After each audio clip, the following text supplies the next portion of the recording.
Hello and welcome to Unity 3D game development course. In this course we will develop a fully functional game just like IGI clone. So yes, we will be developing the soldier app just like the IGI, where we have our player character, and the player character will complete the objectives. For example, there are 4 objectives. Okay, find key, shut down the computer, shut down both of the generators, okay, and find vehicle and escape, just like in IGI game. So this is the game overview. Let me show you guys how we can achieve the objectives by simply killing the enemies. Correct. We have a drone. Okay, as you can see here, the drone is moving and we just shoot down the drone. Then we have enemy. Okay, here you can see when the enemy attack you, it will decrease your health. As you can see, the health bar at the top.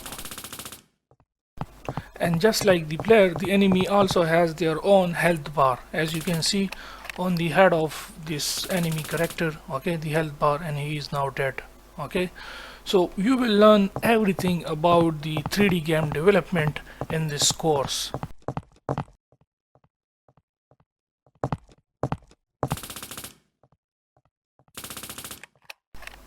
You can also see the magazine used and the ammo used so far by killing the enemy character at the bottom, as you can see here. Okay, now let's complete our first objective. Okay, the player character picked up the key,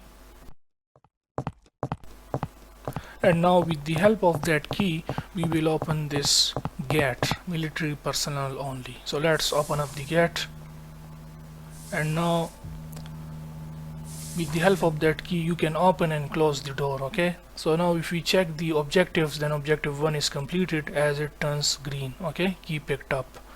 Now the next objective is inside the room, but here we have an enemy character. So as you can see, the enemy is attacking us and we kill the enemy character. So let's quickly complete the remaining objectives in order to complete our mission. So the second one is shut down the computer. So let's just shut down the computer. As you can see, the red light with the computer system. Okay, now let's complete it. Okay, computer disabled. This objective has been completed. If we check now, here you can see computer is offline. Now let's complete the third objective, which is to shut down the generators. As you can see, it is running. So we have to search inside the room the buttons for turning off these generators. As you can see here, the green buttons. So it is turned off, and now let's turn off the second generator. So both the generators are offline now. Okay, turned off. Now we have to find the vehicle and scrap from the facility in order to pass the mission. As you know, that was our last objective. So let's find a vehicle quickly. So this is a full complete detailed course where you can learn about the Unity 3D game development. Okay, all the details, let's say, in this course you will learn. For example, the player control, the animation control, the sound system for the player character, for the enemy character, for the drone machine which you have seen in this game. Okay, we will add the drone enemy machine, the player aiming system, and the jump system. I mean, you will learn everything. That is how you can make your own fully functional 3D games. So now let's complete the fourth objective and let's pass the mission. As we have find the car, the vehicle, so let's sit in the car and the mission completed. So in this course you will learn everything about the Unity 3D game development, and at the end of this course you will be able to make your own 3D games just like IGI and Call of Duty games, as this is the step towards becoming a game developer using the Unity game engine. So I hope you will love this course, as you will learn the Unity 3D game development from zero to advanced level, from A to Z. And yeah, see you guys in the course.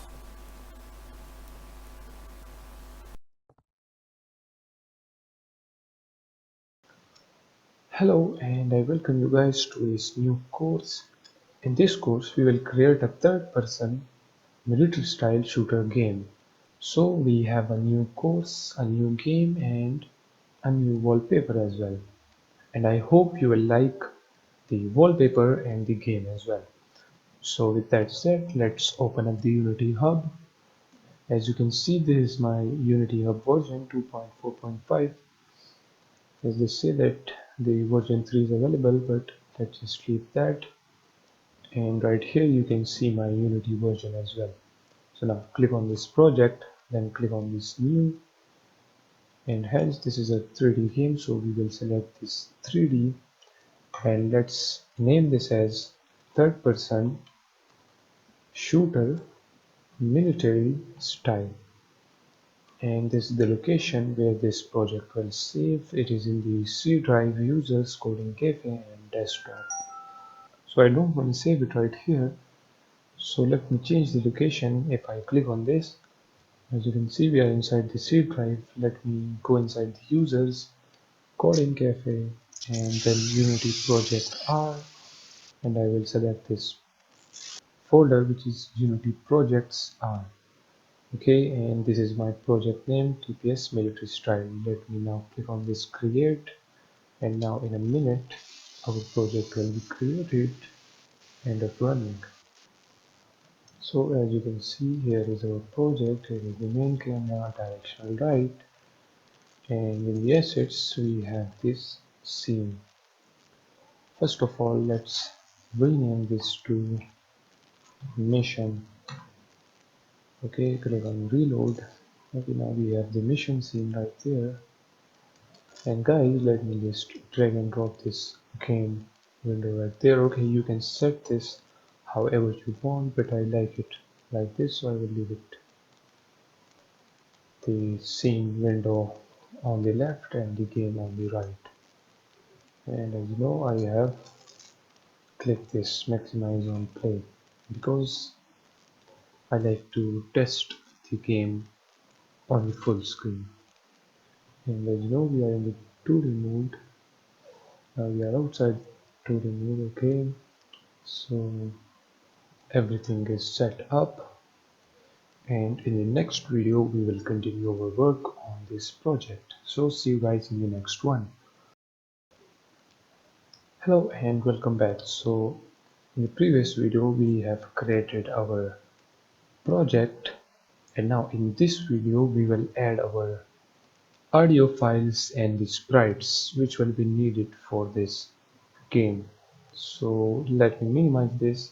As you can see, we have this audio folder and then we have the sprites. So this is our main menu, this is the player profile, and this is the player rifle, and then we have a cross here.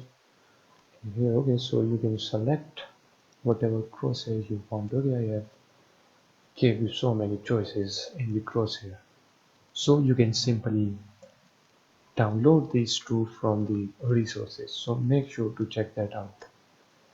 So now what we will do, we will simply drag and drop this inside our project, or also you can navigate to the project directory. For example, as you know, I have saved my project in the C drive users coding gif and Unity project R folder.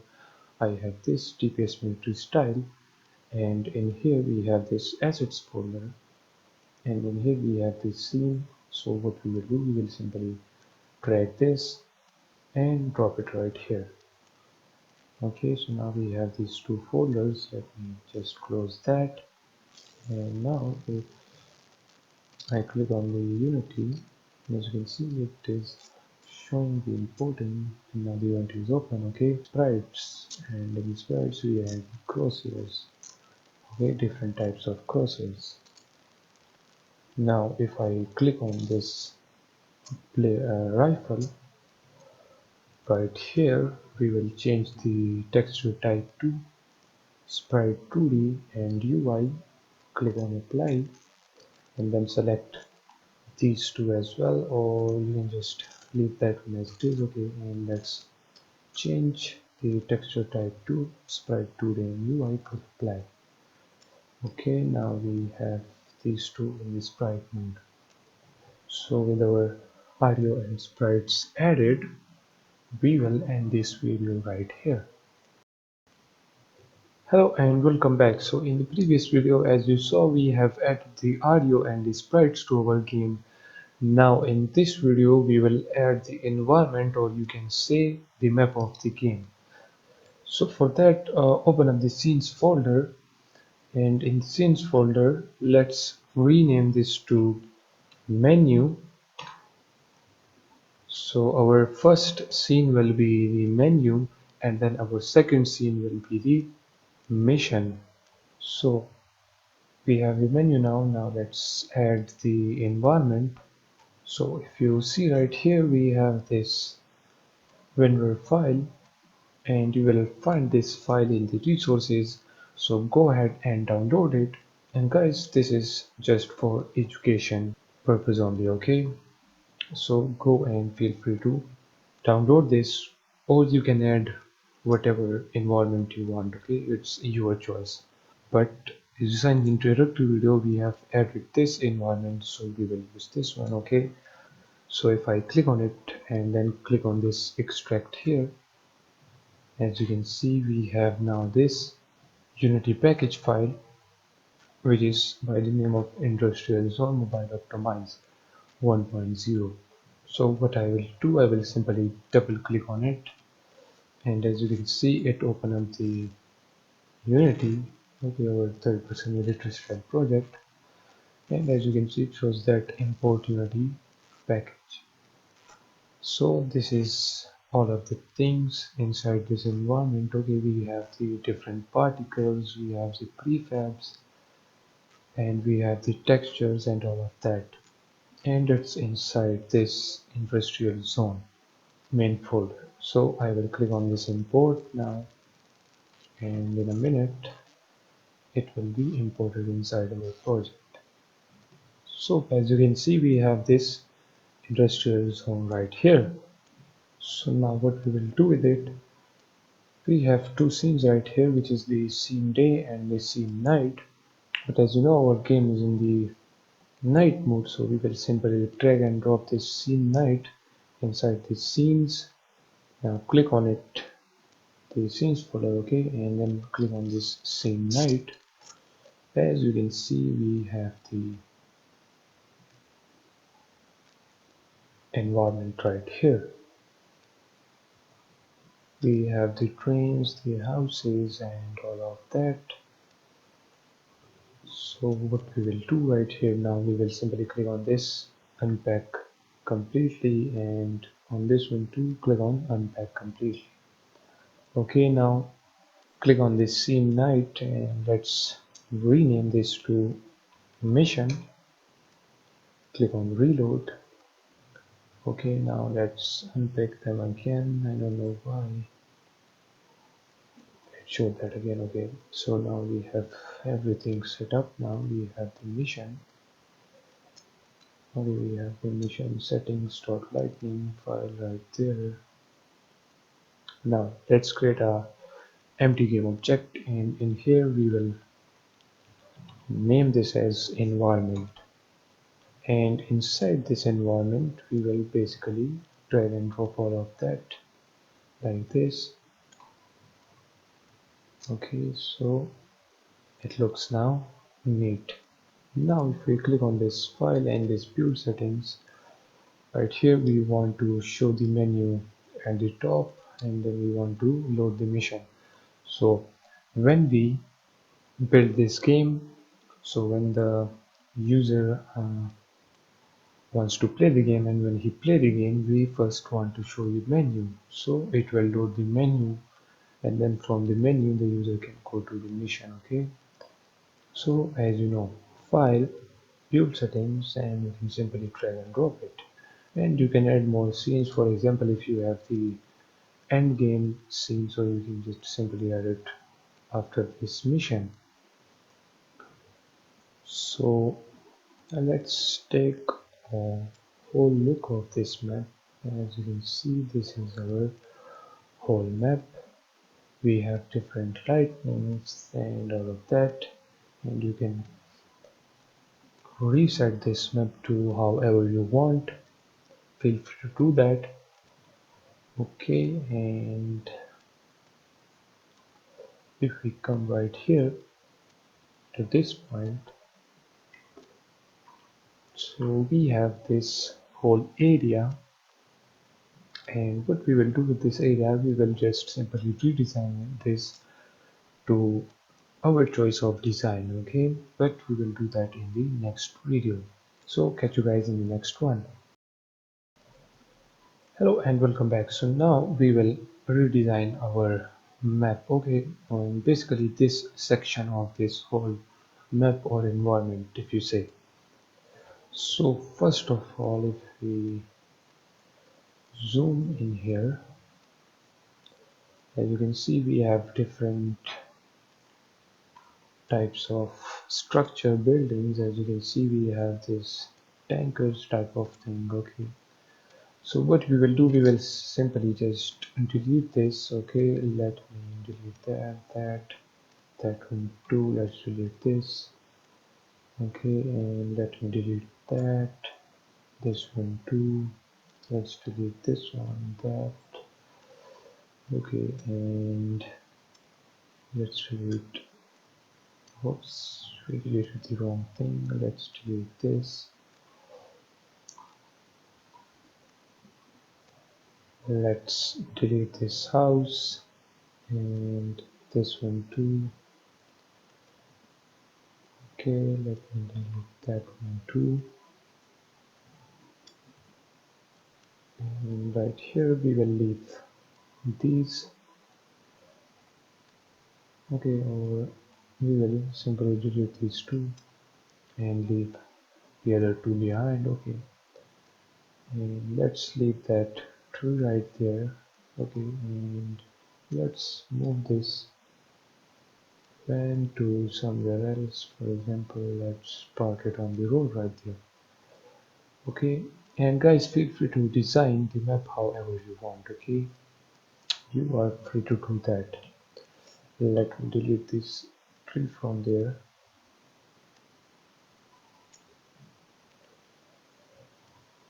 And the next thing which we will do is to delete this building as well. Okay, we just need that building only. And basically let's delete that and that one too. Let me delete this whole type of thing.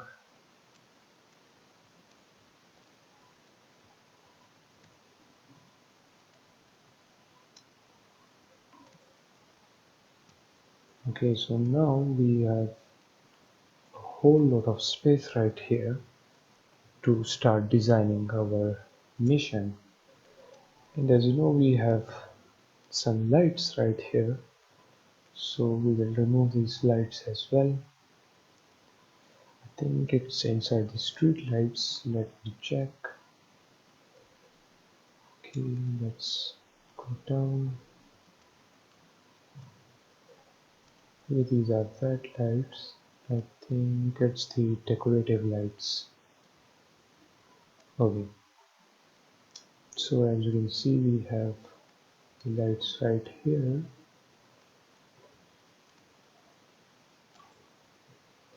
Let me move this light towards this lamp right here.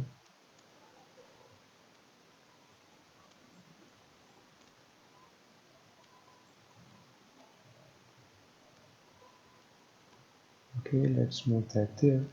Save it. Where is our next light? Okay, there it is. Let's move that light to that lamp. Okay, whoops, it disappeared.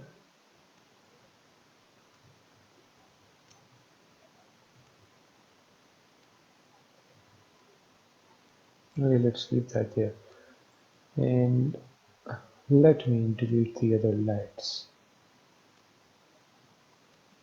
Okay, let me delete that one too. Where are the others? Let's delete that one too. And remove that one. Okay, we want complete darkness right here.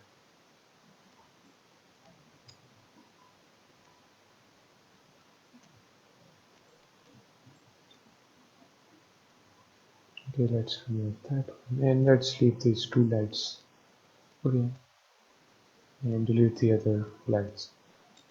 And you can delete these lamps if you want to create more space. So I will simply delete that. Now we have everything in place.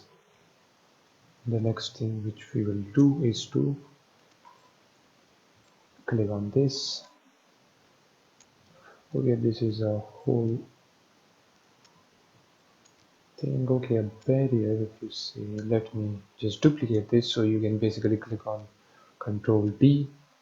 Okay, so now we have the duplicate, and you can move the duplicate a little bit above.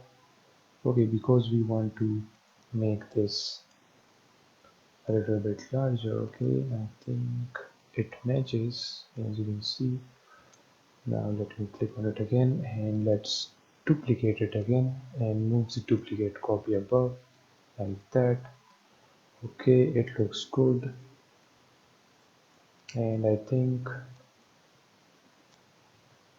it looks good like this. Okay, and guys, let me tell you again, you can design this whole map however you want. Okay, so now we have the barriers right here, so the player won't be able to jump on this. Okay, let me remove billboard, and we have this right here on the gate. Okay, our environment is now all set up, and the next thing which we will be needing is a warehouse right here, in which we will disable our system and the generators in order to pass the mission. So as you can see from the top, this is our main area for the mission. Okay, so with this done, see you guys in the next video. Hello and welcome back. So in the previous video we have cleared our mission area. As you can see, now the thing which need to be done is to add a warehouse right here. So for that, you can go ahead and from the resources download this warehouse zip file, and when you download it, then click on extract here, and as you can see, here is the folder. And what we will do, we will simply drag and drop this inside our Unity. But first, go back to the Unity, and in the assets we will create a new folder by the name of prefabs, and inside this prefabs we will simply drag and drop this. So in here, just drop it, and now we have the warehouse inside our prefabs folder.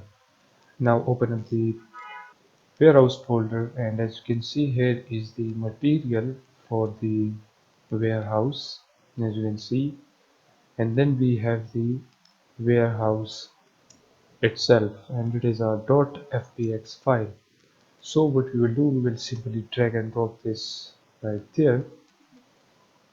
As you can see, let me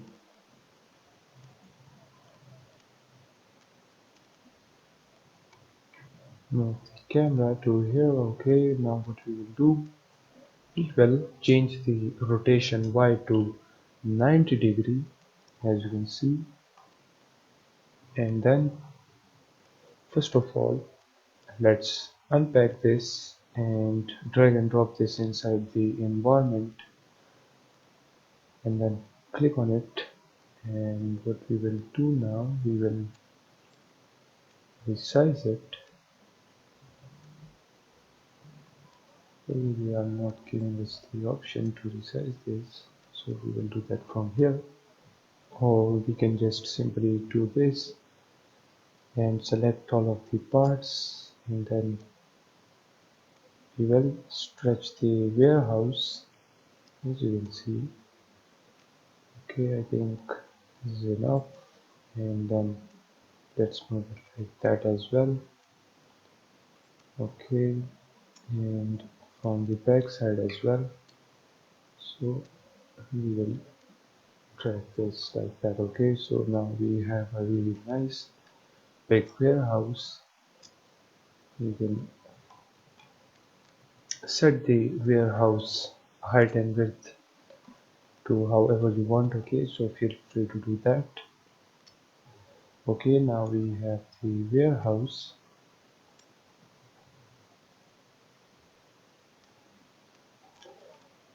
So now what we will do, we will change its color because this color don't look that good. Okay, so what we will do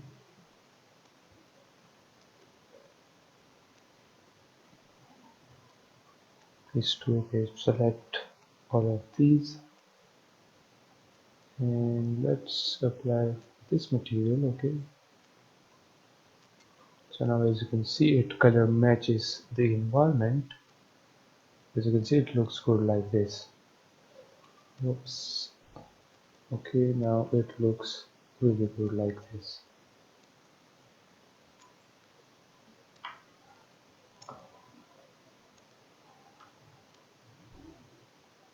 So now the next thing which we will be doing is to decorate our warehouse. Okay, we need to add a door right here, and also we need to add the things, okay, the generators and the computers inside our warehouse. So for that, what we will do, we will just simply minimize the Unity, and right here as you can see we have this another zip file. We can simply click on extract here. Okay, here is the Unity package file. We will simply double click on it. Now in a moment it will be inside our game. So let's just wait for this. So in here we will click on this none, and we need few things from this military bunker construction pack. Okay, so the first one will be the prefabs. So if we scroll down, let me search the prefabs folder.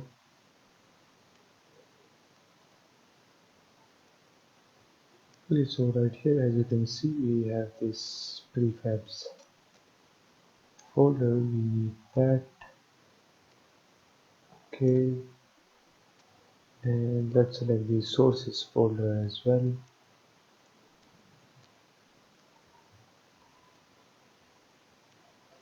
And if you want to add some more things, for example the elevator or whatever you want to add, then you can just simply add it. Okay, just simply select that and then it will be added. Okay, so our everything is now set up. Now we can simply click on this, import, and in a minute or two it will be imported inside our project. So as you can see now it is added. Okay, if we now click on this MBCP, we have the prefabs and the sources. If we click on these prefabs, we have different types of prefabs as you can see. Let's open up the construction. In the construction we have different types of tiles and stairs and whatever we need. Okay, So everything is available right here. But for the warehouse, we just need first of all the two generators. So I think that will be inside the props folder. If you see right here, we have different types of machines and fuse boxes, desk, etc. etc. Okay, now what we will do, let's first of all increase the width of this whole building. Okay, so we will drag and drop that, select all of these, and let's do this and this. Okay, now inside the warehouse we will create an empty game object by the name of, let's just say, generators, and inside this generators we will add our generator. Okay, so let me first of all drag and drop that there. Let's put it above the ground.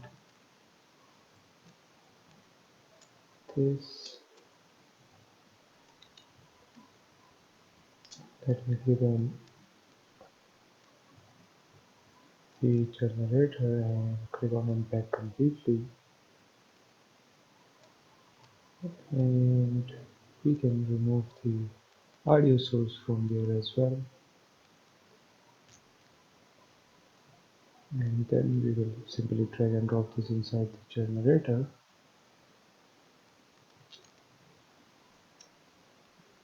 Okay, now let's duplicate this and move the other one right here,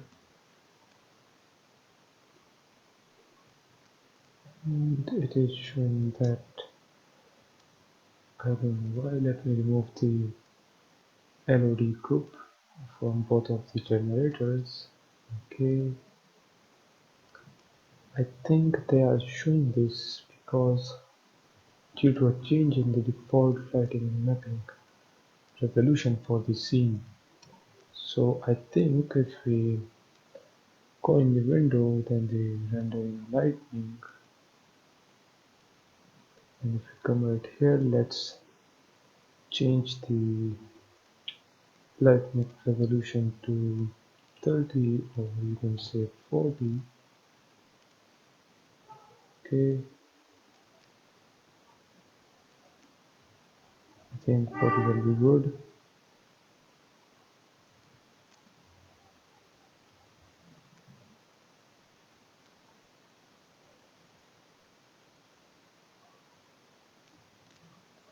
And now we have the generators added in the warehouse. In the next video, we will make the warehouse more beautiful. So for that, see you guys in the next video. Okay, so now we have the generators added. Now let's add the other things inside our warehouse. So for that, first of all, let's me remove this surface because we have a ground below our warehouse. Okay, so we don't need that. And also,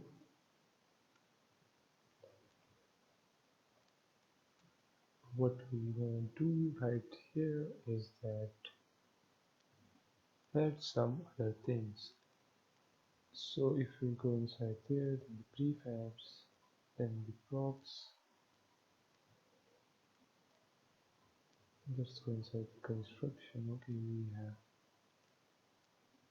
some ceilings right here, so we will simply drag and drop that there, and let's duplicate this. Let's duplicate it again and again, and that's it.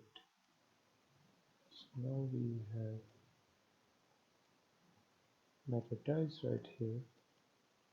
Guys, if you are not interested in designing this whole map, then you can also skip this video if you have your on environment already set up. Okay, you can move up and watch the other videos of your interest. Okay, so now inside the warehouse, let's create another game object by the name of floor and meltings. Okay, so let's drag and drop that there. Turn around, just zoom in and zoom out so much. Okay, so we will put that there like this.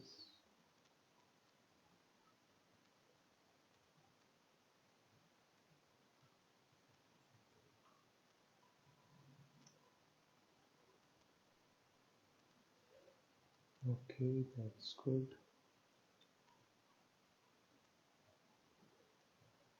And now we can duplicate this, move this right here.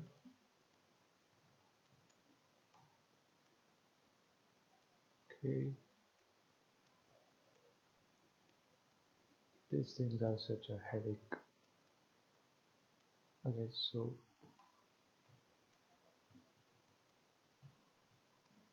select all of them.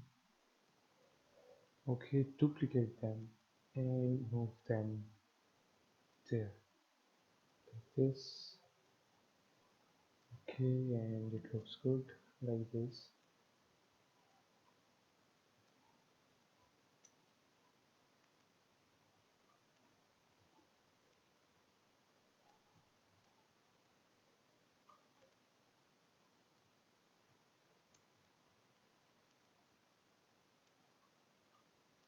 Okay, let's just not mind that. Okay,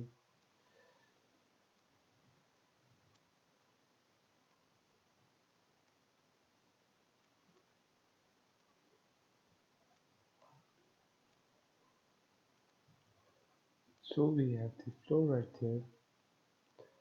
Now let's select all of that, duplicate it again, and move it like this. Let me see from here.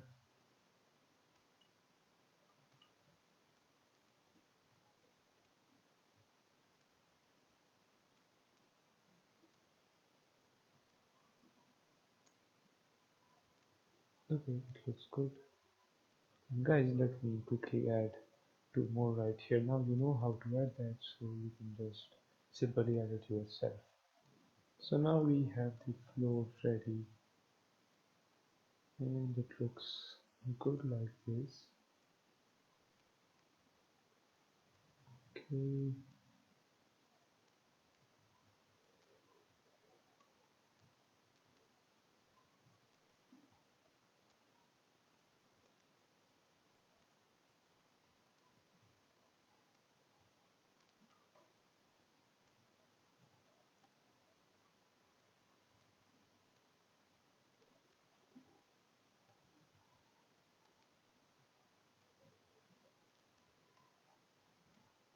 okay, so it looks good like this. And the next thing which we will do,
okay, so it looks good like this. And let's just end this video right here, and in the next video we will continue our work on the warehouse again, because there are a lot of things which are needed to be done before moving forward. Okay, so we will do everything necessary to make our warehouse look good. Okay, let me just do this. Okay, now it looks good. Okay, so yeah, catch you guys in the next video.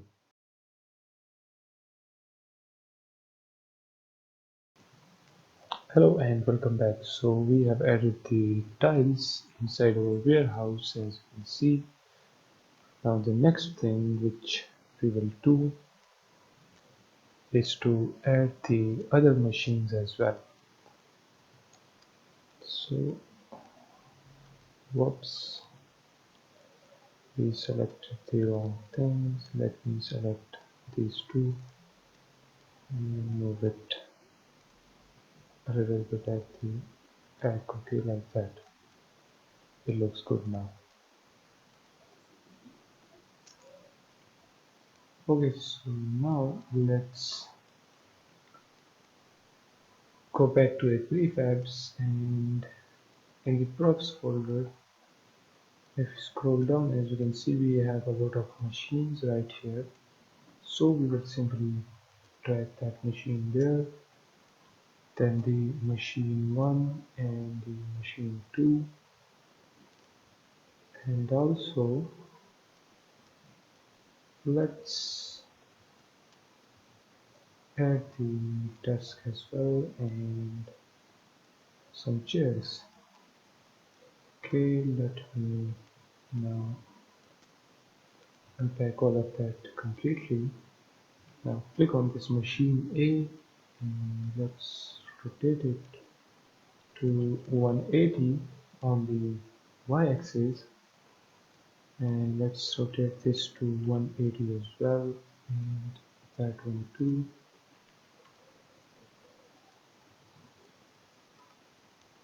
And if we zoom in, let's make this touch the wall like that. Okay, do the same for this one as well. Okay, we will do this, and then for this one too.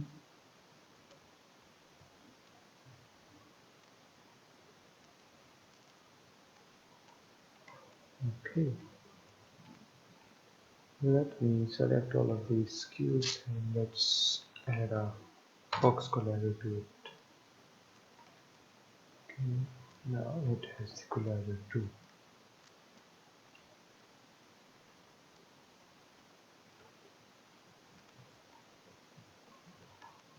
Now let's position this accordingly. So now let's select this one, move it right here, maybe, and then select that one and move it right here.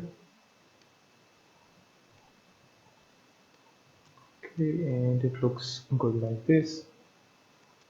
Now what we will do is to select this desk. Okay, let's rotate this on 180 as well. Let's move it there.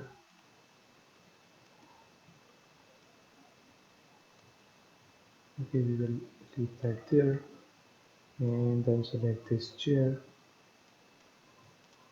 move that there as well, and let's leave this chair somewhere randomly. Okay, for example right there. So now we have the chair, desk and everything. So what we will do, we will maximize the warehouse game object and drag and drop this inside this floor and things. Okay,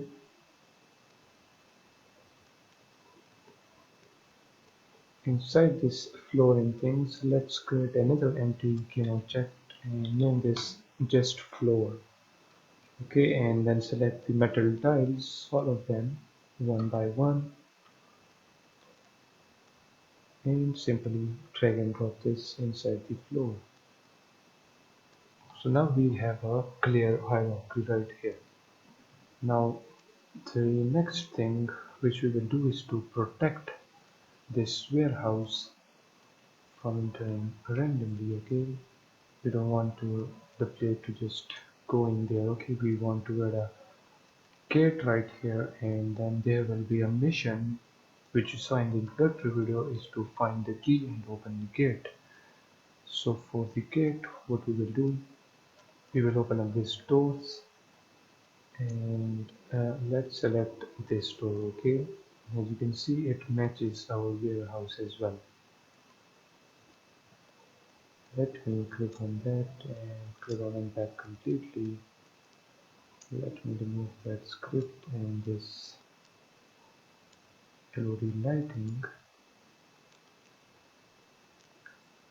And if you see, the game becomes a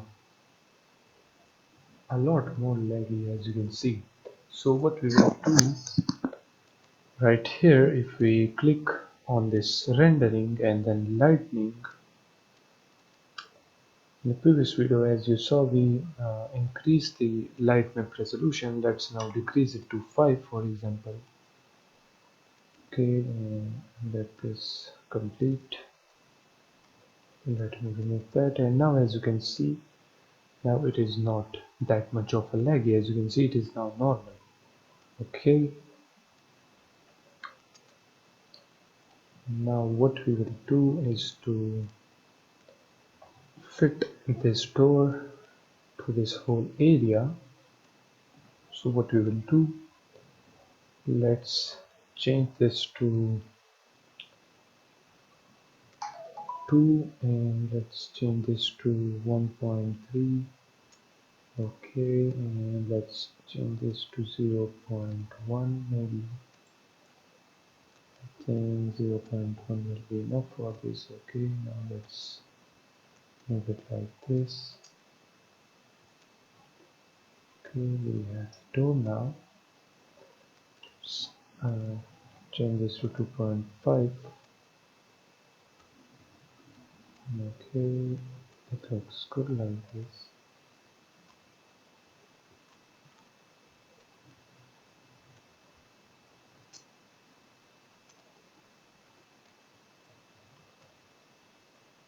Move it down as well.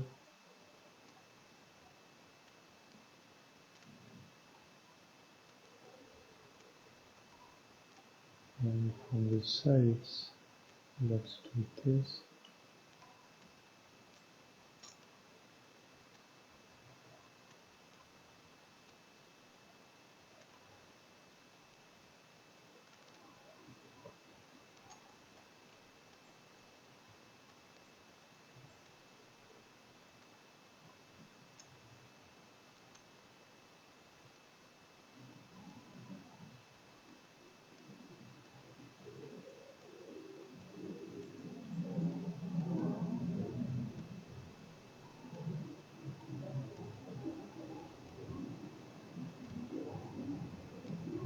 As you can see now, the door looks perfectly fine.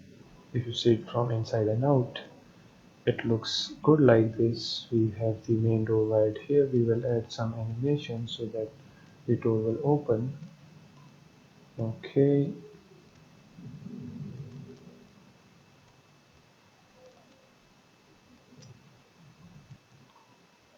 if you see, we have two doors right here. We have this one and that one. Okay, so we want this one. So what we will do, we will delete the other one. Now we have this door. Okay, and we will add some animations on this in the upcoming videos. So now we have the door added, and if you see, it looks good on the warehouse. It matches the warehouse.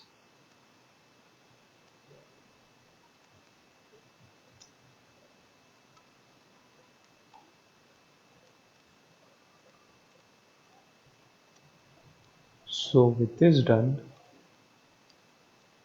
the next thing which we will do is to create a lighting system inside our warehouse. Okay, we will add some lights to our warehouse, and also we will add lights to this system as well, and we will create a control system for these generators. So see you guys in the next video. Hello and welcome back. So now in this video we will add lightning inside our warehouse, and we will create a control system for this generator and for this computer system as well. So what we will do is to go back to the prefabs, click on this lamps, and in here as you can see we have different types of lamps. So first of all, let's start from the floor, sorry, from the rooftop. So we will add this light in here. Okay, let me add it again. Okay, now we have this light, and you can see the light effect. It looks realistic. So just simply drag it right here,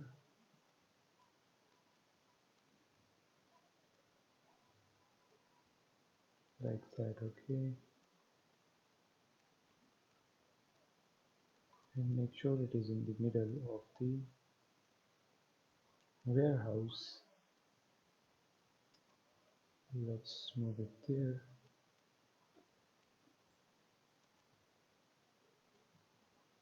and duplicate it, and let's unpack it completely. Now let's select the other lamp and leave it there. Now select both of it, or we can actually go inside the point light, and let's increase its range to, whoops, we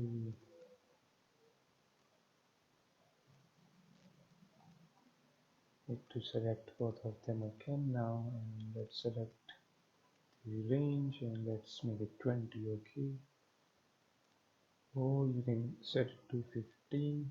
Okay, 15 looks good, and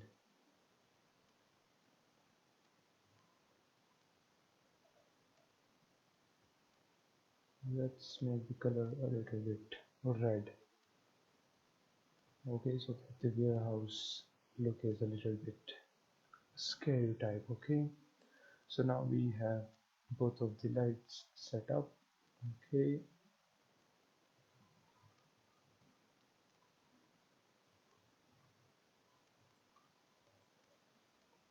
now what we will do is to add a light right here. As you saw in the introductory video, when we press the Q button, then we want to shut down this system. So for that, let's add this, and let me unpack it completely. Let's rotate it on 180.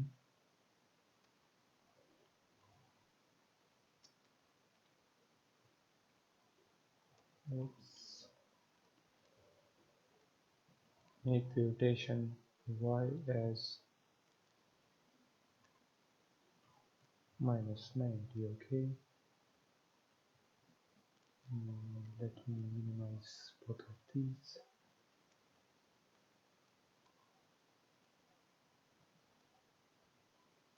and let's leave that there.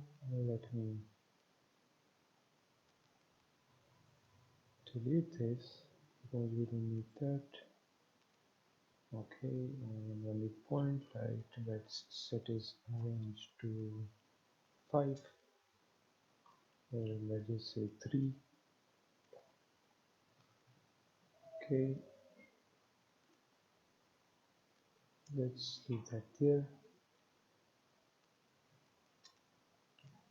Let's create an empty game object inside the warehouse by the name of floor,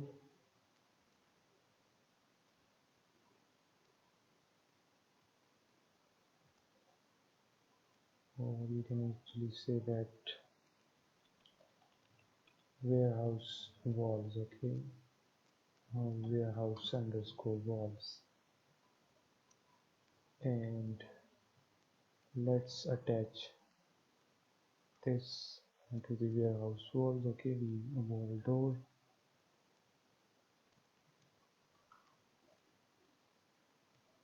Let's select the warehouse again, and let's create empty game object lights and add this inside the lights, okay.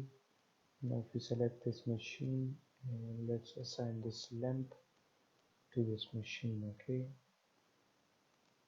As you can see, now we have everything in place.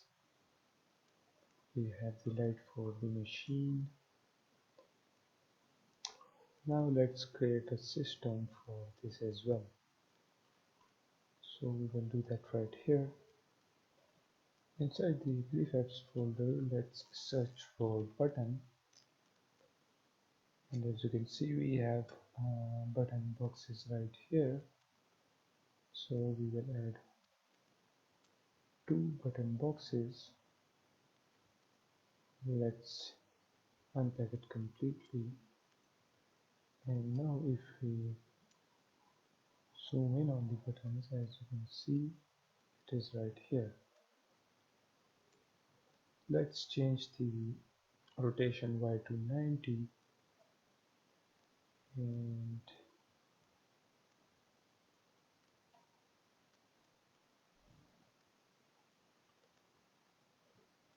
we can add these buttons there, okay. So let's select both of them, move it right here.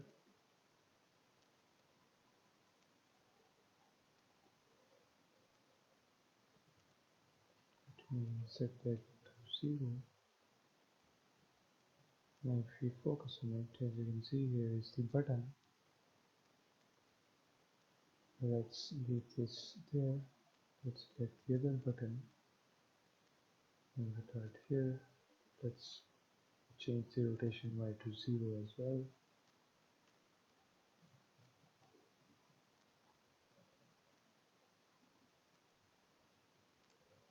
Okay, let's delete that button and duplicate this one, because these are the bigger buttons, as you can see. Select both of them and put it right that, a little bit down below, and move that there, this one to there. Let's select the generators, and as you can see, they are floating in the air. So we will basically drag and drop them down,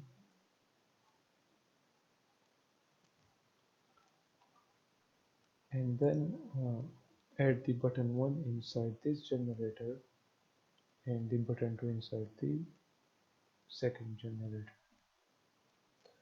Okay, so these two buttons are simply attached to these two generators. Okay, and it looks good there. And now we need to add a green light and a red light, and when a player click the Q button, then we will disable the generators, and also we will turn the light red, so that it shows that one of the generator is turned off. Okay, so this will be the control button for these two machines. Now in the warehouse generators, let's click on this button, and in here we will add a point light.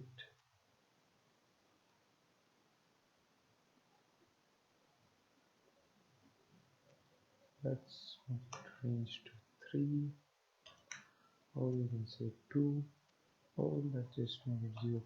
Okay, like that. Let's change it to completely red. Let me zoom in.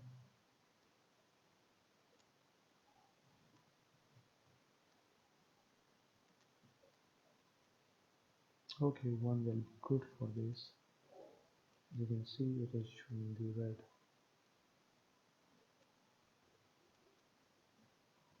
texture on the red button. So we will name this as red light, and let's duplicate it, move it above. Let's change this to dark green, and let's name this as green light. Okay, we have now both of the lights. Let's change the green light intensity to 2, and let's leave the red one to 1.4, maybe, yeah, 4.5. Now we can duplicate them, and in the second generator button, let's drag and drop it like that. Okay, let me do that. No, let's move these, both of the lights actually. There is the green and there is the red. Let's select both of them and move it right here.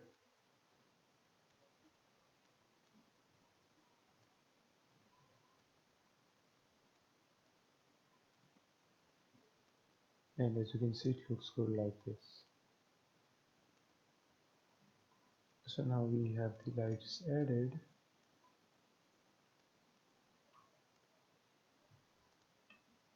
You can add some more details to this. Okay, you can add whatever you want. Okay, like for example some bottles onto this table. Like just simply drag and drop it there. Okay, you can add a bench if you want,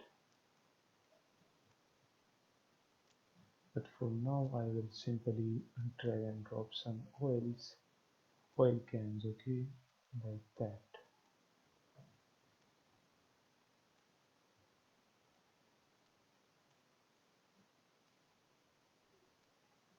Oops.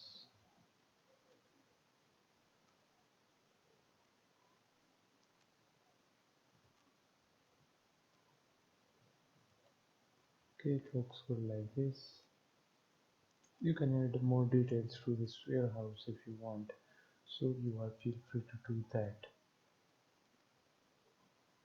And then simply click on unpack completely, and then inside the warehouse we have this floor and things. You can simply drag and drop this inside the floor and things. Okay, now we have a really beautiful detailed warehouse, as you can see. So now our warehouse is, as you can see, completed. It looks good like this. You can add whatever changes you want. Okay guys, you are feel free to design the warehouse however you like it, but I like it like this. It is simple and it looks beautiful, and we have this mission area all set up. And in the next video we will continue our work on this project. So with our environment done, we will move ahead, and I will catch you guys in the next video.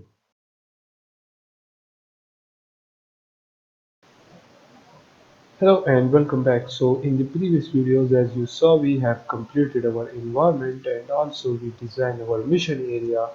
Now in this video we will add the player to the game and also the player movement. So before the practical part, let's understand the theoretical part on how we can add movement in Unity. So basically there are two ways to add movement in Unity. The first one is by using the character controller component, and the second one is by using the rigid body component. And these both have their own advantages depending on what you want to do. Everyone wants movement in their game, but there are also gravity, jumping, drag, in-air movement, steps, slopes, crouching, sprinting, and interacting with the physics objects. And some of these are built in the character controller and some are in the rigid body. For example, in the character controller, by default we can handle steps, we can handle the slopes, our player doesn't stuck on walls, and you can say that it is easy to make snappy. And the rigid body has a built-in gravity, a built-in drag, and it interacts with physics objects. So for this game we want player movement, we want to add gravity to our player, we want to check the surface checking. Okay, we want to check that if the player is on the surface or we can say on the ground. We will also add jumping, we will also add in-air movement, steps and slopes, and also we will make sure that our player doesn't stuck on walls. And also we will make sure that our game will be neat in movement and in everything. Okay, it needs to be snappy. And the simple way to do all of this is by using the character controller component, because most of the things are built in the character controller component. And then you can add many things as you want. For example, you can add crouching or whatever you want. The only problem with the character controller component is that it doesn't interact with the physics objects. And there are many ways to fix that by using scripts. So now let's dig in and add our player, and we will attach some cameras to our player. So for adding our player, let's minimize this, and right here we have this PBR military pack. I will simply click on this extract here, and as you can see it is extracted. Now let's double click on it. So as you can see it has opened up the package, and we will simply click on this import. Now in a minute it will be inside our game, so just wait for it. So here is our PBR military pack. We have different hardware card, rockets, and shells. We have the drone right here, and we have the soldiers. As you can see, we have different soldiers right here. Here is the other soldiers, and then we have the weapon and standard C.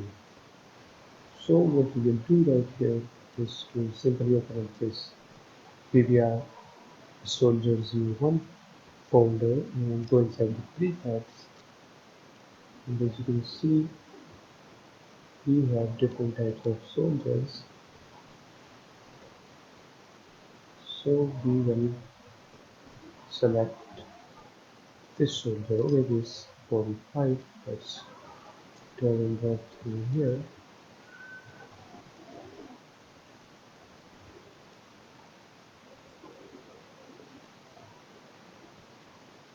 Let's click on this unpack completely, and then we will create an empty game object. Let's name this as player. Okay, and here is it.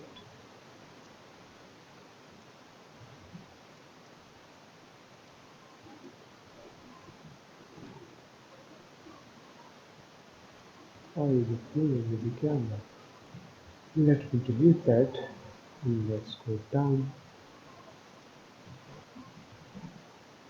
Let's create an empty game object right here. Now let's name this player. Here is the body.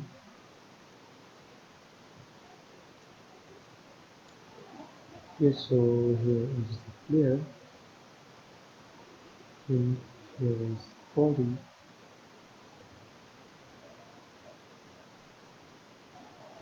So we have this in place, as you will see.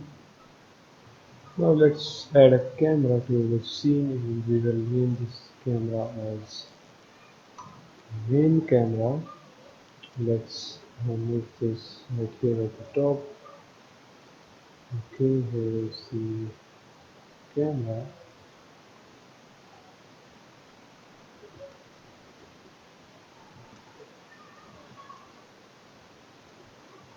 Here is a player. Okay, now maybe we have maximized on play. Now let's play the game and see how does it looks. Okay, so our player is in the idle animation by default because we didn't remove his animator. So as you can see, it looks good like that. Okay, now if we come right here, let's delete this. First of all, we need to add that right here. So we will say animator. Now let's click on body 5. And if you click on this, okay, we need to provide that right here in the avatar, or else it will go into animations. Okay, now let's remove that, and now our controller will work just fine. Okay, we need to just provide our controller for that, but that is for the future. So now we have the player. Now let's take some of the area right here. So what we will do, we want to take this road, this one, that will do, that road 2, and then this area as well. Okay, that will do, and let me take that area as well.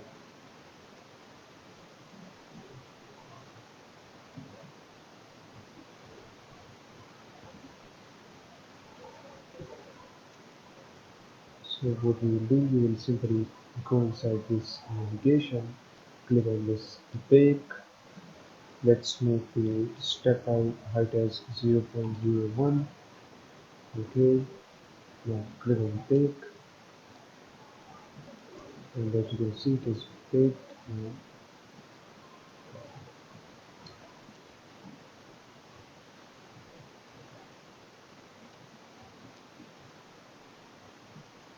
So now we have the layer ready. As you can see right here. In the next video, we will allow the player to walk anywhere in the map, and we bake that area for our enemies. We created a layer mesh around the walkable area, and in that area we only want the enemies to walk. For example, you can just simply bake all of this map in order to walk the enemies anywhere in the map. Okay, but for now we will focus on our player, and in the next video we will add movement to our player. So for that, see you guys in the next video. Hello and welcome back. So in the previous video we have created our player graphics, as you can see. Now we are ready to create some movement, and it's a good idea that we started with the camera. For this we will be using the Cinemachine, which is Unity solution for creating interactive camera movement. It makes it really easy to set up pretty advanced camera behavior without writing a single code. So for adding the Cinemachine, let's go ahead and click on this window, then click on this package manager. Right here we can select this Unity registry, and in here you can simply search from right here as well. But if you see right here, we have this Cinemachine, so we need to just simply click on this install, and now in a moment it will be installed. So as you can see, it is now added. Right here you can see we have the Cinemachine tab right here, and we have different type of option to create any camera. So now we have the Cinemachine added. Now if we minimize this, right here as you can see we have this winner file. Let's extract that here, and as you can see we have this folder. So what we will do, we'll simply drag and drop this inside our project, and guys, you can find this file in the resources, so make sure to download that. Now let's drag and drop this. We will basically add this inside our prefabs folder. If we click on the prefab, we have the warehouse and we have the Cinemachine right here. So we have the aim Cinemachine and we have the third person Cinemachine. Now let's just simply drag and drop the third person Cinemachine. As you can see, you can actually click on this unpack completely. And as I told you, Cinemachine is basically a visual camera, and as you can see, it has a set of defined behaviors, as you can see, and that behaviors control our main camera right here. So in main camera we need to add the Cinemachine brain. So right here we will search for Cinemachine brain. Okay, now our main camera will be controlled by this third person Cinemachine. Let me check it. Where is it? Okay, it is right there. So let me move it down. Okay, let's move it down a bit.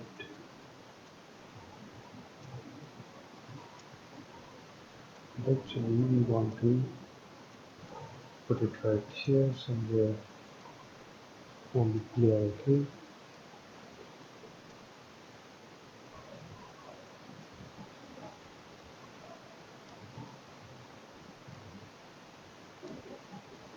let me move this right here so that we see where our camera is. Okay, here is our player. Let's move it like this. Okay, we want some space for the game view. Okay, so let's move it like this. And since we will be firing from the right side, so we can basically move this camera a bit to the right side, and then what we will do is to simply do this, okay, so that we have this window a little bit bigger and wider, okay, like this. Now let's set the camera. Okay, so I think we will move this like this. Okay, and it looks good like this. Okay, so you can basically put the third person in the machine wherever you want. Okay, and at the side you can see the different values. For example, the follow and the look at. So we want it to follow the player and look at the player. Okay, so this machine will now follow the player. And if you click on this, then you will get this window guides, and then we can set the camera however we want.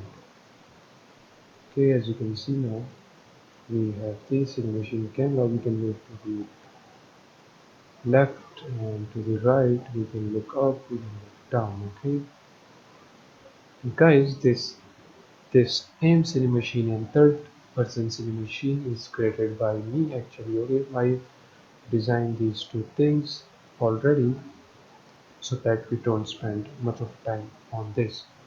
And if you want to create your own Cinemachine to whatever look you want, then you can just simply create a virtual camera from there, and then you will get these options, okay, which are right here, and you can set it to whatever you want.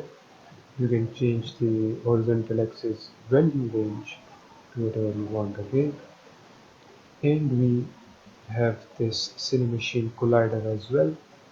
You will get to know what this Cinemachine collider will do, but in the future videos. Okay, so now we have added the third person Cinemachine. And guys, let me tell you the reason we are using the virtual camera instead of the other cameras because this camera is snappy, and as I told you, we will make the player movement snappy and quick. So for that purpose we are using the virtual camera. As you can see right here, our camera movement is really smooth. As you can see, we don't allow the camera to move inside the player body. As you can see, okay, it looks really good like this. And let me tell you more about this Cinemachine is right here. We have the body and the aim. So the body is how the camera moves, and the aim is how the camera looks.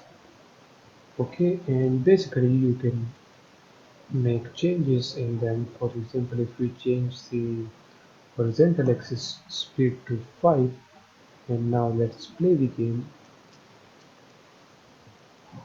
and as you can see now the speed is now fast and it is damn fast. Okay, so you can simply change this to whatever you want. For example, now I will change this to 2 and also the vertical axis speed to 2 as well, because we want it a little bit faster. Okay, so like this it is good. Okay, as you can see,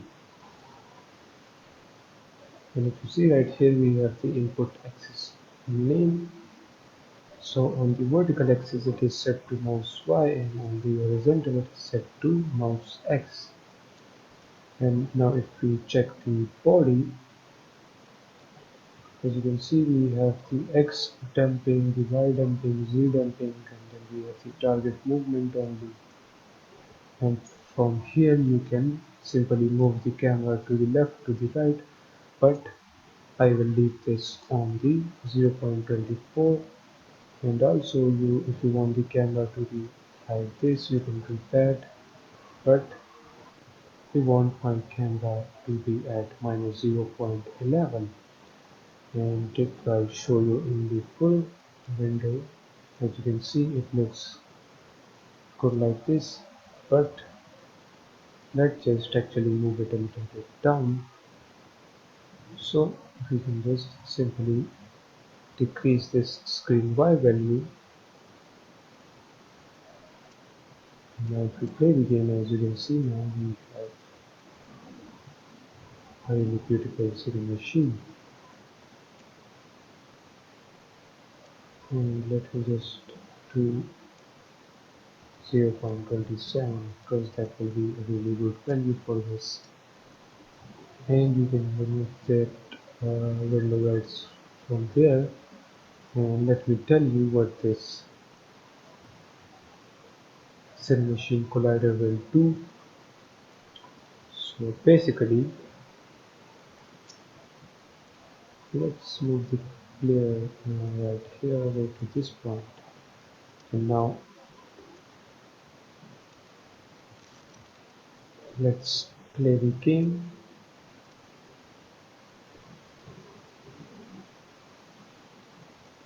And as you can see, it will collide against to whatever which is on this default layer. Okay, and as you can see this these pipes are on the default layer, and basically this whole environment is on the default layer. So if you check right here, when we try to move the camera to that point, as you can see it just simply collide with these pipes, and it doesn't actually goes inside these pipes. As you can see, it collides against these pipes. Okay, you can see the beautiful transition. Let's just skip that. It moves down. Okay, so for that purpose we use the Cinemachine collider. And basically you can change the strategy to whatever you want. For example, if you want to preserve the camera height, then you can do that, and you can change the maximum effort, the smoothing time, damping, and all of that. You can change that to however you want it. So now if we select this one, as you can see now, the strategy is now different. And now, for example, if we change this to preserve distance, camera distance, and as you will notice now, it just preserves the distance. Okay, you can simply see the transition. Okay, so I like this full camera forwards to more, so I will just simply leave that on that one. Okay, so this is it for the third person Cinemachine. Now let's drag and drop the aim Cinemachine, and let's unpack that completely, and let's click on this to activate the aim Cinemachine. And as you can see, its priority is less than the third person Cinemachine because we want the game view to be in the third person Cinemachine, and when the player clicks the right mouse button, then we want to switch to the aim Cinemachine. Okay, so now you know what this body and this aim everything work. Okay, so now basically we will say to the AMC machine to follow the player and also to look at the player. Okay, now we have these both cameras, and now let's deactivate that one. And if we could check this AMC machine, as you can see, it is not looking that good. So what we can do, if you click on this body, whoops, and let's leave that value as it is. Let's move it a little bit down. And basically we can leave that there. Let me first of all check this in the full view. Okay, I think this will be good like this. Okay, in the later videos we can change this to whatever we want, but for now leave the aims in the machine as it is, but make sure that you add the player transform to the follow and to the look at. Okay, and then all the settings will be the same, and we can basically just disable the aims in the machine. With this done, we will just simply end this video right here. So catch you guys in the next video. Hello and welcome back. So now in this video we will add some basic player movement. So for that, if we click on this add component, we will first of all add the character controller.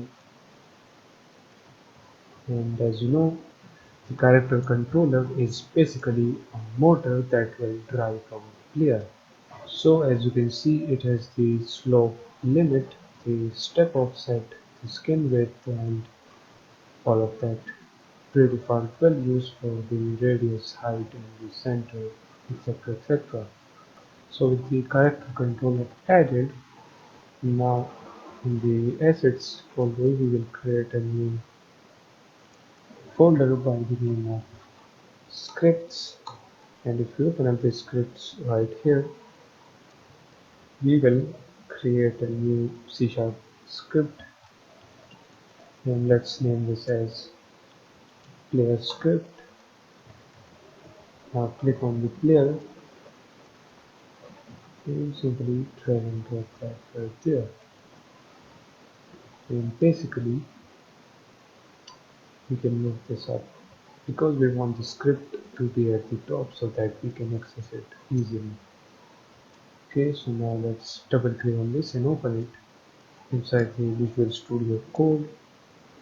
First of all, on this script right here we need a reference to our character controller. So for that we will simply create a header, and inside this header we will type player animator and gravity, and then we will say public character controller, and let's name this CC, which means character controller.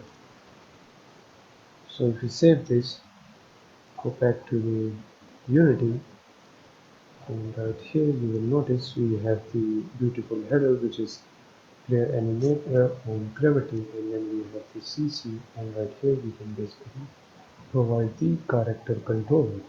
So as I told you, this character controller is a motor that will drive our player, but what we need to do is to tell this motor that where to go.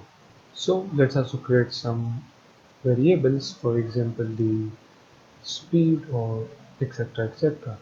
So we will do that at the top. We will add a header first of all, and inside this header we will type player movement, and then we will create a public float by the name of player speed, and this will be equals to 1.9f. Okay, now we will create a new function right here, and let's name this as player move, and inside this player move we will gather some input information. So I want to move the player by using the WASD and the arrow keys. So let's go ahead and get some horizontal and vertical inputs. So right here we will say float vertical underscore axis, and this will be equals to input dot get axis, and let's name this raw. Okay, get axis raw. This is basically a Unity default. Okay, you can't name this whatever you want to be. So right here you will type vertical, and then you will say float horizontal, and let's name this underscore axis as well, and then we will say input dot get axis raw, and right here we will type horizontal. And as you know, first comes the horizontal, then the vertical, because that's how it is set in my mind. So I will simply move the vertical right down below the horizontal. So now we have the horizontal to the vertical axis. So as you know, the horizontal axis is going to go between -1 and 1. So it's going to be a -1 if we press the A key or the left arrow key, and it will be 1 if we press the D or the right arrow key. And the same for the vertical axis. If we press the for the W, it will be um, +1, and if we press the S or the down arrow key, then it will be a -1. So after this we will create a vector 3, which is going to store our directions. So we will say vector 3 direction, and this will be equals to new vector 3, and in here we will first input our horizontal axis. So we will say horizontal underscore axis, then we input 0 for the y-axis, and then for the z-axis we input the vertical axis, and at the end we will use the dot normalized. Then we will check if we are moving in any direction. So we will say if direction dot magnitude is greater than or equals to 0.1f. In that case, we are getting some inputs to move. So then we can actually go ahead and move our character. So right here we will say cc dot move, and right here we will add our direction. As you can see, that direction, actually let's change its name to move direction. Okay, so inside this dot move we will say move direction dot normalize, and we will simply multiply that by the player speed, and we will then multiply it by the time dot delta time. So the reason we are multiplying by the time dot delta time, this is because to make it frame rate dependent. Now if we save this and go inside the Unity, as you can see we have the player speed. We have already assigned the character controller, and actually if we go back right here, let's change this to direction again, and let's change this to direction, and then we can simply copy that and paste this inside the update, and right here change this to direction again. Okay, now if we get back and let's play the game. Now if we press the W arrow, as you can see our player is moving forward, and if we press the S button, as you can see he is moving backwards, and if we press the D, it moves to the right, and from here it left. So as you can see our player has some movement now, but as you can notice our player doesn't have gravity and the other things, but don't worry, we will add that in the upcoming videos. For now what we want to add is in which direction the camera points we want the player to rotate to that direction. So if you cross that, get inside the player script, right here inside this if, we will create a float by the name of target angle, and this will be equals to mathf dot attend to, and then in here we will say direction dot x, and then direction dot z, and let's multiply that by the mathf dot, I think it's rad2 teg. And you guys will be thinking that what is this mathf.attend2? It is fairly simple if we just visualize it. So here is our coordinate system. This actually represents our scene from above with our player in the center right here. So this circle here is the direction we would like to the player to point in. So we can use the attend2 function, giving it first the y coordinate and then the x coordinate of our direction to get the angle from the x-axis to the vector. However, this assumes that our rotation starts at 0 at the x-axis and then increases counterclockwise like this. Okay, 0, 90, 180 and back to 70.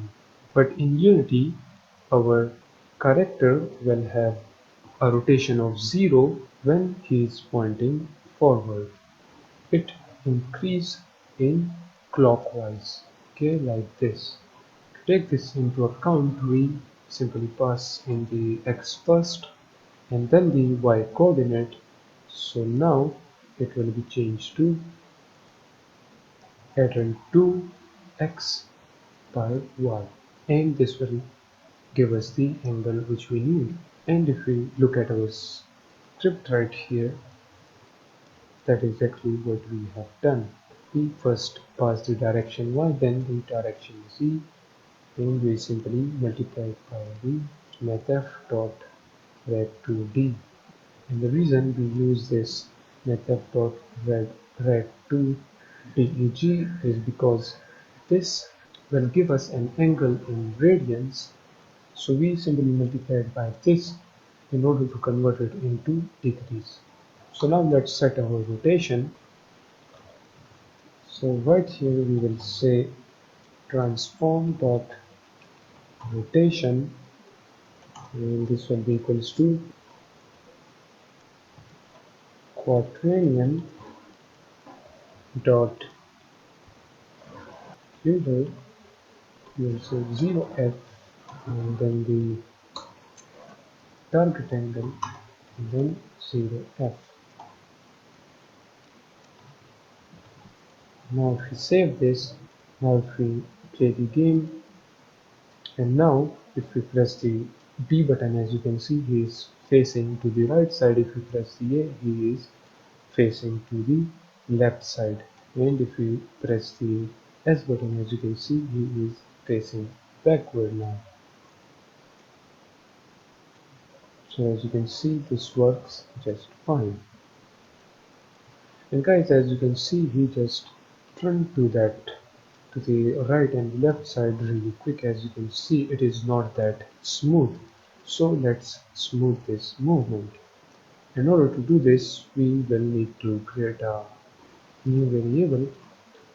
Right here we will say header, and inside this header we will say player jumping and velocity, and then we will say public float.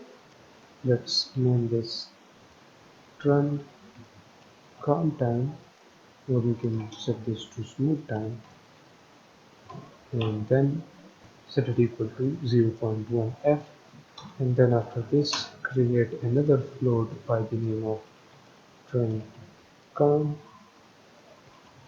velocity. So now if we come right here, after this target angle, we will say float angle, and let's equal this to mathf dot smooth tan angle, and in here we will say transform dot your angles dot y, and then we will pass the target angle, and then we will pass the front count velocity, and then the count time. Then right here, instead of the target angle, we want to pass just the angle. So now if we save this, get back to the Unity, and now if we play the game, you will notice that now our run is now calm. As you can see, it run really smoothly, as it look realistic, as you can see now. And guys, right here you will notice the Cinemachine camera. As you can see, it kind of moves. As you can see, you will notice that right here the camera moves a little bit, so it adds that realistic feeling that if the player is breathing. So now we have added the simple movement to our player. As you can see, now in the next video we want the player to move in that direction where the camera is moving. For example, if the camera is moving in this direction, then we want the player to move in that direction. If the camera is moving there, then we want to make the player move in that direction. So for that, see you guys in the next video.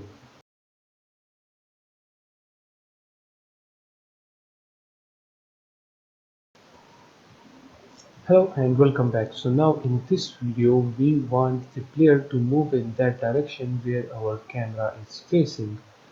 Okay, so we want that. Open up the player script, and right here at the top, right here, we will create a header by the name of player script cameras, and then in here we will say public transform, and let's name this as player camera.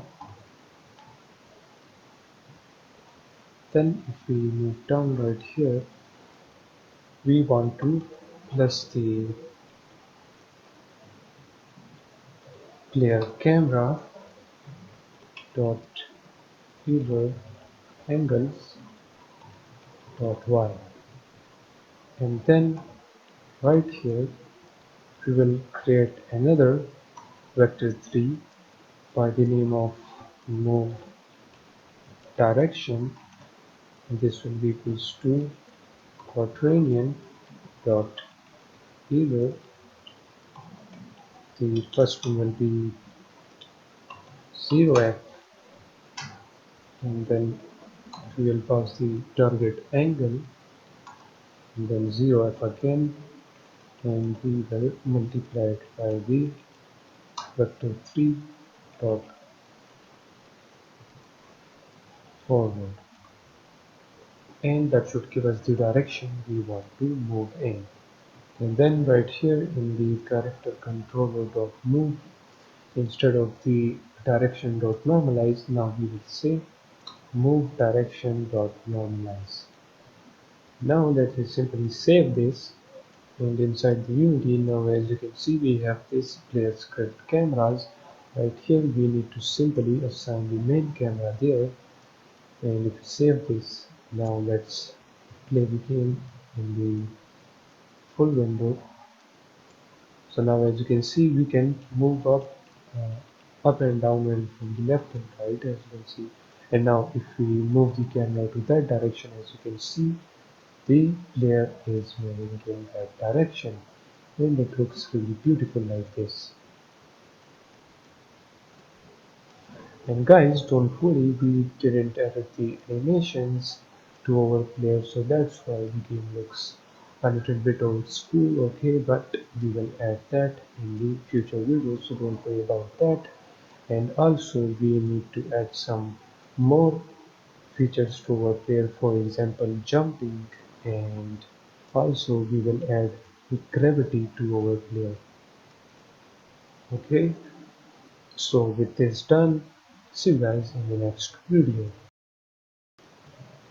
Hello guys and welcome back. So now in this video we will check if the player is on the surface or not. So for that, inside this player we will create an empty game object by the name of surface check. It's not surface, it is surface. Okay, and guys, let's just actually put this whole player on the player layer.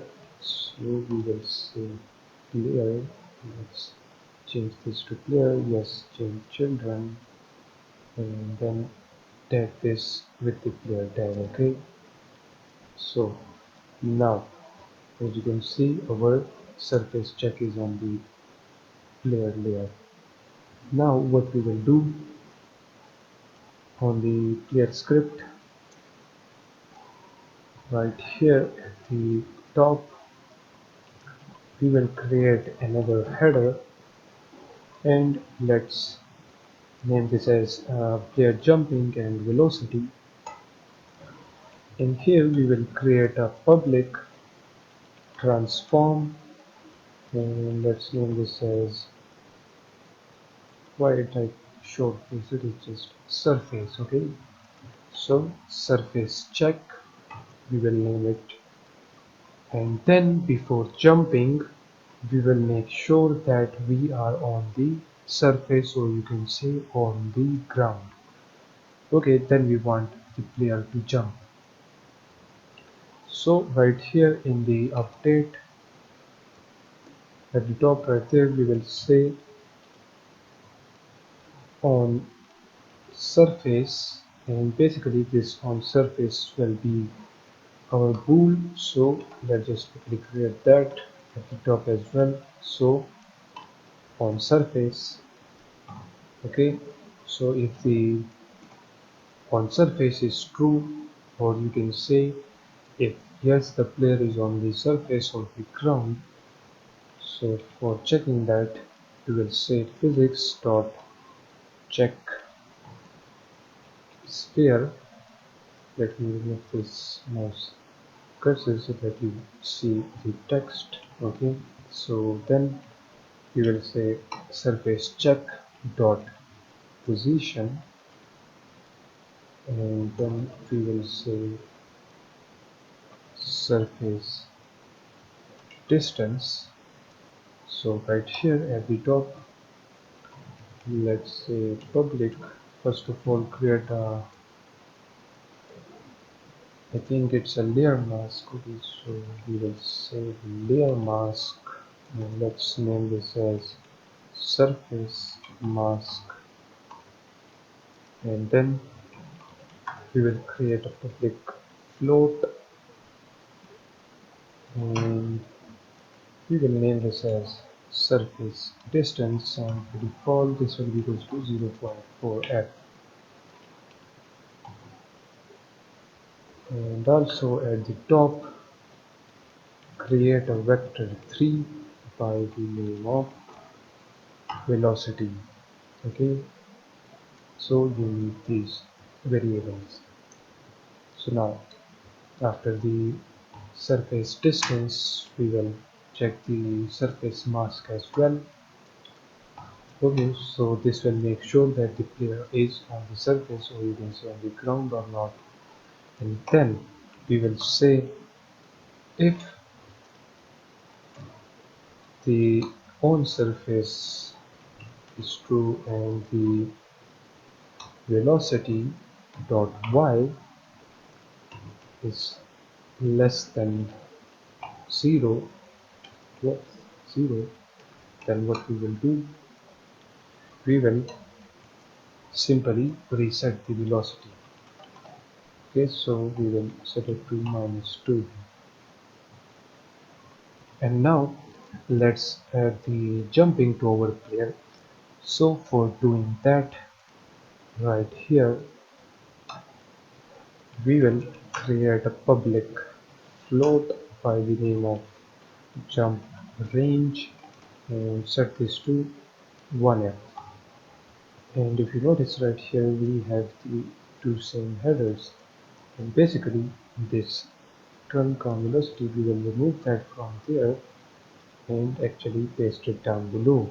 Okay, so make sure that you create this jump range and this velocity and move these two from up there. And now we can change this header to player health things. Okay, and for now we can just ignore that player health things. Okay, just simply paste back there and comment this out, because we are not dealing with the player health for now. So with this in place, let me move this camera things right here. Okay, we want everything in line. First we will have the player movement, then the player health, and then the player script cameras, and then we want the gravity and the velocity jumping pins at the end. Okay, you can just align this however you want, but I just want a clean code, so that's why I'm doing this. And this is the best way to kind of sort out the variables. Okay, so in the player animator and gravity, what we will do, we will create a public float by the name of gravity now, and as you can see, the gravity will be minus 9.81f. This is the gravity value. Okay, and okay, we will just leave that one for now. So now we have the gravity. Now let's simply add the jumping. So in order to make the player jump, we need to check if the player is on the surface or the ground, and we did that right here. As you can see, now we will simply create a jump function. So for that we will say void jump. Okay, and in here we will say if we press the jump button, okay, or you can say the space button. Let me show it to you. In Unity, go inside the project settings, and in the input manager, as you can see, we have a default jump button, which is right here, this one. So this is by default set to the space button, okay, of the keyboard. And we have some other buttons right here. Okay, here is the jump, and then we have the 5-1, 5-2, 5-3. Okay, these are for the different controllers. So we want the jump button to be pressed. So we will say right here if input dot get button down, and that button is the jump button. And also we want to check if the player is on the surface. Okay, we don't want the player to jump in the air, okay, because that will be just out of this world, because it didn't work in our planet. Okay, let's just leave that. Okay, so if we press the jump button, then we want to make the player jump. So for that we will say velocity dot y will be equals to mathf dot square root, and we will take the square root of the jump range. We will multiply that by -2, and then we will multiply that by the gravity. And as you know that mathf dot square root is used to calculate the square root of a specific single or float data type. So this will just simply lift the player in the air. Guys, you can set the jump range to whatever you want on it, but I will just set this to 1f. And I guess this will be for the jump function. Now right here in the update, right here type gravity. We will apply gravity right here to player. So we say velocity dot y, and we will plus and equals that to the gravity, and then we will multiply it by the time dot delta time. And after this, the character controller dot move, and here we will pass the velocity. We will multiply that by time dot delta time, and after this we will simply call the jump functions. So as you know, we do everything in a neat and clear way. So after the clear move, then we will call the jump function. So we will say jump. Okay, with this done, we can just save this and get back to Unity. Now if we click on the player, and you can see we have now different variables right here. We need to assign things to that. So first of all, let's click on this surface check, and we want to move this surface check to right here to the foots of the player, okay, because the surface is right there.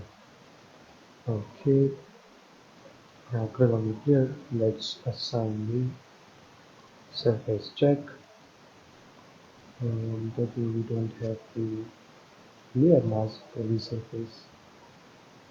So right here, if we click on add layer, let's add a surface layer.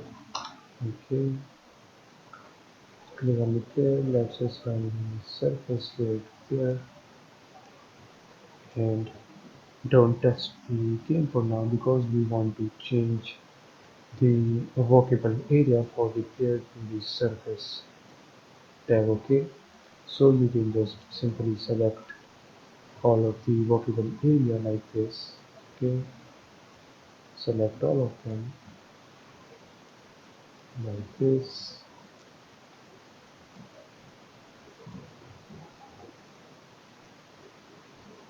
Okay, so select wherever you want the player to remove. You can select your terrain, or if you have roads, or if you have any kind of surface or ground, then you can select that all and simply click on this layer and change it to surface. Okay, and click on yes, change children.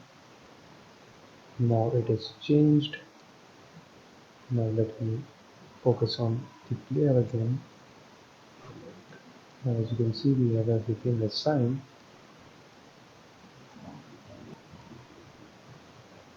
Right here, let's click on this.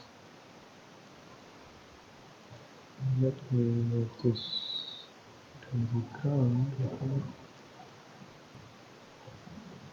And also let's select all of the workable area again. Then click on this navigation. Let's change the step height to 0 now and pick it. Okay. And let me focus it here. Now if we simply play the game, and as you can see we can walk, and now if we click on this space button, as you can see now it jumps and then it comes back to the ground again, as you can see. And as you can see the slope, it makes it really realistic that if he is actually walking up to this high place. As you can see, if we come to this point, as you can see, just climb up on that slope, as you can see. But once we added the animation, this will look even more good. Okay, with our jumping done, see you guys in the next video.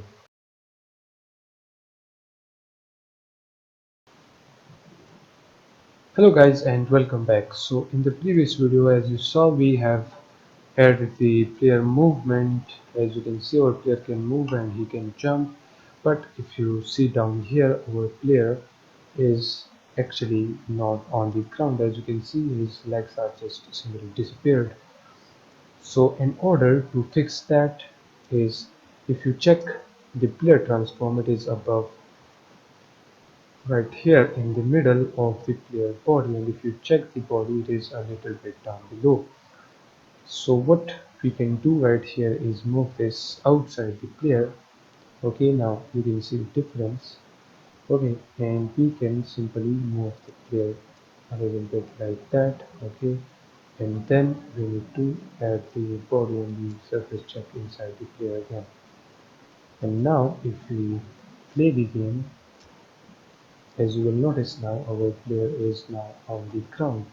And as you can see, when we go down below this slope, this little slope, as you can see, our player moves down, and if we now climb on this little slope, he will move up, as you can see. And now let's check the bigger slope right here. As you can see, he is moving up, and we can actually jump as well, as you can see.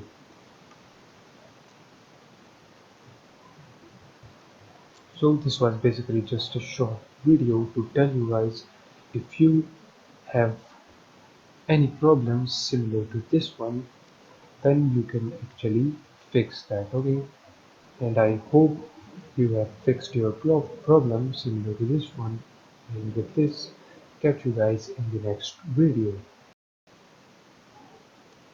Hello and welcome back. So now we have all of the player movement. We can walk, we can jump.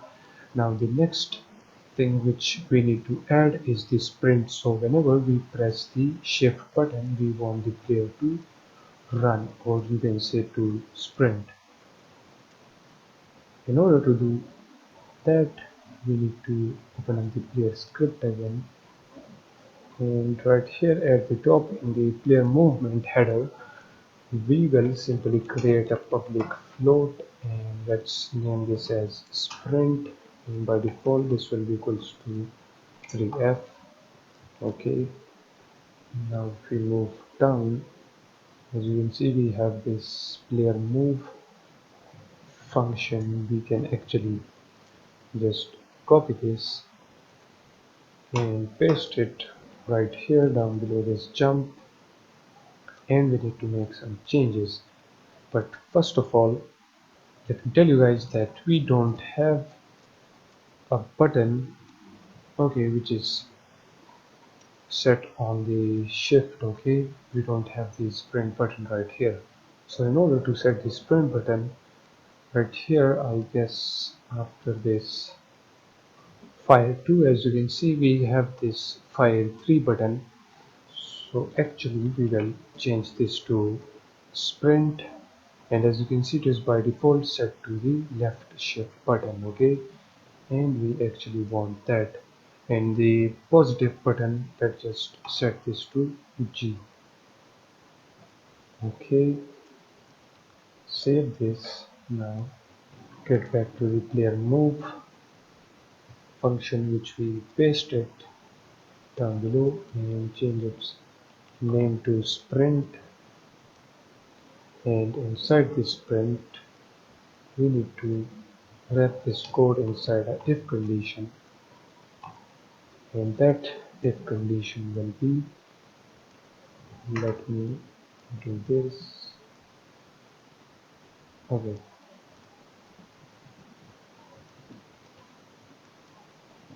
so that if condition will be if we press the, or you can say if we hold down the shift button and the W button, or you can say that if we press the up arrow button and then we hold down the shift button, we want the player to just sprint.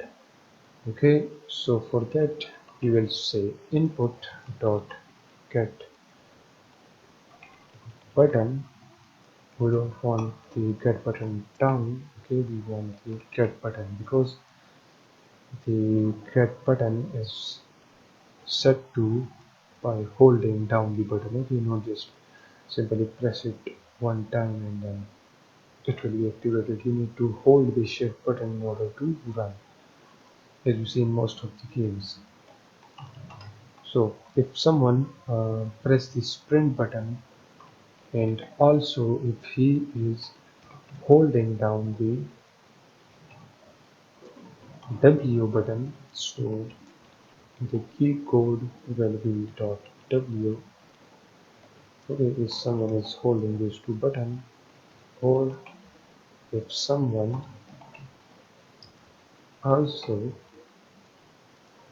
press the up arrow button, so keyboard dot up arrow, and also we want to check if the player is on the surface. Okay, if the player is falling down or in the air, then we don't want that to happen. Okay, so if someone is holding on the shift button, or you can say the sprint button and also W button, then we will make the player sprint, or you can say run in that direction, and vice versa for the up arrow button as well. So then we will do everything similar to our player move, but the only thing we will be changing is the speed. Okay, we want it to be 3f, so 3f is equals to the sprint, or you can actually set this to player sprint, okay, in order to match this with the player speed. Okay, so now we will multiply that by the player sprint. And now if we save this and scroll up right here, after this jump we need to call the sprint function as well. Okay, now save it again, get back to Unity, and if you click on the player, now we have the player sprint right there.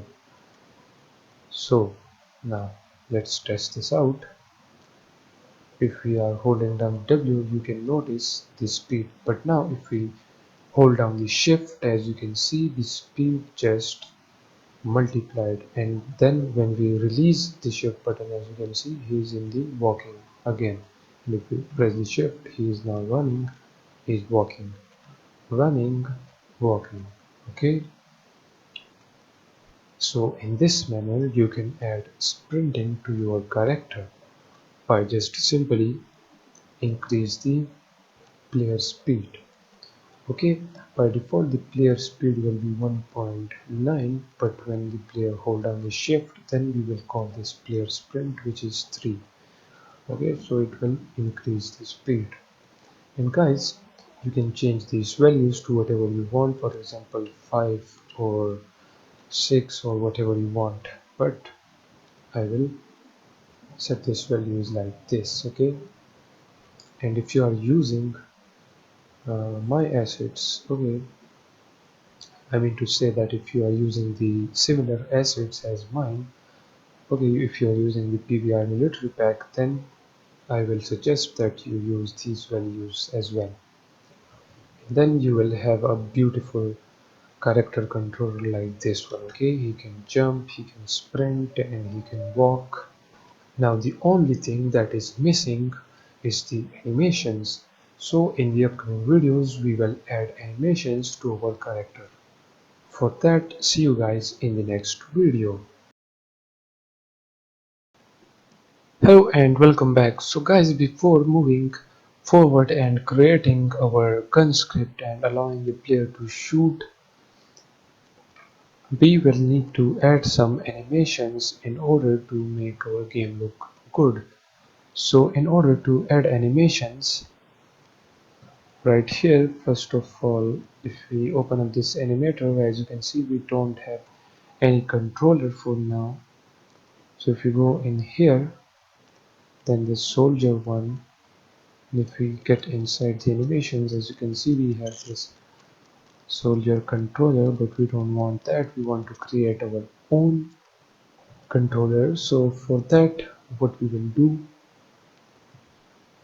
we will click on this create, and then we want to create a animator controller, and let's name this animator controller as player controller.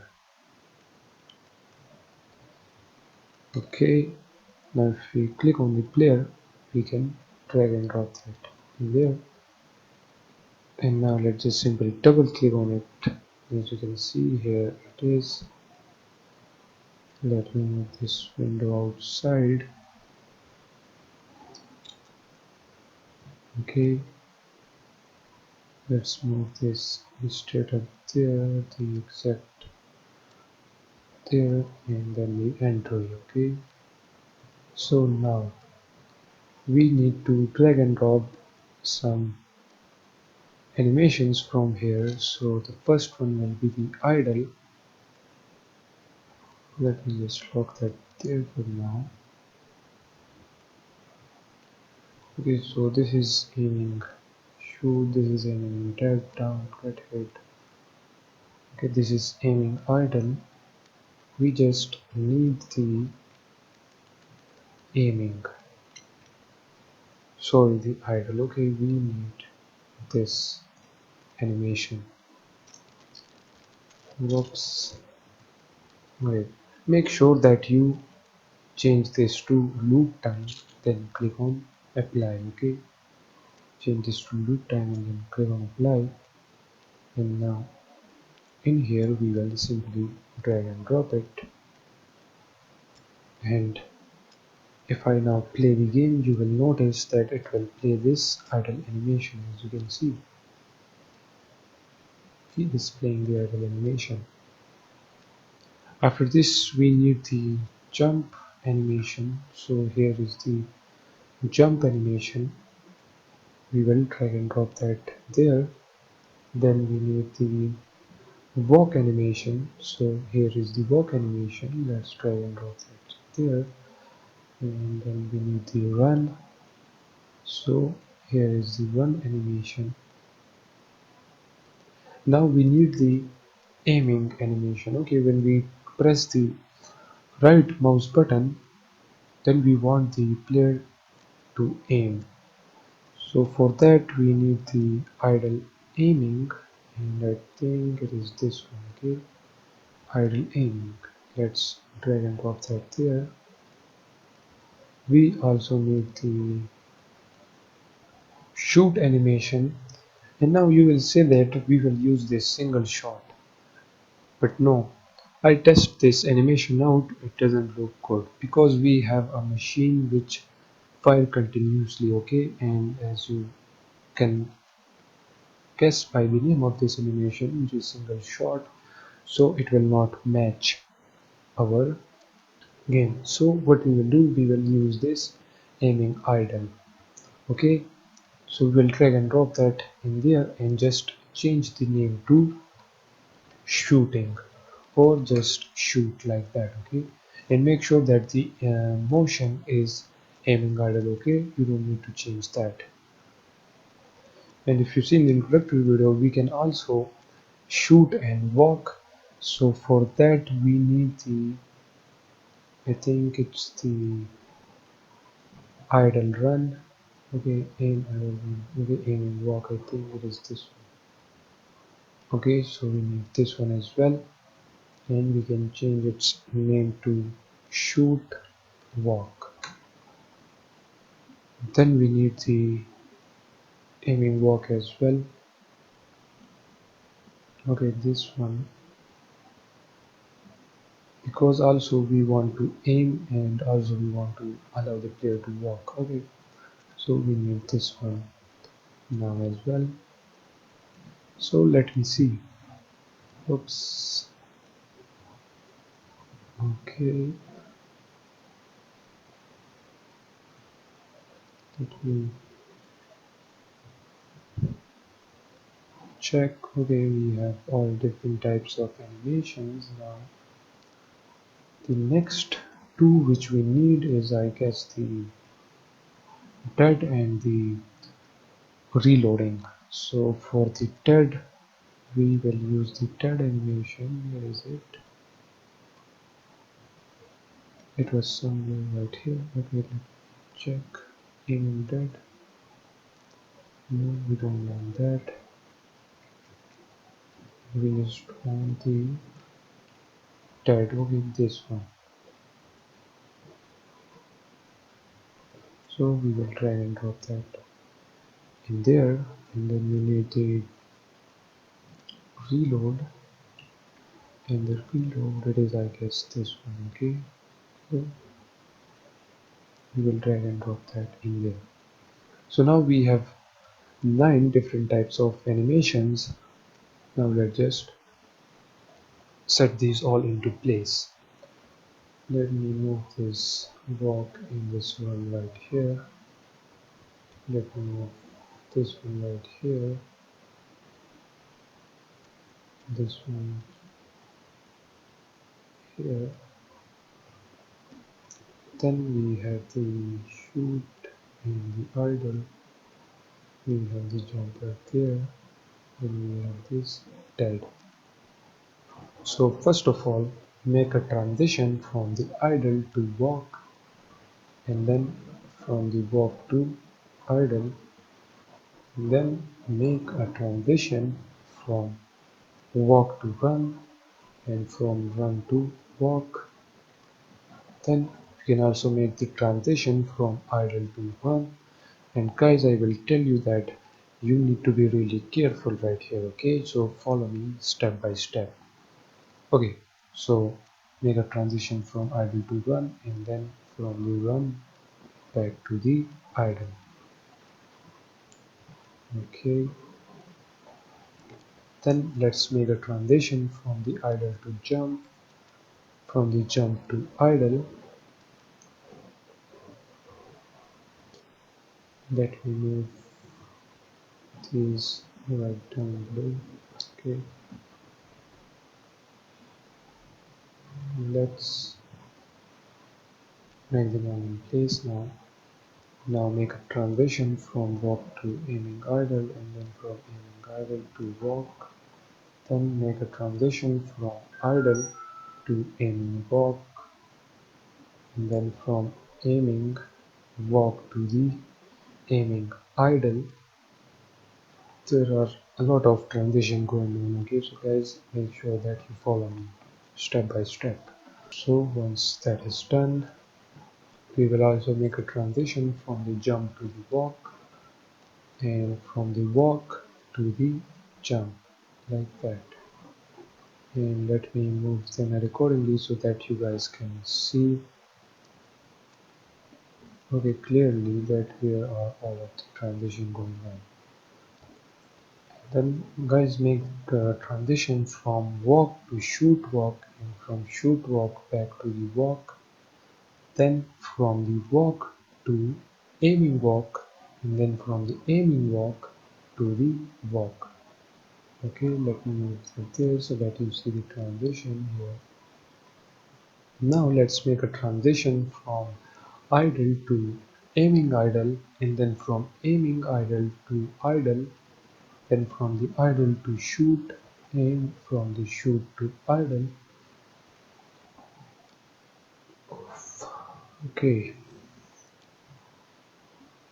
then what we need to do, we need to make a transition from shoot to aiming recharge, and then from the aiming recharge to shoot, and also make a transition from shoot walk to recharge, and from the recharge to shoot walk. And then we need to make a transition from all of these animation to this death, okay, because he can die in whatever situation the player is. Okay, he can die when he is in the idle, he can die if he is shooting, he can die if he is in the idle, he can also die if he is jumping, he can also die if he is walking. Okay, he can also die from here and from here as well. From the running he can also die, and I think we already created from there as well. Okay, you can see we have all of these connected to our death, and also if he is recharging then he can die as well, but let's just leave that for now. So with all of these transition done, now we need to just minimize this. Let me add this there, and let's add this one there as well. Okay, now I'm opening this animator. Okay, and if you notice right here we make this loop time. Okay, also make the walk loop time as well. Okay, make the run loop time as well, and walk to loop time, shoot walk to loop time. Okay, it is set already. Set this to loop time as well. Make the dead as this. Make this one loop time as well. The guardrail is already set, and make the jump to loop time as well.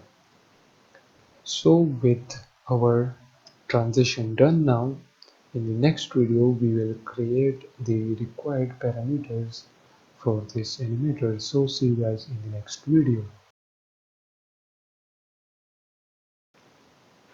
Hello and welcome back. So in the previous video we transition all of the animation. Now in this video we will add the parameters and then assign the parameters in the transition. So first of all switch to this parameters tab, and then from here select this drop down arrow and then click on this bool, and let's name this bool as walk. Then after this we will add another bool, and this time we will name this running. Then let's add a trigger by the name of jump, and then we will add another bool. Let's name this idle. After this we will create a bool by the name of idle aim. Then we will create a bool by the name of aim walk. Then let's create a bool by the name of fire. Then let's name the other one fire walk. And after the fire walk we will create a die. and then a loading bool. So once all of these are completed, this 9 bools and 1 trigger, and you can name that this whatever you want, but these names suit my game, so I will just use this. Okay, now let me open up this animator tab like this so that you guys can see clearly. But if we click on this transition, as you can see, we don't see this area, this condition area. So what we will do, we will just resize this according to that all window. Now right here, first of all, remove this as exact time 0 and make sure that you select the transition which is from the idle to the walk. Okay, so simply remove this tick from has exact time. Okay, and then right here in the condition, we will click on this plus button, and as you can see, they already give us the condition which is walk true. Okay, let's set the walk to true. So just leave it as it is. Then click on this transition which is from the walk back to the idle. Remove this as exact time 0, add a condition, and this time we will say walk false. Okay, now let's click on this transition which is from the idle to jump, and simply remove this as exact time 0, click there and select the jump trigger, and then select the transition which is from the jump back to the idle. You can leave this as it is. Okay, because we want that once the jump animation is fully completed, then we want to go back to the idle animation. Okay, so for that purpose we will leave this as exact time, and right here we will then simply say idle true. Okay, now you can see this transition which is from the idle to this aiming idle. Okay, so select that transition and remove this as exact time 0, click there. Okay, on the condition and set the idle aim to true. Then select this other transition which is from aiming idle to idle, and right here we will do the same, remove that, add a condition, and this time we will set the idle to true and the idle aim to false. Okay, so this transition will be like this, as you will see. Now let's check the transition from the idle to dead, and as you can see, this one is the transition. So simply remove has exact time 0, and right here we will set the tie to true, and you can see the transition right here. As you can see, he will be idle, and when his health becomes 0, he will simply die.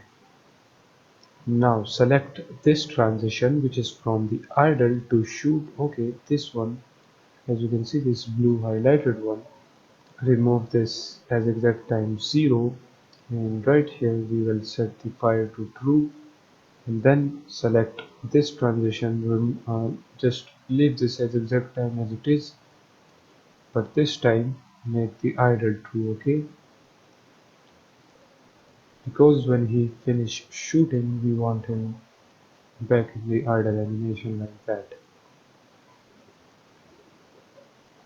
Okay, now select the transition which is from the idle to run. We can remove this as exact time 0, and right here we will simply set the running true, and then so for this transition which is from the run to the idle, we will remove this, and right here we will set the running to false. Okay, and as you can see, all the animation connected to the idle animation are now connected. Now first of all, let's simply set this animation. Okay, from the jump to dead and from everywhere to restart animation. Okay, so right here just simply remove that and set the die to true. Then from this aiming idle we will do the same. Okay, just simply set this die to true, and I think from the idle to dead we have the reset condition. Then from the shoot to dead we will set the die to true. Then from this walk we will set the die to true, and as you can see he will be walking, and when he gets shorted he will just simply die. And then select this one from run to dead. As you can see right here, we will set the die to true and we will play. Now he is dead. Okay, then from the shoot walk to dead we will set the die to true, and you can see. And from aiming walk to dead we will set the die to true, as you can see. Now select this transition which is from the jump to this walk. Okay, this one, remove this as exact time 0 and right here set the walk to true. As you can see, when he jump, then he will start walking. And now select this one which is from the walk to the jump. Okay, remove this as exact time 0, add a condition which will be jump. Okay, so if he is walking he can jump. After this, select this transition which is from aiming idle to walk. Right here remove this as exact time 0, set the walk to true. Okay, and then the next condition will be aim walk, or we can just set the aim walk to true and this walk to false. Okay, so if he's aiming, then when we just simply remove our button from the right mouse button, then he will just stop aiming, and when we press the W button he can just simply walk like that. Okay, now select this transition which is from the walk back to the aiming idle, remove this and add a condition, set the idle aim to true, and then set the, where is it, okay, walk to false. Okay, so if he's walking and then we stop walking and we are still holding the right mouse button, then the player will be continuously just aiming. Okay, so we have completed this for transition. Now select this transition which is from the aiming idle to aiming walk. Okay, so select this transition, remove this as exact time 0. Right here we will set the aim walk to true and then idle aim to true as well. So if he is aiming and then we press the W button, he will start walking like this, as you can see. And then select this transition which is from aiming walk to aiming idle. We will remove the exact time 0, add a condition, and this time we will set the aim walk to false. And he will be walking, and when we remove the, we unpress the W button, okay, remove our finger from the W button, he will just stop like that. After this, let's select this transition which is from shoot to aiming recharge. Okay, as you can see from the arrows, okay, this one from shoot to aiming recharge. Right here remove this as exact time 0, add a condition and set the reloading to true. Then select this one, remove this as exact time 0, add a condition and then set the reloading to false. As you can see, when you stop reloading, he can then simply shoot back. Now let's select this transition which is from shoot, walk to aim and recharge. For example, if you are walking, then you can also recharge, or you can say reload. So remove this, and right here we will set the reloaded to true, and when we are not reloading, then we will set the reloading to false, like this. Now select this transition which is from the walk to shoot walk. Okay, make sure that you follow me with both of your eyes open, okay guys, because you will mess this up, because as you can see there are a lot of transitions going on. So from the walk to shoot walk, remove that, and right here we will set the fire walk to true, and as you can see we'll be walking and then we can shoot and walk. Then select the other transition which is from shoot walk to walk, remove that, add a condition, set the fire walk to false, okay, and then as you can see this image.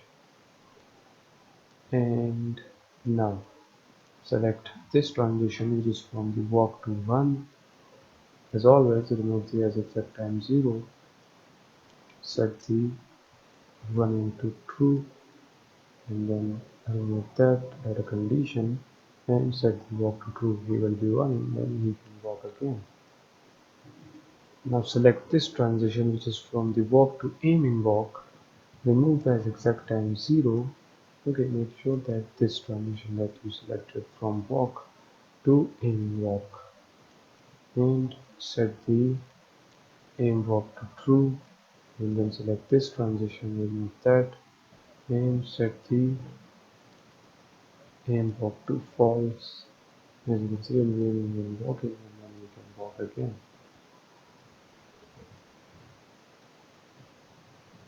And I guess all of the transitions are now completed, and I hope you guys got what I have done right here. Okay, we first created the parameters and then we assigned the parameters in the transition conditions. Okay, you can just rewatch this video if you guys didn't get it what we were doing, and you are free to ask me any question. I hope you liked this video and catch you guys in the next one. Hello and welcome back. So in the previous video we have connected all of the animations, we make the transitions, and we assign the condition to that transitions. Now in this video we will implement these all animations in our game. So for that, let me put this animator tab right there now, and as you can see we have the animator now assigned to this animator. Now let's open up the player script and let's start adding the animations one by one. So first of all we will add the walking animation. For that we need to create a reference to our animator. So for that, right here in this player animator and gravity, what we will do, we will press enter, create a public animator, and let's name this as animator. Save this, get back to the Unity, click on the player. Now as you can see we need to provide the animator there, so we will assign the animator. Now right here in Visual Studio we will scroll down, and inside this player move function, right here as you can see this is our move code. It says that if we are on the ground then we can just simply move in any direction which we want. So inside this if condition we will say animator dot set bool, and we will set the walk to true, and when we are walking we don't want the running to be true, So we will say animator dot set bool, and we will set the running to false. And guys, you will be thinking where this walk and running come from. If you saw the previous video, let me show you. If we click on this animator, as you can see, we have this bool type parameters. These are all of that, okay? And if you see right here, let me just simply first of all zoom in here. As you can see, when we don't want to walk and we want to run, then we set the running to true. And right here, as you can see, we set the walking to true and the running is then false, okay? So that's why right here we set the running to false, because we are walking. And also what we want to do, if we are walking, then we want to set the idle to false as well, okay? Because then the player is not in the idle animation, okay? He's then walking. And then we will set the jump trigger to, we will just simply set the trigger for that, okay? So we will say jump, because when we are walking, then we can also jump, as you saw in most of the games, okay? And when we are walking, then we can also aim walk as well, okay? For example, if we are holding down the W key and then we click the mouse right button, then we want to aim and walk, okay? So let me first of all set this to true and then show you how this will work. If we get back right here and let me do this, okay, where is the walk? Okay, here is the walk and then aiming walk. As you can see, we set the aim walk to true. So this will happen like this. Let me, okay, so if we are walking, we can also aim walk like that. Okay, so after this we will say animator dot set bool, and we will set the idle aim to true as well, because if we are walking and then we simply stop walking, okay, and we are still holding down the mouse button, okay, then we want to do this, as you can see right here. Then we want to just stop walking and we want the player to be in the aiming position. Okay, so this was for the if condition. Now if we are not walking, then what we want to do? So right here we will add a else, okay, after this if. So we can simply copy that from there, paste it down below and set the idle to true. So if we are not working, then we can also go back in the idle animation, okay, or you can say the idle state. And if you are not walking, then we can also jump, of course. It's jump, okay, which will be capital. And then after this we also want to set the walk to false, okay, so we will set the bool walk to false, and then after this we will say animator dot set bool, and let's set the running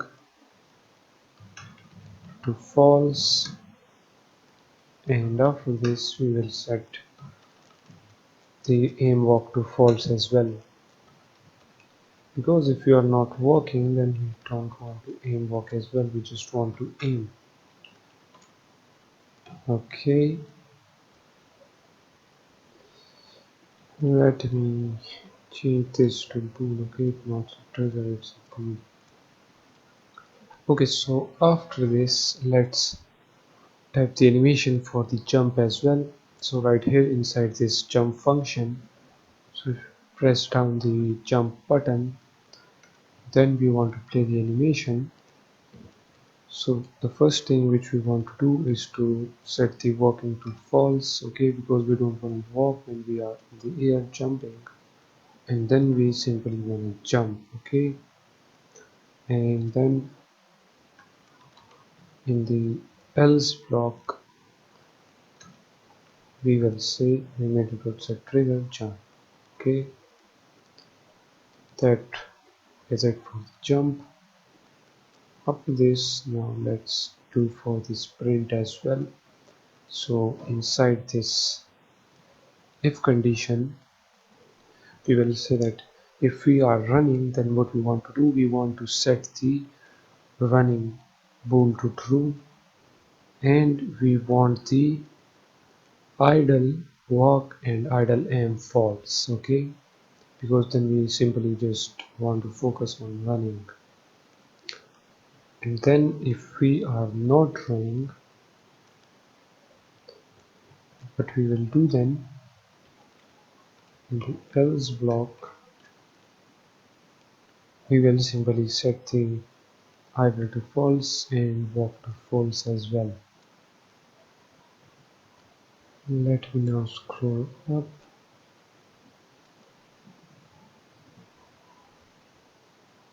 But here in the jump else condition we want to reset the trigger, okay, we don't want to set the trigger, we want to say reset trigger jump, okay, and after this right here set the aim walk to false and set the idle aim to false as well, okay. For now just set these both to false, okay.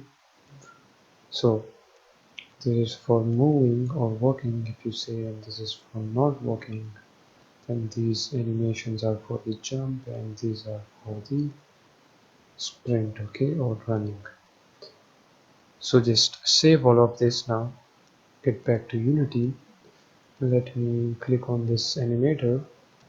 Let me put this window right here, okay, somewhere right here, okay, so then you guys can see different animations being played, okay. Select the player so that it shows which animations are currently playing. Now, as you can see, when the game starts, as you can see, we are in the idle, and as you can see, the idle is true. Now, if we let me move this right here, okay. So now, if we click on the W button, as you can see, now the walk is true, and as you can see, the walking animation is playing. Okay. Now, if we stop, as you can see, we are back to the idle. Now, if we hold down the shift button and then if we press the W button, as you can see, he is now walking. Okay. Now, if we remove the fingers from the shift button, now as you can see, he is walking. As you can see, he is running and he is walking now. Now, if we try to jump, if we press the space button, as you can see now, he is jumping. And you can see when the jump animation finish, it just go back to the idle, as you can see. So in this way you can make your own animations, and as you can see, these animations just suit our player. As you can see, it looks so realistic. As you can see, he is now running, he is walking, he can jump as well, okay. But we don't have the fire and the die for now, but we will do that in the upcoming video, so then you guys will know how this everything works, okay. But now as you can see how these three animation play, okay, the running, the walking and the jump, okay. In this manner all the animation work as well, but we didn't implement that. We will implement the shooting animation, the reloading, when we will be working on our gun, or you can say the rifle. So with this done, see you guys in the next video.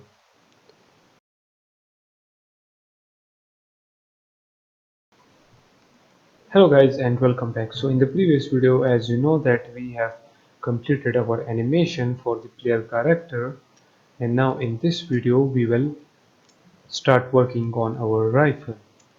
So as you can see, our player is holding down this rifle. So we will create a different script for this rifle by the name of rifle. And in that script we will configure things like damage range and fire rate. We will also add a muzzle flash as you saw in the introductory video, and also we will add an impact effect.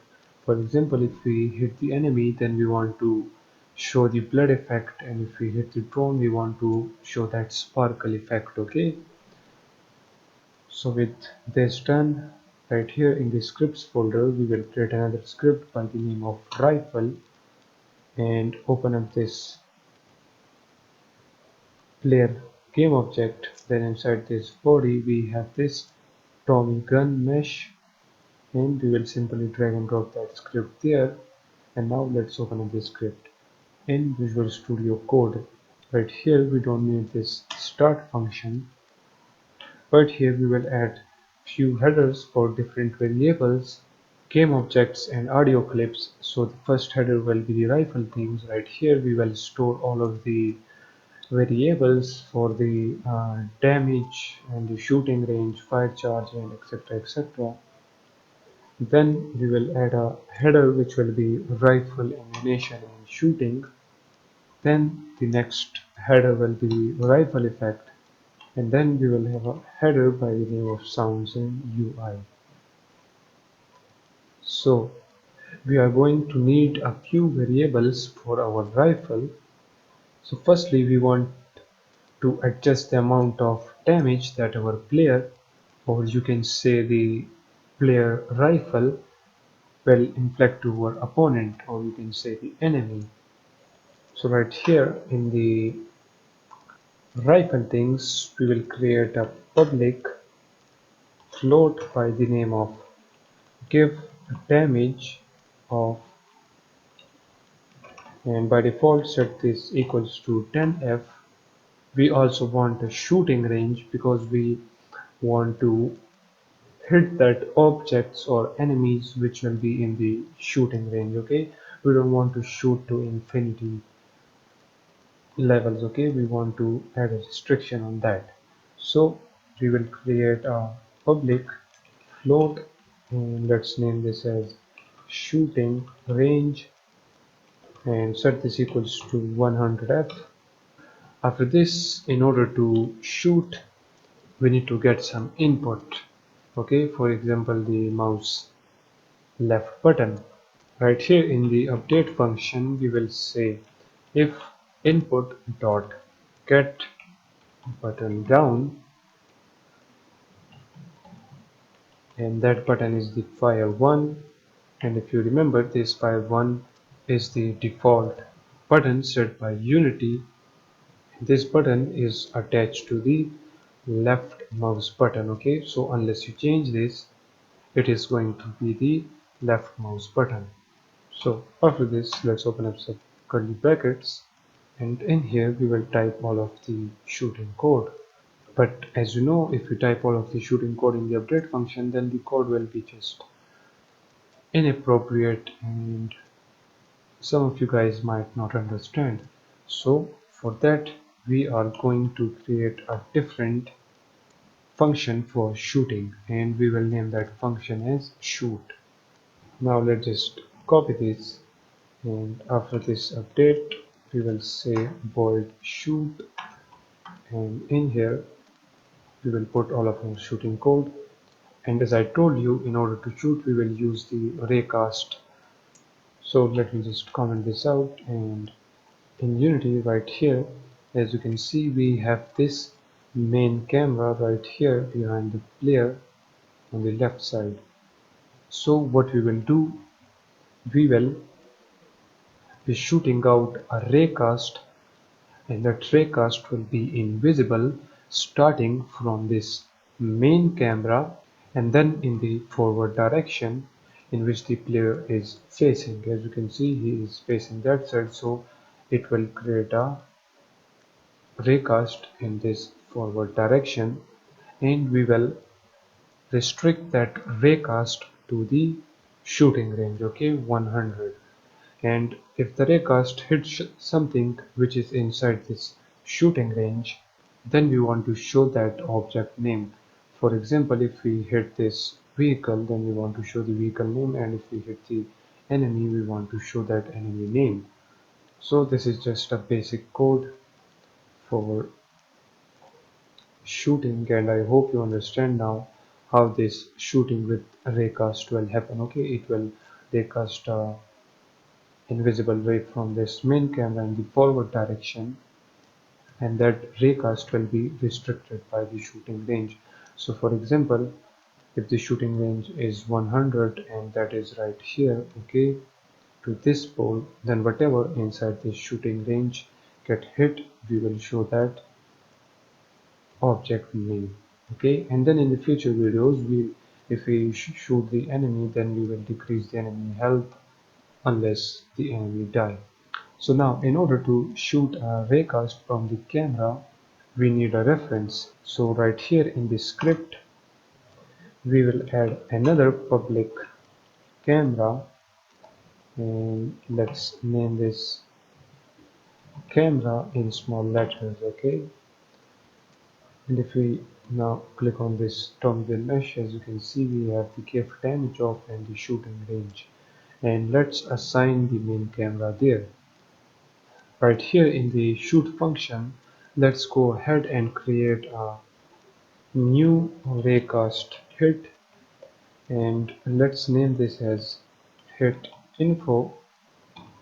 And inside this hit info variable, we will store all of the information about what we hit.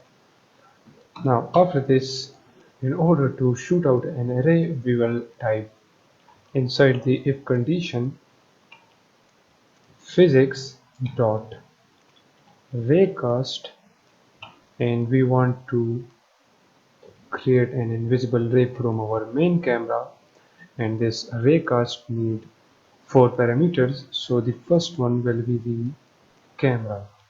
So we will say camera.transform.position, and then we want to raycast an invisible array in the forward direction. So we will say camera.transform.forward, and after this we want to know that what we hit. So we will say out hit info, and then we will restrict it the raycast by the shooting range. Okay, so now whatever we hit inside the shooting range will be stored inside this hit info, and then this hit info will tell us what we shot. So this if condition will only occur if we simply hit something. Okay, and for now let's just simply display what we hit. So for that we will type debug dot log hit info. Okay, and we will get the transform of whatever we hit, and then we will get the name of that object. Okay, and we will just simply debug, or you can say print that out in our console. So now let's save this, get back to Unity. Let me remove that, and as you can see, we have the camera and everything assigned. Let's simply play the game, and now let's just shoot on this vehicle. Okay, so now if we try to shoot, as you can see, it is printing out right here that we hit a truck. Okay, now we hit this ground. As you can see, it is simply recasting an invisible array in the forward direction. So for example, now if we face here and try to shoot, as you can see, it shows that object 71, now 31. Now let's hit this length. Okay, we need to lock our cursor. Okay, let's shoot this one. As you can see, now it is showing all of the objects name. As you can see, we are now shooting the factory and all of that. And now you know how this raycast will work. Okay, so in this video we have added our shooting. Now in the next video we want to lock the cursor and adding a crosshair to our game. So catch you guys in the next video. Hello and welcome back. So now in this video we will add the crosshair and also we will switch cameras.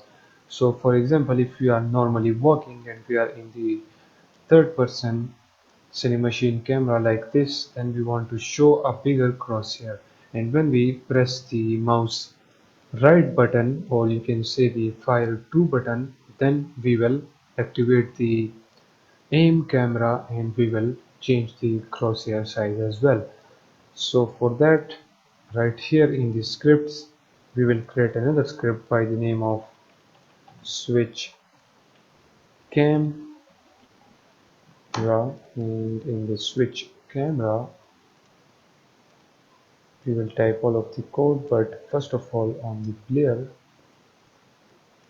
right here we will drag and drop the switch camera there. Okay, now simply open this in the Visual Studio, and right here we will remove the start function. We will add a header, and in here we will say camera to assign. Then we will create a public game object, and let's name this as aim cam. We will assign the aim cam there, or you can say the aim same machine. Then create another game object for the aim canvas. We will assign the aim canvas there, and then we can create another game object by the name of third person cam, and then another public game object by the name of third person. Let's name this canvas. Okay, now if we get back to Unity, click on the player, and as you can see we have these four things to assign. Now we have these two right here, so let's assign the third person camera here. Okay, here's the third person camera. Let's assign the aim sim machine camera right here in the aim cam, and now we need the aim canvas and the third person canvas as well. So let's go inside the UI, then canvas, and let's name this as aim canvas. Let's double click on it, go inside the 2D mode. Here is the aim canvas. Now in here we will add an image, and let's name this as crosshair. Now click on the sprites. We have a bunch of crosshairs right here. So and hence we are in the aim canvas. We want a little bit small canvas, for example this one, so we can simply drag and drop that there. Now as you can see we have that canvas there. You can also click on this set native size, and it will set the accurate size for this crosshair sprite. Okay, and guys, if you are using some other crosshairs, then make sure that you convert that crosshair to sprite. Okay, if you have an image of a crosshair, then just simply select that image and change the texture type to sprite 2D and UI. Okay, so now if you check the game view, as you can see, here is our aim canvas. Now what we will do, we will simply duplicate this, let move it above, and guys, you notice we have an event system now. When we created the canvas, okay, they just come by default, so just don't delete that. Okay, now let's create a third person canvas, and right here we want to add this image. Okay, so this will be our third person crosshair. So we are done with that. Now Let me move this canvas above. Okay, this aim canvas will be disabled by default, but when we press the fire 2 button or the mouse right button, then we will disable this third person Cinemachine in the third person canvas, and we will enable this aim Cinemachine and aim canvas. Okay, but first let's now assign the aim canvas right here. So where is it? Okay, aim canvas, drag and drop, and also assign the third person canvas as well. Now get back to the switch camera script, and right here in the update we will say if input dot get button, and if someone press the fire 2 button or the mouse right button, and also if someone is holding down the W button, okay, if the player is walking as well,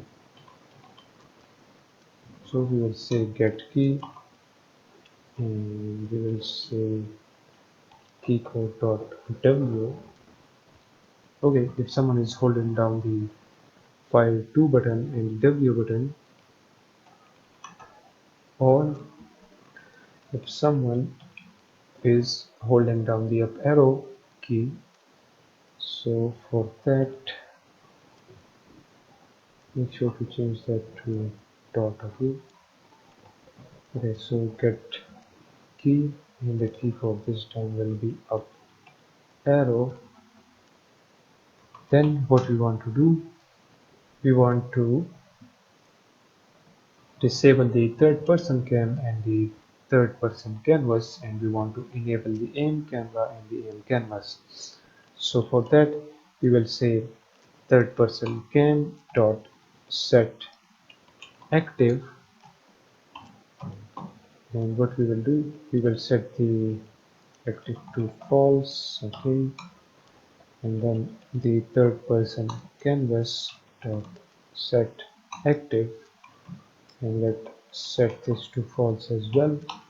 And then we want to enable the aim camera and the aim canvas, so we will say aim cam dot set active, and let's set it to true. And then the aim canvas will be set active to true. Whoops. Okay, true. Now after this we will say else if the player is not moving and he is in the idle, and then if we click the mouse right button or the fire 2 button, then we want to do the same. So we can just copy that code from there, paste it down below, and in here we will simply copy this, paste it down below. And then if the player is not holding the fire 2 button, okay, then we want to enable the third person camera and canvas, and we want to disable the aim camera and canvas. So just simply copy that, paste it down below, change this to true. Now these both to true, and change this to false, and change this one to false as well. And now just save this, get back to Unity. Again, everything is assigned now. And if we play the game, okay, now we have the third person canvas, or you can say the crosshair, and the third person camera is active. Now if you are walking and press the fire 2 button or the mouse right button, as you can see our camera just zoom in and the canvas is changed. And now if you unpress the fire 2 button, as you can see the camera is now changed, but as you can see the transition is really slow, and we don't want that. We want the transition to be quick. Okay, so let me just close that, and So if we click on this main camera, let me just do that way.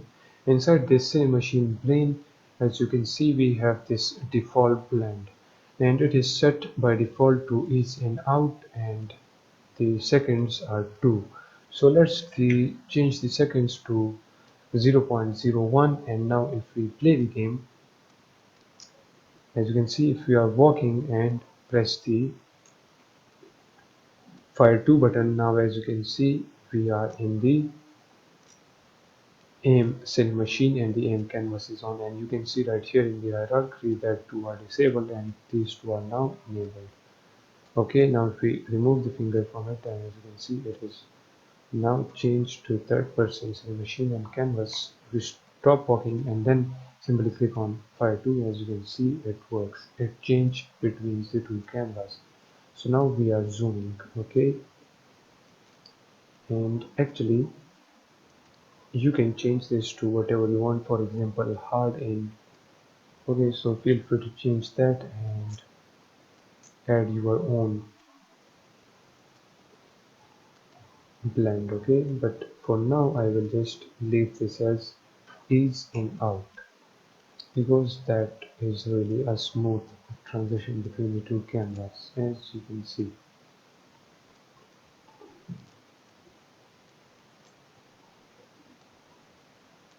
So now we have successfully added the crosshairs, and now we can switch between cameras. Okay, and in the next video we will continue our work on the weapon script. So see you guys in the next video. Hello and welcome back. So in the previous video we have successfully added the crosshair and we can switch between third person and aim camera. Now we want to apply damage to some object. For now, because we don't have the enemy, so we will apply damage to some object. Okay, for example that bus right there, or I think it's a truck actually. Okay, so let me move this player a little bit closer to the truck. Okay, so that we see it correctly when we start the game. Now we will just give damage to this object for now. Okay, and then in the future videos we will add the enemies, and then we will add an enemy script, and in that enemy script we will then apply damage to the enemy which will be assigned that enemy script. Okay, but for now let's just do it for this object. So what we will do right here in the scripts, we will create a C# script by the name of object, or you can say objects, because you can apply this objects script to whatever object you want. Okay, and then simply open this. So right here we don't need these two functions, we just need a public float by the name of object health, and this will be equals to 100f. Then after this we also need a function that will damage our object, and we will call this function from our rifle script. Okay, whenever we hit the object, because we need to call it from another class, so that's why we will make this public, and let's name this as object hit damage. And then inside this round brackets we want to give our function an argument, and as you know that an argument is a way to feed data into a function. In our case we want to be able to specify some amount of damage, so we will create a float variable, and let's just call this amount, and in here we will equal the object health to minus equals to amount, and then after this we will say that if the object health is less than or equals to 0f, then what we want to do, we want to simply destroy that object. So right here we will destroy that object. For that we need to create another function, and let's name this function as die, or you can name this whatever you want. Inside this function we will say destroy, and we will destroy the game object. Make this g small, and then right here we will call that die function. So guys, as you know, we created the object script and we completed it, but now nothing will happen if we try to shoot. There are two reasons we didn't apply this object script to an object, and the second one, which is the most important one, is that we are not passing the amount to this object script and then to this object hit damage function. We are not passing the amount from anywhere. So for that, of course, we hit the target with our rifle. So from the rifle we will pass a certain amount of damage to this function, and then that amount, let's just say if that amount is, for example, 10, so 100 minus 10, then it is equals to 90. So then the object health will be 90, and if it gets the amount 20, then the object health will be 80. So it will work like this. And as you know, our rifle give a damage of 10f. Okay, right here inside this shoot function we will type object. I think the script name is objects, as you can see right here, public class objects. Okay, so objects, and let's name this as objects as well, and let's get the transform of this object, and then we will say dot get component, and in here we will say objects. Then down below we will say if we found that object. Okay, so if the object is not equals to null, it means that if we find that object somewhere in the environment, then what we want to do, we will simply say objects dot, what was the function name? Okay, it is object hit damage. So we will say dot object hit damage, and then we will say give damage of. We will pass this give damage of, okay, which is basically this variable, the rifle variable. The rifle give a damage of 10 f. Okay, or we can say units. So now it will give this object the amount 10, and that 10 will be then decreased from the object health. So then the health will be 90, and when we hit that object again, then its health will be 80, then 70, 60, and like that it will just decrease. And when, as you know, it becomes 0 or less than 0, then that object will simply get destroyed. Okay, so we type this. Okay, now we can just simply save this and go inside Unity. Now click on this object. Right here we will assign this object script. As you can see, the object health is 100, and we have the object script assigned. Now the game, okay, remove that maximize on play because we want to see the object health right here. Okay, so for example, now if we hit the ground, as you can see, it says object 071. Now if we try to hit this object, as you can see now, its health is decreasing. As you can see now it is 60. Now if we hit it again, it's 50, 40, 30, 10, and now the object is destroyed. So it means that our shooting functionality is working. And guys, let's just type the code for locking this cursor to the screen when we play the game. So for that, in the clear script, if we scroll up to this start, right here we will type cursor dot lock state, and this will be equals to cursor lock mode dot locked. Okay, now get back to Unity, and now if you play the game, as you know now, the cursor is now locked to the screen.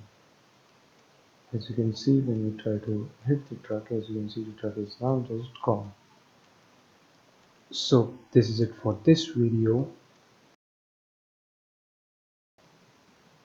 Hello guys and welcome back. So now in this video we will add a muzzle flash to our rifle, and also we will add an impact effect. For example, if we hit this truck, then we will add an impact effect on that. And as you know, for different things we have different effects. For the enemy we have a blood effect. For the drone we have that spark kind of effect, and for this we will have a bullet impact. Okay, but first of all let's start from the muzzle spark, or you can say muzzle flash.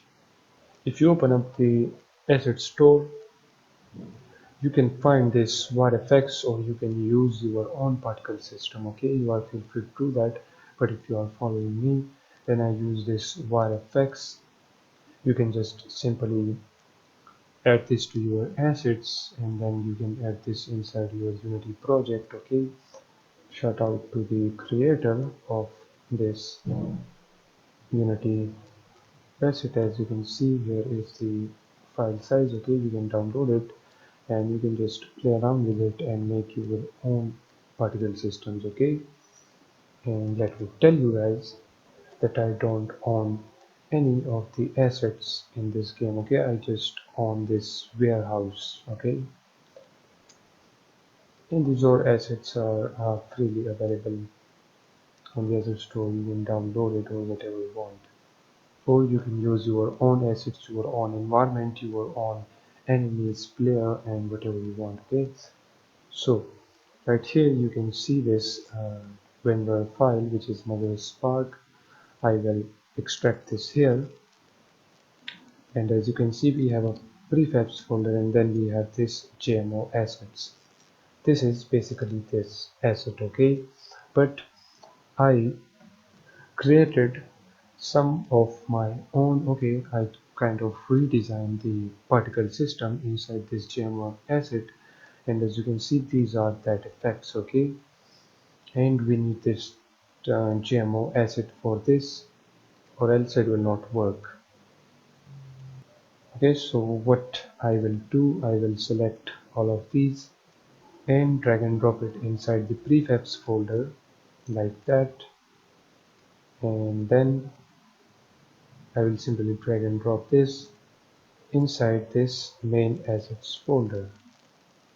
So just drop that there, and now it will just take its time for the importing, so we need to wait for it. Okay, so now we have the JMO assets right here.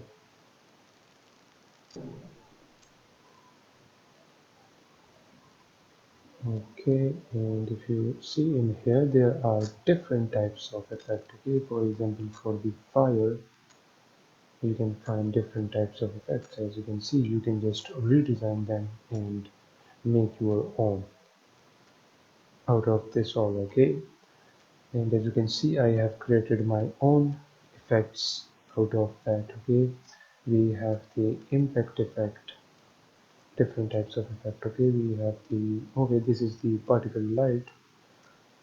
Okay, which is needed for the muzzle flash. Okay, so we didn't have the muzzle flash.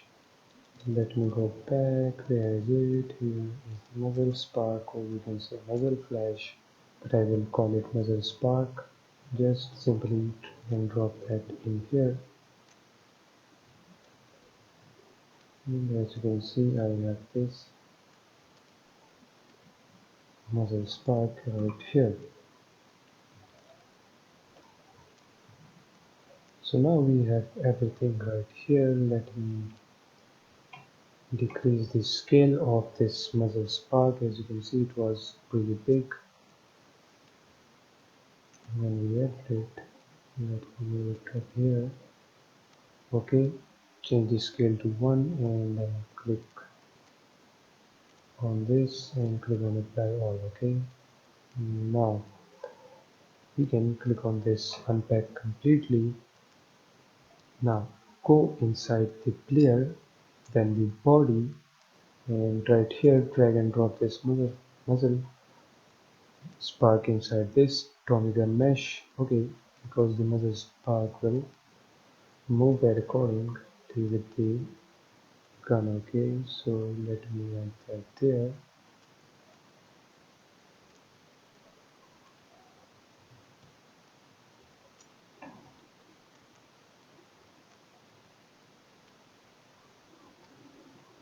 Okay, we have that assigned.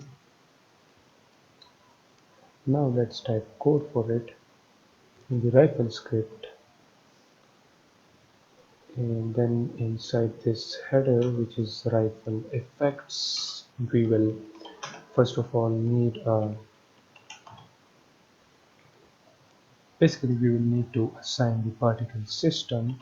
Okay, so we will create a particle system by the name of muzzle spark. Okay, go back right here. Really takes too much time. Okay, so now we have the muzzle spark right there. Let's assign this muzzle spark there. Okay, we will solve this issue after we completed our rifle. Okay, so inside this shoot function, before this raycast or after this raycast, you can just simply type muzzle spark dot play, and that's it. Muzzle spark dot play. Now whenever we try to shoot, okay, we press the fire one button, this muzzle spark will play. So let's go ahead and test it out. Save the script. Okay, now if we play again, and now let's try to fire. As you can see, the muzzle flash is playing. Okay, but as you see, we don't have animations for our rifle, so that's why it's showing right there. We will show this muzzle spark right here at the tip of this silencer of this rifle. Okay, but that is for the future. Okay, we will do that in the upcoming videos. For now, as you know that our muzzle flash is now working, now let's create the impact effect. Okay, for example, if we hit this object, then we want to show some impact effect. For example, this one. Okay, this impact effect. We have two impact effect, which is impact 1 and just impact. So we will show this impact. Okay, you can, whoops. Okay, we will add this impact effect on this vehicle. Over this one. For this, what we will do right here in the rifle effects, we will say public, and let's say game object, and let's name this as impact effect. Okay, now let's go ahead to Unity. Let's click on this, and now we need to provide the impact effect here. We will just provide that there. And now we want to show this impact effect where we shoot. For example, if we shoot right here, then we want to show the impact effect right here. Okay, so we need to get the transform of that. So for that, inside this if condition, let's create a game object by the name of impact go, and we will instantiate. In here, let's give it the impact effect. Then the point we want to instantiate the impact effect is going to be hit info dot point, and then we also want to give it a rotation, and the normal thing to do right here is that point out the particles from the surface. Okay, so for that purposes we use the surface normal. You can go ahead and search for surface normal and see how that works. It is actually a three-dimensional vector that is perpendicular to the surface, which means that it points straight out. So as you know, our instantiate doesn't take the directions, it takes the quaternion. So for that we will say quaternion dot look rotation, and then we will say hit info dot normal. So basically this will take the direction and convert it into quaternions, and then the direction is going to be hit start normal. So after this we want to destroy this impact effect after some time. Okay, so for that we will say destroy the impact go after 0.05 f. Okay, now save this, go inside Unity. As you know, we have assigned the impact effect. Now let's play the game, and you will notice that when we try to hit the ground, as you can see the muzzle flash plays, but it doesn't show any impact effect. But if we try to hit this, as you can see there is the impact effect going on there. Okay, but it just destroyed really quick. So for that, let's change this to 5f. Okay, let's go back, play the game, and as you can see now, you can see the impact effect there. Okay, as you can see, it looks really beautiful as if it is real. As you can see, okay, but now it is not going on from there, so that's why we need to make this time, for example, 1. Okay, and if you actually move this code outside this if condition, and then if you play the game, it will show the impact effect wherever you shoot the bullet.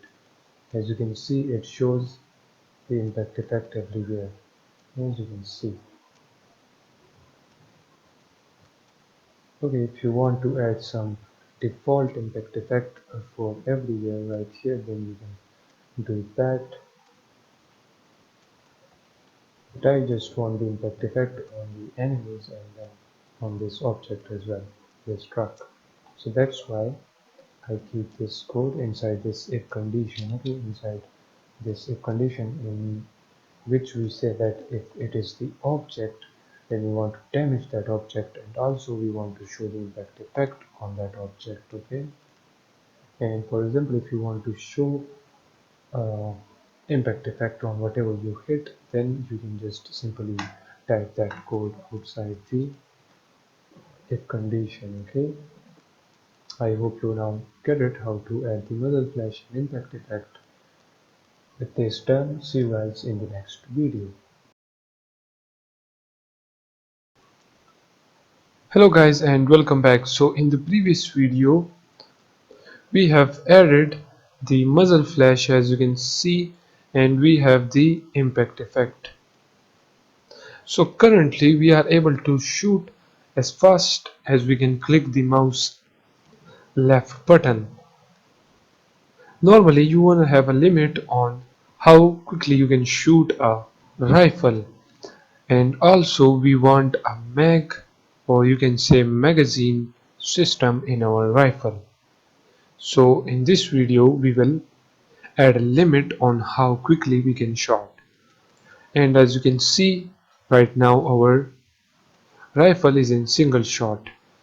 When we press the left mouse button, as you can see, it shoots. It is not an automatic rifle. So we don't want that. We want an automatic rifle. For that, we will open up the rifle script, and right here we will define a fire charge. Okay, it means that in a short period of time, how many shots we can fire. Okay, so for that right here we will create a public float, and let's name this as fire charge, and by default this will be equals to 15 units. After this, right here inside this rifle ammunition and shooting, we will create a private float, and let's name this as next time to shoot, and let's equal this to 0f for now. After this, right here inside this if condition, we will check if the player presses the fire button and our current time is greater than or equals to the next time to shoot, okay, which is 0f. So if the current time is greater than or equals to the next time to shoot, then we want to shoot. But the catch right here is that we also want to set the next time to shoot. We will equal this to our current time, so we will type time.time, then plus 1 divided by the fire charge. So now this means that if our fire charge is 5, then we are going to add 1 divided by 5, which is 0.2 onto our current time, and so we are going to shoot in intervals of 0.2 seconds, or you can say 0.2 seconds. So right here, as you can see, our fire charge is 15f, and now if we divide 1 by 15, then as you can see it is 0.06, so the fire charge will be 0.06, and we are going to shoot in the interval of 0.06 seconds. So the greater the fire rate, the less time between shots. Okay, I hope you get the logic behind this fire charge. So now let's just save this, and before moving forwards we need to remove this get button down. Okay, we need to remove that down from there, because this means that we will have to press the button again and again in order to shoot, and this get button means that we need to just hold the button and it will shoot continuously. But as you can see, now we have the fire charge applied, so it will shoot in intervals. So now basically this will fire in the raycast automatically, or you can say now our rifle is automatic. So just save this now, get back to Unity, and if we now check the Tommy gun, as you can see we have the fire charge right there. So now let's play the game, and you will notice now if we hold down the left mouse button, as you can see it fires in automatic mode, as you can see. And let me minimize this. Now if you fire, as you can see now, and if we change the fire charge to 5 for example, okay, and let's play the game, and now as you can see it shoots the bullet really slow. Now if we change it to for example 1, and you will notice When we hold down the button, as you can see, it now fires even more slower. So the bigger the fire charge, the more you will be able to shoot automatically. So now change it to 15 again, and you will notice that now we can fire automatically. And this was it for this video, and in the next video we will add the animation for shooting the rifle. As you can see, now it looks really bad like this, as you can see. So we will definitely add animations in the upcoming video. For that, catch you guys in the next video.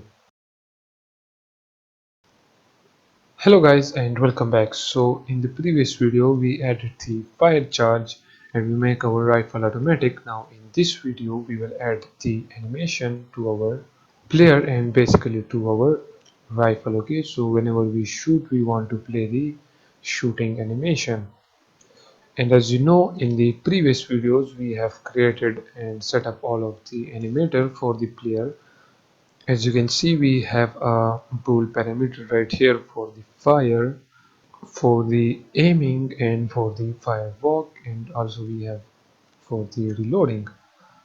But that reloading thing will be a future thing to do. For now, let's focus on adding the animation for the fire. So as you can see, we have make all of the transitions when we are in the idle, and when we press the fire button. Let me move this right here. As you can see, he will shoot like this. And if you are walking and shooting, then this animation will be played. So let's open up the rifle script, and right here we have this if condition for shooting. So right here, when we press the fire button, we want to shoot. But first of all, we need a reference to our animator. For that, right here we will say public animator, and let's name this as animator as well. Now save this, get back to Unity,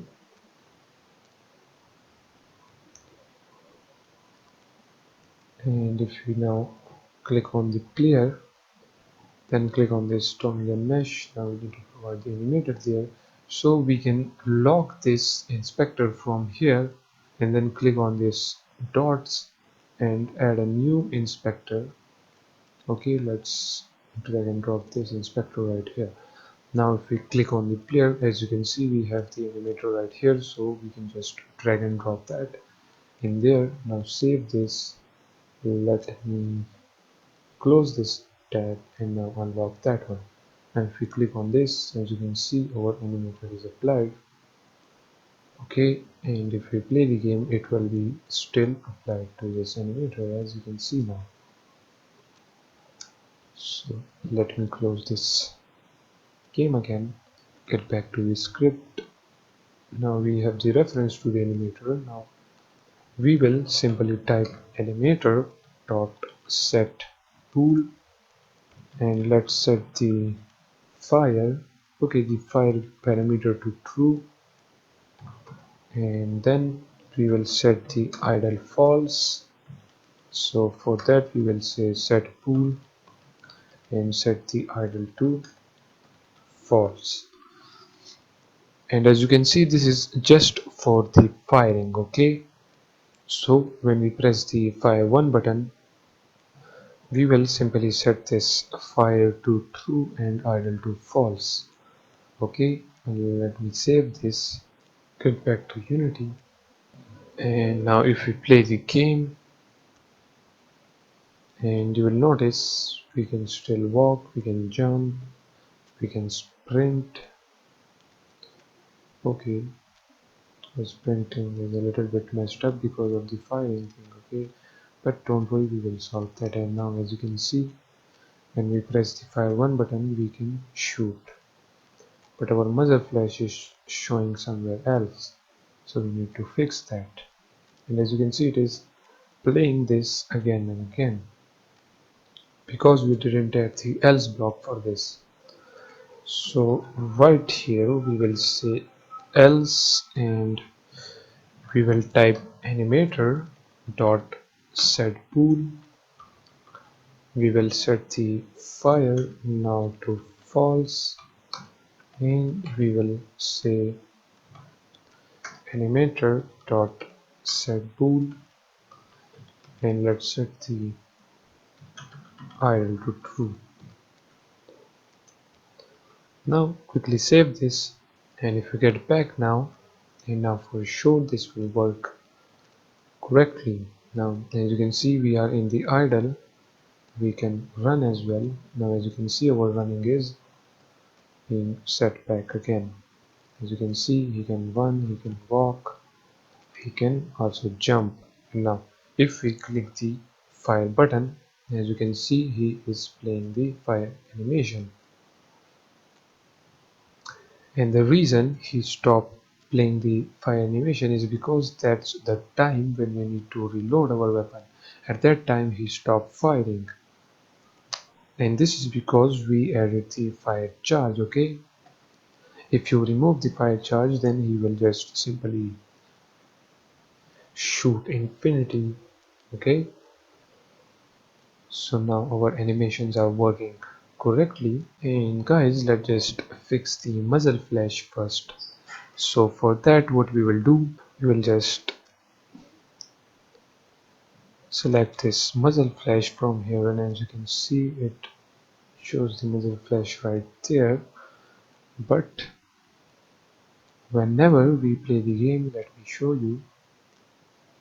Okay, let's change back to the scene view, and you will notice,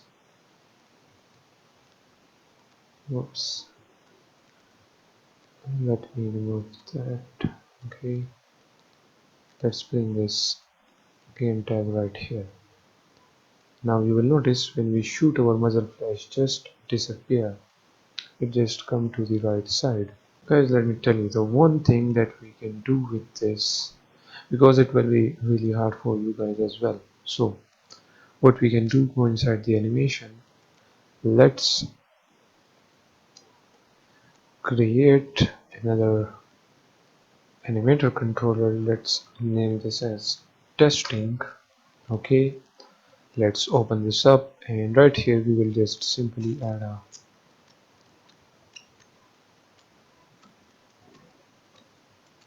aiming. Okay, we will do it right here. We will just add this animation only. Okay, now if we click on the player, here is the animator. Let me add the testing animator right here. Now if we play the game, as you will notice, now he is already inside the shooting. Okay, so what we will do now, I have still the game window on the other screen. We will click on this muzzle flash. Okay, we can play it from there now. Okay, so now we can just set this quickly in front of the gun.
Okay, so once you have the muzzle spark, or you can say muzzle flash completed, then don't close the game, guys. Let me tell you, don't close the game. First copy the component, okay, the transform of this muzzle spark, and then close the game.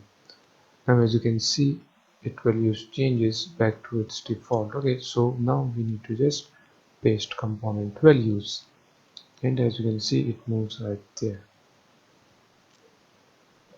Now what we can do now is click on this player again and add the player controller animator again. Now if we play the game, now if you try to shoot, as you can see, let me show you the game window. Okay, here is the game window. Now if you try to shoot, as you can see, it shows the muzzle flash in front of the rifle, as you can see. Let me now close the game.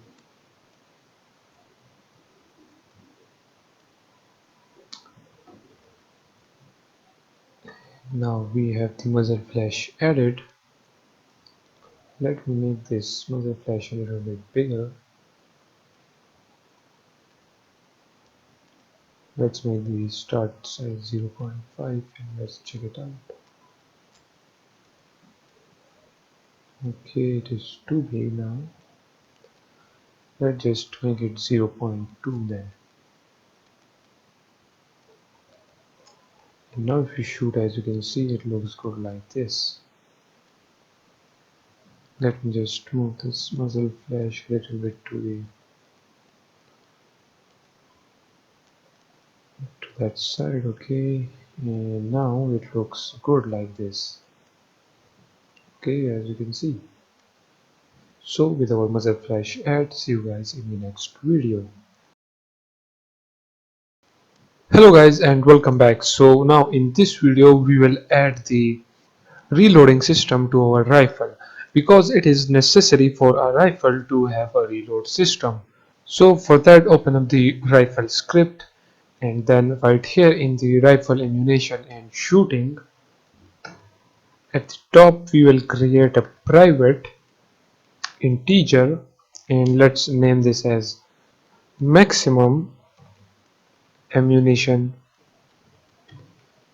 and we will set this to 20, and then after this we will create a private integer mag, or you can say magazine, and the total number of magazines this rifle will have is 15. And then after this we will create another private integer and let's name this as present ammunition. After this we need a public float by the name of reloading time, and let's set the reloading time to 1.3f. If you are using the same assets as mine, then you can leave this as 1.3, but if you have your own player, your own rifle, then you can change this according to your animation and your rifle. Okay, then after this let's create another private bool and let's name this as set reloading.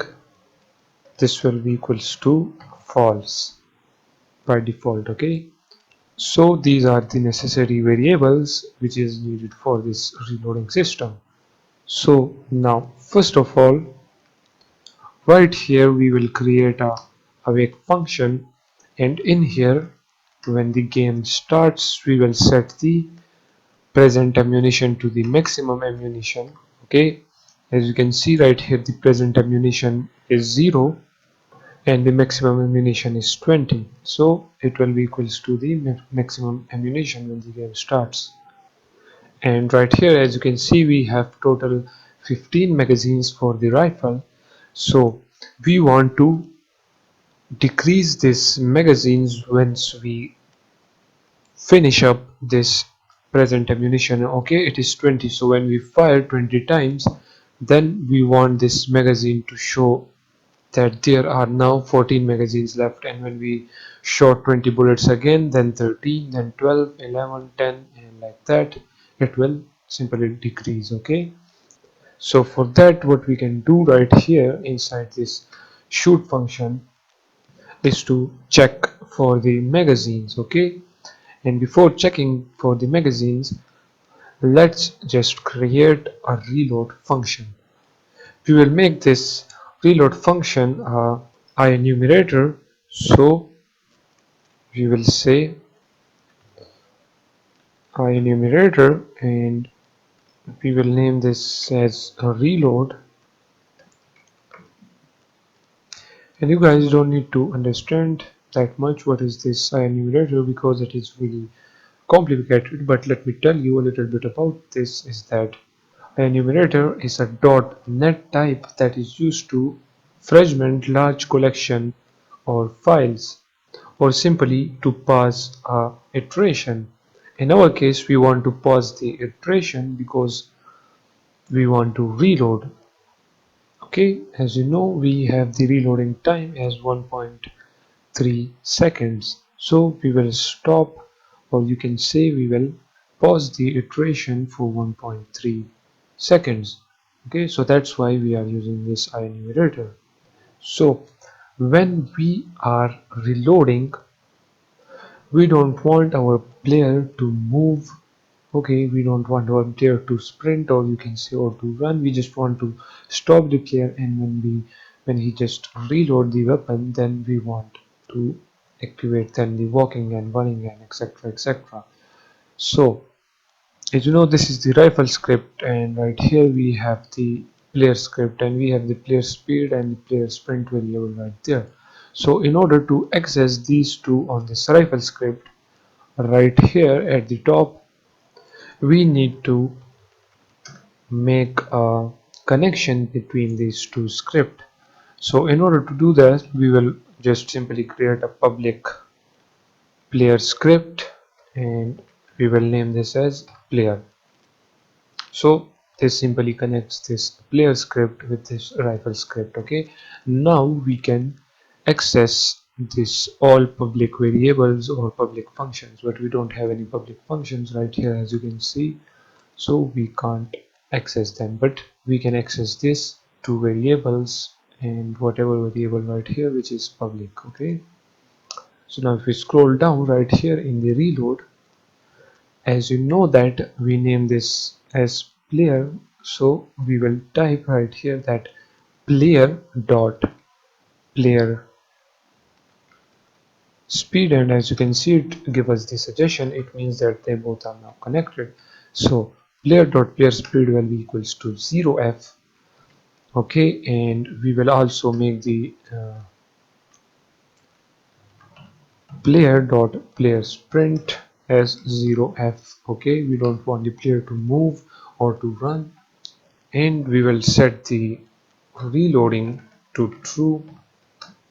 Okay, and then for checking if it is reloading or not, we will simply say debug.log reloading, and right here we want to play the reloading animation. So in order to do that, we will simply say animator dot set bool, and let's set the reloading parameter to true. Guys, go and watch the animator videos, and then you will know about this. Okay, so don't skip any video. After this, what we want to do, as I told you, we are using this enumerator for pausing the iteration, and we want to pause that for 1.3f, or you can say for the reloading time. So right here we will simply say yield return. Okay, you can just simply follow me right here. Okay, there is nothing to understand that much in here. So we will simply say wait for seconds, and for how many seconds we want to wait, we want to wait for the seconds which is set to this reloading time, and as you can see it is 1.3 seconds. So it will stop the player, it will set the is reloading to true, it will show us this reloading message in the console, and it will then play this animation, and the iteration will be paused for the reloading time, okay, which is 1.3 seconds. After that, when we start the iteration, what we want to do, we want to simply stop the reloading animation. So in order to do this, we will simply type reloading and let's set this to false. And then after this, we want to update the ammo, so we will equal the present ammunition to the maximum ammunition again. Okay, as you know, when we start the game, we set the present ammunition to the maximum ammunition. So now if the maximum ammunition is 20, the present will be also 20, but when we finish that ammunition, then it will be 0, and when it becomes 0, we will reload the weapon, and when all these things happens, then we will simply again set the present ammunition to the maximum ammunition. So this is just a simple logic for that. Okay, and then after this, that what we want to do, we want to just reset the player speed as well. Okay, so we will say player speed, and let's set this to, what was it, to 1.9f. Okay, 1.9f, and after this we will set the player dot player sprint to 3. Okay, and after this we will set the is reloading to false, and that was just a simple reload function. So now we have this reload function. Okay, now we want to call this function when the present ammunition becomes equals to 0. So for that, right here in the update, we will first of all check if the set reloading is true or false. Then we want to just simply return, and then we will check right here, we will check if the present ammunition is less than or equals to 0. Okay, then what we want to do, we want to call the reload function then. So for calling that, we will say start coroutine, and in here we will call the reload function, and then we will simply say return. Okay, and right here we are simply starting the iteration using the start quarantine. The start quarantine is actually a method that can pause execution and return control to the Unity, but then continue where it left off on the following frame. Okay, in most situations, when you call a method, it runs to completion and then return control to the calling method plus any optional return values. So you can simply say that the start quarantine is a method to call a enumerator function. It is similar to just calling a simple word function. Okay, but the difference is that you can use it on only enumerator functions, because this type of function is unique, as it can allow you to use a specific yield function and not that you must return something. Okay, so that's why we use the return. Okay, so now when the ammunition becomes 0, it will simply call this reload function, and it will reload the weapon, and it will set the present ammunition to the maximum ammunition, which is 20. Okay, but now we also want to decrease the magazines. Okay, so for that, what we will do, right here we leave a comment where we say that check for mag. So right here, first of all, we will say that if the mag, or you can say the magazine, equals to 0, then we will show some UI text to the player that you are out of ammo. As you see in most of the game, that shows that out of ammo or something like that. Okay, so right here we will show that text. Okay, so we will show that the ammo out text. Okay, but for now let's just leave that. Right here, when the present ammunition becomes equals to 0, then what we want to do, we want to decrease the number of magazines.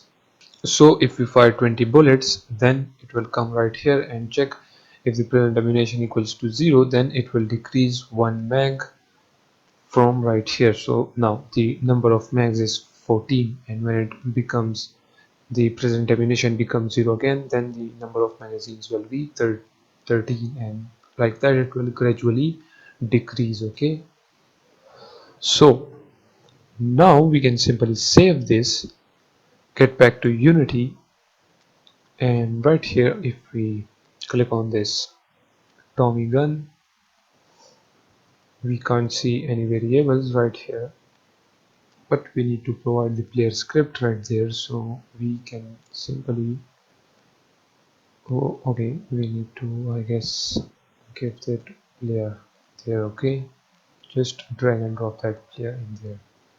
And now if we change to the debug mode, as you can see, we can see the maximum ammunition, the number of mags present ammunition, and the next time to shoot is reloading, all of that. So let me remove that maximize on play so that you guys can see how this will usually change. Now as you can see, the present ammunition was 0 and now it becomes 20. Let me show it to you again. As you can see, now the number of present ammunition is 0, and when we start the game it will become 20. As you can see, it becomes 20. So now if we try to shoot a bullet, okay, it doesn't decrease the present ammunition because we forgot to decrease the present ammunition gradually one by one when we shoot. Okay, so for that, right down below this if condition we will say present ammunition minus minus. Okay, when we shoot we will just simply decrease the present ammunition one by one. Okay, that's it. Now get back to Unity again. Now let's play the game. Okay, present ammo is 20, now it's 18, and when we fire, as you can see, now as you can see, the number of magazines is now 14 and the present ammunition is 20. Okay, you can notice this area. Now if you try to shoot again, now as you can see, it reloads the weapon and the magazine is now 13. When we shoot again, as you can see, he reloads the weapon and now the number of magazines is 12. When we shoot again, now he reloads and the magazine is now 11. Let's shoot again. Okay, he's reloading, now he's firing. He's reloading, he's firing. And like that, when the number of magazines becomes 0, then we will not be able to shoot. Okay, let me make it 0. As you can see, the set reloading becomes true. Now it is false. It is true now. We are reloading and now it is false. Okay, now the number of magazines is now 0, but as you can see, he can still fire the bullet. That is because right here we didn't type return. Okay, so make sure to type return right there.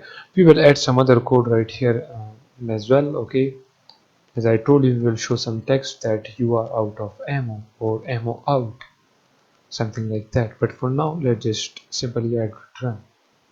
And now if we play the game, and let me finish up this magazines really quick. Okay, let me pause the video right here. Now as you can see, our number of mags is 3. Now let's shoot all of these 3 magazines. Okay, now he's reloading. Now number of magazines is 1. Now he's reloading, and now as you can see, we can't shoot a bullet, as you can see, because the number of magazines are now finished. And now when the number of magazines are finished, we will simply show a text somewhere right here or right here with the rifle that you are out of ammo. Okay, so that's it. Okay, so now we have successfully added the reloading system, and now we have the amount of present ammunition, and we have the number of mags, and we have all of that. So with this done, see you guys in the next video.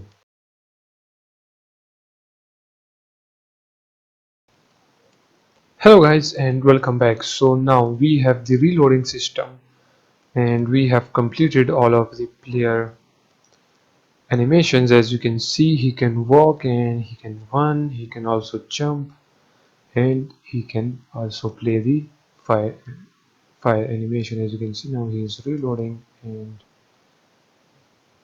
okay, we have different types of animations now. So the next thing we want to do is to play the remaining animations. So as you can see, he don't aim when we press the mouse right button. We want him to play the aim animation. So we have already assigned all of the animations. As you can see, we have this aiming idle and all of that. Okay, as you can see, we want to play this animation. So for that, open up the rifle script. Okay, we need to assign some animations right here as well, and on this switch camera as well. So let's start from this switch camera script.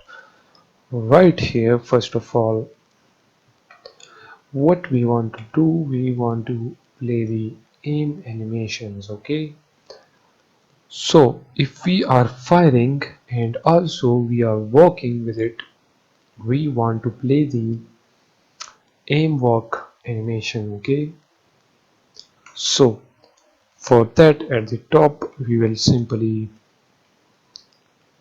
first of all create a header and name this as a camera animator, and then we will type public animator, and let's name this animator. And now let's assign this animator.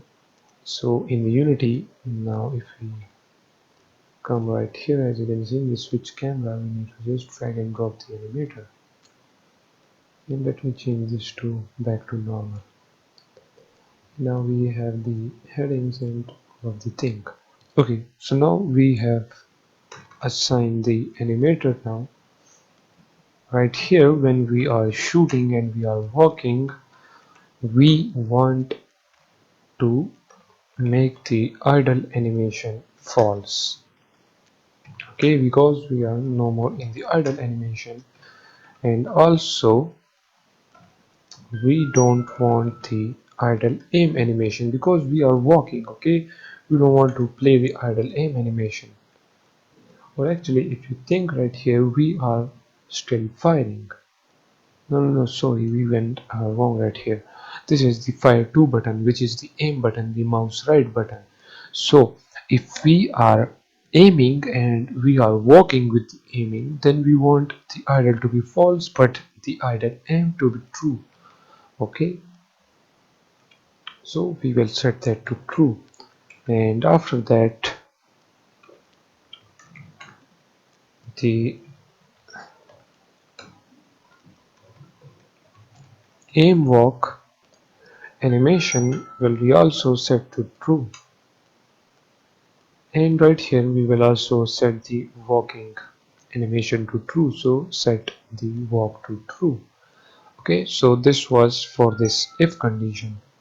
Now in the else if, what we will do, we can actually just copy all of that, paste it down below, and right here we don't want the idle to be true, so we just leave it as false. Okay, and as you can see, this is just for the aiming. So when we are just aiming, then we want to make the aim walk false, and also we want to make the walk false again. We just want the idle aim to be true.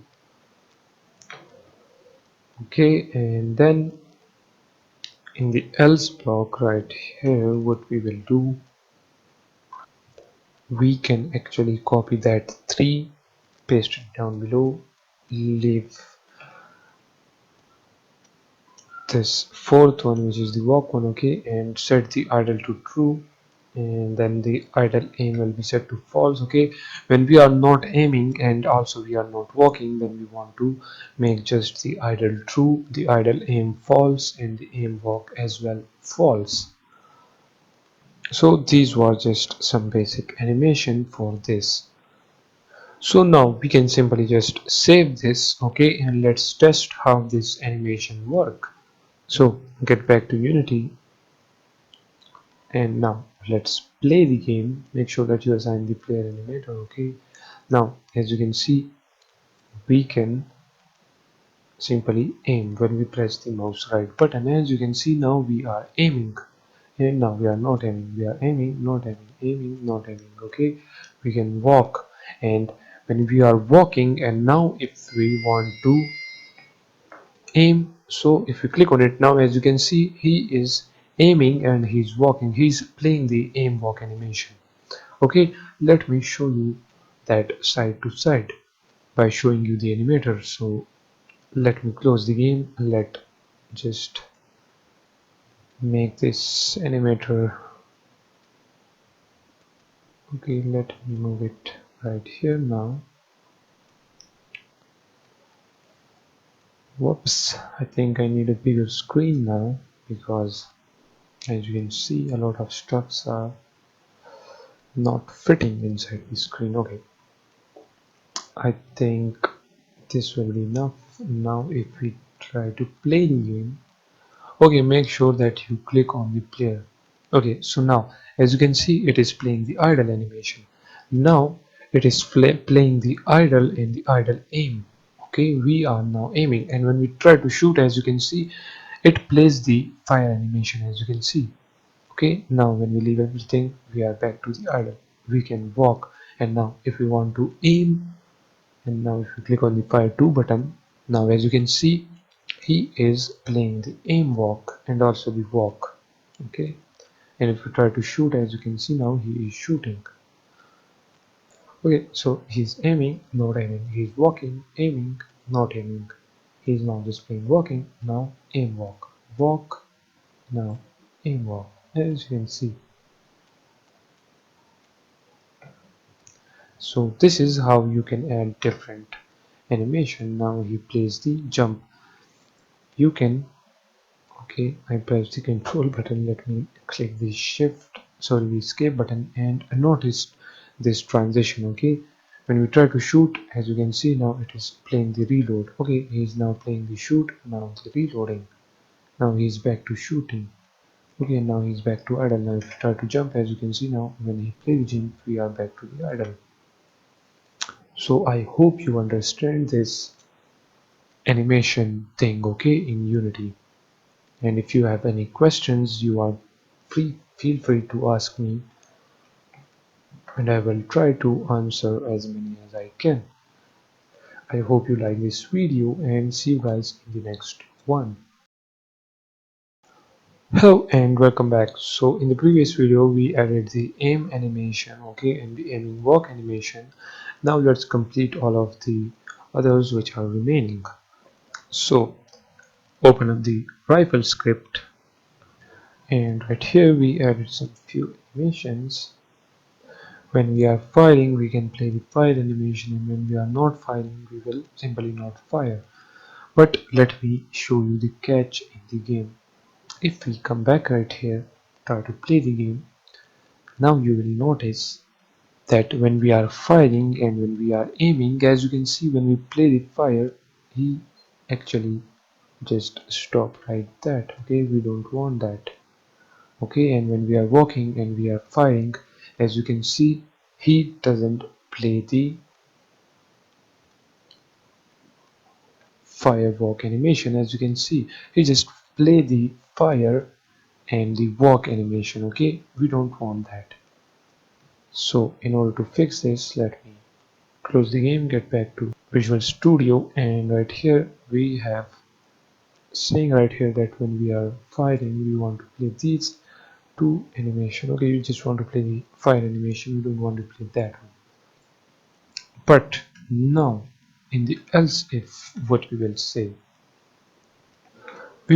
that if we are firing, okay, so just copy that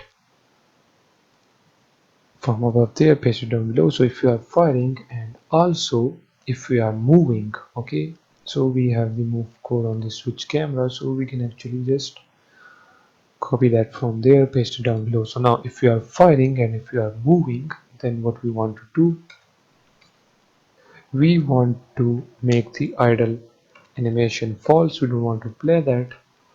We want to play the idle aim animation. Okay, we will set that to true. Okay, because if we are walking and aiming, then we will play the firework, but if we stop walking and we are still aiming, then we want the idle aim to be true. Okay, because if this is false, then it will just mess up the animations.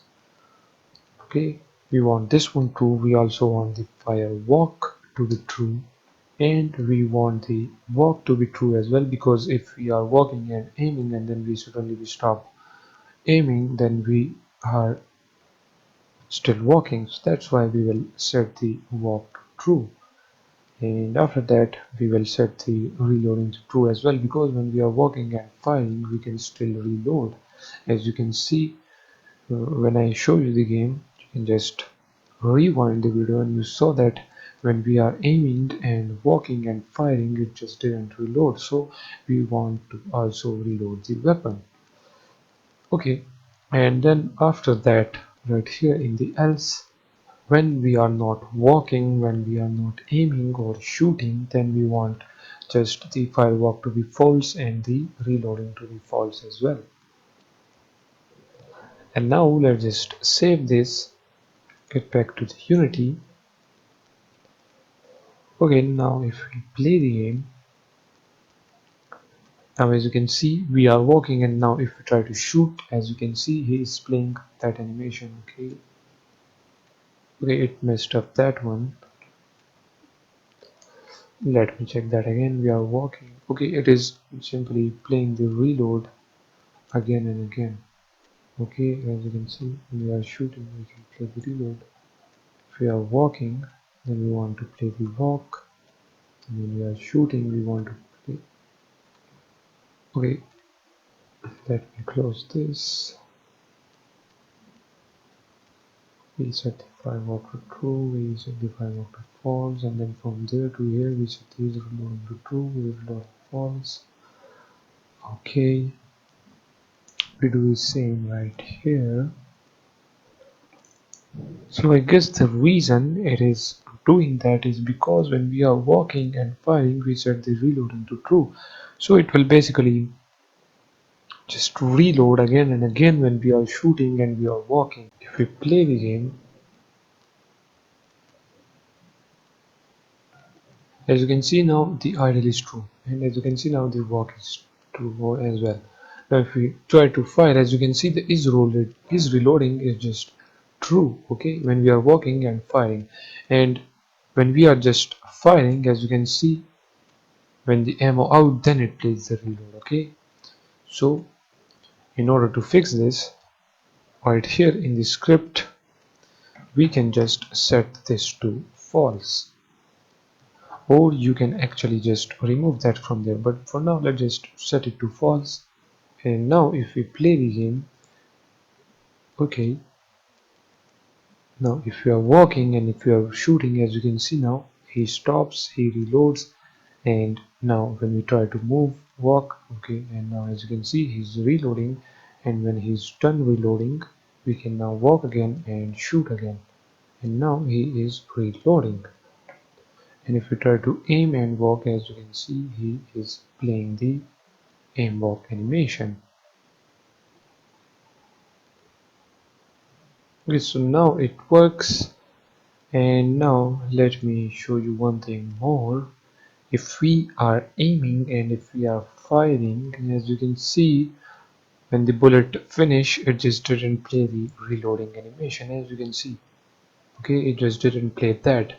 So for that, what we will do, we will right here in the rifle script, we will add a else if condition for that. So we will say that else if we are aiming, so for that we will say input.get button fire 2. You can actually just copy that from here, and then we will say that, and if we are also firing, Then what we will do inside the curly brackets, you can just simply copy all of this, and right here you can paste it, and then you can actually just save this, get back to the Unity, and let me maximize this. Okay, and let me zoom in, and right here we have a transition for the reloading right here from the shoot. But now we need to make a transition from this aiming idle to this recharge. Okay, and right here make this exact time 0, remove that, and right here just set the reloading to true, and from the aiming recharge to the aiming idle make the reloading to false. Okay, and now let me do this. Okay, let me zoom in like that.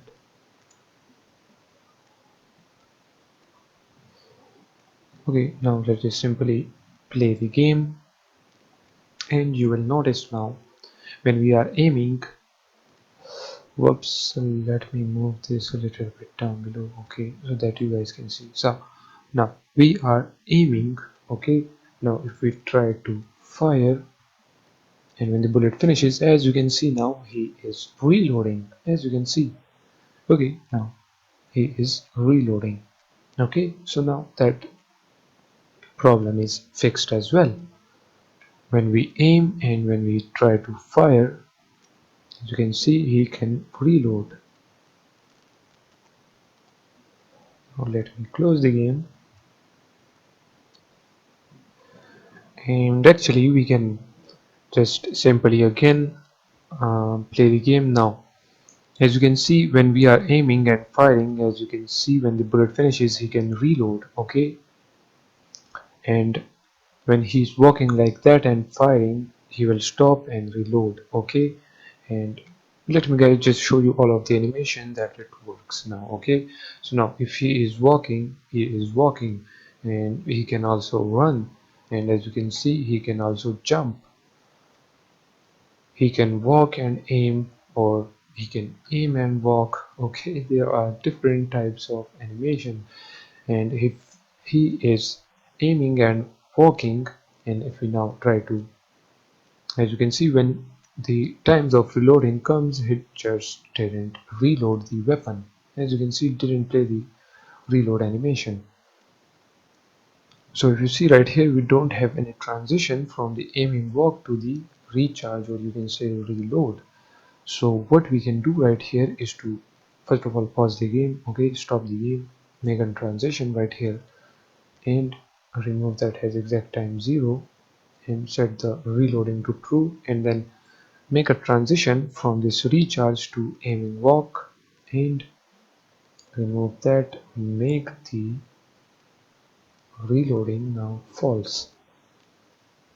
And as you know, the parameter works. Okay, as you can see we already typed the code for the reloading. When the times of reloading come, it will just play the reloading, else it will not play the reloading animation. So now if we play the game, now we have the transition. Now if we are aiming and walking, as now as you can see he's playing the aiming walk. Now if we try to shoot, and when the bullet finishes, as you can see now he just simply reload the weapon, as you can see. Let me show it to you now. As you can see, he is now playing the reload animation. Okay, and he can walk now, and everything looks just fine. So now, as you know, all of the animation works really good. Okay, now our player controller and our gun script is fully completed. As you can see now, we can walk, we can shoot, and we can give damage. We can play different types of animations, as you can see. Okay, so with this video ends our all animations are now completed, and our player controller is now completed. He plays different animation, he can shoot, he can walk, he can run, he can give damage. And now, as you have guessed, the next part is for the enemies. We will add enemy to our game. So for that, catch you guys in the next video.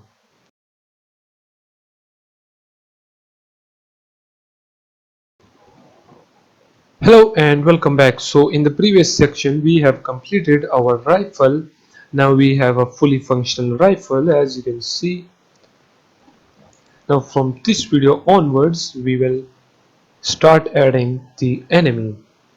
So first of all we want an enemy character. So for that, in the PBR military pack we will go inside the soldiers, then prefabs, and let's select this enemy. Okay, this red face enemy. So just simply drag and drop that there, and also let's create a new game object and let's name this as enemy. Now drag and drop this body in there, and let me unpack this completely, the prefabs. And now as you can see we have the enemy right here. Let me play the game and see how does it looks. Okay, he's on the ground.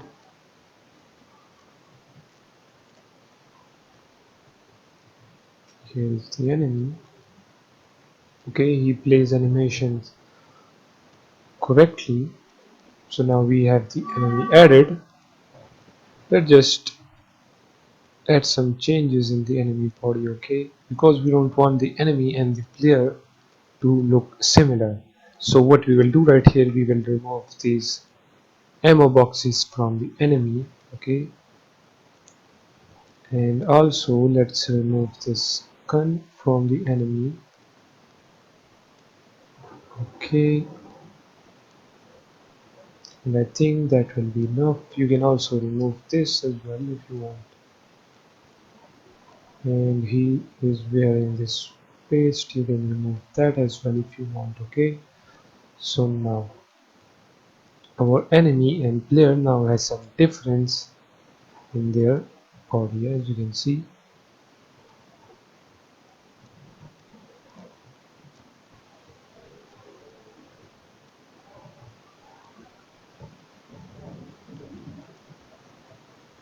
Okay, he's playing different animations. He can walk, he can do whatever he want. Okay, but he doesn't have any collider right now, as you can see, so we will add all of that now. Whoops, he died. Right here, click on this enemy, add a component, and let's add the capsule collider. Okay, it is showing the capsule collider right there. Oops, let me move this body outside. Now let's click on this enemy. Okay, move it down below. First of all, let me reshape this capsule collider so that it fits the body of the enemy. Okay, so now let's move it right here. Okay, let's move it in here.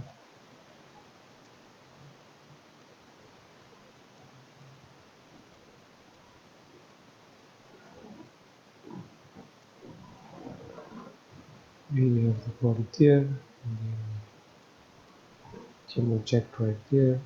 And if we adjust this capsule collider like this, okay,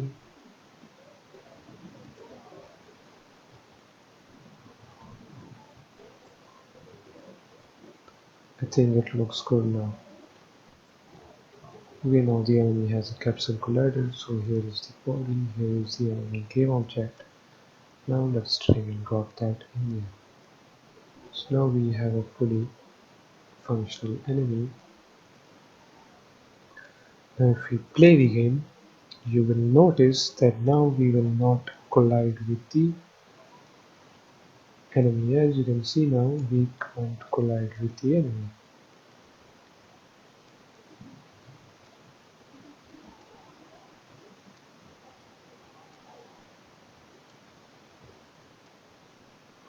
Oops.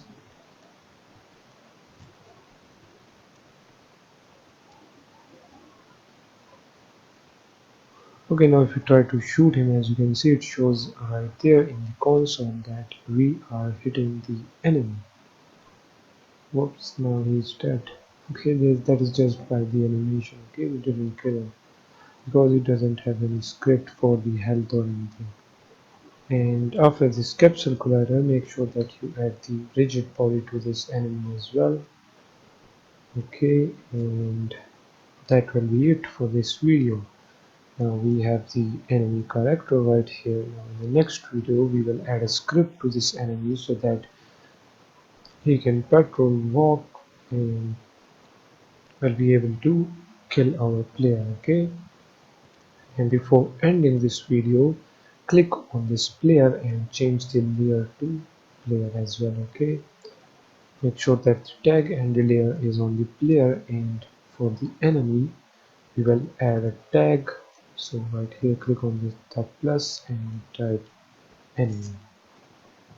Okay, now click on this enemy, select this enemy tag, and let's add a layer to it as well. So we will say enemy. Now click on this enemy and assign the enemy layer. Yes, change children.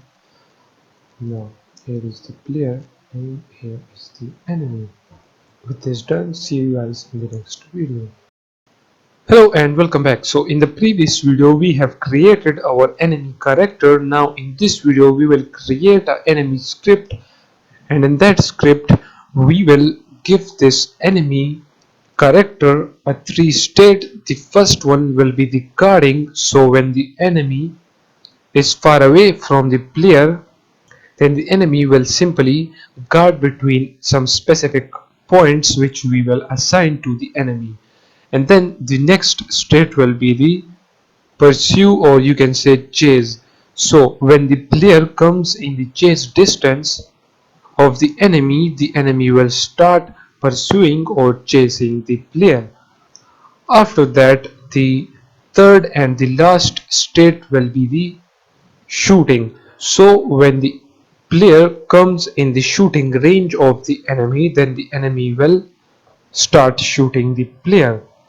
So right here in the scripts folder, create a new C# script and let's name this as enemy, and open this script inside Visual Studio Code or any editor that you are using. And right here at the top we will say using Unity engine.ai. Since we will be using the navmesh agent, so for that you need to add this at the top of the script. And let me tell you about the navmesh agent is that the navmesh agent is responsible for moving our character around a scene and finding path in the navmesh. In the previous videos you saw that we bake these areas for that purpose. Okay, we bake that areas where our player and enemy will walk. So the simplest explanation for the navmesh agent will be that navmesh is a designated mesh in our Unity scene which specify navigable areas in our environment, including areas where character can walk as well as obstacles. And basically this is useful for situation which incorporate pathfinding and AI controlled navigation. And our enemy will be a AI, or you can say that our enemy will be a NPC, which is stand for non-player character. So that's why we will build our enemy using the navmesh agent. So for that, first of all, right here, add a navmesh agent to our enemy like this. And then if we go back to the script right here, we will simply remove all of that. And right here, we will add a header, and let's name this header as enemy health and damage. Then the next header will be the enemy things. Then the next one will be the enemy guarding variables. Then we will create a header for our sounds and UI, okay, for adding the sounds to our enemy character. And then the next header will be the enemy attacking variables, or you can change the attacking to shooting because our enemy will shoot, so that is more accurate for this. And then the next one will be the enemy animation and spark effect, or you can say the muzzle effect. And the last one will be the enemy mood or situation, if you say. And here we will create variables for different situations, for example for the guarding, for the shooting, or for the chasing. Okay, so first of all what we will do, we will comment out these headers which will be not using in this video. So we will basically comment that out, and actually we can comment all of these out for now. Okay, so let's just end this video right here, and in the next video we will add a guarding system to our enemy, so he will guard between different points which will be assigned by us. Okay, we will assign some points to our enemy, and then within that points the enemy will guard. Okay, so catch you guys in the next video. Hello and welcome back. So now in this video we will add the first state to our enemy, which is the guarding. So first of all, right here inside this header, which is enemy things, we will create a public nav mesh agent because we need to assign the nav mesh agent. So let's name this as enemy agent. Save the script, go back, and let me minimize all of that. Let's add the enemy script there. As you can see, it needs the nav mesh agent, so we will assign the nav mesh agent. And let's move this player in there. Okay, this enemy character, let's move it inside there, and he will guard from here to there. Okay, so we will just add that, but for now get back right here in the script, and let's remove the comments from this enemy guarding variable. And right here we will say public game object. This game object will basically be an array, and we will name this as walk points, so we can add different walk points to our enemy. For example, we can add 2 walk points, 4 walk points, 6 or 7 or 8, and how many walk points you want to add. Okay, so we will create a walk point game object array, and then we will create an integer by the name of current enemy position, because we need the current enemy position. And let's just simply for now set this to 0, and then create a public float, and let's name this as enemy speed. After this we will create another float, and let's name this as walking point radius, and it will be equals to 2 by default. And after this, right down below in the last header, which is enemy mood or situation, if you say, okay, right here we will create a public float, and let's name this as vision radius. So this will be basically the sight range for the enemy, so when the enemy see the player, then he will start chasing the player. Okay, so this variable is for that purpose. And then the next public float will be the shooting.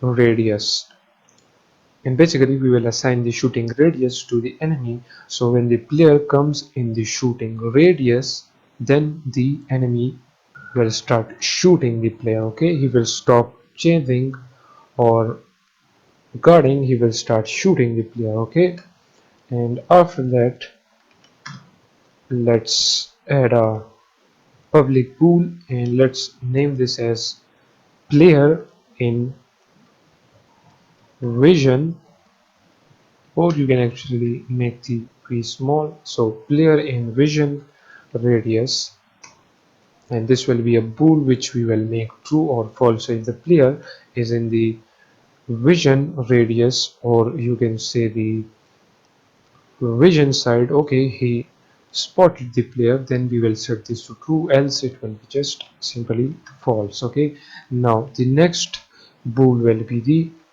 player in shooting radius. So as you know, it will be by default false, but if the player comes in the shooting range, then we will set this to true, and then the enemy can start shooting the player.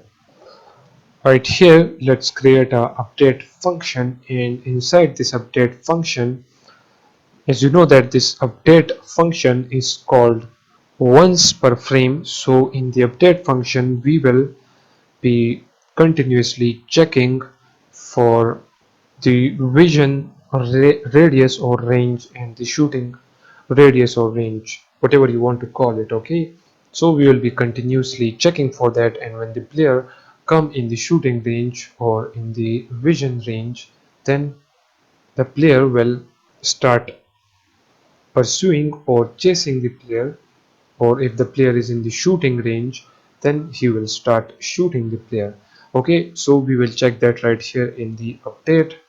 So first of all, right here we will say player in radius, in vision radius. Okay, physics dot check sphere.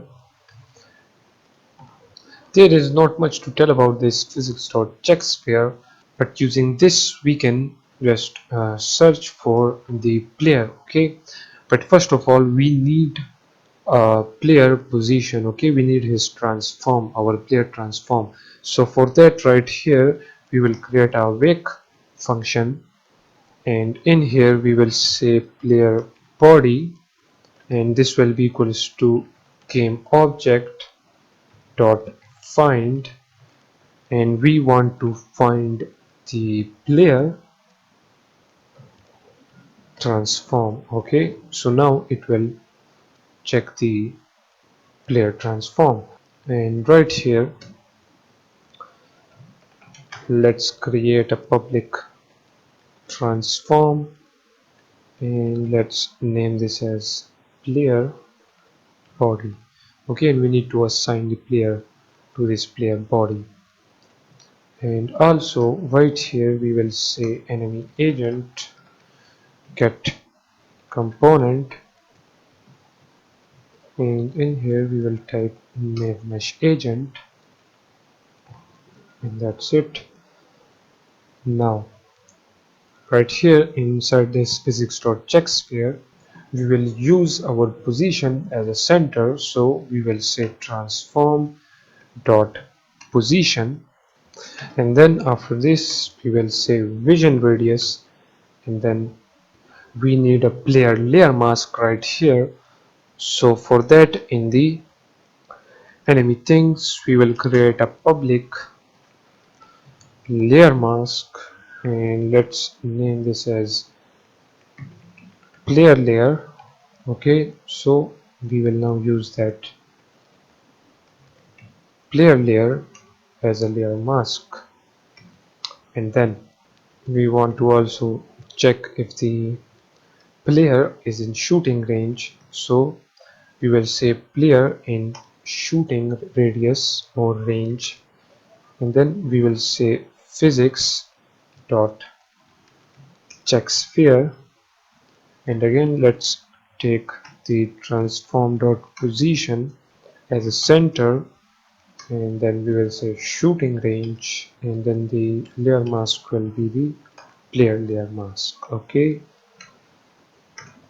after this we simply want to check for the different states, or you can say situations. So if the player is not in the vision radius, and also if he is not in the shooting radius, so player shooting radius, so if he is not, then we will call a function which will be by the name guard.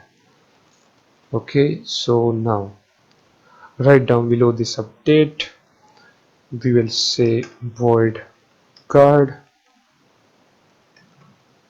and actually let's just make this private. And now in here we will type a code for our guarding state, and as I told you, we will guard between specific points. Okay, we will assign that points to our enemy, and as you know, for that we have created our walk point array right there. So in here we will first of all check if the enemy walk point position and also the enemy current position is less than the walking point radius. Okay, this walking point radius, then we want to move the player to another walk point. So for that we will simply say vector3 dot distance, and we will say walk points. So if the current enemy position, so we will say dot transform dot position, and also the transform dot position is less than the walking point radius, then we will check or search for another walk point, and we will redirect the enemy to that walk point. Okay, so he will then walk to that point. So let me show you right here. For example, if this is our enemy, okay, and there is one walk point right here and one walk point right here. So now if the enemy reaches this walk point, then we will check the enemy position and also the walk point position. So if that is less than the walking point radius, then we will check in our surrounding for another walk point. So as you can see, when the enemy find this walk point, then he will be simply redirected to this walk point, and when he reaches this one we will search for another one and it will find this walk point, then so the enemy will then redirect to this walk point, and in that case the enemy can move between these two walk points again and again. And for example, if you want to add some other walk points, so you can add 4 walk points, and then if he reaches this one, then it will search for a random walk point between these two 4, and if he finds this walk point, or for example this walk point, so he will be redirected to that walk point. Okay, now let me close that, and right here we will say current enemy position, and that will be equals to random dot range, and we will first pass a 0, and then we will pass the walk points dot length, so it will search between the walk points. Okay, it will not just randomly select any place. Okay, it will only select that walk point which we created for that enemy. So now right here we will check if the current enemy position is now becomes greater than the walk points dot length.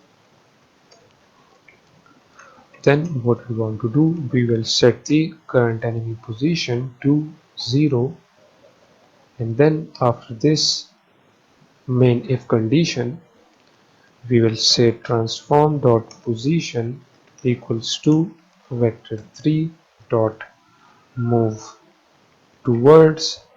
Now we want to move the player to that walk point which is now found, as I told you in the visual way on the paint. Okay, so he has search and find a different walk point.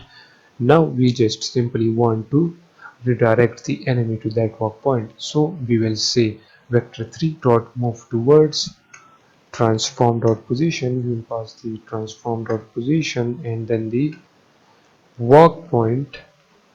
So we'll say current enemy position dot transform dot position, and then we want to move the enemy according to each frame. So we will use time dot delta time and we will multiply that by the enemy speed.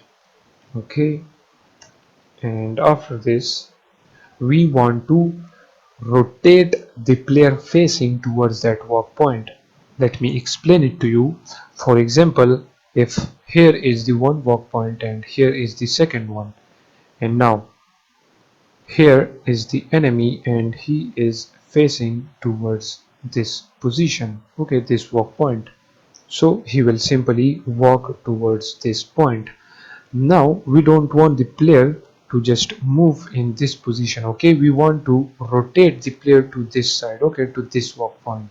So now when he reaches here, he will turn his face like that, and now he will be facing towards this walk point and he will walk to this point. And now when he reaches here, he will just change his facing and now he will come to this walk point.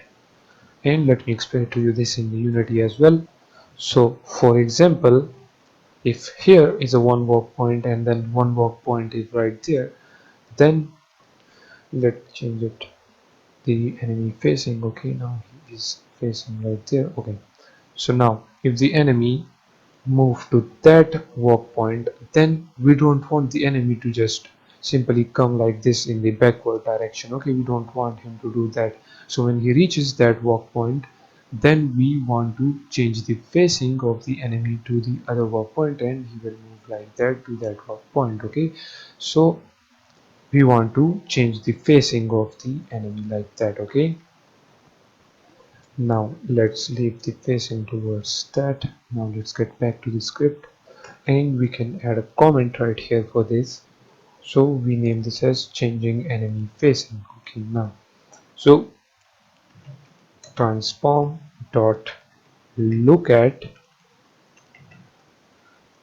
I think the A is capital not here, so look at, and we want to look to that walk point, so we will say walk point current enemy position dot transform dot position. So now the enemy will change the facing according to different walk points. Change this I to small, and let me fix this as well. It is distance, we just type that incorrectly, so let's correct the distance spelling there. Okay, now let's just save the script, get back to the Unity, and as you can see right here we have all of the variables now. So let's select the player layer right there and let's assign the player as well. Guys, remove this animator from this way, so we can actually just copy the component and paste that component as new right here, and let's select none for the controller for now, and let me delete that from there. Okay, now you can select the different walk points for this enemy, so we will select two walk points. Now we need to assign that two walk points right here. So what we will do, let's create an empty game object. Okay, let me just move it down below somewhere right there, and let's name this as walk points, and inside this game object we will create a walk point for this. So let's just create an empty game object first, and let's name this as enemy walk point. Okay, this enemy walk point, and now let's duplicate that one. So now this enemy has two walk points. Let me move them down below somewhere right there.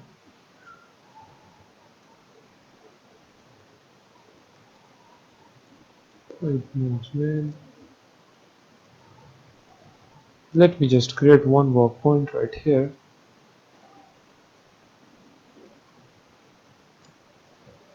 Oops. Let me select both of them and reset their transformer. Let me move them right here and the first walk point right there. Okay, and let's select the second walk point and move it right there. If we click on this enemy, okay, first of all, drag and drop this inside this walk points. Okay, so we have a clear hierarchy then. Okay, because we will have many walk points for different enemies, so we just want to hide them.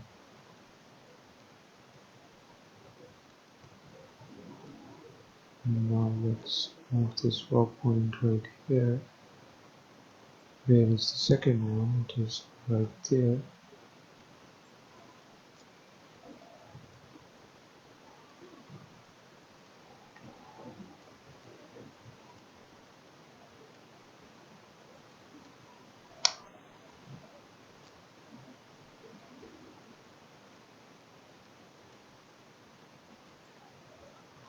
Okay, click on the enemy.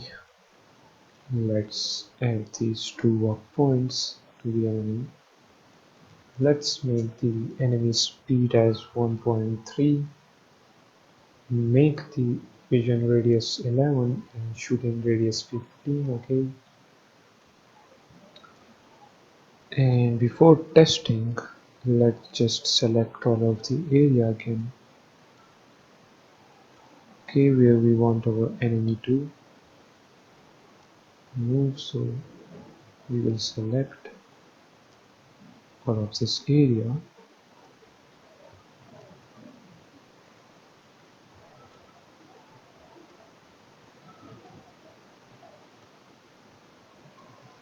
Let me select these all objects. Okay, all of the roads,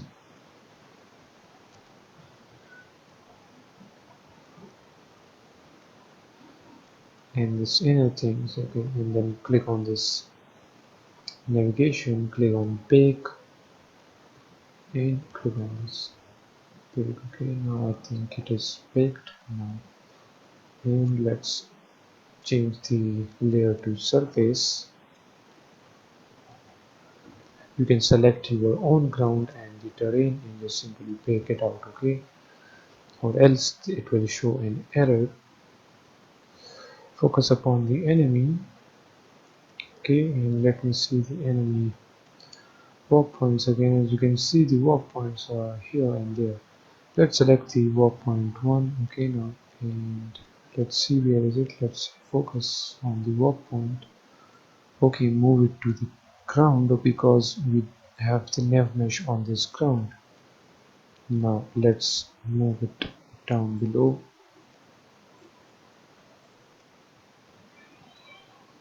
Let's move it to the surface area. Okay, like that.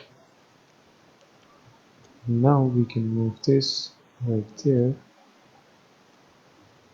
Okay, make sure that your walk point is on the surface like this. Because we bake the surface, okay, we don't bake this area, this open environment, neither the sky. We baked this area. So make sure that your walk point is on the surface. Let me delete the other one, and now we have this walk point set. Let me just bring this walk point there first of all, and now let's duplicate it. Let's move the duplicate one somewhere right there. Okay, and then click on the enemy. Now assign the first one again and the second walk point. And guys, also add a mesh renderer to this enemy. Okay, and let's move that there. So after all of this, now let's play the game and see how does it looks. Okay, it shows that failed to create agent because there is no valid nav mesh, and the enemy just disappeared from there. So there is a problem with our baking. Okay, what we need to do is to now select all of this area again. Okay, let me select it from there. Let's select object 1, object 2. Select this all area. Okay, and if you are using some other map, then select your own floor. Okay, your own workable area. Okay, for example, if you have roads, if you have grass ground or any ground, okay, select all of that area, change this to surface, and now again go inside navigation.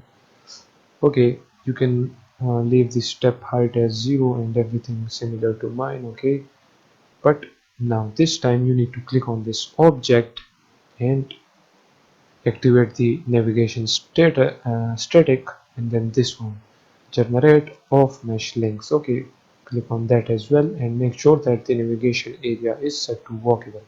Now click on back again and click on bake. Okay, just to make sure that it is bake, I will just bake it 3 times now. And now let me just save this. Let's remove that error from there. Let's focus on this now. And you can actually bake your player as well. Okay, now if we click on play button now, you will notice that now our enemy is walking towards the point. As you can see, he is walking towards the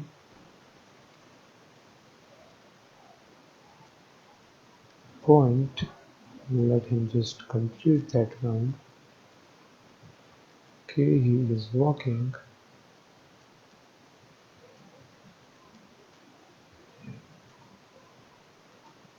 And now he walked to that point. Now he just searched for a random point, and now he finds this first point. Now he will approach that point. You will notice now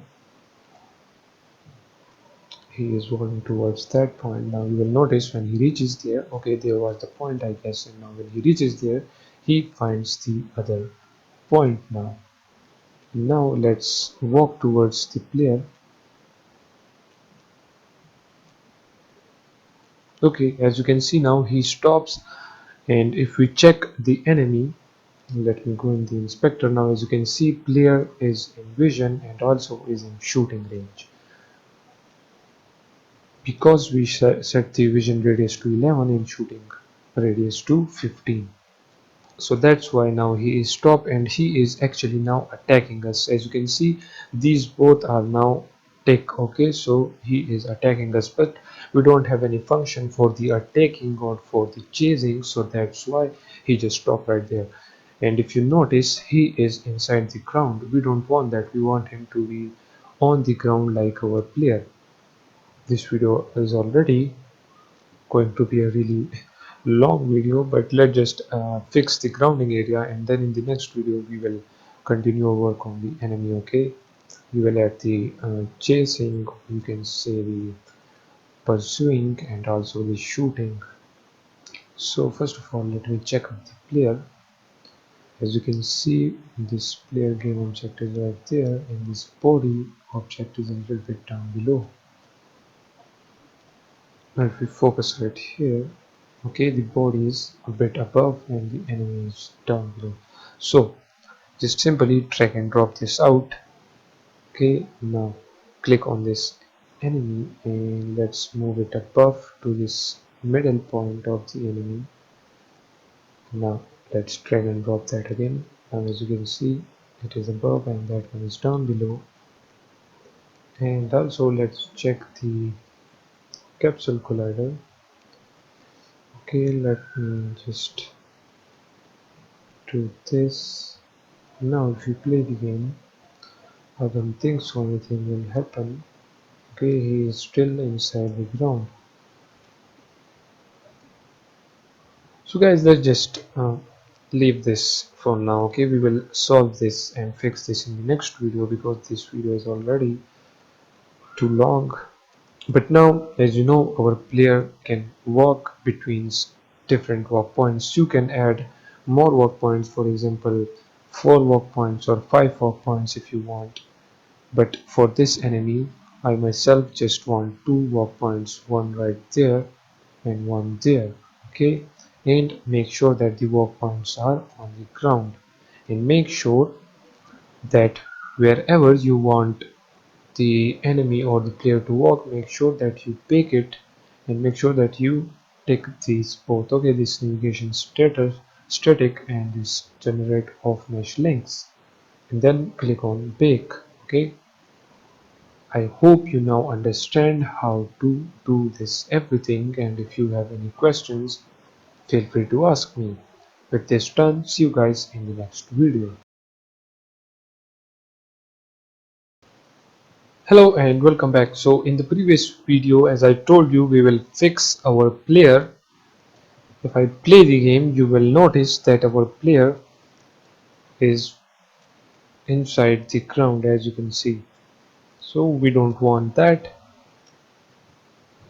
Now close up the game. Now as you can see, we have the enemy object right there and the body there. So what we will do now, let me remove this body. Now let's move this enemy game object to the ground somewhere right there, and then move the body in there. Now let's play the game. Now you will notice that our player is now on the ground but not fully, because if you see right here, the enemy is now right there and the body is up there. So we need to make this enemy game object down below again, and let's move the body above the ground like that.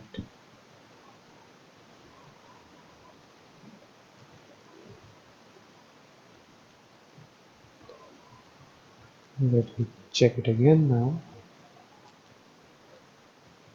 Okay, now as you can see, our enemy is fully on the ground, as you can see.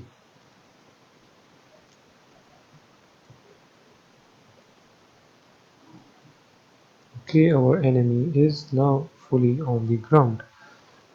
So let me tell you again, you need to move this enemy game object to the ground. Okay, touch it with the ground, or you can leave it above a little bit. Okay, you can set it according to your game, and then this body should be outside the, or you can say above this enemy game object. As you can see, enemy game object is right there and the body is right there. Okay, and now let's simply move this collider up there. Okay, you need to make the collider accurate. Okay, so let's move it above.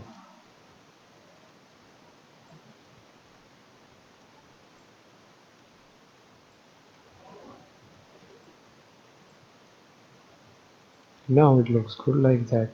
Now if you play it, as you can see, now the enemy is walking towards the walk point which we set for that enemy. And now you will notice that just walk with the enemy.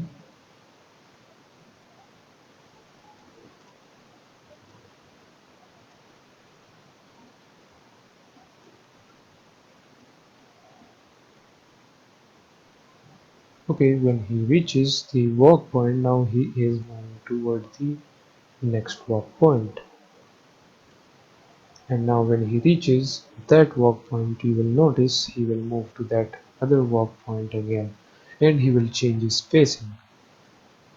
Now he reaches that, and the reason he stopped because as you can see, we are now in this shooting range. Okay, so that's why he stopped, or else if we were not in the shooting radius, then he will continue walking again. Okay, so now in the next video we will add the shooting and also the chasing functionality to our enemy. So with this done, see you guys in the next video. Hello and welcome back. So now in this video we will add the pursuing, or you can say chasing player.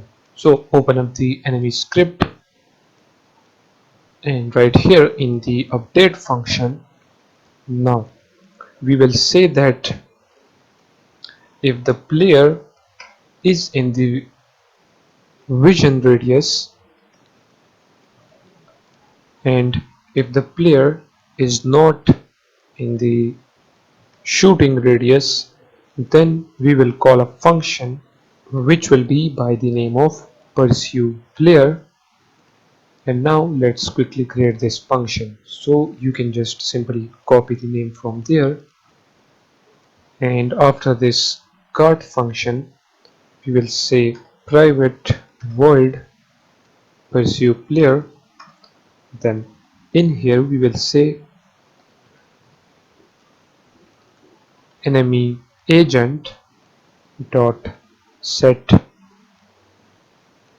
destination, and we want the enemy to move towards the player position, so we will say player body dot position. This set destination basically means that you can assign a destination to this, and as you can see the destination will be the player position, so you can simply type player body dot position, and as you know we already assigned the player body to our enemy script. Now if we save this, get back to Unity, click on this player, and guys, for now let's just make the shooting radius as 5, okay, and leave the vision radius as 11.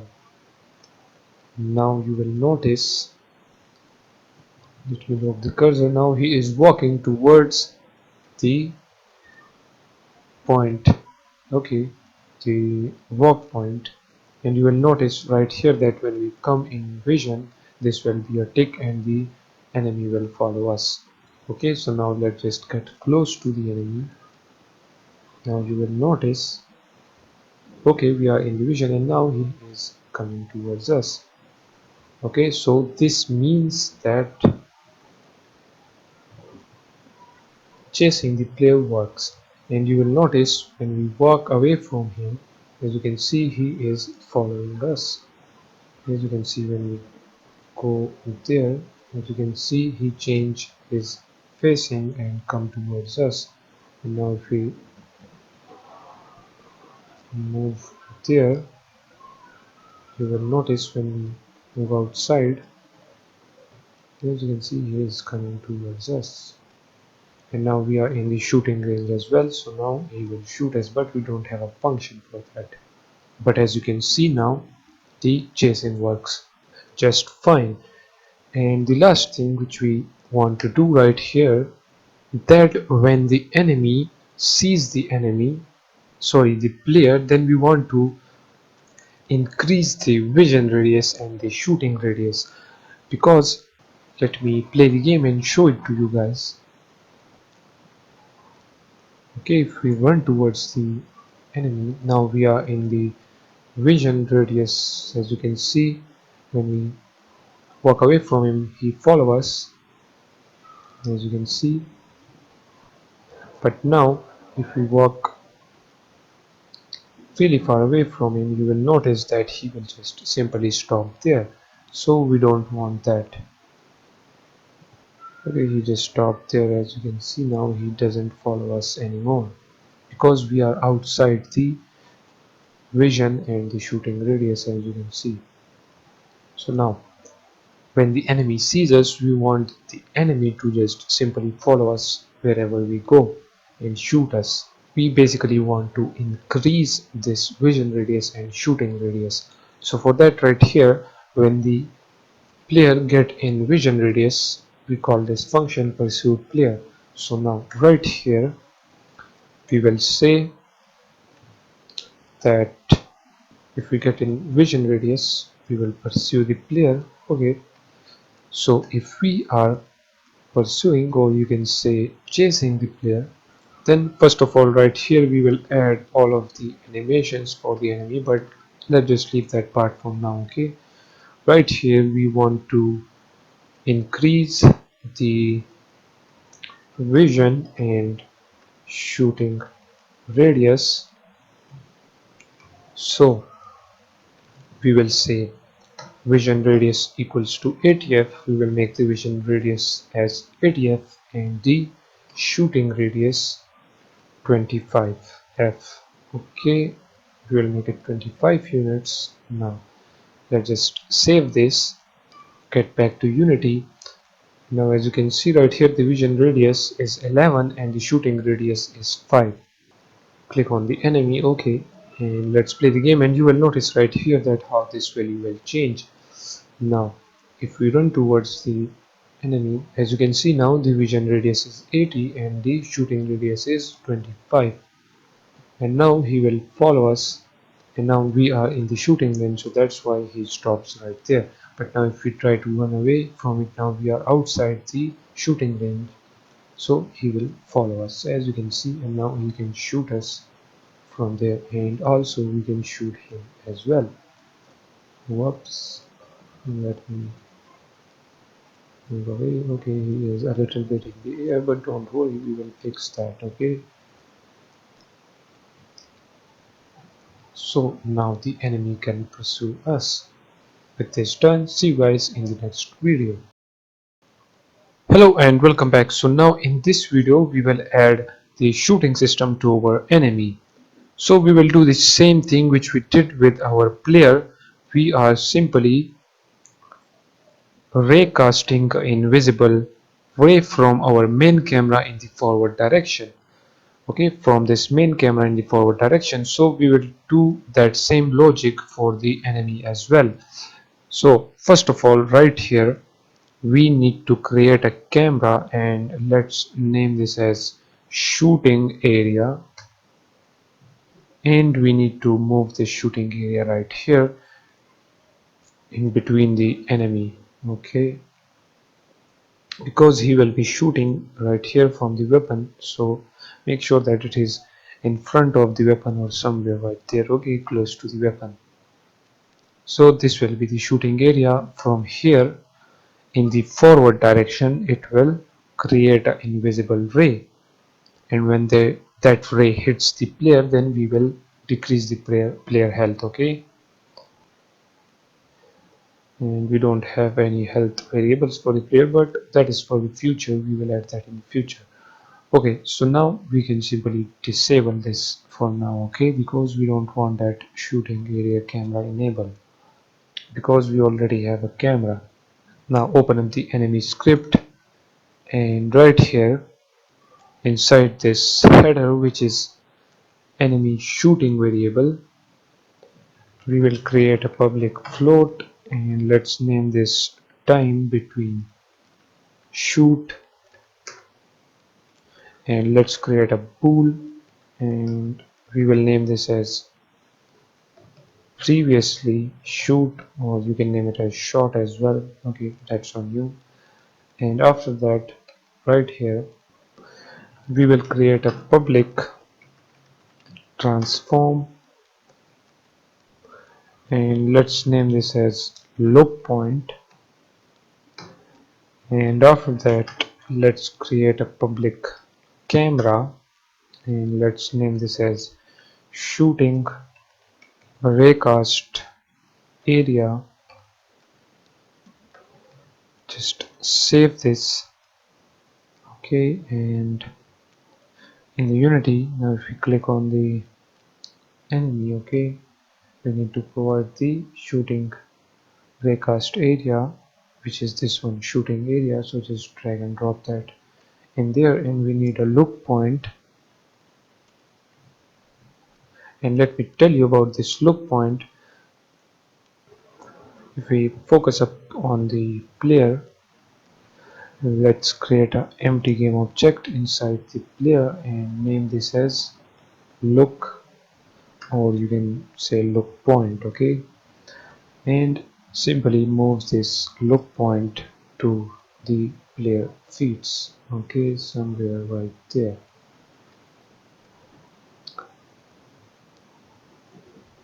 So when the enemy come closer towards the player, he will look to that point. Okay, so if you move the look point right here, and let me show you, if the look point is right there, and then the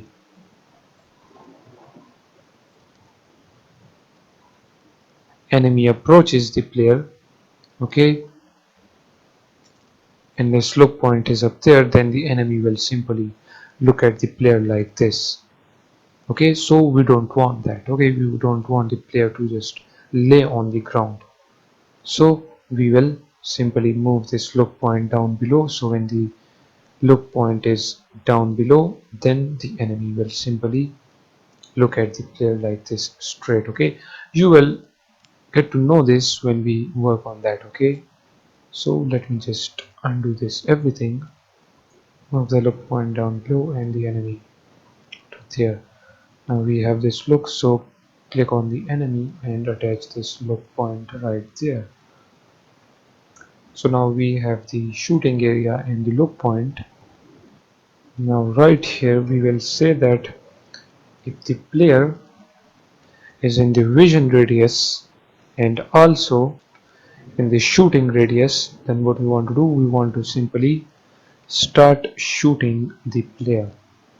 Okay, so now we will create this function. So just copy its name and move down below right here, shoot player. Let's make this a private function, and right here, first of all, what we want is when the enemy is in the vision radius and in the shooting radius, we want to stop the enemy right there where he is standing. Okay, so for that we will simply say enemy agent dot set destination, and we will set the current position for the enemy, so he will just stop on the position where he is standing. And after that we want the enemy to look at the player, so for that we will say transform dot look at, and we want to look at the look point which we created, so look point.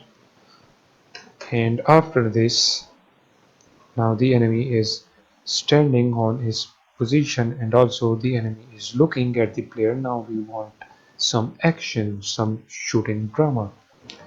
So for that, first we will check if we didn't shoot a bullet previously, then we want to shoot.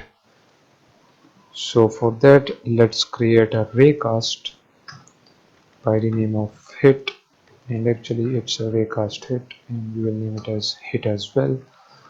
And then we will create a raycast from the shooting raycast area in the forward direction. So for that we will say physics dot raycast, and we want to create a ray from the shooting raycast area. So we will say shooting raycast area dot transform dot position, and in which direction we want the raycast to go, in the forward direction, so we will say raycast area dot transform dot forward. And then we want to gather the information about the raycast. Okay, what the raycast hit, so we will say out hit. Okay, this is this that hit. Okay, and then we want to add a restriction to the raycast. Okay, we don't want the raycast to go in the forward direction in infinity. Okay, we want some restriction on that. As we add restriction on the player, as you can see, we have a shooting range. Okay, so we want the raycast to go to that point to which the shooting radius is available. So if you see the enemy script, we have the shooting radius of 5. So the raycast will travel 5 units. Okay, so now we are raycasting an invisible ray in the forward direction. Now we want to show that what this raycast hit. Okay, we want to show that in the console. So for that we will say debug.log and we will say shooting, and what we are shooting, for that we will say hit dot transform, and we want the name of that object, so we will say dot name. Okay, so it will hit some target and we will then know that target information. Okay, the target name, and after that we want to end the shooting code. So now we will set the previously shot equals to true, and then we will use the invoke, and the name will be the active shooting. This is basically our function which we will be creating, and then we will set time between shoot, so it will fire a raycast according to this time between shoot. So for example, if we set this time between shoot to 1 second, then it will fire a bullet every 1 second. So that's why we are doing this right here. Now let's copy this, and after this shoot player we will say private void active shooting, and in here what we want to do, we want to simply set the previously shot to false. Okay, so now let me tell you how this all will work. So it will first of all, the enemy will stay in their position, and then it will look at the player. Okay, that look point which we set in the beginning of this video, and then it will, we say that if we didn't previously shot, then we want to shoot a raycast, and when we shoot a raycast we will set the previously shot to true. It means that now the shooting is done, and then right here we invoke this active shooting, in which we set the previously shot to false, and now the enemy can shoot again because the previously shot is now set to false. And we want to call this active shooting after every 1 second or 2 seconds. You can set this time between shot to whatever seconds you want. Okay, so if you want to if you want the enemy to shoot every second, you can set this to 1 second. Okay, so after every 1 second it will call this active shooting, in which we are simply making the previously shot to false, and when it comes false then the enemy will shoot again, and then we will set it to true, and after 1 second we will call this, and then it will set it to false, and then we can shoot again. So it will just work in the continuously circle. Okay, and in this way the enemy will shoot. Now if we save that and come back to the Unity, let me remove that, click on this player, we have the look assigned, the shooting raycast area assigned. Now if you see this time between shots or shoot, let's make this 0.5. You can actually make this 1 second if you want, but I just want it to be 0.5, so I will type 0.5 there, and let's change this to debug mode, and right here you will notice that when the enemy shoot one time, this will be set to true, and after 1 second, after 0.5 second, it will set to false again. Let's just make this for now 1 so that you see how this will work. Okay, let's play the game now. As you can see, we are outside the vision radius and the shooting radius. Now if we go inside the vision radius, now as you can see, it show right there that he is shooting the player after every 1 second, as you can see. After every 1 second it says that shooting player, okay. And now if we try to hit the enemy, as you can see, we are hitting the enemy. I think the enemy collider messed up, so we will fix that, don't worry about that. Okay, so now you know how this shooting works. So now as you know that our enemy can shoot but he can't damage our player because we don't have any function for damaging the player, and also the player can't damage the enemy. So in the next video we will work on that. We will allow the enemy to damage player and the player to damage the enemy. So I hope you understand this video, and with this done, catch you guys in the next video. Hello and welcome back. So now in this video we will allow the player to damage the enemy. So when we hit the enemy, we will decrease the enemy health, and when the enemy health gradually decrease to 0, then the enemy will die. But in the previous video, as you saw, that when we try to hit the enemy, it doesn't show that we are hitting the enemy. Okay, but now it is showing that we are hitting the enemy. Let him come towards the enemy. Now let's shoot him.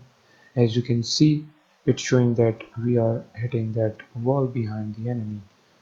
So in order to fix this, we need to remove from this capsule collider, remove this his trigger. Okay, remove that, and yep, now if we play the game,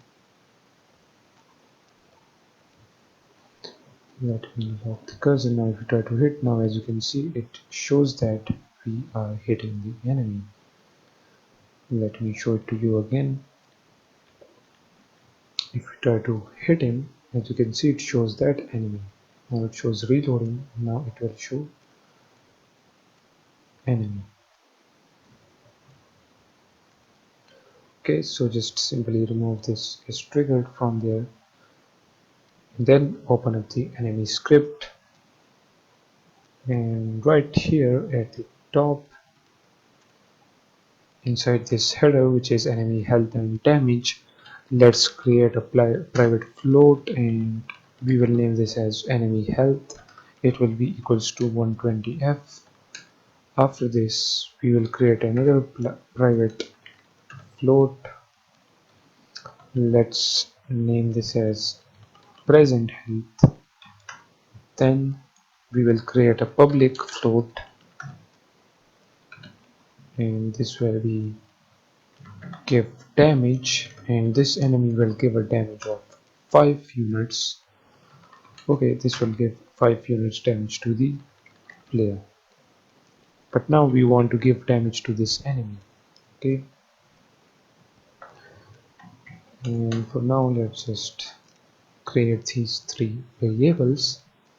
And now as you know that the enemy health is now 120f, and this is the present health, which is equals to nothing.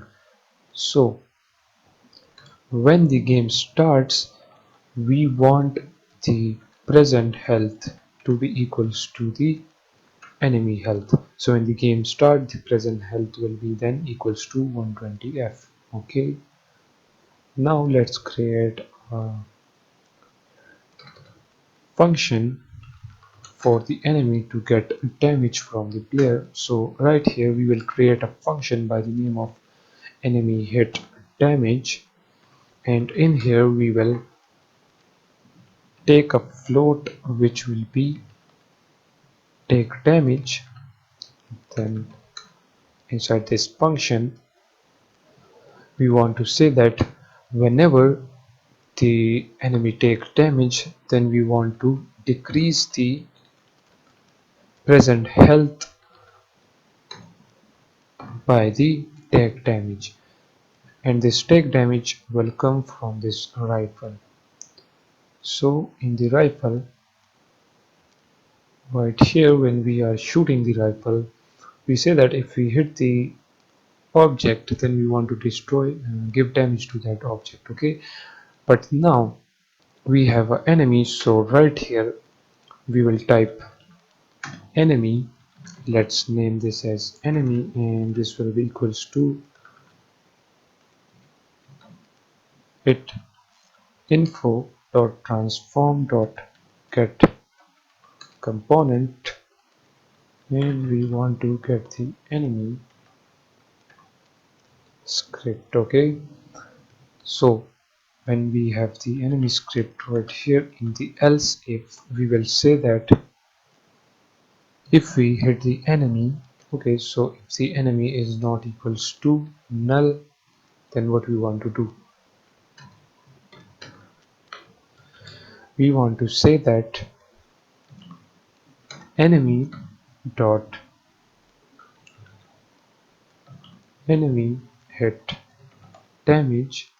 Okay, and this is basically this function enemy hit damage. And as you know, this enemy hit damage needs a take damage value. So right here we will give the give damage off. Okay, and as you know, this give damage off is equals to 10f. So now this 10f will be passed to this function, which is enemy hit damage, and right here enemy hit damage, so we take the take damage. Now the take damage will be 10f. So now we will decrement 10f from this present health. So when we hit the enemy, then the enemy health will be 110, and when we hit the enemy again it will be 100, and when we hit it again 90. Okay, like that it will decrease.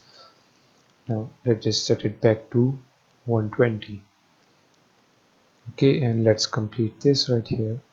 This is just the same logic as we did for the object. Okay, so now we pass the damage to there, and as you know, right here we show the impact effect. For the object we need to show effect for the enemy as well. So whenever we hit the enemy, we want to show that effect on the enemy. So for that we will create a game object as we did for the impact effect. Okay, so we will say game object, and let's name this as gore effect, or you can actually name this as blood effect if you want. Okay, so just name it according to what you like. For now I will just leave this as gore effect. Okay, and I will simply copy that two lines, paste it down below, and right here instead of the impact effect I will type core effect, then hit info dot point, and all of the things will be the same, and we want this effect to disappear after every 2 seconds. So now whenever we hit the enemy we will see this beautiful core effect, or we can say blood effect. Okay, so now we pass the damage to this function. Now get back to this function enemy hit damage. Now we are giving this enemy a damage of 10 units. So now the enemy takes the damage. After that what we want to do, we want the enemy to be dead now. So for that we will check if the present health is less than or equals to 0.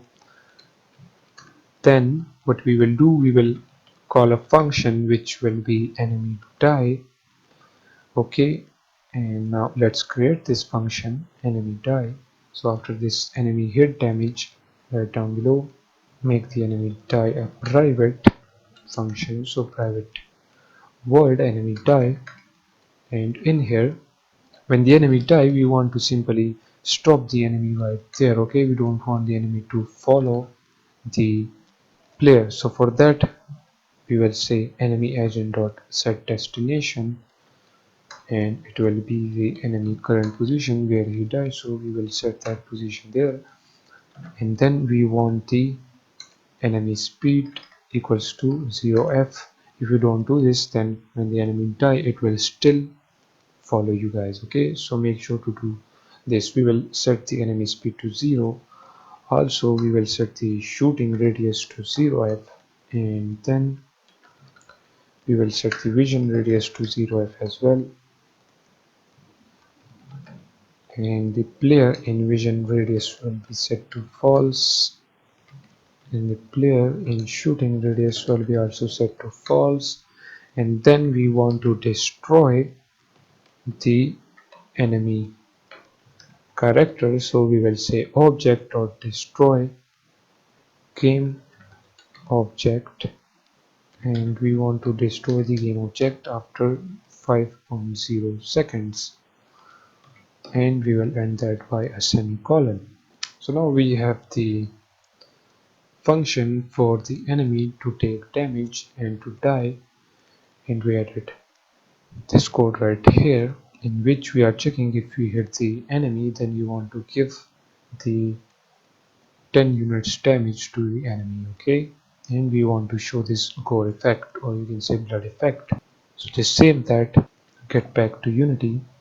Okay, we spelled that incorrectly, so let's change this to destroy. Now let's clear that, click on the enemy. Okay, we have these options. We need to provide the core effect to the player rifle, okay, right here. So if you click on this prefab, as you can see, we have the core effect right there, and this is this blood effect. Okay, so we want to show this effect.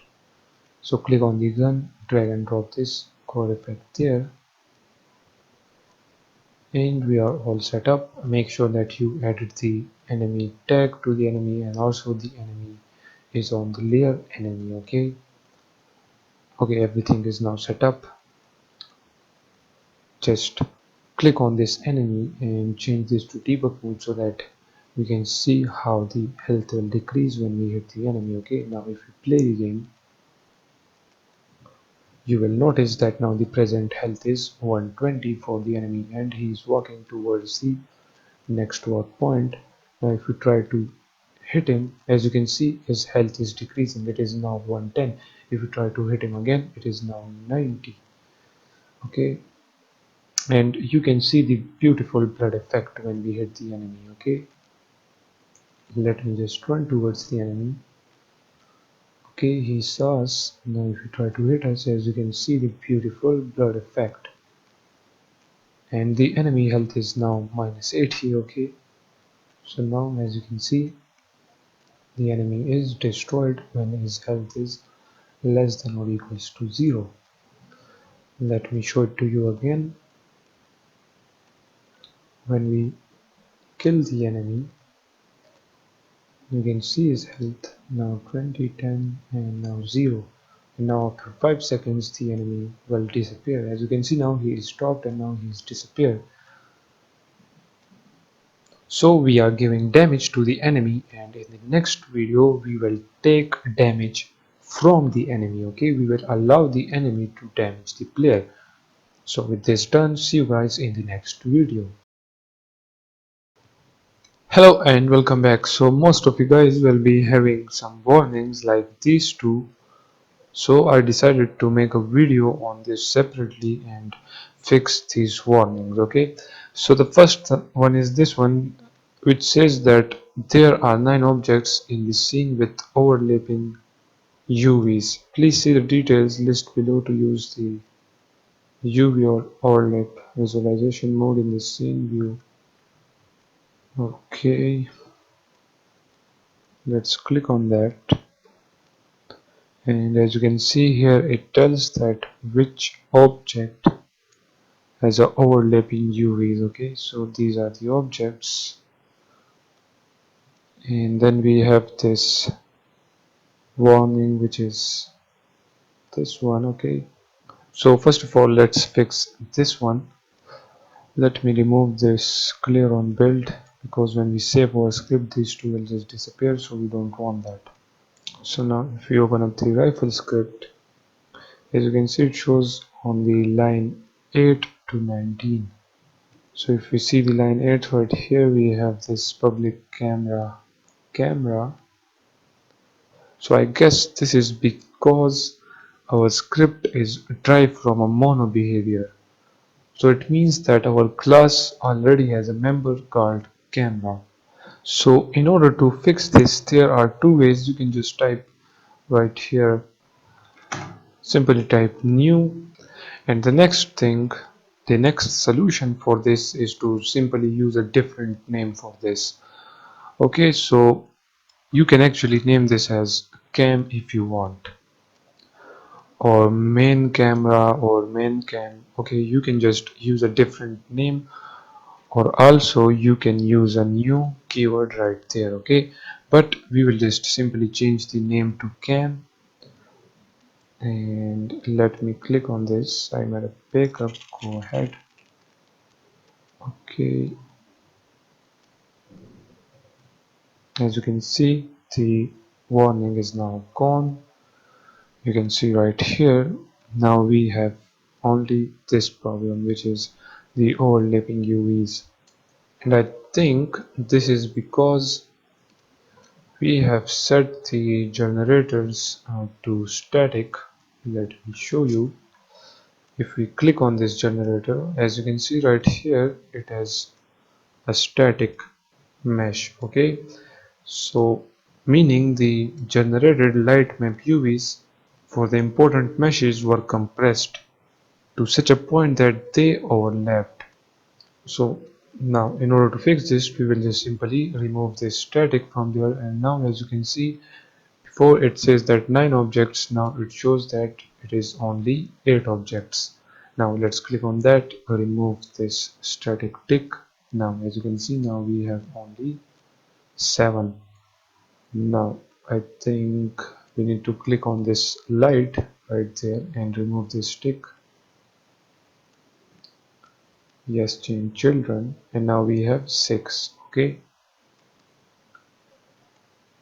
and where are the other 6 now? Okay, the generator, LOD, and the wall door texture, and also the Tommy gun mesh. Okay, let me come right here. Let's just select this whole door where it is right here. So select the whole door, remove that static from there, and now we only have 5 objects. Okay, where are the other? I think these are the lights. Okay, so if we go in here, let's click on this light. Okay, let's click right there on that lights.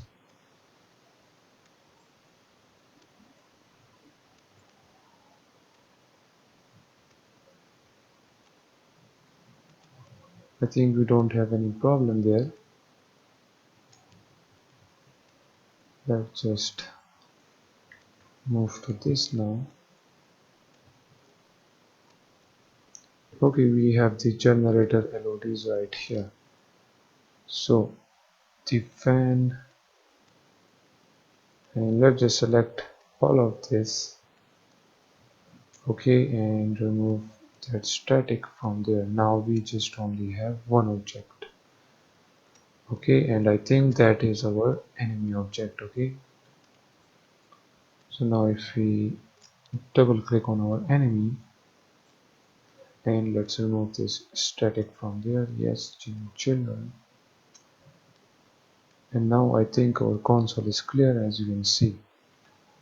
And guys, you can see the details right down below right here, and just go to that area and remove the static tick. Okay, it is simple as that. And as you know that we rename this, so let me just go back. Okay, whoops. Okay, let me just go back, double click on this, and as you can see, we use this camera word right there. So what we will do, we will right click and click on this change all equivalents, and then change that to cam, and let me change this to camera. Now if you click on it, as you can see, automatically they are changed to cam. Now if we go back, and as you can see, it doesn't show any warning now or anything. Okay, now everything is fixed. Now let's just click on this player,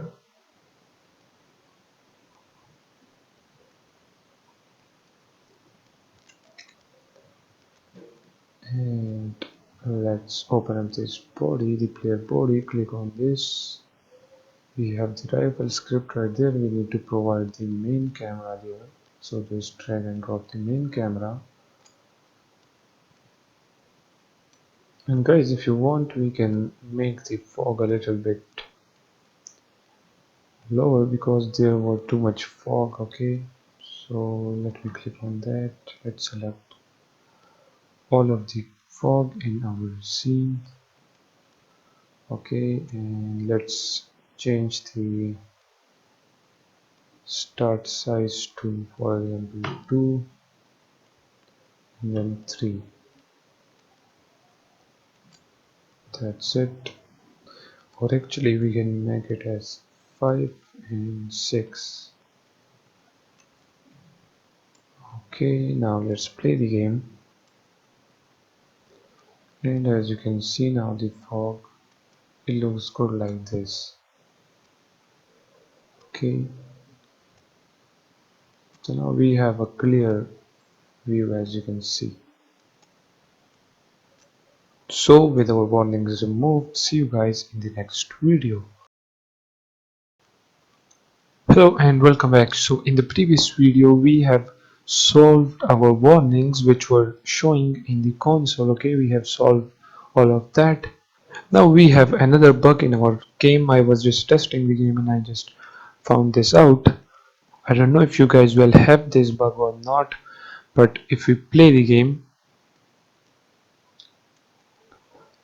okay, and let's shoot the enemy. As you can see, we can damage the player when he is outside the walking area, okay, the walk point. But now if right here we want to damage the enemy, as you can see, we can't damage the enemy. It just ignore the enemy and it hit what is behind the enemy. As you can see, our player is shooting the plane 005. But if we come closer to the enemy, you will notice that the enemy can shoot us. As you can see, shooting player, but we can't shoot the enemy. I was just testing this game and I check all of the possible solutions for this, and I have found two solutions basically, and you can try both of that solution and check which one fix this issue if you are having the same issue as mine. So let me tell you the problem again. As you can see, here is the walk point. So when our enemy search for this walk point, okay, when he is searching, at that time we can damage the enemy, as you see in this video, in the beginning of the video. But when he is then walking inside this walk point, okay, we can't damage the enemy. So let me tell you the first solution, which is a very simple solution. When I click on this enemy and then when I remove the rigid body from this enemy, okay, the enemy parent game object, and I remove the rigid body now, click save, okay, or control S, and now if I try to play the game, you will notice that I can damage the player outside the walking point. Now he is inside the walking point, and now if you try to come right here, and now if you try to damage the enemy, now as you can see we can damage the enemy. And let's try to kill him. Now as you can see, his health is 0 and he stopped. After 5 seconds he will disappear, okay, as you can see. So the first solution was just simple, in which we remove the rigid body from the player parent game object. The second solution for this bug or problem will be that you will need to just create another empty enemy game object, okay, and then in that game object you need to assign a body to it, okay, the enemy body like we did right here, and then you need to assign all of these things to that enemy, and make sure that you don't assign the rigid body, because all of this problem was due to the rigid body. Okay, so just simply remove the rigid body. We have a capsule collider, so our enemy will not collide with anything, And also we have a nav mesh agent, and by using the nav mesh agent, our player has the gravity and a walking area. I hope now you understand how to fix this problem. With this done, see you guys in the next video. Hello and welcome back. So now we can damage the enemy. Now let's allow the enemy to damage our player.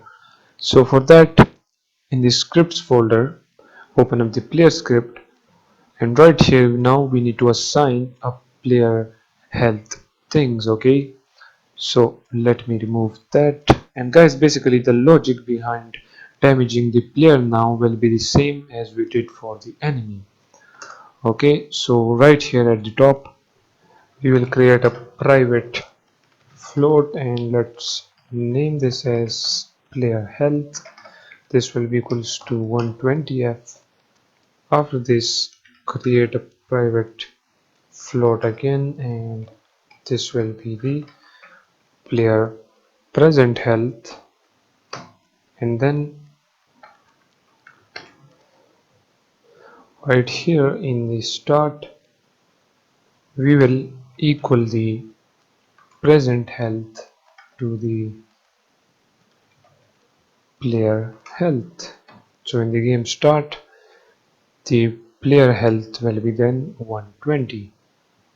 After this, let's scroll down, and after this sprint function, we will create another function by the name of player hit damage. Let's name this as float take damage. And now let's pass the take damage value to this function. So if we click on this enemy, and inside this shoot player function, we will do the same as we did for the enemy. So let's first of all add the player script right here, and we will name this as player body. So we will say if we hit whatever object on which we have the player script, so we will say get component,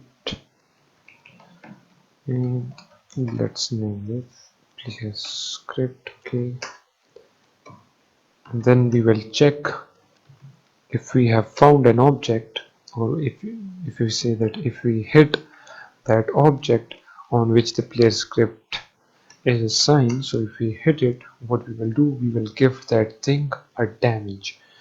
Okay, so we will simply say player body dot player hit damage. Okay, this is the function which we created right here, player hit damage, and as you know, it takes a float which is take damage. So right here we will pass the give damage variable, and if you see at the top, the give damage is by default set to 5f. So 5f damage or 5 units damage will be given to our player. Okay, so it was simple as that. We are now giving damage to the player. So now let's decrease the player health. So what we will do, we will say present health minus equals to the take damage, and now as you know, take damage is 5 units. And after this we will check if the present health is less than or equals to 0. Then what we will do, we will call a function which is player die, and now let's create this player die function. So down below we will say private void player die, and in here we simply want to destroy the player game object. So we'll say destroy game object after 1.0 f, or you can say after 1 seconds. And also we want the cursor to be then unlocked, so for that we will say cursor dot lockstat equals to cursor lock mode dot none. Okay, so this will basically unlock our cursor. Now if we save this script, my tongue is slipping, sorry for that. Okay, so now if we just simply save this script, okay, get back to the Unity. Now if we click on the player, let's go inside the debug mode. As you can see, we have the player health and the present health, which is 0. If we play the game, the present health will be 120. You will notice, whoops, let me minimize this. Okay, so now as you can see, the present health is 120. Let's get closer to the enemy so that it damages. Okay, shooting player. Now as you can see, the player health is decreasing. As you can see, now it is 85, 80, 75. Let the enemy kill us. Okay, we can also damage the enemy. Okay, let him kill us. Okay, now the enemy is being the only one left in the game, and our player is simply just destroyed. And now as you can see, the cursor is unlocked, as you can see. So now we will simply close the game, and this is the reason we unlock the cursor. Okay, so we can just simply close the game from there. But this is because we unlock the cursor, because we will then show a end game menu. Okay, so for that we want the cursor to be unlocked, or else we will not be able to click any option in that menu. So now the next thing which we need to do is to add animation to our enemy. Okay, because now our enemy just slides down the surface, or you can say the ground, and it doesn't look beautiful, it just look ugly if I say.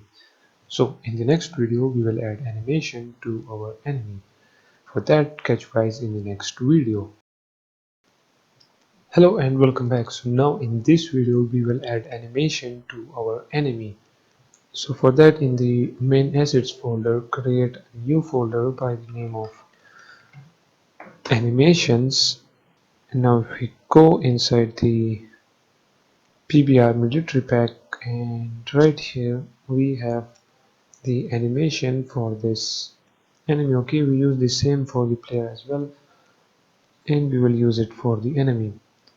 So just simply click on this animation folder, then right click, and right here from the create we will create a new animator controller, and let's name this controller as enemy. Okay, now click on this enemy, and inside the controller we will assign that. Okay, now we have our animator controller for our enemy. Okay, if you click on the player, it shows the player controller. Now if you click on the enemy, it shows the empty enemy animator controller. So right here we need some few animations. If you go inside the soldier animation, right here search for the walking animation. Okay, where is it? This is aiming walk. We don't want that, we want the walking one. Okay, we need this animation, so we will basically drag and drop that in there. Let me move this any state up there. Let's move the exact there, and this entry right there. Okay, so we have the walk animation, which is the default one. Then we need an animation for aiming run. So when the enemy saw us, we will activate that animation. So aiming run right here. Okay, add this animation there, and then we need the aiming dead animation. So aiming walk.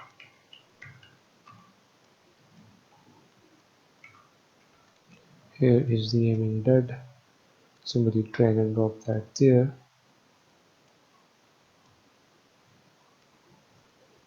Then we need the aiming shoot. So for that we actually need this aiming idle. Okay, we need this animation for that. So we will simply just drag and drop that in here, and let's name this as shoot. Okay, don't rename this or exchange this motion. Okay, just change the name of this animation. And after the aiming dead, we also need the dead animation. So okay, we need this one because when the enemy is walking, okay, he is guarding the walk point, and if we try to shoot him and then he died, we want to play this animation. Okay, this dead animation.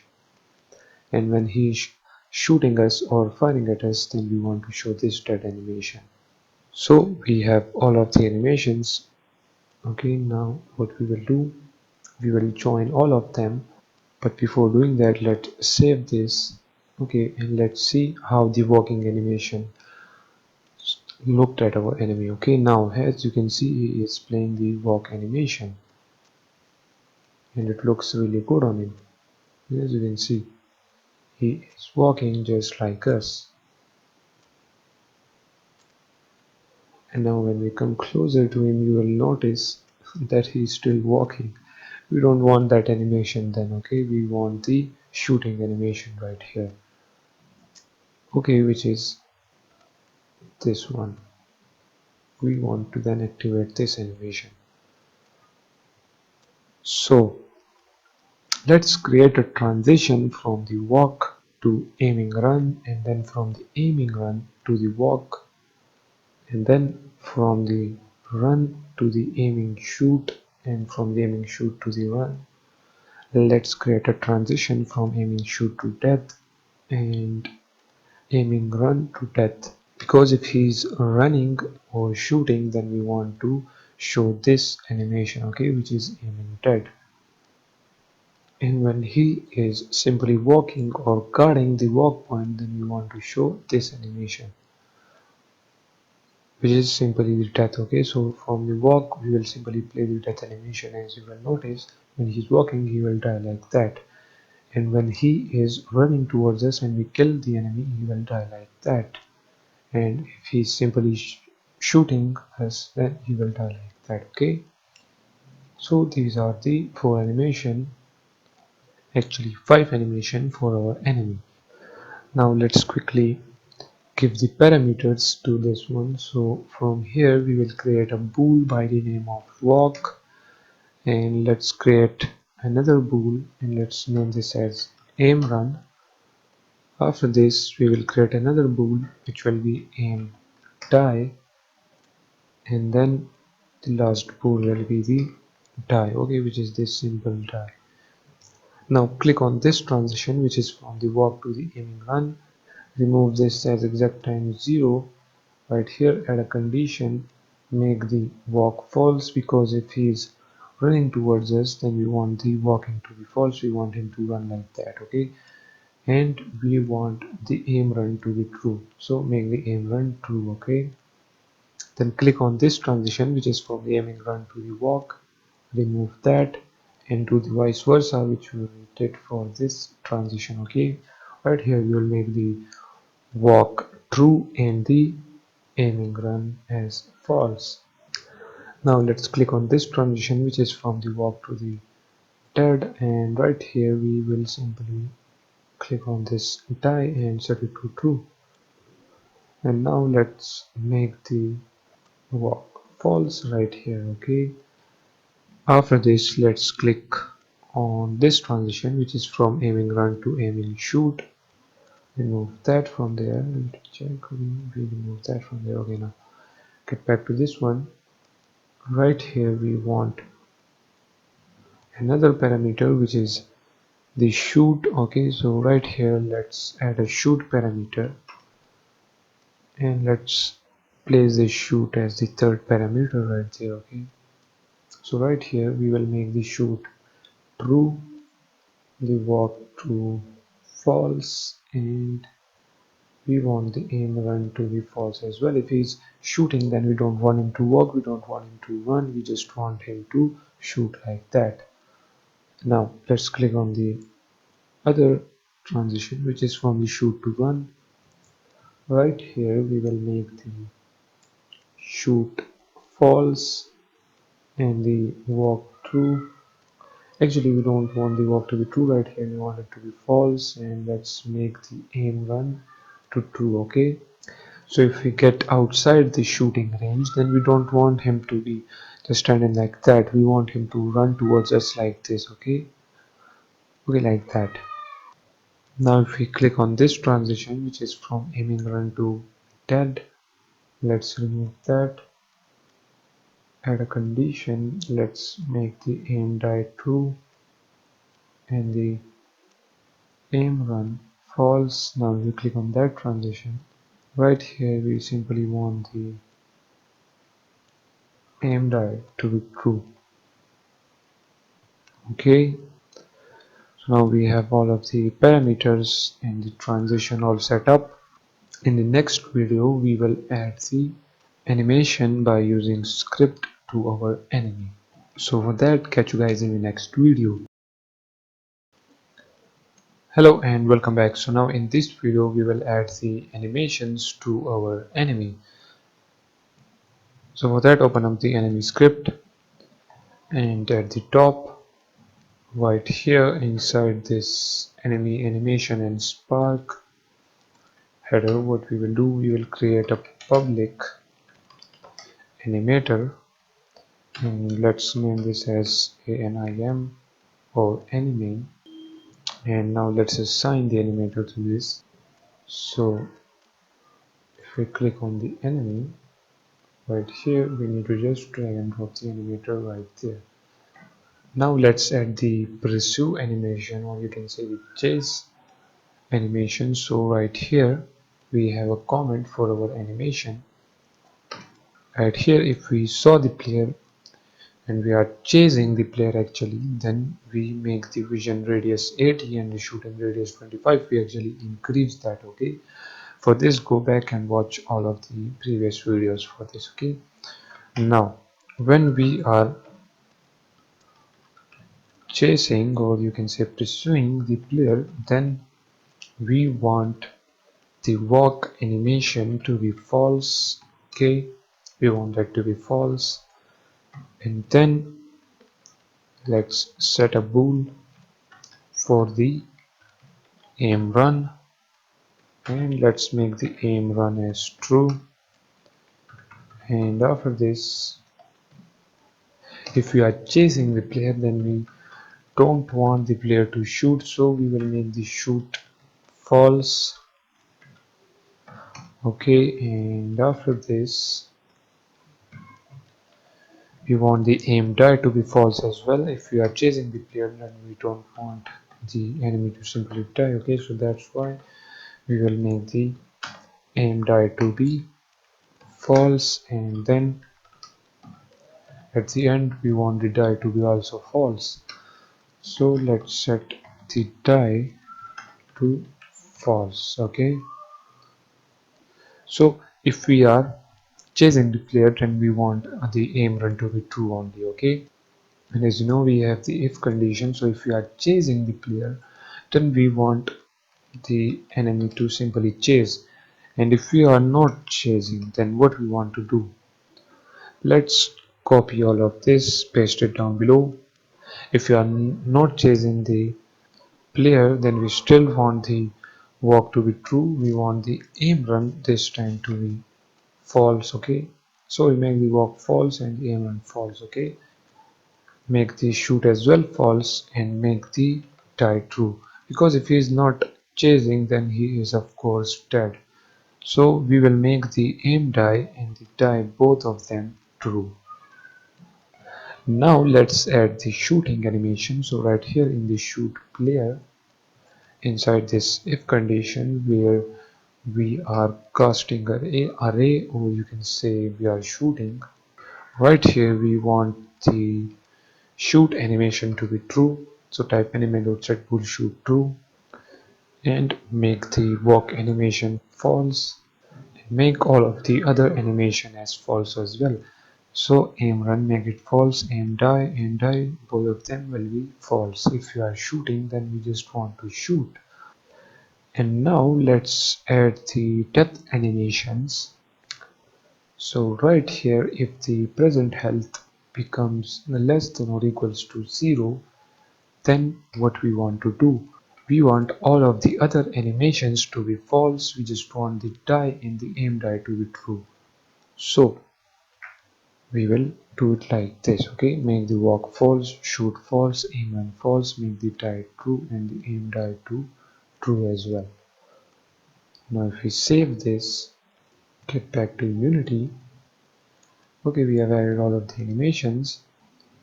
And actually, if we go back to the enemy script right here, when we are chasing the player, let's make the vision radius to be 30 and the shooting radius to be, let's just say 16. Okay, for now let's just don't make that values too high. So save that, get back to Unity, let me check all of the animation. Okay, check the loop time. Okay, let's make the loop time for this one. Okay, take the loop time and click on apply. Because we want to play this animation again and again, we just don't want the animation to be played just once, because as you can see, it's just a short animation. Let me click the other one. Okay, let's make the die just play once. Okay, and the aim and die to play it once, because the player die only once. Okay, like that. So all of the animations are now added. Let's click on this enemy. Let me move this animator tab outside so that you guys can see the animation being played. Okay, so let me put this right here and let's play the game. And now you will notice, okay, we didn't click. Okay, it is playing the animation right there. As you can see, it is playing the walk animation, but these things are not changing. Okay, he is walking. Okay, let's just leave that as it is. Let's get closer to the enemy. And now as you can see, the shoot is being tick. As you can see, it shows tick on the shoot and he is shooting. And as you can see in the console, it says that shooting player. Now let's walk away from him. And now as you can see, the aim run is true. Let me just run a little bit more away from the enemy. And you will notice he is running towards us. Now he stopped there and he's shooting us. Okay, so now if we, okay, he just kill us. Okay, let me just close that and let me show you the die animation. Okay, let me kill the enemy. Okay, now as you can see, it plays the die animation, but we don't want these both to be tick. Okay, if he is idling, then we only want the die to be true. So for that, what we can do, let me just put that in there. And actually we can click on this animator again. So for example, if he is running and he died, let me see how this will look. Okay, this can also be a really nice transition. Okay, so what we can do right here is just simply remove the aiming tag. Okay, remove that. So now if he is aiming and running, and if we shot him, he will die like that. As you can see, this animation still looks beautiful, as you can see.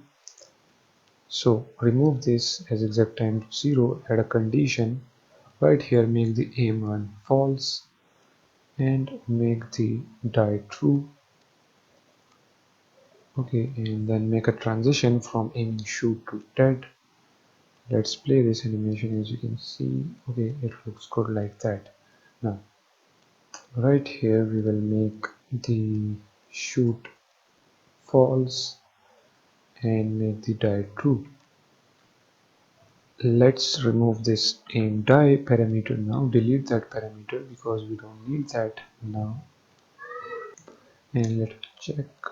Okay, everything is set up now. Now open up the script and remove where we have added this aim die. Okay, let's remove that from there, from here as well, and from here as well, and from right there.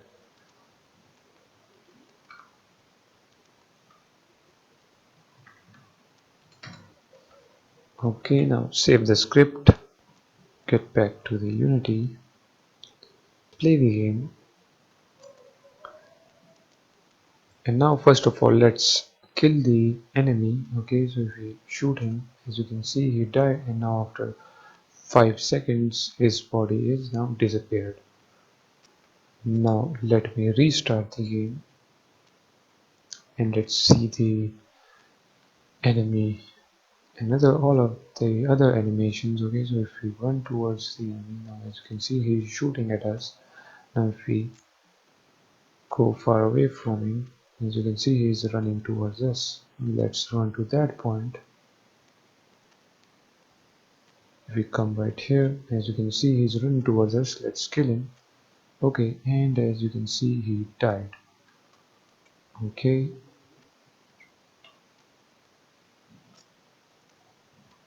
so with this done, see you guys in the next video.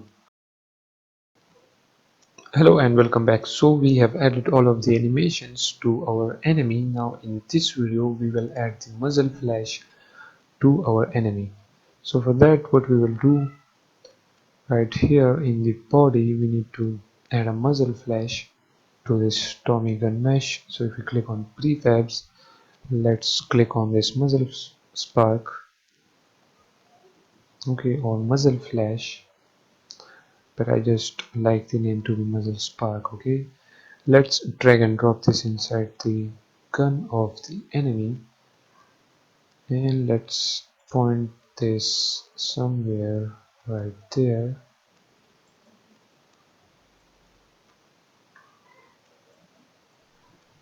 Okay, like that, and it will play like this.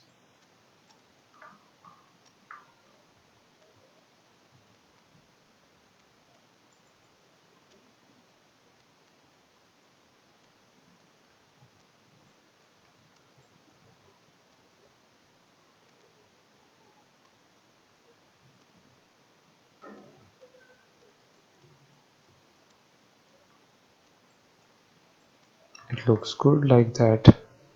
Let's save this and make it unpack completely. Okay, now the muzzle flash is assigned.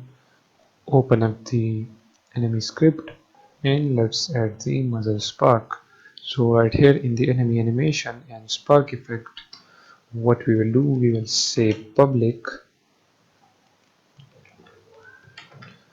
particle system.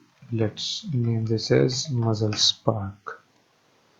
Okay, and we need to assign the particle system to this, but we will do that. Let's first play this muzzle spark when the enemy shoot.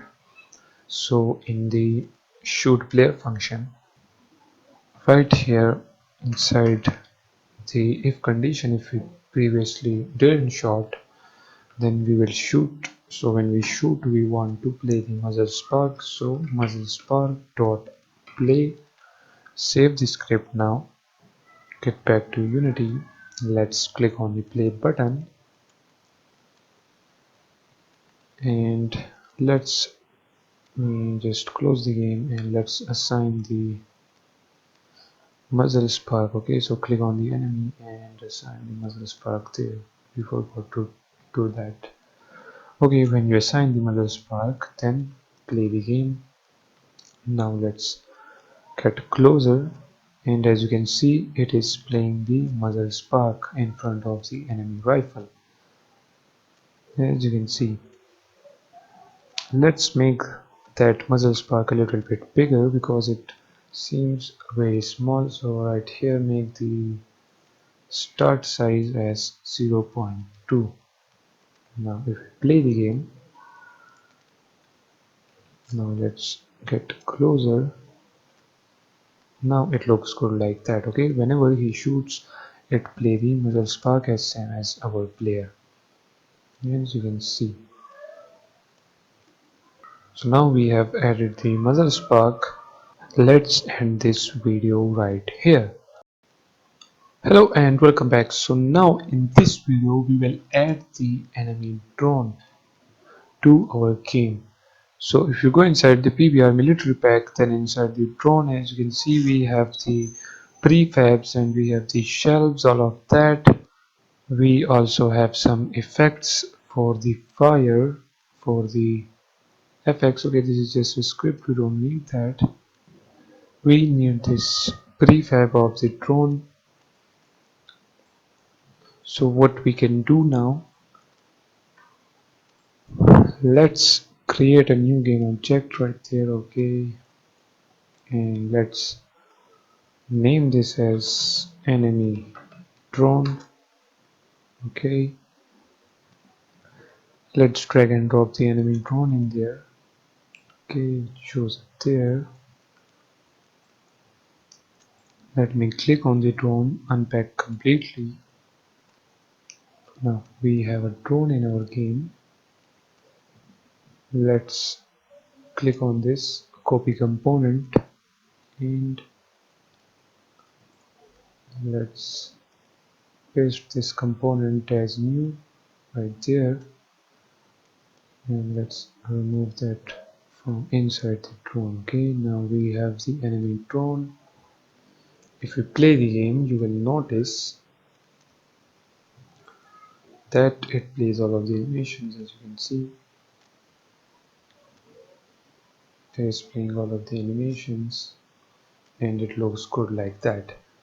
Now let me just simply close that, and on the drone let's add a nav mesh agent and let's remove that from there. Okay, we don't want that. Okay, after the nav mesh agent we will need to add other things, but let's make the speed of this drone to 7, change it to 7. Okay, then we need a box collider on this, so add a box collider. Let's set this is triggered. Let's move it like that. Okay,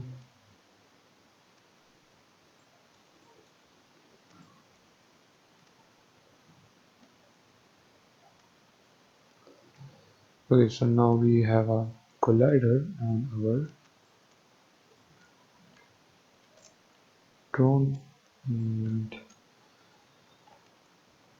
now this drone needs a script and some animations. So for that, see you guys in the next video. Hello and welcome back. So since we added our enemy drone, now let's add a script to this enemy drone. So if you click on this scripts, okay, what we will do right here is create a new C# script. Let's name this as enemy drone. Let's open up the script, and in here we want all of the same thing as we did for the enemy. So let me remove all of this. Okay, let's go back to the enemy script. From here, copy this using Unity Engine AI, paste it down below, and then simply copy what is between this main enemy class. So just simply copy all of this to this point.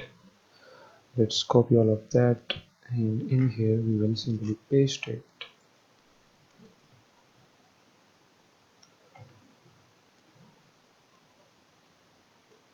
Okay, now it is time for some changes. Let's leave all of this as it is. Or actually you can change this to enemy drone if you want. You can add this drone wherever you want. Okay, for example there, and there, and there, and there.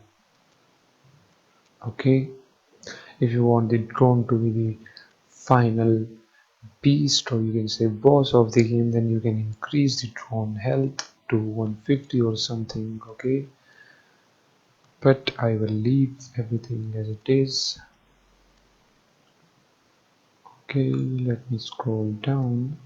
We will leave the update as it is. Now insert this card.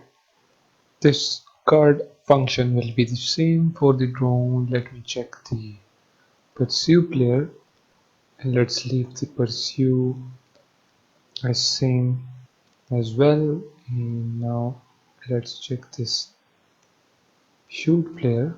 Okay, we will stop the drone. We will make the drone to look at the player, and then it will shoot, and if it shoots the player body, then we will give damage to the player. And then this is the animations, and after this we have the enemy hit and the enemy die.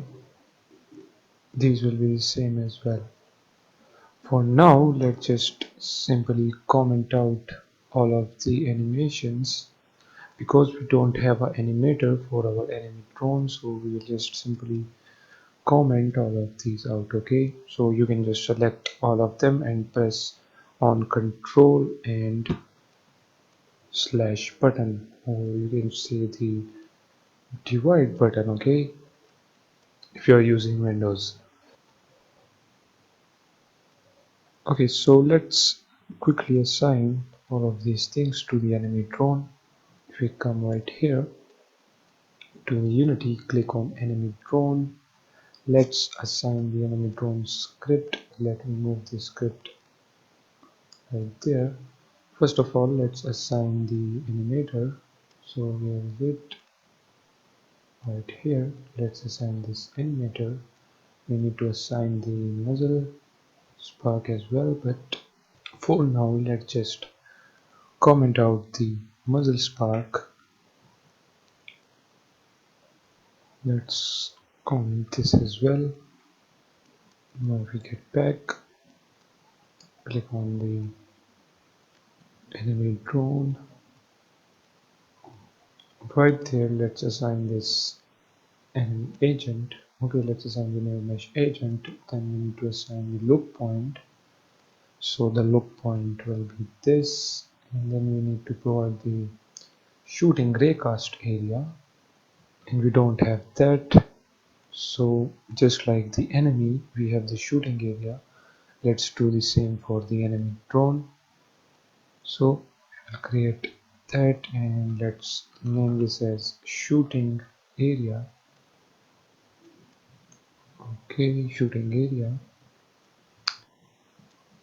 Actually, remove this audio listener from this enemy shooting area, okay, because we don't need an audio listener there. And now click on the shooting area and add a camera to it. Okay, now we have the camera assigned. Let's move this outside like that. I guess let's leave it there for now.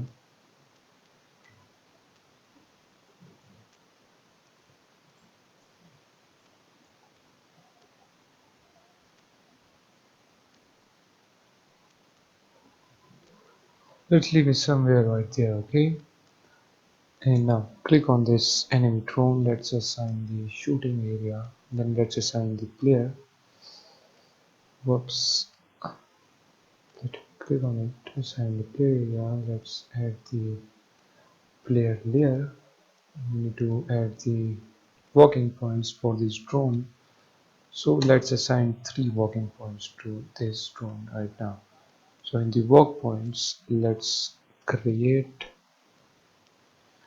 the drone walk point. Where is it? Okay, it is right there. Let's move this above.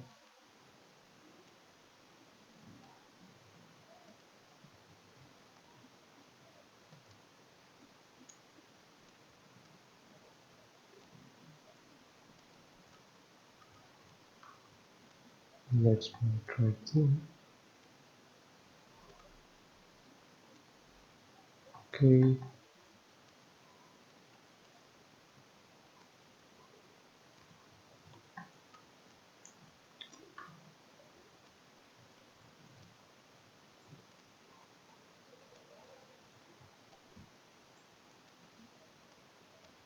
so the drone first walking area will be this.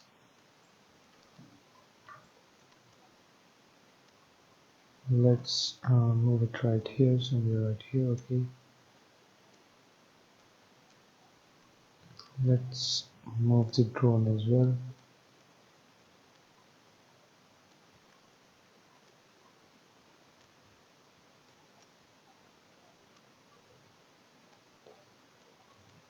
And now let's duplicate the drone walking area. The second walking point will be right there, and then the third one will be somewhere right here. Okay, close to this warehouse. Now if we click on this enemy drone, let's assign the walking points like that. Let's set the enemy speed, or you can say the drone speed, to 5, and time between shots will be 0.1. Okay, because it has a machine gun attached to the drone, so it will shoot really quick.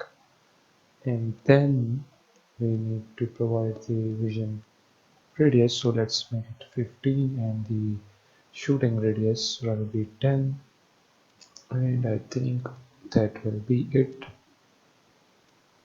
Now let me do that. Okay, let's just play the game and see how does it looks, if it works or not. Okay, so as you can see now, the drone is moving towards his specific work points. As you can see, the first work point was set right there, and the third one was there. As you can see, when he moved there, now he is back to that work point, and the drone will come to this work point. Let's wait for him. Okay, he's coming. We can't damage the drone because we don't have the rifle. We don't provide the rifle that if we hit the drone, then we want to decrease the health. Okay, so as you can see now, the drone is facing towards us. As you can see, when we move, the drone also moves, as you can see, and he can shoot us as well.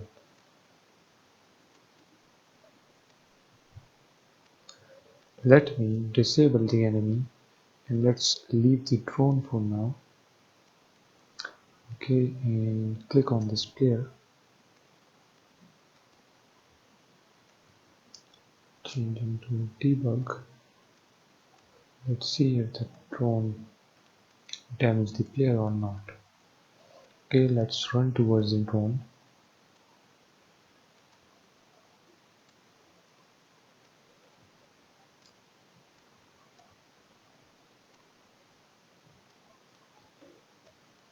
Okay, the drone can't shoot us. As you can see, we don't have any message in the console, nor right here the health is the same, but the drone is facing towards us, and I think we need to make the shooting area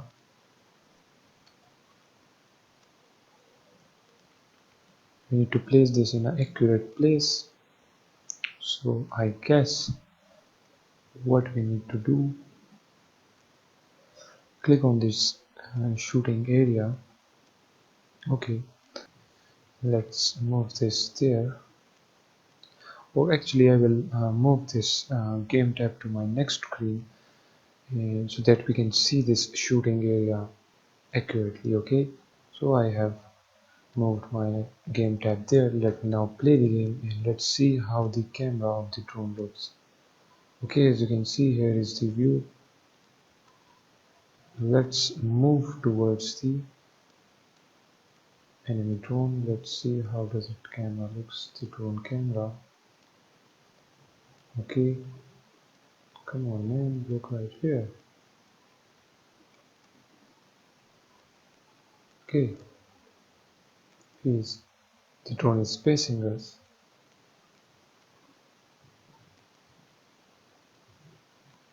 But I don't know why it didn't shoot a bullet.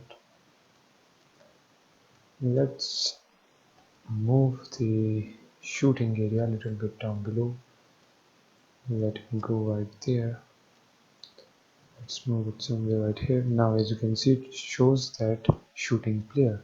So we need to move down the camera to that position, okay?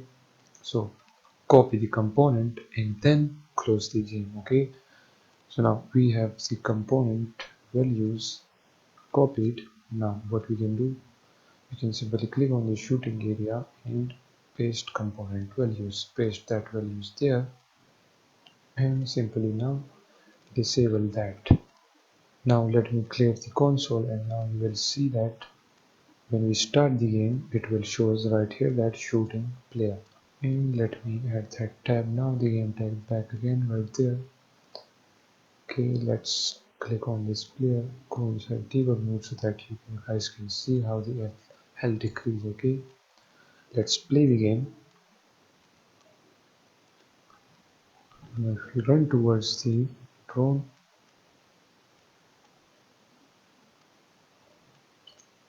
now as you can see our health is decreasing, and when it becomes 0, less than 0, our player dies. Okay, it means that our drone is now fully functional. The drone can move towards the walk point, it can attack, and also it can pursue the player. Because we have a code for that, so if the attacking, or you can say the shooting is working, then also the pursuit will work, okay? As you saw, it changes the positioning. So with this done, in the next video we will add the animations to our drone, and also we will add the muzzle spark. So with this done, see you guys in the next video. Hello and welcome back. So now in this video we will add the animations to our drone. So for that, in the animations right here we need to create another animator controller. Let's name this as enemy drone. Let's click on the drone and let's assign this animator right there. Okay, now we have the enemy drone assigned. If you click on the animator tab, as you can see right here, we have an empty animator controller for this drone. Let's move this any straight there, exact there, and let's move the entry right here. Okay, we want this animator to be clean. So we need 4 animations for this drone. So if you click on PBR military pack, let's click on PBR drone. Let's go inside the animation, and we need the flight front. So let's search for that. Right here we have the flight front. So if he's moving towards the walk point, it will play this animation. So simply drag and drop that in there. After this we need the run.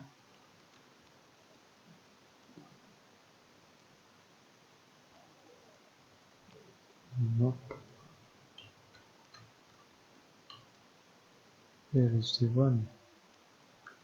Okay, we need the dead one as well, so move the dead animation there.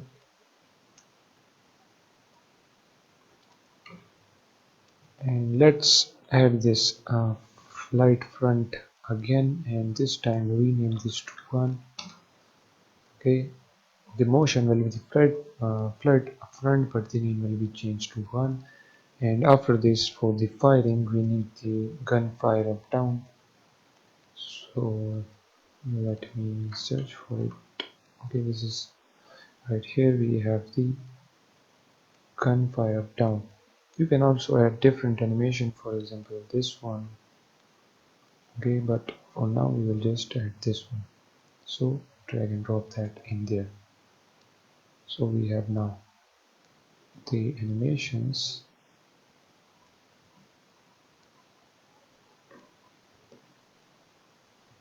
Now let's create the parameters for this. So let's create the walk, or actually you can name this as flight if you want, but let's just stick with the walk. Let's change this one to aim run. Let's add another one and change the name to bool, from bool to shoot. Okay, and then let's add another bool and let's name this as die. Now make a transition from the flight front to the run, from the run to flight front. Make a transition from run to fire up down, and from fire up down to the run. Make a transition from the flight front to dead, then from the run to dead, and from the gun fire up down to the dead. Okay, let me select all of these transitions and remove this as exact time 0. Now only select the transition which is from the flight front to the run, and right here make the walk false and make the aim run true. So if he is walking towards the walk point, and then if he saw the player, he will just simply play that animation that if the drone is moving forwards. Okay, now if we click on that other transition, okay, remove the as exact time 0. I don't know why it is still right there, maybe what happened. Okay, remove it as exact time 0, then simply make the walk true and make the aim run false. Okay, now click on this transition which is from the run to the gunfire up down, remove that, and right here make the shoot to true, then make the walk false and make the aim run false as well. Now click on the other transition which is from the gunfire up down to run, remove this, and right here we will do the vice versa of the other one. We will make the shoot false, make the walk false, and just make the aim run true. Now let's click on this transition, remove that, and right here we will simply make the walk false and the die true. Let's click on this one now, which is from the run to dead, and actually we want the as exact time right here because we want the run animation to be finished and then the drone will fall. Okay, let me clear all of that out. Okay. Now right here we will make the die true and the aim run false. Now let's click on this transition and right here make the shoot false and the die true.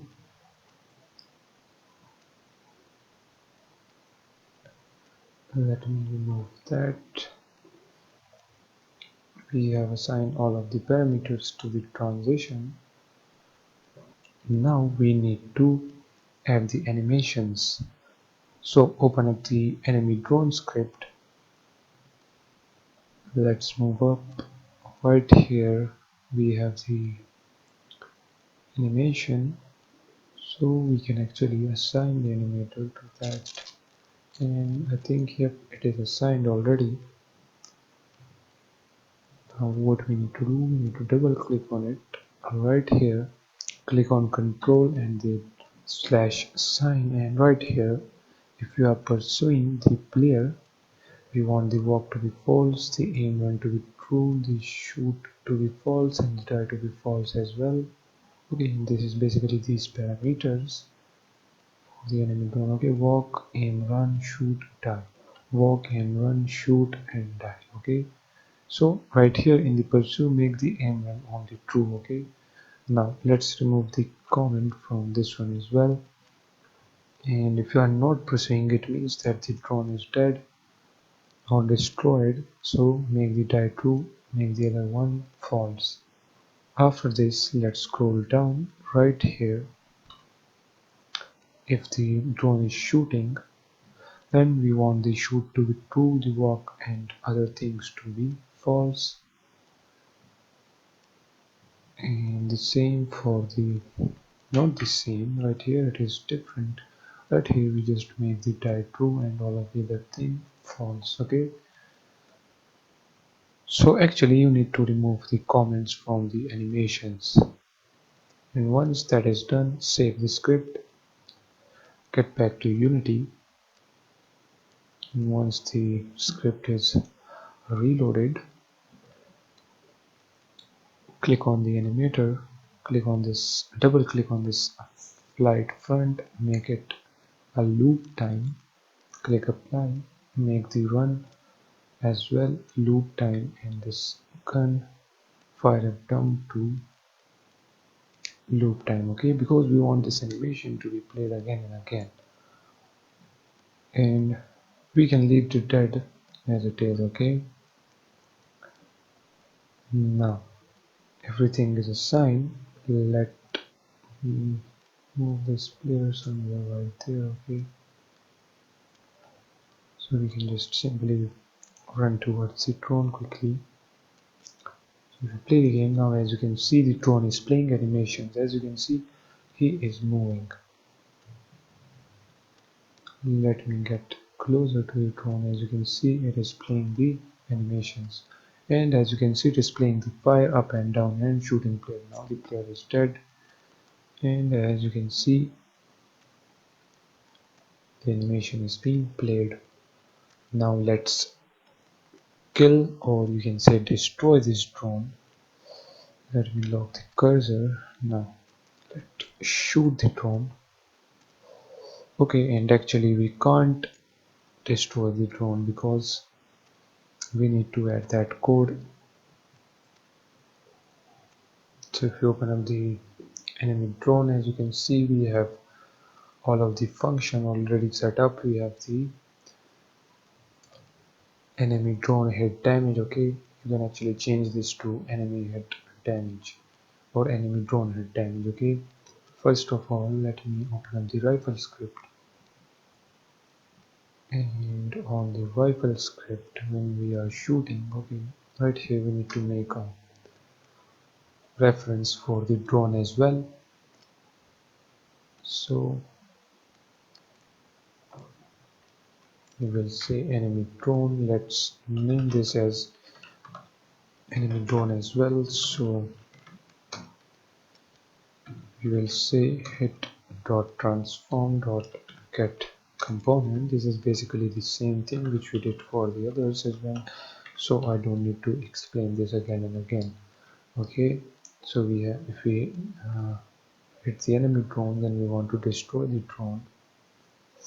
Let's change this to enemy drone like that, okay. So right here, let's say else if we hit the enemy drone, then what we want to do, we want to do the same as we did for the objects or for the enemy. So simply copy that, paste it down below, change this to enemy drone dot enemy hit damage. Actually, on the enemy drone script, if we scroll down, let's change this to enemy drone hit damage, okay. Save that, come right here. Now change it with the enemy drone hit damage, and we will give the damage of what we are giving to the enemy or to the object. And right here, we don't want to play the gore effect, or you can say the blood effect. Let me open up the Unity again. Okay, let all of that happen. Now if we click on prefab, we don't want to play this effect, okay. We want to play this drone effect, which is this spark, okay, because this drone is made up of metal, of course, so this effect suits it the most. So if we scroll up, right here after this core effect, let me simply copy that, paste it down below, and change this to drone effect. Now scroll down right here. If we hit the drone, then we want to play the drone effect, and we want to play that just for 1 second, or let's just leave it as 2 seconds, okay. Save the script. Now get back to the Unity. Now we have the drone right here, we have the animations, everything added. Now let's click on the player, let's go and check the body, click on this drone gun mesh. Right here we need to provide the drone effect, so just drag and drop it. Now if we play the game, now we will be able to you can say destroy the drone. But first let me tell you the effect. Okay, you can see the spark effect. Let the enemy drone come to us. As you can see the spark effect. Now the enemy is down. The enemy drone actually. And now he is being destroyed. And let me show you guys the drone effect from a close position, because we didn't saw the effect really good. Okay, so if you come right here now, as you can see the effect when we hit the drone. Okay, the drone kill us. Okay, so now that you know that the animation works and our drone is now fully functional, and if you guys having any problem or any question or suggestion, please let me know. Now our drone is 90% completed, and the remaining is the muzzle spark, or you can say the muzzle flash. So with this done, in the next video we will do that. So catch you guys in the next video. Hello and welcome back. So now in this video we will add the muzzle flash or the muzzle spark to our drone. Okay, so as you can see, the drone has two different guns. The first one is the machine gun and the other one is the flare.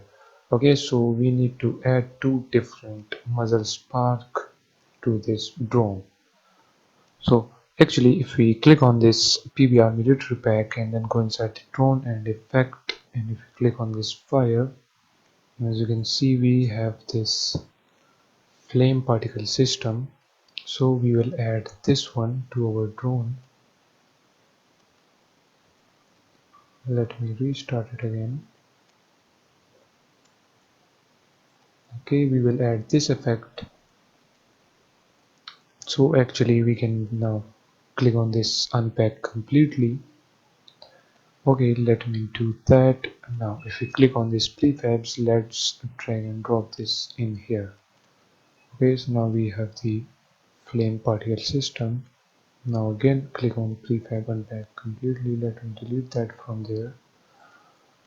Now if we click on the drone, as you can see, so let's click on this drone, then click on this P body, then click on this P guns.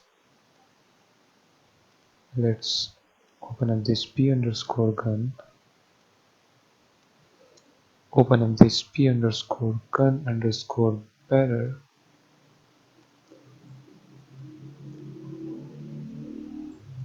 Guys, let's, okay, here is the guns. Okay, this P underscore guns is the main guns for this drone, as you can see. So now in here we need to add the effects. First of all, let me click on that and rename this to muzzle flame. Okay, so we have the muzzle spark, muzzle flame. Let's come right here, we have these beacons. Okay, in here we can actually drag and drop the muzzle flame and then the muzzle spark.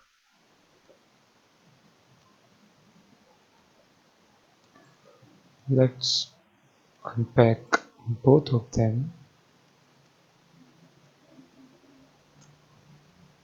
Where is it? Whoops. Let's click on this drone. Okay, and then click on this. Where is it? It has disappeared.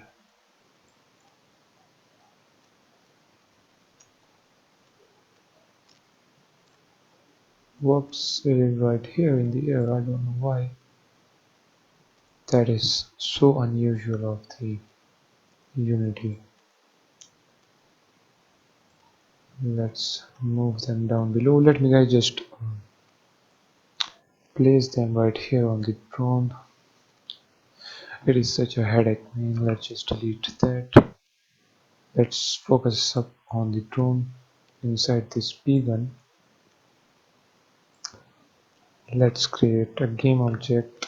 Let's name this muzzle spark.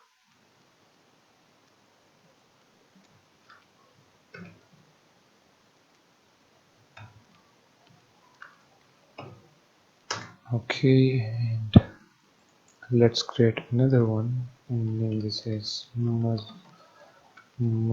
flame. Now we have these two. So let me move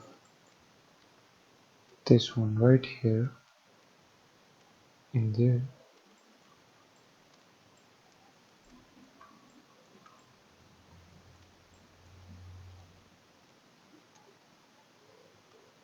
Okay, leave that there. And now let's move the muzzle spark to right here.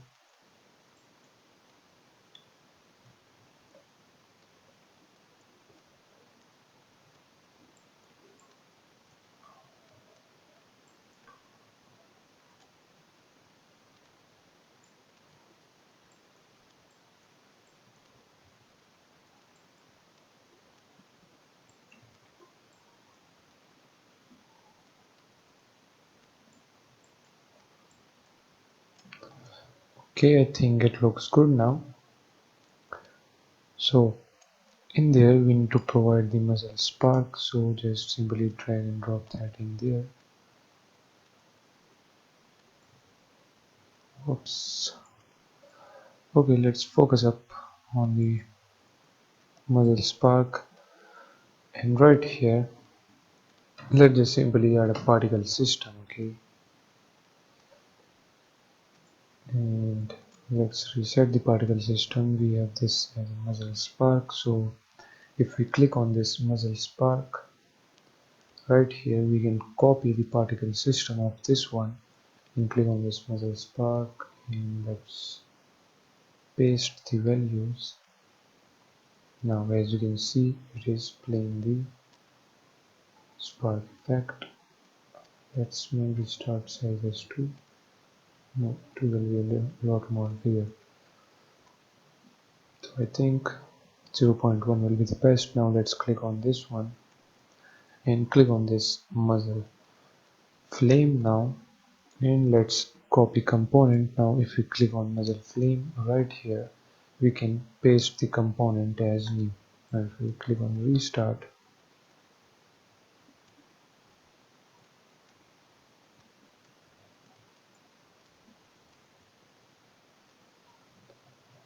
let's copy the muzzle flame again. So copy component, click on that right in here, click on paste values. Now let's restart it.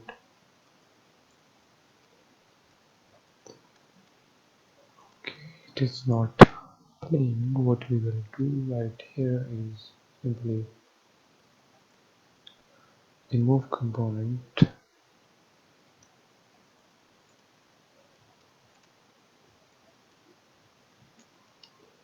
We have the flame right there. Let's move it on the 90. Okay, make the rotation 90.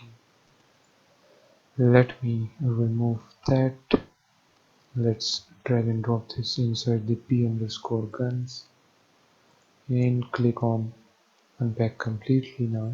And now let's move that towards this flame. So right here,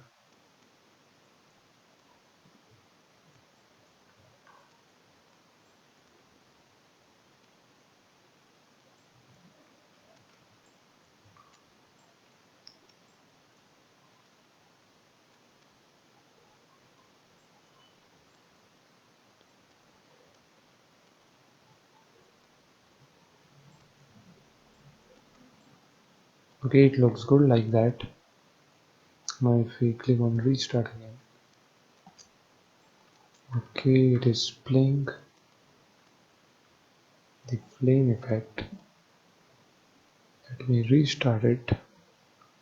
Let's click on that and let's move it down below like that, okay, so that it shows it in the straight line.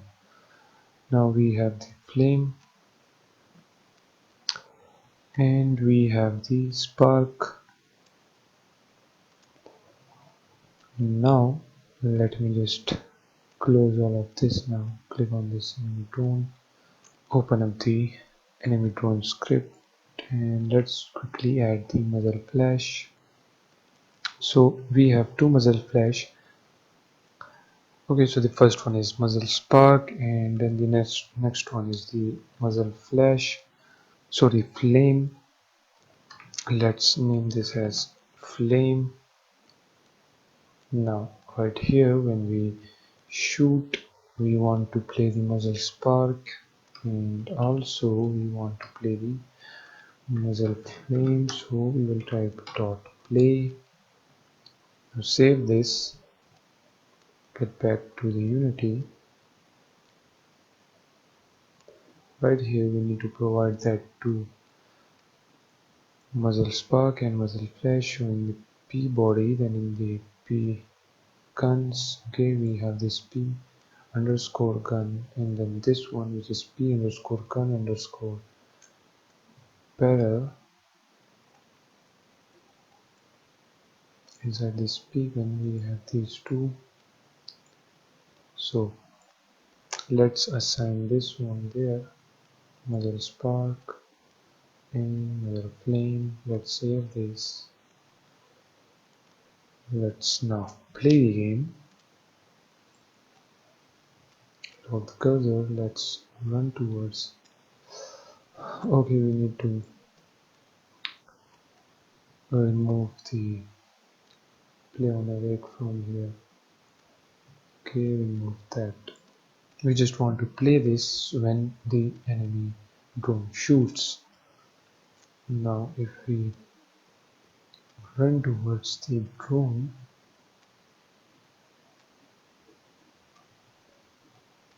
you will notice that now he is shooting.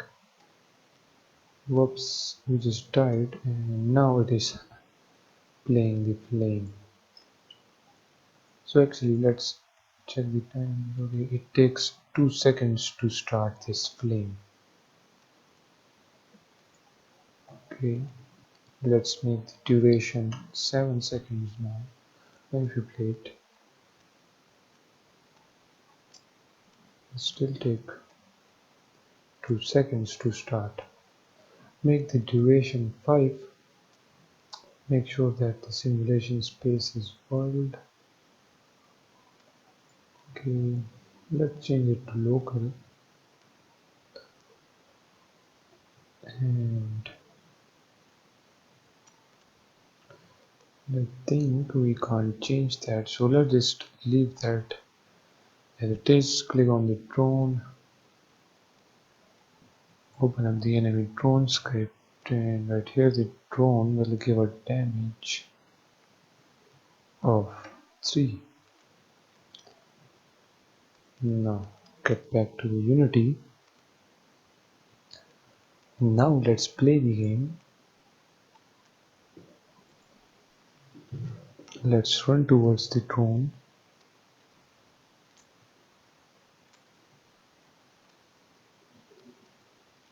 If we try to shoot the drone, it shows the effect. Okay, now the drone is shooting us, but it didn't play the flame effect. So let me stop that, go inside the muzzle flame. Right here we have the flame, we have the smoke. Let's make the start lifetime as 0.1 and 0.1. Okay, we want the flame to be just created really soon.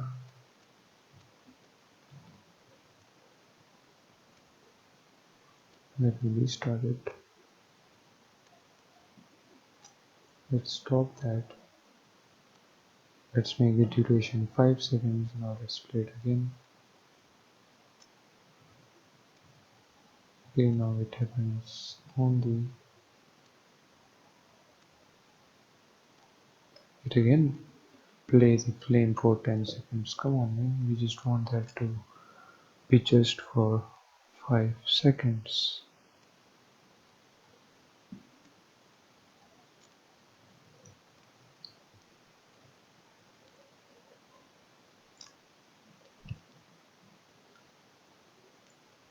Okay, let's check the size or lifetime.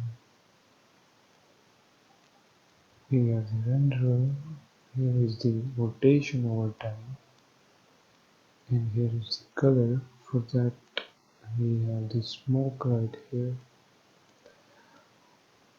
Let's change the start lifetime to 1 second. Okay, let's make it 0.5 and 1.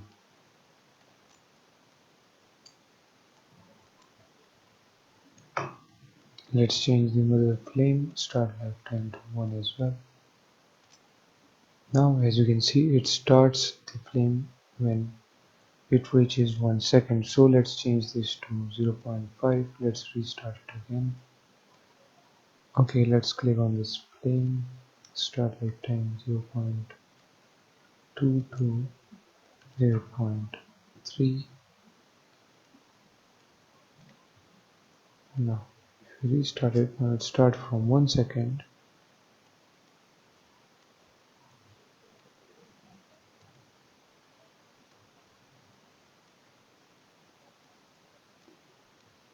Let's change this to 5 again.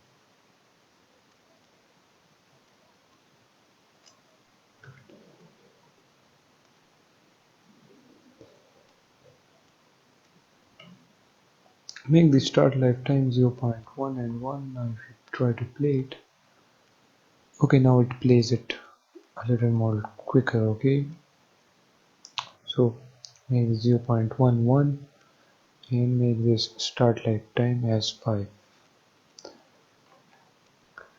Now let's click on the player and open up the player script, and right here make the player health as 300 because we don't want the player to die really quick. We can then again change that to 120 or 100 or whatever you want. Okay, but for now let's just leave it as it is. Let me start the game in full screen. This video is already too long. Okay, let's get closer.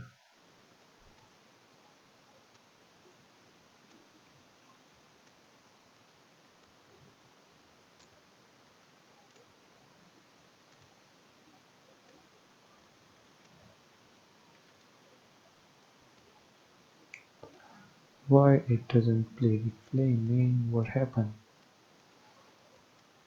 If we check the enemy drone, we have these both set to .play right here, as you can see. Guys, let's just end this video right here, and we will in the future we will fix this. This is not just a big deal, but for now let's just leave it as it is, and let's end this video right here. Hello and welcome back. So in the previous video, as you saw, we added the muzzle flash, but as you notice that when we come closer to the enemy, you will notice that it will not play the flame muzzle flash. Okay, as you can see, it doesn't play the flame muzzle flash. I comment out the other muzzle spark. Okay, so don't worry about that, but our muzzle flame is not playing. So in order to fix that, let me remove that. Okay, now open up the enemy drone. Right here we have the muzzle flame. You need to select the muzzle flame and smoke, set this to looping, and then do pre-warm. And right here we need to change the scaling mode to hierarchy, and that will be it. Okay, now if we click on enemy drone, we already assigned that. Let me play the game and see how it looks.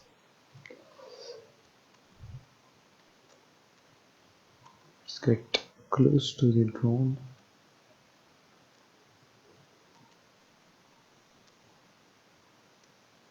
And now as you can see, it is playing the flame effect, as you can see.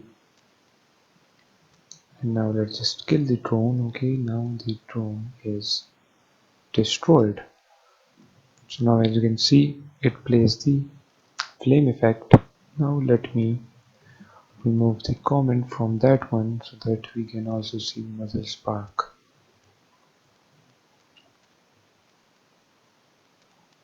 Now if we play the game, let's run towards the drone.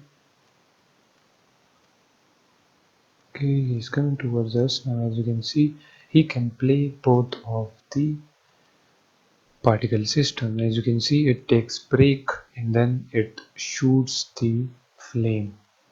And the reason our player is not dying because okay, it actually died in the end.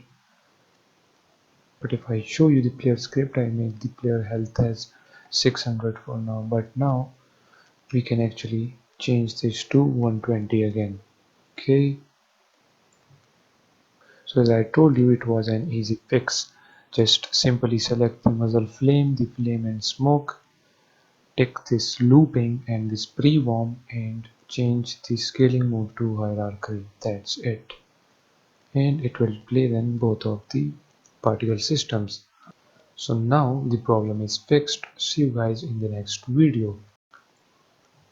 Hello and welcome back. So we have added the muzzle effects. Now let's add the destroy effect.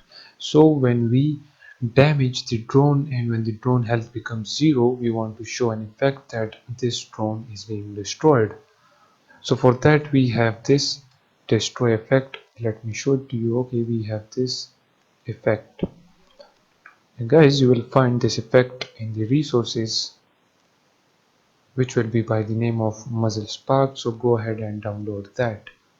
Okay, and what we will simply do is drag and drop this inside this drone like that. Okay, and make sure that it is in the middle of the drone, as you can see. And what we can do, we can simply click on unpack completely. So now we have the destroy effect. Now let's go ahead and add this. So open up the enemy drone script and in here just copy this, paste it down below, change this to destroy effect, and then down below in the enemy type we will simply say destroy effect dot play. Okay, let's just simply save this now. On the enemy drone we need to provide the destroy effect now, so simply drag and drop the destroy effect. Now if we play the game,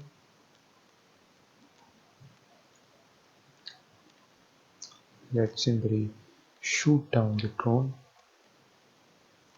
and as you can see, it plays the effect and now the drone is down and now the drone just simply disappear. Let me show it to you on the full screen.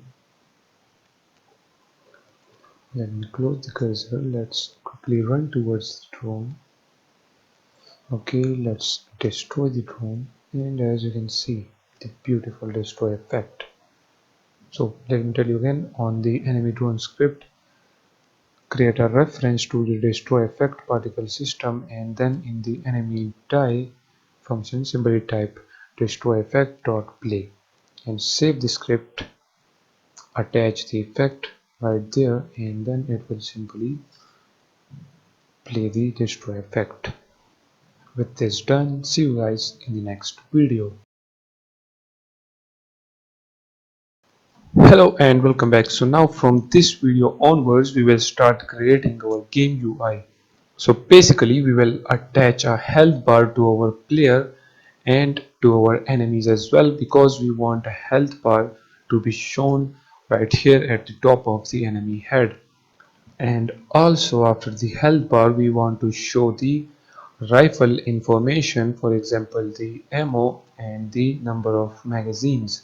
So first thing first, let's start creating our health bar for our player.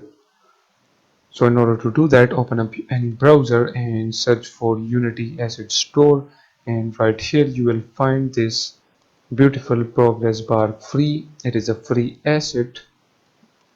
Right here is the file size, and this is the creator of this asset. So if you are following me, then you can actually add this asset and then simply click on this open in Unity and click on this open Unity editor, and in the package manager it will open up this.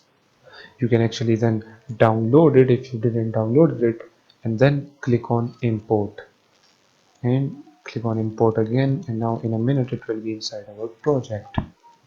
As you can see, we have the folder right here. If we click on this progress UI right here, we have different types of UI.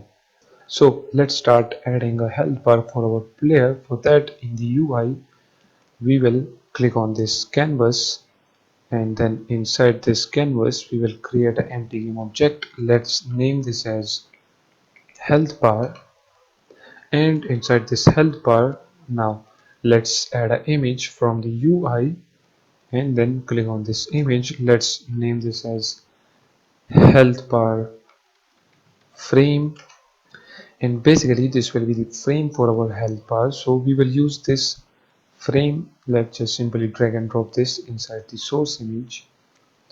Okay, let me click on this scene. Let's go inside 2D. Let's click on the canvas, and now as you can see we have a frame right there. So you can actually click on this react tool and resize it according to how long or how many height do you want for this frame. But let's do this simple way. So click on the help bar frame and then click on this set native size, and as you can see it set the size for the help bar. And now if you click on this health bar, let's drag and drop that like this to fit the size of the health bar frame. Okay, and then what we can do, we can click on this move tool and let's move it to the center again. Okay, now we need a fill for this health bar frame. So for that, what we will do, inside this health bar, let's go UI, let's add another image, and we will name this as health bar fill. Right here you can actually use a solid color if you want, but hence we have an image for our fill, so we will drag and drop this image in there, and we will click on this set native size. And now as you can see we have a beautiful help bar fill and help bar frame, and actually move this help bar fill on top of the help bar frame because we want to show this help bar fill right down below this frame. Okay, so now if we move it, as you can see, so let me move that back to its position, and as you can see it looks really beautiful like that. Now we want an effect for this health bar. When the enemy try to hit us, we want to decrease the health bar like that. We want that illusion that our health bar is decreasing. So in order to do that, a Unity provide a simple component for that. So if we click on our health bar, and right here we will add this slider component. Okay, you can actually type slider and it will show that component. And right here we don't want this to be interactable. Let's make the transition none, navigation none, and right here in the fill react we will simply drag and drop that. Okay, now we have this. Let's make the value as fully 1,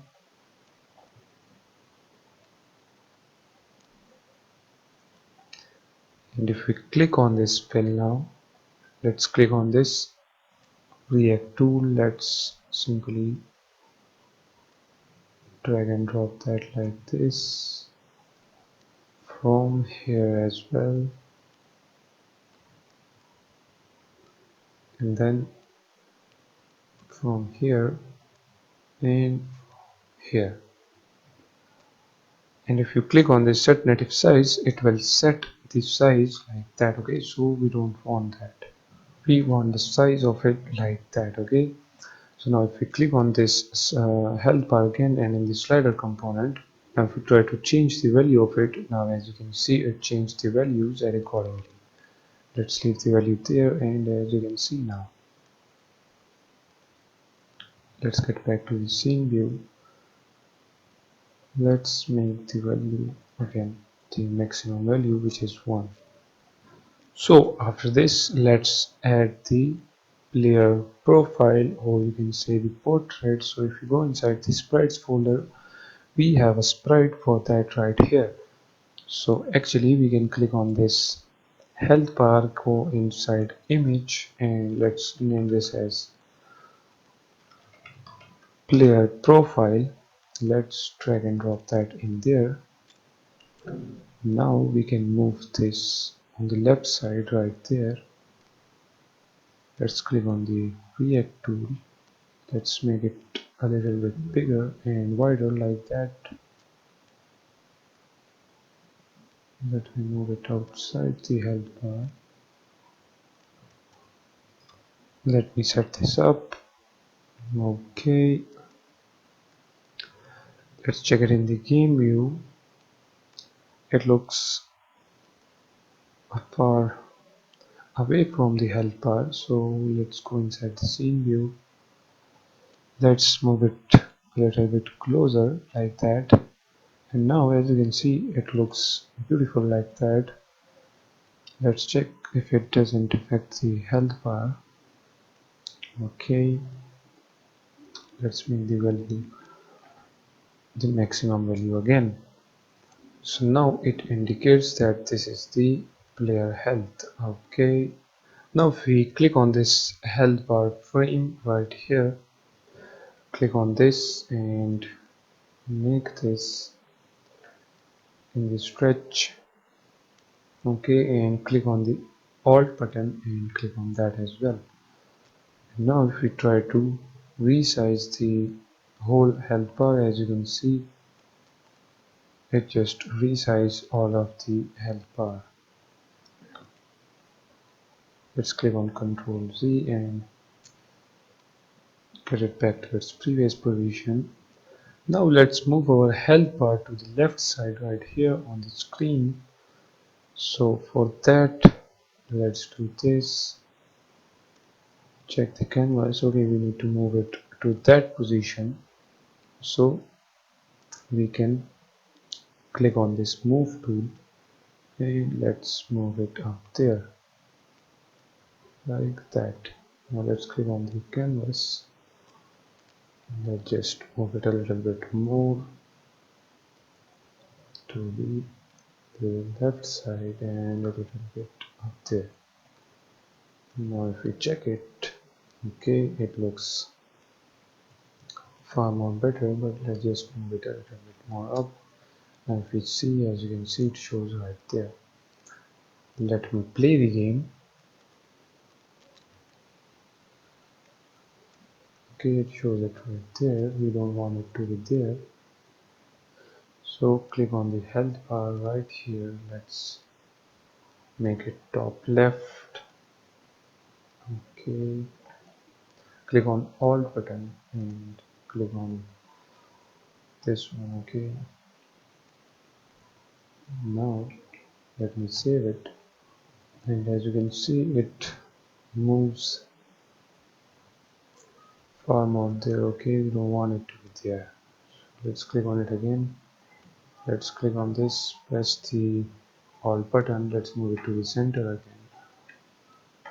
Okay, let me go inside the scene view. Now let's move it again to the top right there.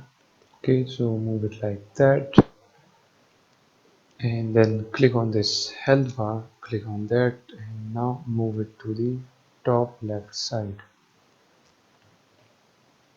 So now basically it will stick to the top left side. Okay, so as you can see, you can move it accordingly with the canvas. Okay, so just click on this move tool and move it wherever you want. and then make sure that you make the anchor presets to the top left. Now let's save it, play the game, and you will notice that now it is on the top left side. But as you can notice, it is far more bigger, and we don't want the health bar to be this big. So what we will do, in the scene view, click on the health bar, and let's change the scale of it to 0.6, 0.6, 0.6. Okay, and this will be enough, I guess. If we try to change the value, as you can see, it works fine. So now click on the canvas again, and let's move it again to the left side like this. And the anchor preset is already to the top left. So now we will have no problem. Now let's play the game again. Let me lock the cursor, and now as you can see, our health bar looks really beautiful like that. Okay,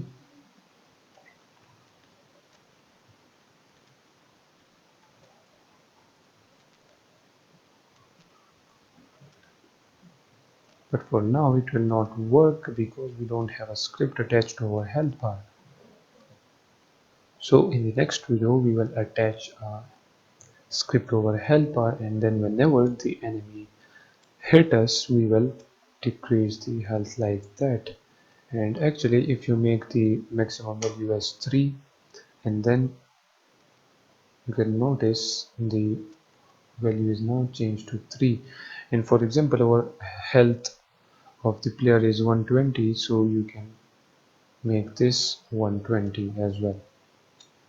Okay, if we click on this whole number, now let's make this for example 5, and now you will notice it will increase and decrease the health in whole number. As you can see, 1 2 3 4 5.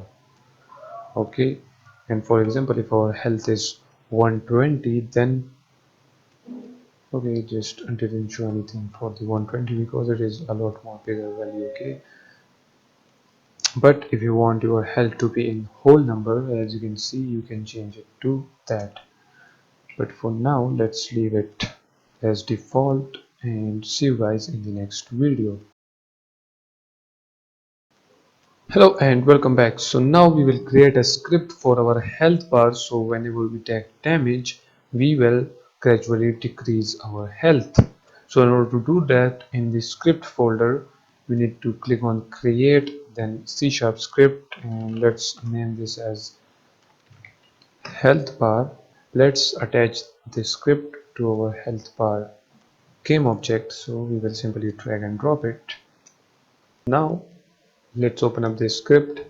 Inside the script we will be interacting with the UI, so make sure right here at the top you type using Unity engine.ui, and after that we don't need these two default functions, so we will simply remove them. And then at the top we need a reference to our slider, so we will say public slider, and we will name this as health bar slider. And by using this health bar slider we will increase and decrease our health. Now after this we need to create a function for setting up our health. So right here we will say public void, and we will name this function as set health, and in here let's pass a float by name of health. In here we will say health bar slider dot value, and the health bar slider dot value will be equals to the health value. Now just save this, get back to the Unity, click on the health. Right here we need to provide our sliders, so we can actually drag and drop that in there. So whenever we call this set health function, our health bar script will search for the slider, okay, which we assign right here, and it will simply adjust the value of the slider. So for example, if the enemy hit us, it will decrease the health like this, okay. So now after this we want a function to set our full health when we start the game, okay. We can't do this from the inspector again and again, okay. We want a function for that. So right here, let's create a public void. We will name this as give full health, and in here we will pass a float by the name of health, and then we will say health bar slider dot max value, and it will be equals to the health, and also we will say health bar slider dot value equals to health. So actually we will set the max value of this health bar to our health, which will be 120, and also we will set this value to 120 as well. So when we start the game it will be 120, and right here the value will be as well 120. So with this, our health bar is now ready to be used. So now we will simply attach this health bar to our player. Now what we need to do, we need to open up this player script, and inside this script we need a reference to our health bar. So right here in the player health thing we will say public health bar, and let's name this as health bar as well. Let's make the P capital,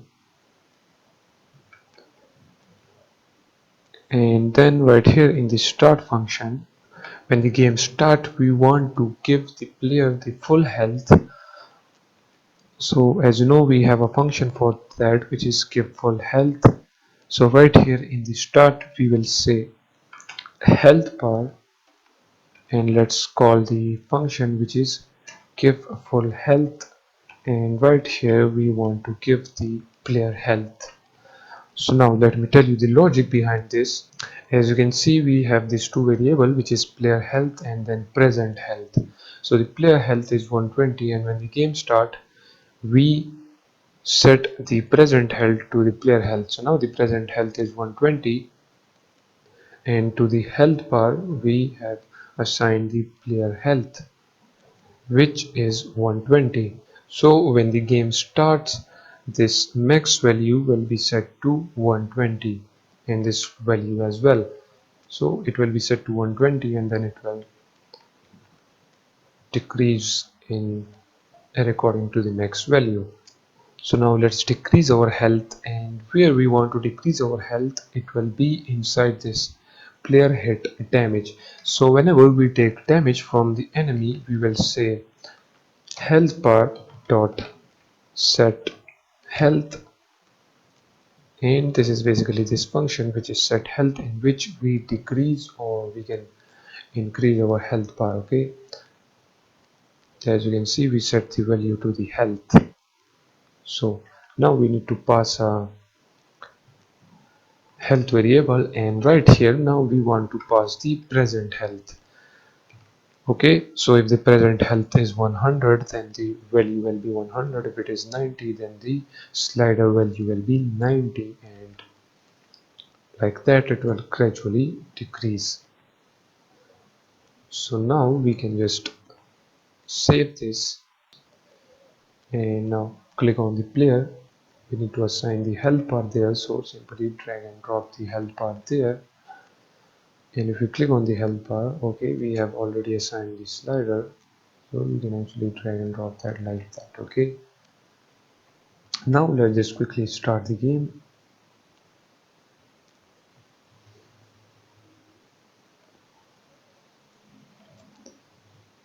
And let's test it out. Let's get closer to the enemy. And now as you can see, as the enemy shoot us, as you can see, our health decreases. And let's the drone come closer to us. Okay, now we are dead. And let me show you the value for this health bar as well. As you can see, it is now set to 1. Okay, let's play the game in this small window. Let me lock the cursor. Let's run towards the. Now as you can see, the max value is set to 120, and also the value becomes set to 120 as I told you. So now our health is 80, now 75, and like that it will decrease. Now let's run away from the enemy. Okay, and as you can see, our health bar is now like that.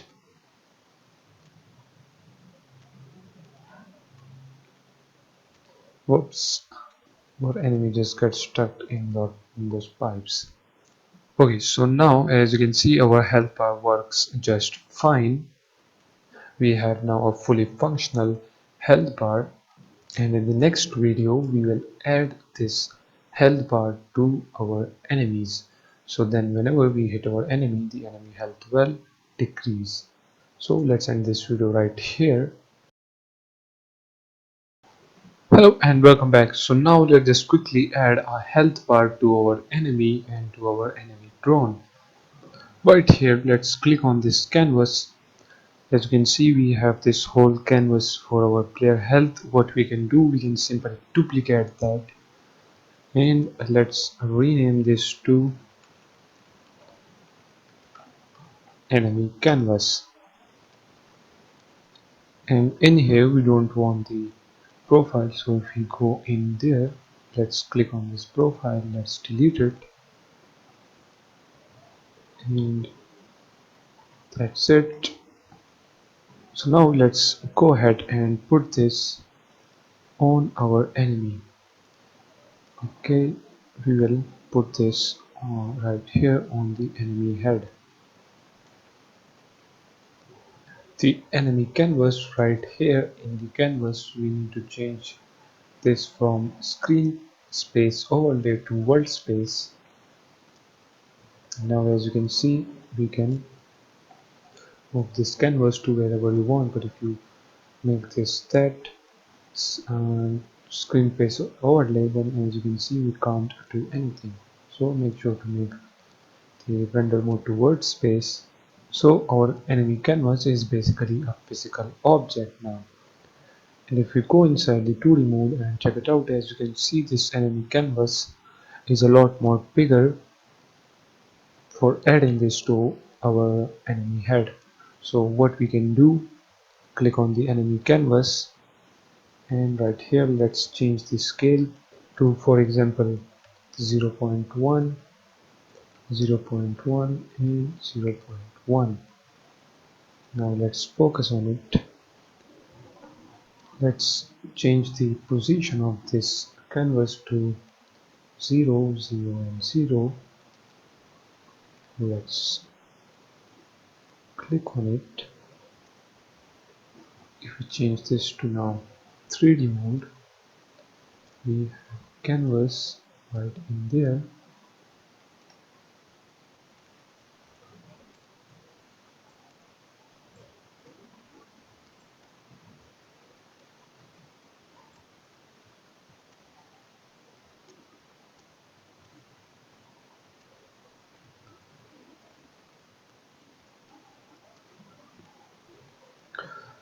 Okay, let me just move back again.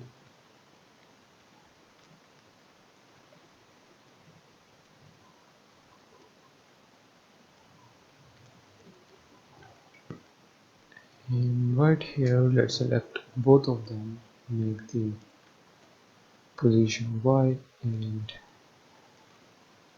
the position X as 0.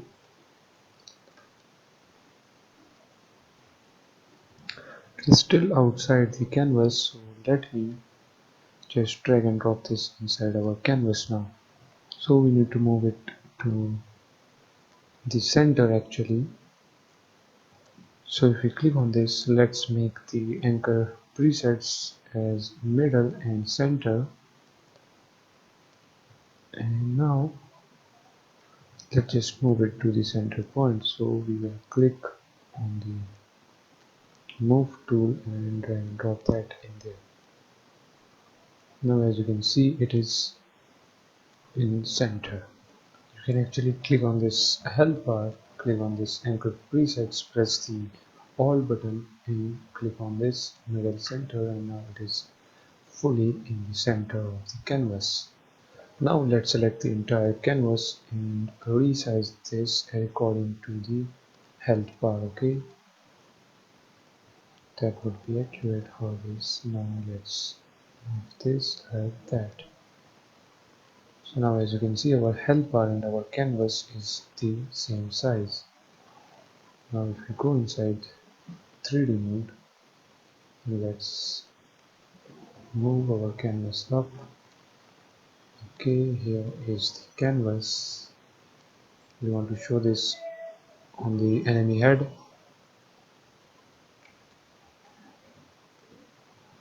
Okay, as you can see, it is a lot more bigger, so we need to scale it down again to 0.01, 0.01. Let me go inside the 2D mode again. Okay, everything is set up. Let's go in the 3D again, and you will notice it is a lot more smaller now. Let me move that there. Let me check this in the game view. Okay, it is still much bigger, as you can see. So what we can do, we can resize this even more to 0.001, 0.001 and 0.001.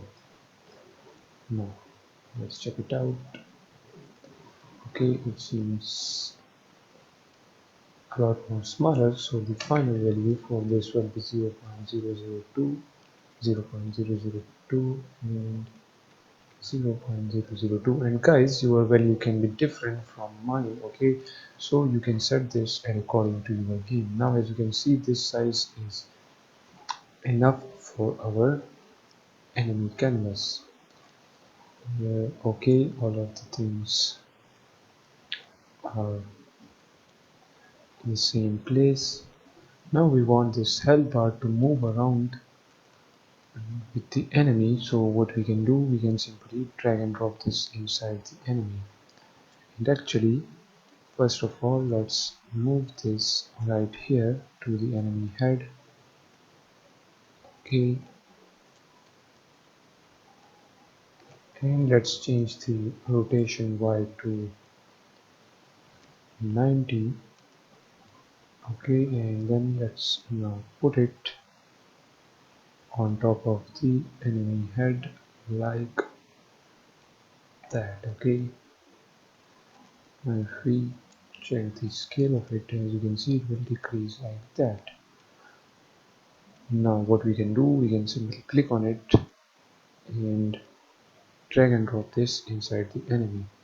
So now wherever the enemy moves, the health bar will move with the enemy. Okay,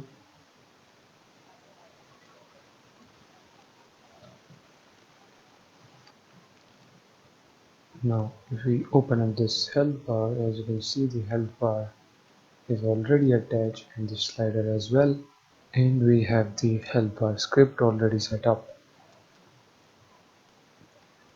So now in order to make this health bar work, we need to assign the player health to this health bar and also the damage value as we did for the player. So in the enemy script, right here in the enemy health and damage, we will say public health bar. Let's name this health bar and we will assign our health bar to this. After this, when the game start, what we want to give the health bar the maximum health. As you can see, when the game start, we need the maximum value for the health bar. As you saw in the previous video, for the player health, we are assigning the player health to this function, which is give full health, and this give full health is right there. So right here we will say health bar dot give full health, and let's pass the enemy health variable for this. And if you check the enemy health variable, it is 120F. So the maximum value of the health bar slider will be then 120F.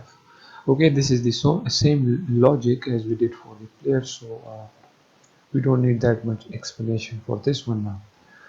So this was the first step for our health bar slider. We give the full health to the slider now. Now what we want to do, when we hit the enemy, we want to decrease the health. So for that, in the enemy hit damage, after we take damage, we want to also decrease the slider value. So we will say health bar dot set health, and the set health is this function in which we increase or decrease the health bar value. So what we say, that health bar dot set health, and let's pass now the present health. Now let's just simply save this, get back to Unity. Now if we click on the enemy, as you can see, we need to provide the health bar right there. So in the enemy canvas, drag and drop the health bar there. Now let's play the game. Let's get closer to the enemy. Let's try to hit him now. And as you can see, his health is being decreased. For now, let me just disable this enemy draw. Okay, we just need this enemy. Let's go inside the enemy canvas. As you can see, now the maximum value is 1. And now you will notice that when the game started, it will be 120. As you can see, it is 120 now. Let's go ahead and shoot the enemy. Oops, let me. Now, as you can see, his health is 90, and you can see the health bar decreasing. Let me get closer to the enemy. Now, as you can see, now the enemy is dead, and now he is gone.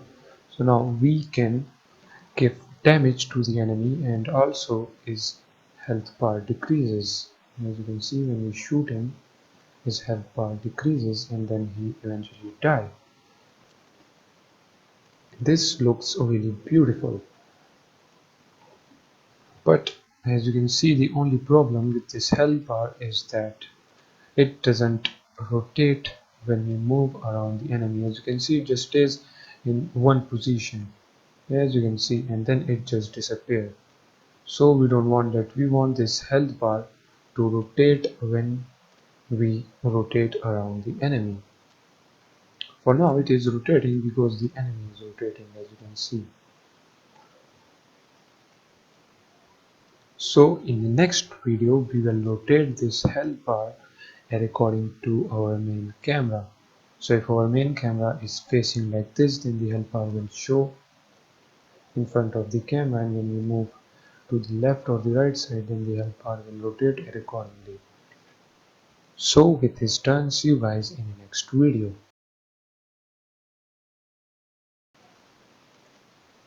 Hello and welcome back. So now in this video we will rotate the health bar of the enemy according to our main camera. So if we are moving like this, then we want to rotate the health bar. As you can see, now the health bar is fully disappeared, but when we come right here we can see it a little bit, but when we are on the sides we can't see the health bar. So we want to rotate this according to our main camera. For that, what we will do, right here in the script folder, we will create a C# script, and let's name this as rotate health bar UI. Let's open this. In here, simply remove this default to functions, and right here we will create a public transform, and let's name this as main camera, and basically we will get the transform of the main camera and rotate the health bar accordingly. So right here let's create a late update function, and we will say transform dot look at, and we want to look to the position of the main camera, and we will say dot forward. So what this basically do, it will point the health bar towards our main camera. So basically we will take our current position and then we will go 1 unit in the direction that the camera is currently facing, and that is going to be the target that we will look for, and in this case the target will be the health bar. So just simply save this, and in the Unity click on the enemy, then on the enemy canvas, and right here we will simply drag and drop the script which is rotate health bar UI, and right here we need to provide our main camera,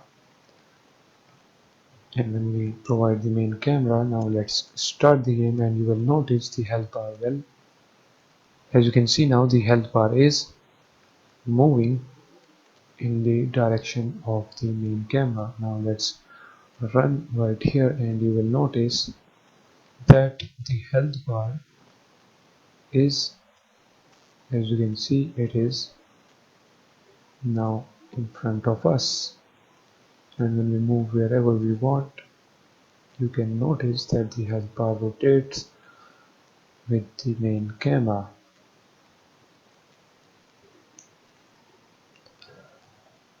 So with this done, see you guys in the next video. Hello and welcome back. So now let's just add the health bar to our drone as well. What we will do right here is simply duplicate the enemy canvas. Let me move it outside now. Let's just rename this now to enemy drone canvas, and now let's activate the drone. Here is the drone. Now let's click on the enemy drone canvas,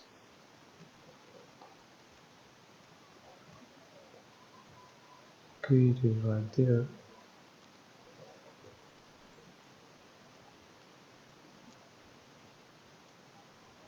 move it, and let's move this right here,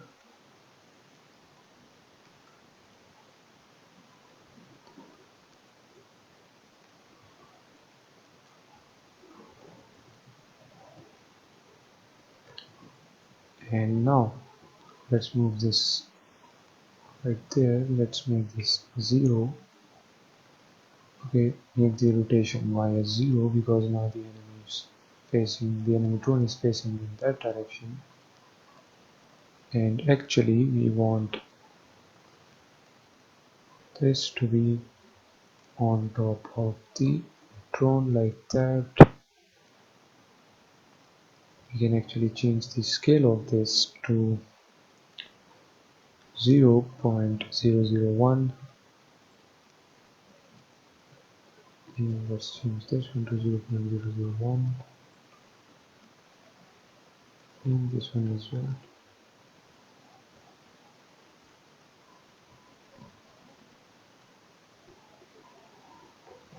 Actually you can make this 0.003, okay, the X, Y and Z. Now let's see it in the game view. As you can see right there, it seems fine now. Now simply drag and drop this inside the enemy drone. Okay, and I think it looks good like that. And now let's just quickly add this to our enemy drone, or you can say attach this to the enemy drone. So on the enemy drone script we will do the same as we did for enemy. If we scroll back up right here, we need this public health bar, we need our reference to our health bar. Then in the awake function we want to set the max health bar, so we simply paste it there. And then if we scroll back down right here, the enemy hit damage, let's just copy that, come right here in the function which is enemy drone hit damage, and we will set the health bar to the present health of the drone then when we take the damage. And with this done, get back to Unity, click on this drone, we need to provide the health bar there, so in the enemy drone canvas, drag and drop the health bar there, and on the canvas we already have the rotate health bar now. Okay, now if we play the game, now let's run towards the drone. As you can see, there is the drone health, and it can also rotate with the main camera, and now we can damage and actually destroy the drone. And now the drone is destroyed. Let's kill the enemy as well. And now our health bar session ends right here. We have added the health bar to the player and now to the enemies. Now the next thing which we want to add is the rifle information, for example the number of ammo and the magazine. So we will do that in the next video. Hello and welcome back. So now in this video we will add the ammo and the magazine information right here. So inside this canvas we have a health bar. Now let's add a UI image. Let's name this image as rifle, and we will select a source image for this. If we scroll down we have this UI mask, so we want this UI mask for this. Okay, we want a little bit darker background for the rifle and the rifle ammo magazines, as you can see right here now. So let me go inside the scene window, click on this canvas. Now we have this rifle right there. Let's make the anchor presets as bottom right, and click on the alt button and move it to the bottom right side. As you can see, now if you click on the canvas, as you can see now it is in the bottom right, as you can see. Now let me click on this rifle again, and let's make its size a little bit bigger. Then in here we will add another image. Let's name this as rifle profile. Now if you click on the sprites, let's provide this image there. Let's change it rotation Y to 180. As you can see, let's move it right here.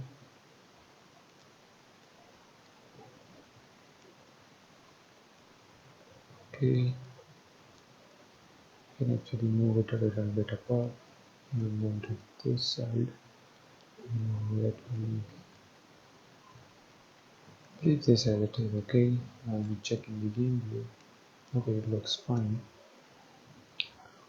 After the rifle, we need a UI text now for the ammo. So let's just name this as ammo text. Right here, we'll type ammo dot 20, for example, and then let's just move this a little bit down below right there. And after this, let's duplicate this and rename the next one to magazine text, or you can say make text. Then in here we will type magazines 15. Okay, now let's move this text down below there. Let's resize it a little bit, the ammo text as well.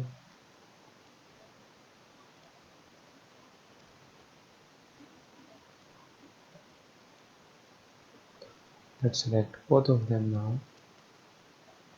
Make the font size 15. This title will be bold. We need a font for this.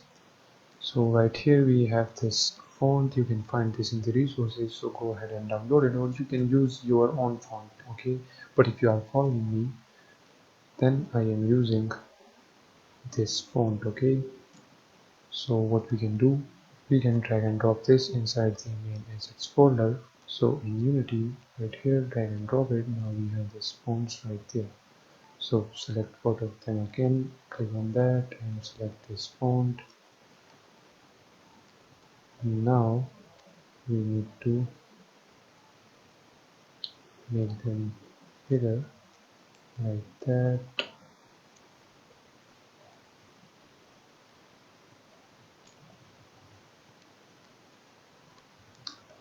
Let's actually click on that. Let's make it about round bigger now. Move this like that. Okay. Then make the font size 11 for the ammo and move it a little bit down below. Make this font size 11 as well. Move it a little bit down below as well.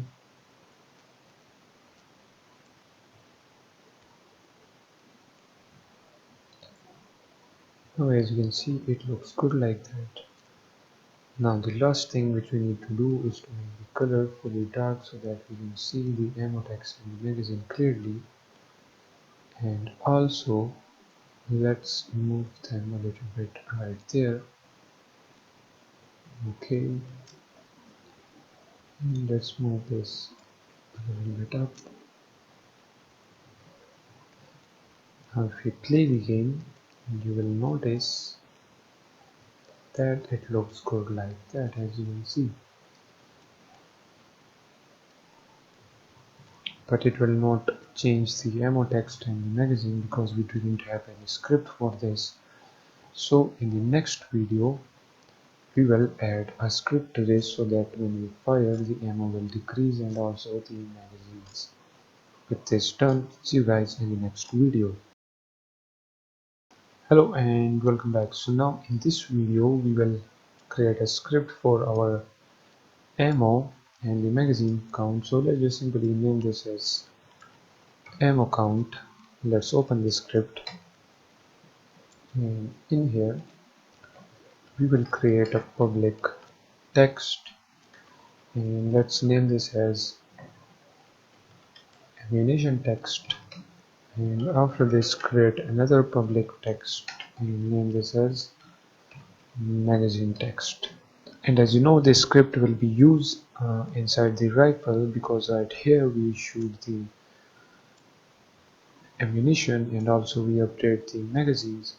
So right here we will show the ammo out text, and also we will show the UI text. Okay, so for that we need a occurrence. So we will simply say public static ammo count, and let's name this as occurrence. After this, create a awake function, and in here the occurrence will be set to this, and then let's create a public void function by the name of update ammo text. In here we will pass an integer by the name of present ammunition, and then we will simply say ammunition text dot text equals to ammo dot space plus, and we will show the present ammunition, and basically this present ammunition will come from the rifle text. Okay, this rifle script, we have the present ammunition right there, and the present ammunition is set to maximum ammunition, and that is 20. So first of all we will update the ammo text. So now the ammo text will be set to ammo.20. Don't worry, we will pass this from the rifle script to this one, okay?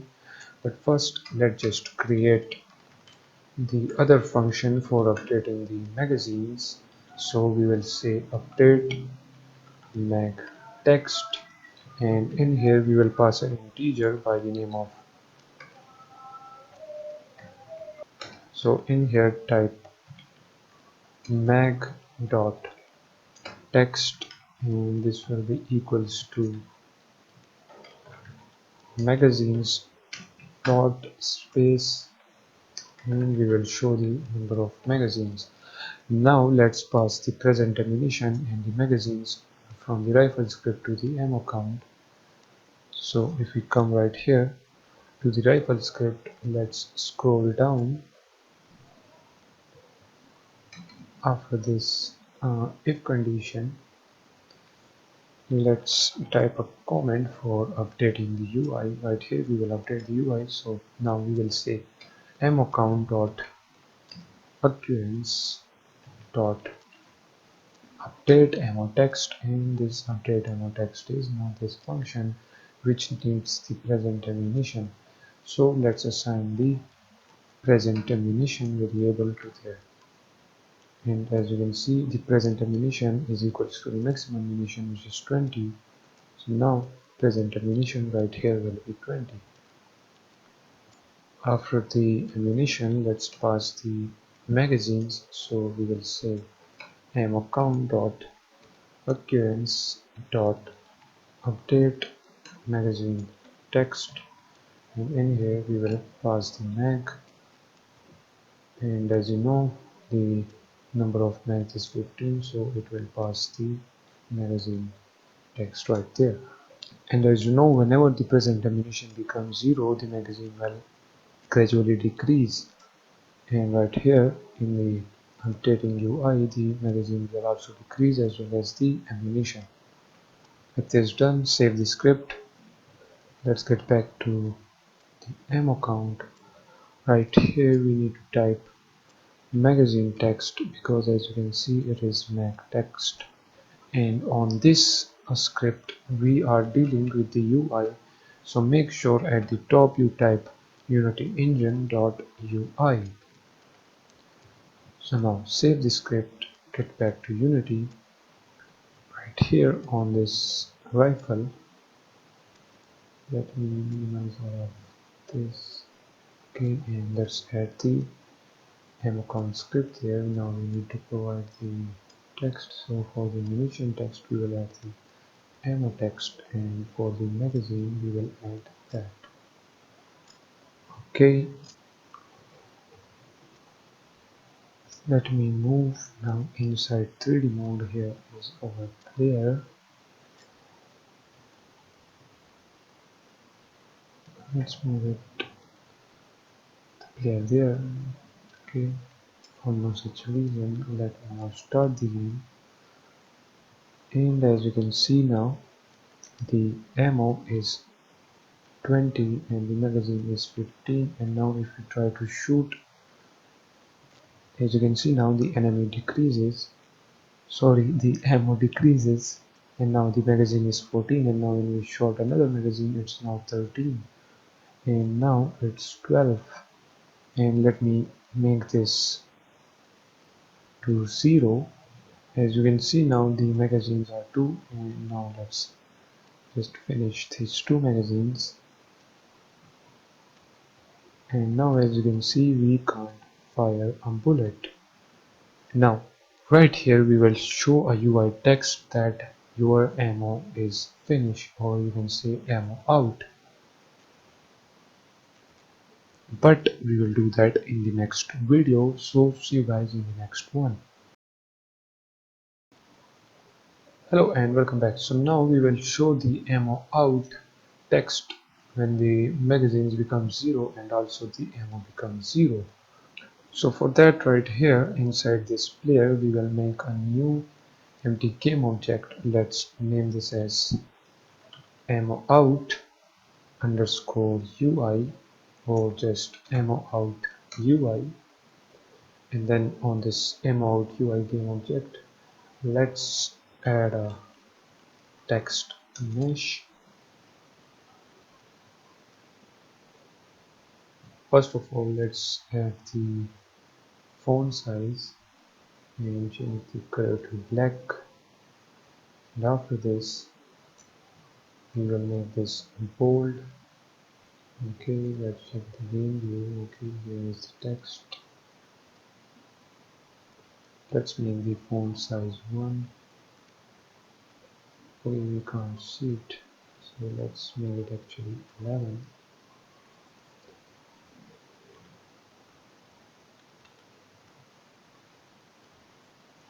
Make it 15 actually, and right here on the scale, let's set the scale to 0 0.2, 0.2, okay.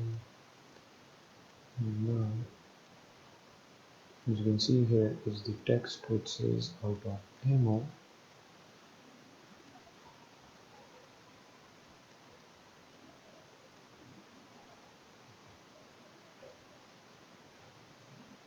Okay, let's scale it down a little bit more. So let's make this 0.1, 0.1, 0.1. Okay, this is enough for this. So let's move it to the right side of the player. Okay, let's show this above the crosshair like that. Let's play the game. Okay, and it will show this text like this. Okay, let me now close the game. Let's disappear this M out UI, and after this we need to open up the rifle script. So right here in the rifle we will create a enumerator function. So we can just copy that, paste it down below, and let's name this function as show ammo out.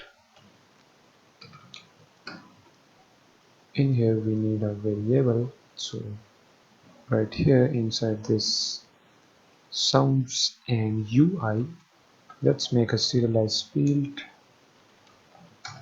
and we will say private game object and name this as ammo out UI. Okay, now let's get down right here inside this function. We will say ammo out UI dot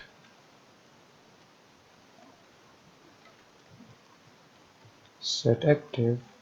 Let's set it to true, and then we will say yield return new, wait for seconds, and now let's create another variable in here. It will be a serialized field, private integer, and let's name this time to show UI, and let's set that to 1. Okay, after 1 second it will show the UI, or actually it will show the UI for 1 second. Now the wait for seconds will be now time to show UI, which is 1 second. And then after this we want the UI dot set active to be false. We will basically show the UI for 1 second as I told you, and then we will make it disappear after 1 second. Now let's call this function right here. If the magazine becomes equals to 0, then what we want to do, we want to show the ammo text. Okay, this is the reason we leave the comment for ourselves, so then later we can see that. Okay, so the function name is show ammo out, and that's it. Save the script, get back to Unity. Now if we click on player, then body, and in the terminal mesh we have the rifle script. Right here we need to provide the amount text. So here is the amount text, drag and drop it. Okay, now let me just close the game, and on the rifle script let's make the number of magazines 1. Okay, for now. Now the number of magazines will be 1, and you will notice it in the UI as well. Let me lock the cursor. Now if we try to shoot, as you can see, number of magazines were 1. Now we don't have any bullets or magazines, and as you can see it shows the out of ammo text. Whenever we try to hit, it shows that text that out of ammo.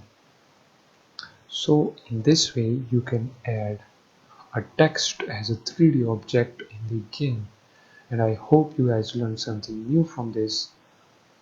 With this done, see you guys in the next video.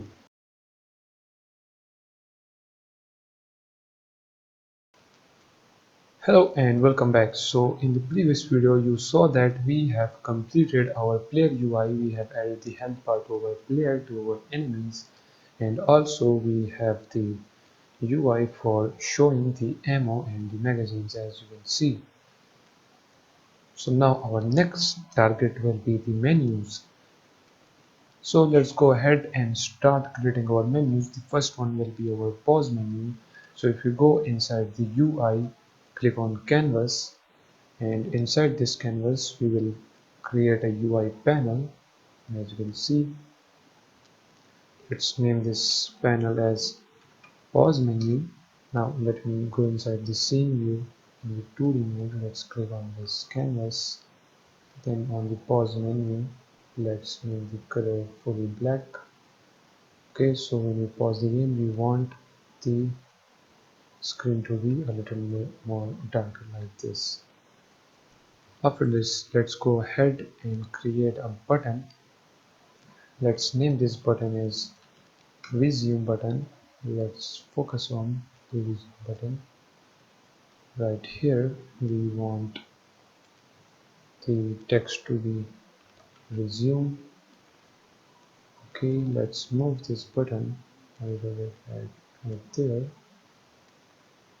Okay,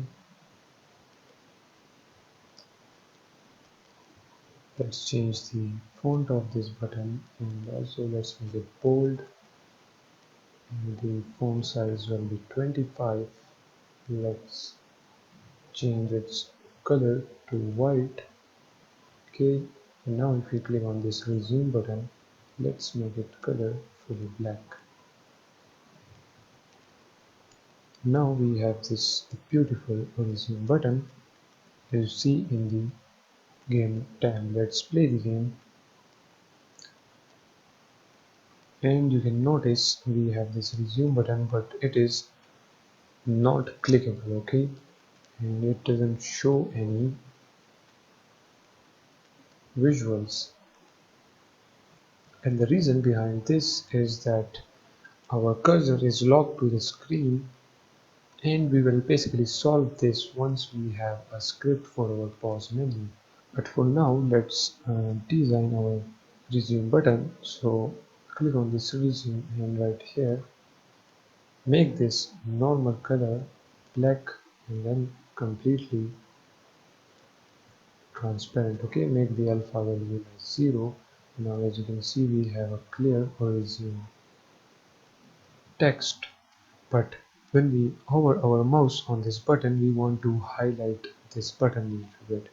So right here in the highlight color, we will make it completely black, and let's make this value as 80 or whatever you want. Okay, and then right here when we press it, we want it to be black, and this time we will make the alpha a little bit more darker. Okay, and also let's add a shadow to our resume button. So right here, add a shadow component to this text, and right here make the effect distance x5 and the y to 5 as well. and you can notice it now. We have a shadow. Okay, a little bit shadow behind the text. You will notice it if you begin. As you can see, you can notice the shadow.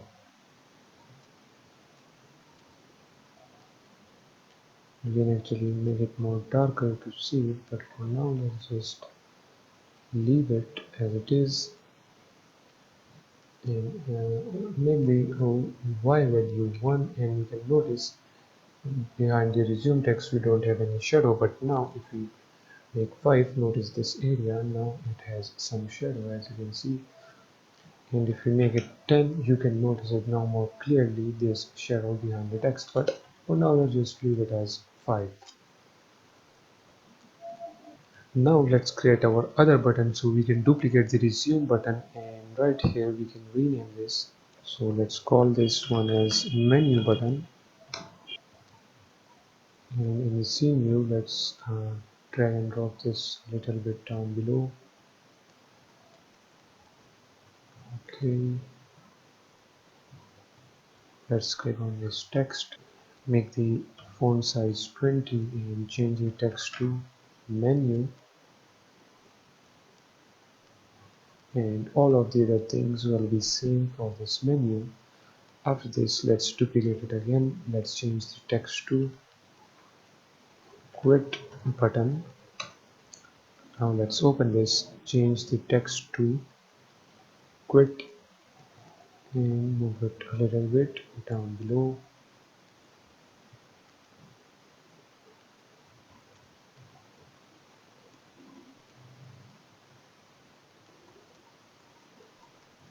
Here, scroll down the quit text. Okay, we want this religion object to move down below right there.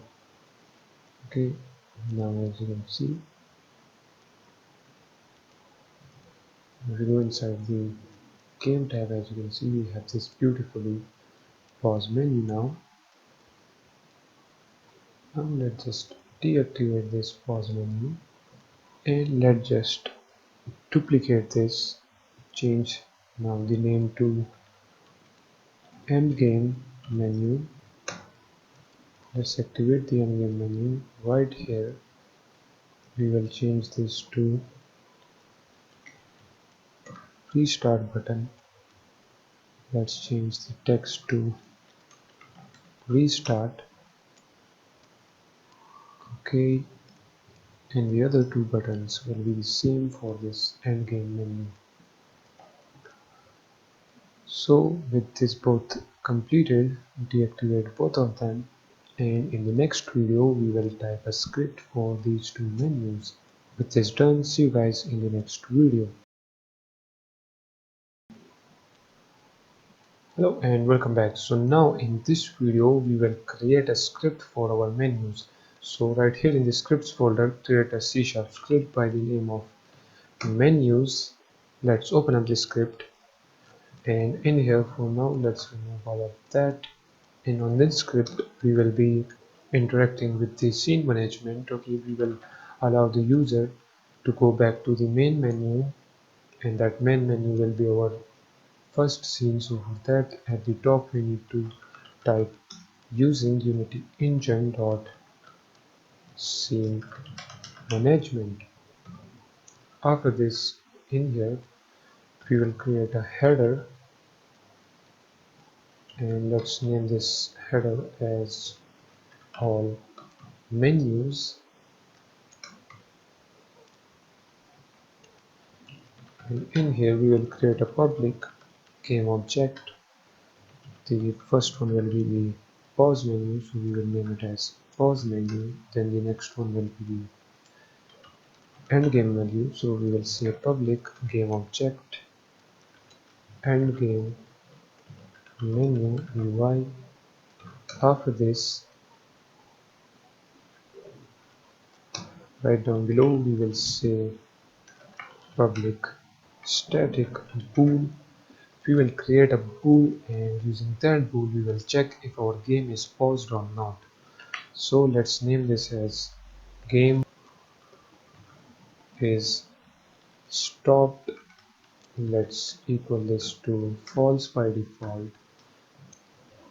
Then down below we need to create some function. So let's start from our first one, which will be our resume function. So we will say public void resume, and in here when the game resumes we want the pause menu UI to be removed from the screen. So we will set the active to false, and then we want the game time to be normal. So we will say time scale equals to 1f, and then we want to lock the cursor. So we will say cursor dot lock state equals to cursor lock mode dot locked, and then we want the bool which is game is stop set to false, because when the game resumes then we want to tell that the game is not stopped. After this, let's create another function which will be the pause function. So we will say void pause, and in here when the game pauses we want to show the pause menu. So we will say pause menu dot set active. Let's set it to true. Okay, when the game is paused we want to stop the time, so we will say time dot time scale equals to 0f. After this we want the game is stopped to be equals to true, because yes, the game is stopped. Then let's create another function, and actually we can create that function right here at the top, because let's create the public function at top and the private functions down below. Okay, so we have the resume, we have the pause. Now let's create a public void, and this function will be the restart function, and in here when we click on the restart button we want to load the mission 1 scene. So we will say dot load scene, and the scene name is mission 1. You can check your scene name right here in the scenes folder. I have this new scene which is mission 1, and actually this is scene manager, so type scene manager. Okay, after this we will create another function which will be for loading the main menu. So we'll say load menu, and in here we simply want the time scale to be normal. Okay, and then we will say scene manager dot load scene, and we want to load the menu scene.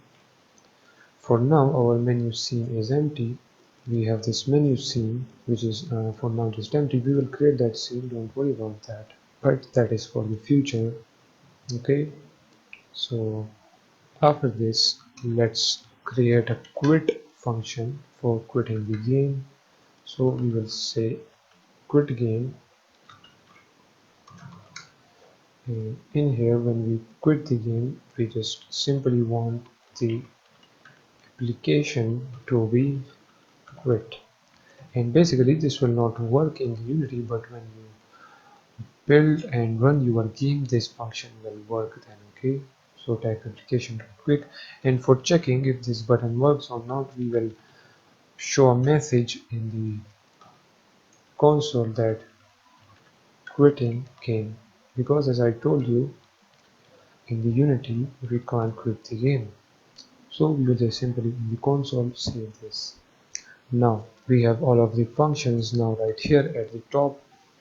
Let's create a update function, and inside this update we will check if we press the escape button, and by pressing the escape button we will pause the game. So we will say input dot get key down, and let's say the key code, if the key code is escape, then what we want to do, we will first of all check if the game is paused. So if the game is paused is set to true, Then we simply want to resume the game on the same escape button. Okay, so we will call the resume function, and actually we want to lock the cursor again, so type that code there. And then in the else, what we want to do, in the else it is obvious that the game is paused is set to true, which means that yes, the game is paused. So if the game is paused, we want to call the pause menu, and when the game is paused, we want the cursor to be not locked, so we will just change this to none. Now let's just save this, get back to Unity, then click on the scripts. We have the menu script right there. Now let's click on this canvas, let's attach the script here. Now we need to add the pause menu right there and the endgame menu there. And right here select both of these menus, activated these two menus, and in here let's make the resume button a little bit larger so that we can see that we are clicking on the resume button. Okay, so make this a little bit bigger. This restart and resume button, you can just select both of them and resize it accordingly. Okay, now let's make these both disappear. Let's focus upon the player. Let's go inside the 3D mode, save it. We have both of them attached. Now let's play the game, and you will notice that we are now in the action mode. We can just simply kill whatever enemy or drone we want. But now if we click on the escape button, now as you can see our game is being paused.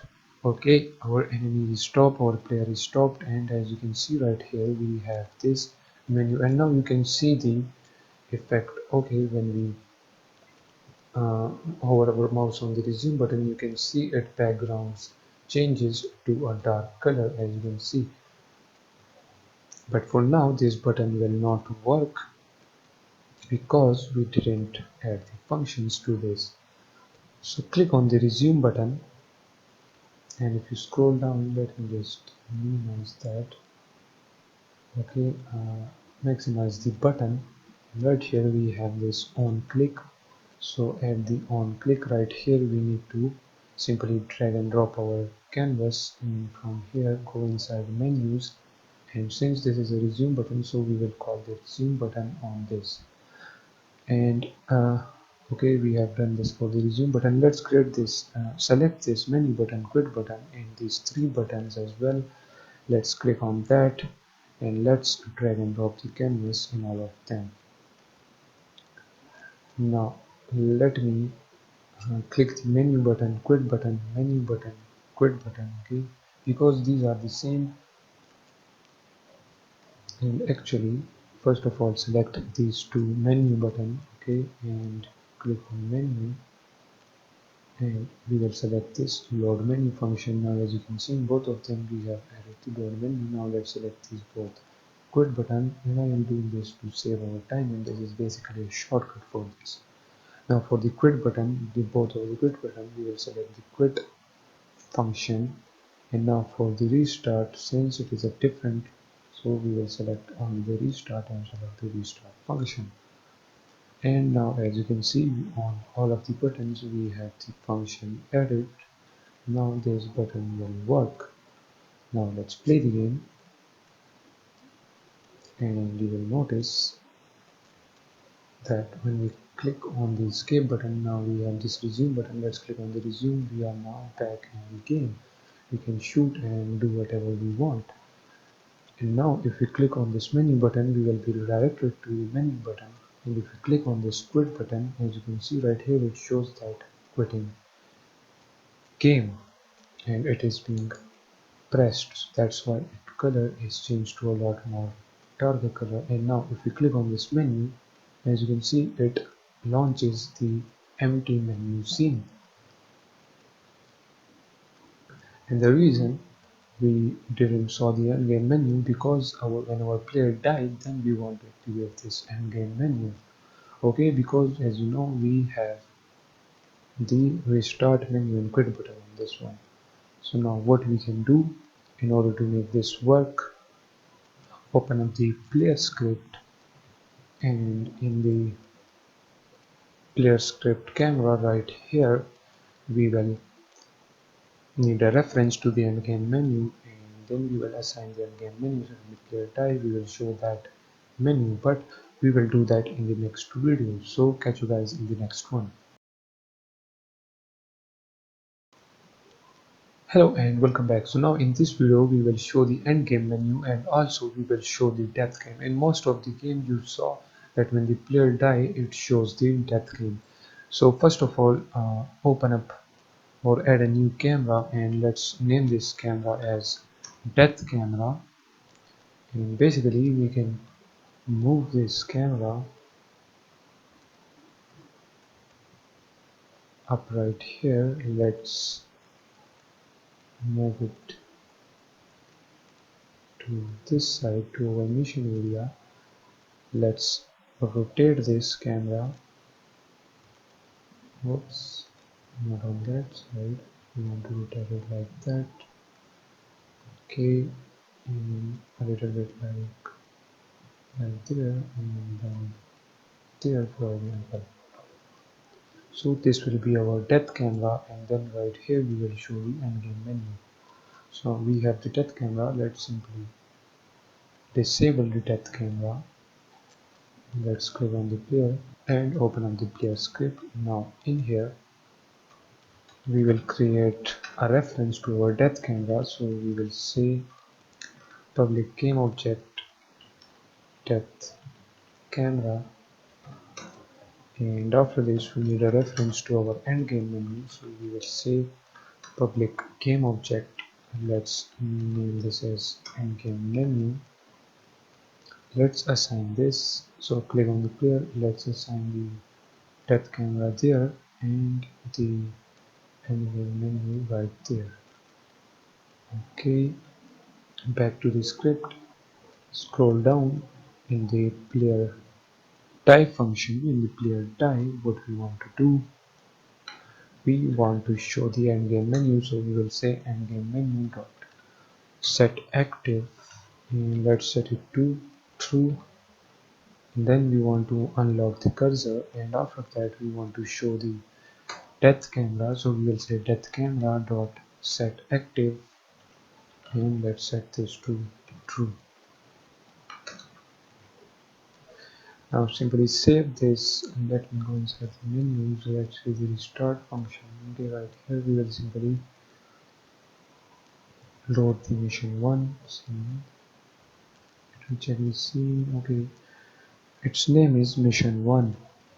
So actually we can now name this as mission. Okay, and guys, you can check your own scene names. Okay, don't type the names of your scene incorrectly, or else it will not load that scene. Okay, now from the camera right here remove this audio listener, or else it will give out a warning that you have two audio listeners in your game. And let me check the shooting area. Okay, we don't have audio listener on that camera, and on this one as well we just only have one audio listener, which is our main camera. Now enough talking, let's start the game. Okay, and let's run toward the drone so that it kills us quickly. Okay, the drone is coming towards us, and now as you can see the death camera is enabled. You can see the death camera in the background, and we have this restart menu and quit button. If you click on the quit button, as you can see, it shows that quitting game. And as you know, if we click on the menu button, it will redirect us to the menu, but if we click on the restart, as you can see, it restarted the mission again. And with this, our menus are now working perfectly. And with our menus done, see you guys in the next video.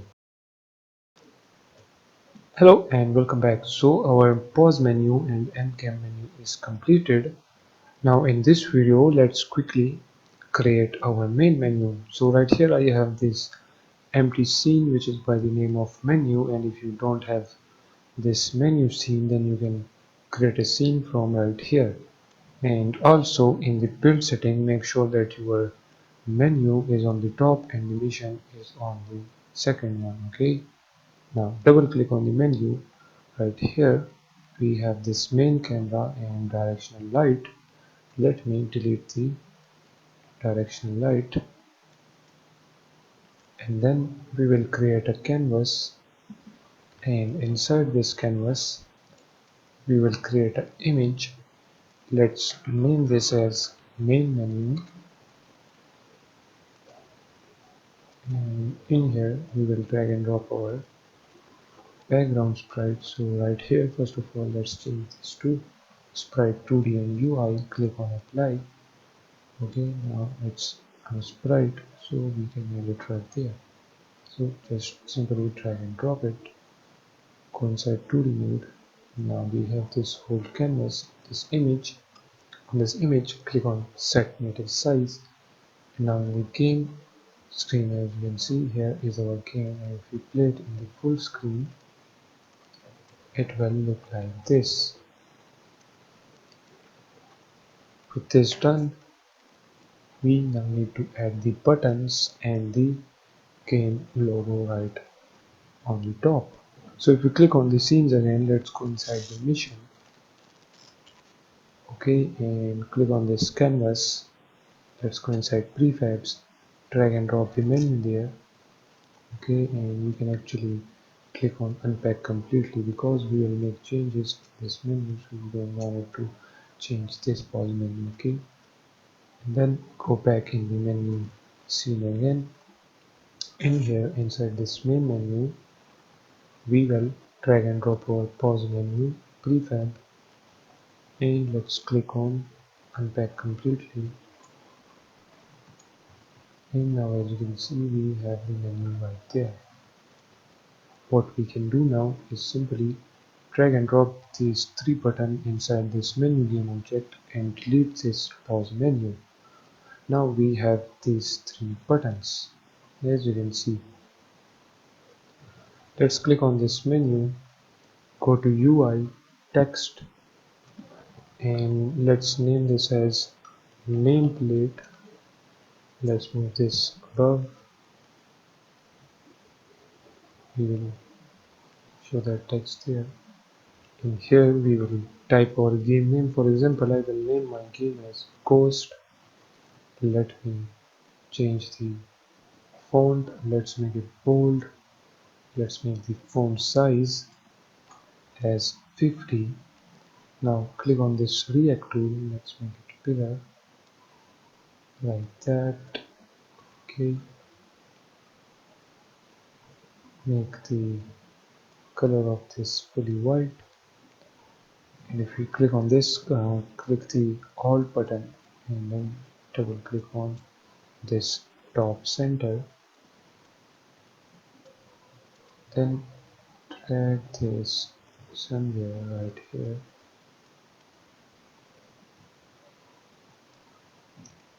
above the buttons. Okay, so let's just leave it like right there. Okay, and let's play this in the full screen, and now as you can see, it looks beautiful like that. But let's just move it a little bit to the left like that. So now we have the nameplate, we have the buttons. Let's rename this to play button, and in here change the text to play of this. Let's select this one and rename this to option button, and in here change the text to option. Then this will be the quit button, which will be the same. So now if we play the game,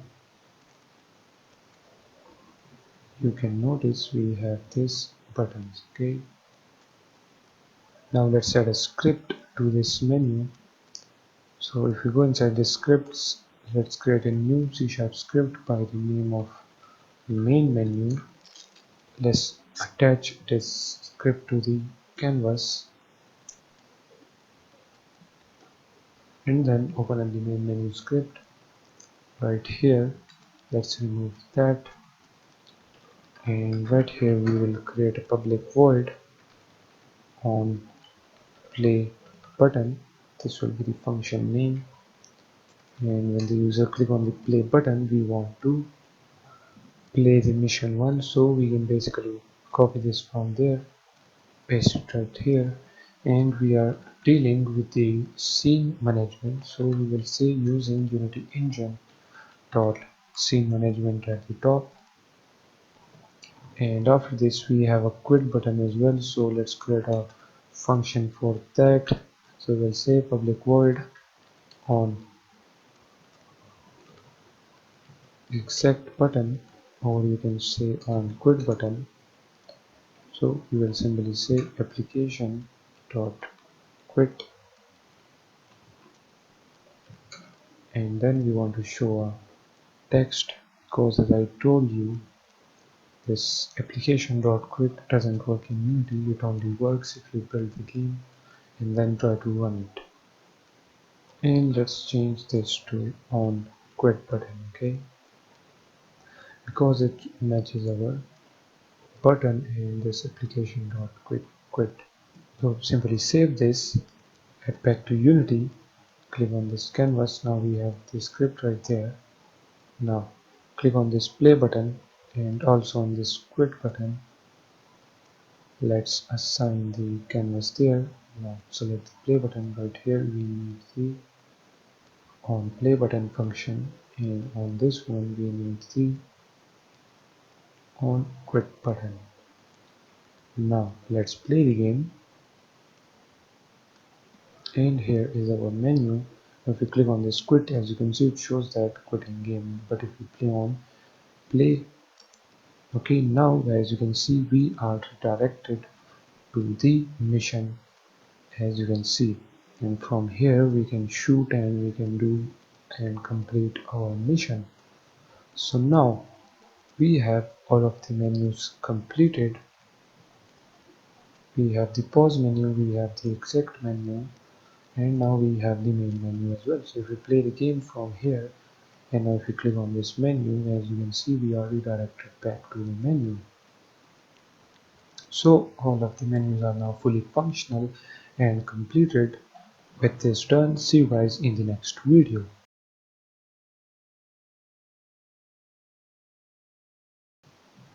Hello guys and welcome back. So now from this video onwards we will start creating our mission. So as you can see we have this door, and inside this door we have the generators and all of that. So what we will do right here is that to open up this gate with a key.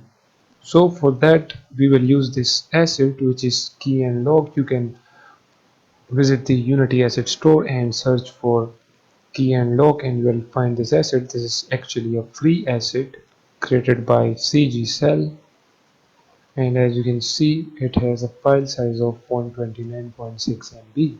So add this to your assets and then click on this open in Unity and then click on open Unity editor, and right here you need to first of all download this package, and once it is downloaded simply click on import, and then you can import all of this. So click on import, and as you can see it is added. Now we have different types of keys. We have the blue key, we have the black, green and red key. So let's open up this mpcv folder.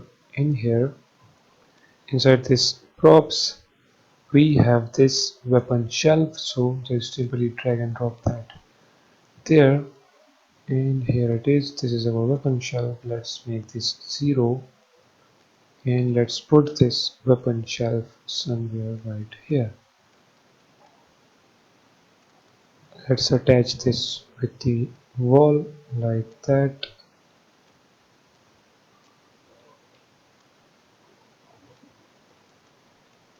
Okay, and let's click on this prefab, unpack completely, and drag and drop this inside the environment. After this, let's click on this asset store, key lock, let's click on prefab, and let's add this black key right here. So just drag and drop that there. Let's unpack this and let's move this key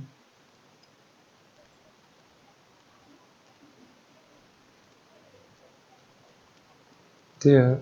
Let's make it the rotation x 90, and let's scale it down, so 0 0.5, 0 0.5, 0.5.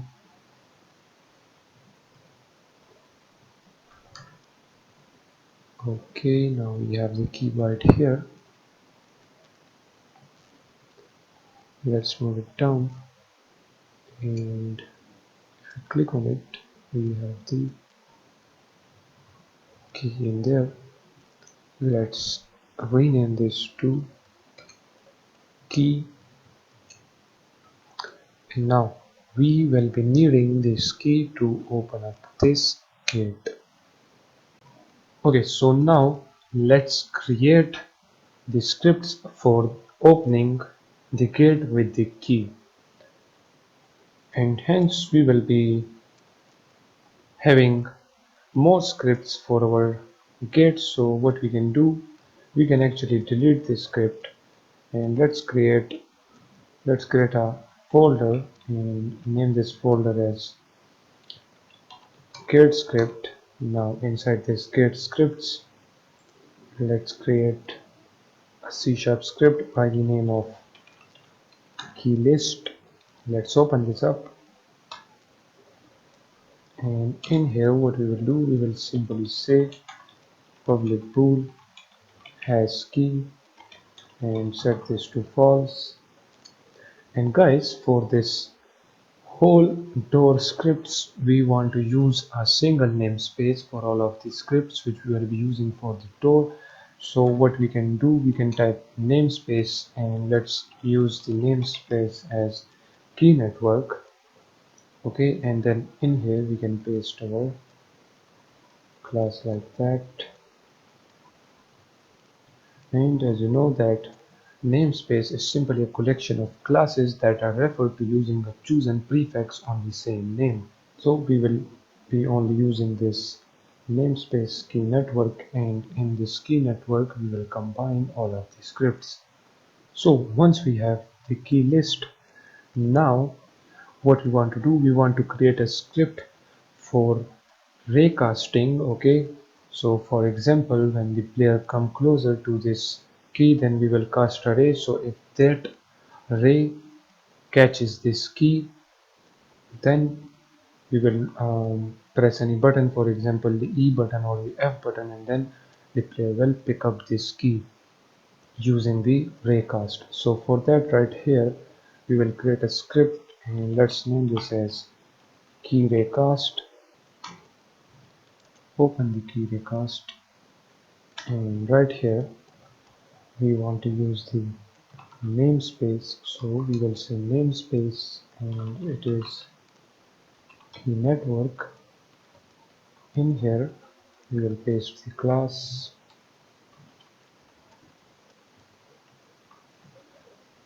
So before raycasting, let's create a script for checking if we have either our raycast on the key or the door, or you can say we will check if we are in front of the door or the key.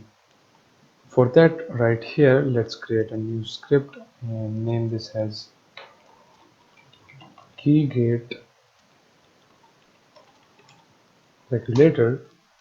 Let's open this up. Right here we will do the same. Let's go ahead and add a header, and actually we will use this script for opening up the gate. Okay, we will use this for that one because as you know by the name, it is the key gate regulator. Okay, when we find the key and we come closer to the gate, then we want to open that gate, so that script will be for that purpose. Right here, let's create a new script by the name of key object regulator, and let's open this up. In here we will make a serialize field. This will be a private bool by the name of key, and by default we will set this to false, and then we can actually copy this, paste it down below, and change this to gate. Then down below we will have another serialized field then, and this will be a key list, and let's name this as key list, and by default this will be equals to null. And after this we need a reference to our gate, so for that we will type private keygate regulator, and let's name this as get object, and then right here add a start function, and in the start function we will check if we find the gate. Let's actually name this to capital GATE, okay, gate, like that. So if we found the gate, then the gate object will be equals to the keygate regulatory, and after this let's create a private void function by the name of found object, and in here we will check if we found the key. Then what we will do, we will simply say that key list dot has key, we will set that to true, and let me show you the key list. As you can see, by default it will be set to false if you don't have the key, but once we found the key, then the key list has key will be set to true, and after that we want to make the key disappear from there because the player picked it up, so we will say that game object dot set active false. After this, what if we find the gate? Okay, we are in front of the gate, so if it is the gate, then what we want to do, we want to play some animation and open the gate, but that is for the future. Let's leave this as it is. So now we can know the difference between the key and the gate. Now let's create a raycast, and using that raycast we will pick the key or open the gate. So right here let's add a header by the name of raycast radius and layer, and let's make a private integer by the name of ray radius, and the radius of the ray will be 6. After this, let's create a private layer mask, and let's name this as layer mask collective. After this, create a string by the name of pane layer name, and let's set this to null by default, and actually we can make this serialized field so that we can see all of this in our inspector. Okay, and after this let's create another private key object regulator. This will be basically a reference to our key object regulator, and we will name this as raycasted object. Then down below we will make a serialized field, and this will be private key code. Let's name this as open gate button, and let's set this to keycode dot f. We will pick the key using the F button, and also we will open up the door using the F button. After this, let's create another serialized field by the name of image, and in here we will say crosshair. This will be equals to null by default, and then we need a pool, private pool, which will be by the name of check crosshair, and then we will create another pool which will be by the name of one time, and after this we want to create a string, and let's name this as collective tag, and basically we will uh, assign the collective tag to our key and to our door, and then we will say that whatever is on the collective tag we can pick that up by using the F key. Okay, so the tag name will be collective object. After this, let's make a update function, and in here we want to raycast an invisible ray, and whatever that raycast hit, we want to save that information in this variable which is hit info. And let's create a vector 3 by the name of forward direction, and this will be equals to transform dot transform direction, and the direction will be in the forward. We want to create a raycast in the forward direction, so we will say forward. After this, we will create an integer by the name of mask. This will be equals to 1. Then we will use the two less than sign, and then we will say layer mask dot name to not layer, name to layer, and that layer will be the main layer name, and then we want to compare the layer mask collective dot value, and basically this is going to compare if we have got any specific, or you can say separate layer.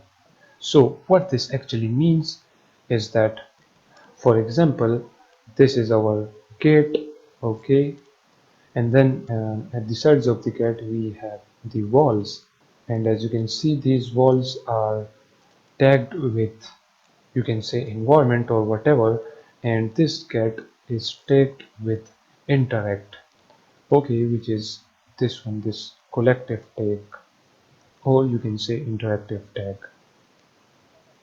So if we are facing towards this wall, we will not show the raycast, but if we are facing the gate, okay, which is on the collective tag, so then we will show the raycast.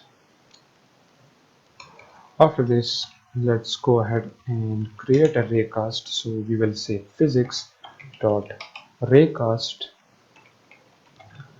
and then we will say transform dot position, which will be our current transform, and then we want to create a raycast in the forward direction, so we will use the forward direction. As you can see, this forward direction is equals to that, and then what we want to do, we want to take all of the information of what the raycast hit, so that information is stored inside this hit info.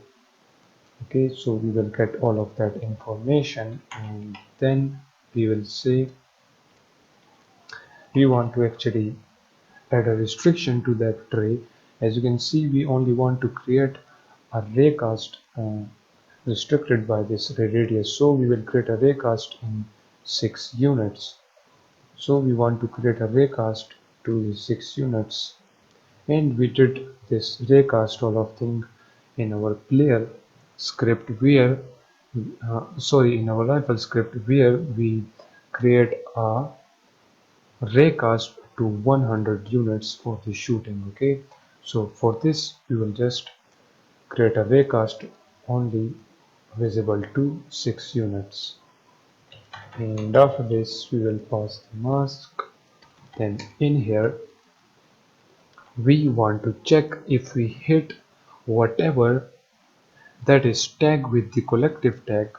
Okay, as we did on the rifle script, on the rifle we say that if we hit the enemy or the object or the drone, then we want to give damage to only that. We don't want to give damage to walls or whatever we want. Okay, so we will use the same logic right here. We will say if hit info dot collider dot compare tag, and that tag is the collective tag. Then what we want to do, we will say that one time, and then in here we will say raycasted object equals to hit info dot collider dot game object dot get component. And guys, you can actually just follow me right here. There is nothing to really explain about this. So actually this means that if we find whatever that is on the collective tag, then we want to change the crosshair. So right here we will call a function which will be by the name of change crosshair, and we will pass a true to that function. Okay, we actually want to change the crosshair color if we are in front of the cat or in front of the key, as you see in most of the games. So then we will say check crosshair, which is our variable. We will set that to true, and we will set the one time to true. And after this we will say if input dot get key down. Now if we are in front of the key or the gate and then we key the F button, so for that we will say open gate button. If we press that button, then what we want to do, we want to call the found objects or object, which is actually this function. So then by using this function we will check if that is the key, then we will make the hash key to true and we will disappear that key because now the player has picked the key. But if it is the gate, then we want to open the gate. Okay, I hope you understand this part. Now after this, if we are not in front of the key or you can say the gate, then what we want to do, we simply want to change the crosshair back to normal. So for that what we will do, we will say if check crosshair is true, then we will call this function which is change crosshair. We will set that to false, and we will set the one time to false as well. So if we move away from the gate or from the key, then we will change the crosshair again back to normal, and we will make this one time back to false again. Now let's copy this function name, and after this update we will simply say void change crosshair, and we will pass a bool by the name of change ch or crosshair. If you say, you can name this whatever you want, and then in here we will check if the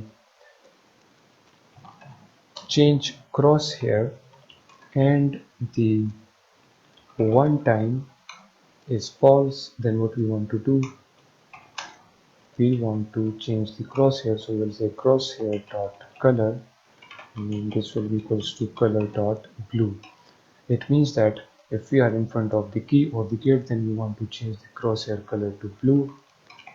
Else what we want to do, if the change ch is false and the one time is true, okay, then what we want to do, it means that we are not in front of the key or the gate, we are in front of something else.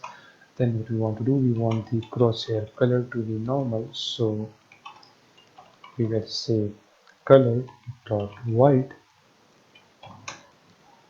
and then we will say check crosshair equals to false. And that was it for this key recast script, okay. So what we did right here, we have this key list in which we have set the hash key to false, and then we make the difference between the key and the gate, as you can see right here. Right here we have provided the gate, so if we are in front of the gate and we have the key, we want to play this animation, and if we are in front of the key, we want to set the hash key to true, and we want to disappear that key, okay. So then right here what we say, we first raycast time visible ray, and if that ray hit the key or the gate, then we want to change the crosshair color, and then we set the one time to true and check crosshair to true as well. And then if we are in front of the key or the gate, and then if we press the F button, then we want to call this function which is found object, and in here if we pick up the key, we will set this as key to true and we will disappear that key. And if we are in front of the gate and if we press the F button, we want to open the gate, or you can say close the gate. And in the else if, we just simply changing that the crosshair color back to normal, and we did that right here in this change crosshair function. Okay, simple as that. Now the one thing remaining right here is opening the gate, okay, and checking if we have the key or not. If we don't have the key, we will show that door locked, and when we have the key, we will just simply open the door or close the door. So for that, right here in the key gate regulatory, we will create a header, and let's name this animations, and in here we will create a reference to our animator. We don't have an animator for now, so we will create an animator for that. That is just a simple animator, so don't worry about that, okay.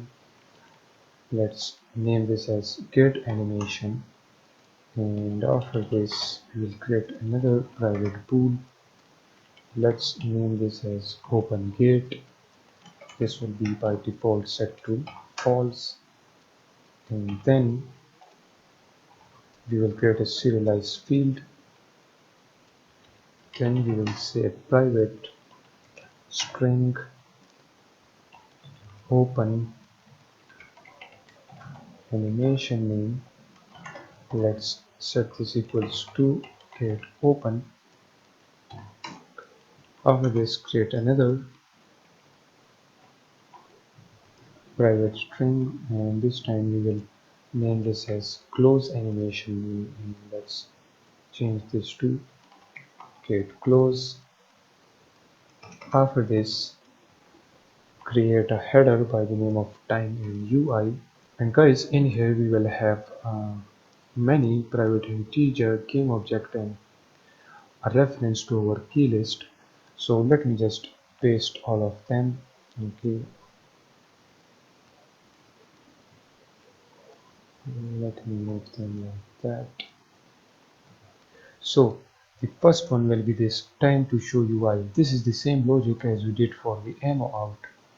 We will show the UI for only 1 second, and then this is a reference to our show get locked UI. Okay, this is basically a game object, and to this we will assign our UI, okay, our text, and then we have a reference to our key list. Then we have a waiter time, which is 1 second, and then we have the pause interaction, which is by default set to false. Now right here, let's create a wake function, and in here we will set the get animation to GameObject.get component, and we want to get the animator.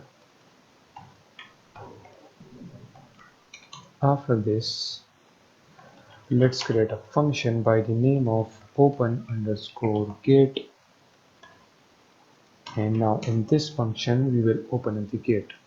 So we will check if the gate is not open, and also the pause interaction is set to false as well. So this means that if the gate is not open, then what we want to do?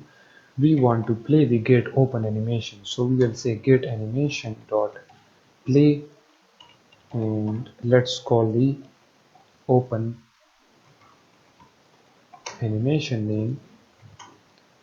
Then we will pass 0 and then 0.0f, and this with a semicolon. Then after this, we want to set the open gate to true, because now the gate is open. And then after this, we will say else if. So now we will say if the gate is open and also the pause interaction is false, then this means that the gate is opened. Then what we want to do, if we press the F button, we want to show the close get animation. So we will say get animation dot play. Let's play the close animation, then 0, then 0.0 f, and after this we want to set the open gate to false. And now if the gate is locked, then we want to show the UI text that gate locked. So for that we will use a enumerator, and let's name this show gate locked. In here we first of all we will show the show gate UI. So we will set active to true, and then we want to wait for some time. So we will say yield return new wait for seconds, and we want to wait for the time to show UI seconds, which is 1 second. We want to wait for 1 second, and then we want to make the show get locked UI text disappear. So we will say set active, and now set it to false. And right here, when we open the gate, we want to wait for some seconds. So for that, right here at the top, we will create a private enumerator, and let's name this as stop gate inter connection. And in here the pause interaction will be set to true, and then we will say yield return new wait for seconds. We want to wait for the wait timer, which is 1 second, and then we will say pause interaction. After that we will set the pause interaction to false. Okay, so now right here we will say start coroutine. I don't know if I spelled that right or not, but you can just type it like mine. And right here we will pass the stop get interaction. Okay, and we will do the same right here in closing the gate. And now what we want to do, we want a separate function for our animations. So we will say public void start animation, and in here what we will do, we will say that if keylist dot has key, so if we has the key, then we want to call this function which is open gate. We simply want to open the gate. Else if we don't have the key, then what we want to do, we want to show the door locked text. Okay, so for that we can just simply copy this, paste it there, and change this to what it's called, show get locked. Okay, this function show get locked, we will call that right there. So if we have the key, we can call this function open gate, and right here as you can see we can open the gate and we can close the gate. And if we don't have the key, we will show text that gate locked. So now everything is in place, we are recasting our way. Now we can open up the gate and close the gate, and if we don't have the key, we can show that gate locked. And now right here, if we have the key, we want to pick up that key, and now if we are in front of the gate, then what we want to do, we will say gate object, and we will call the function which is by the name of start animation. And if you check the start animation, as you can see right here, we say that if we have the key, we will open up the gate, else we will show the gate locked UI text. Okay, and right here on the key recast, since we are dealing with a UI, as you can see we have this image, so at the top make sure that you add using Unity engine.ui. Okay, now save that. Let's make this function as public because we are calling that function right there. Okay, so make sure that you make this found object public. Now if we get back right here, we have the key there, but first of all we need to create animation for opening the door, and then we will assign all of the scripts, and then when we pick up the key, then we will be able to open up the gate. But this video is already too long, so let's just end this right here, and in the next video we will do all of that.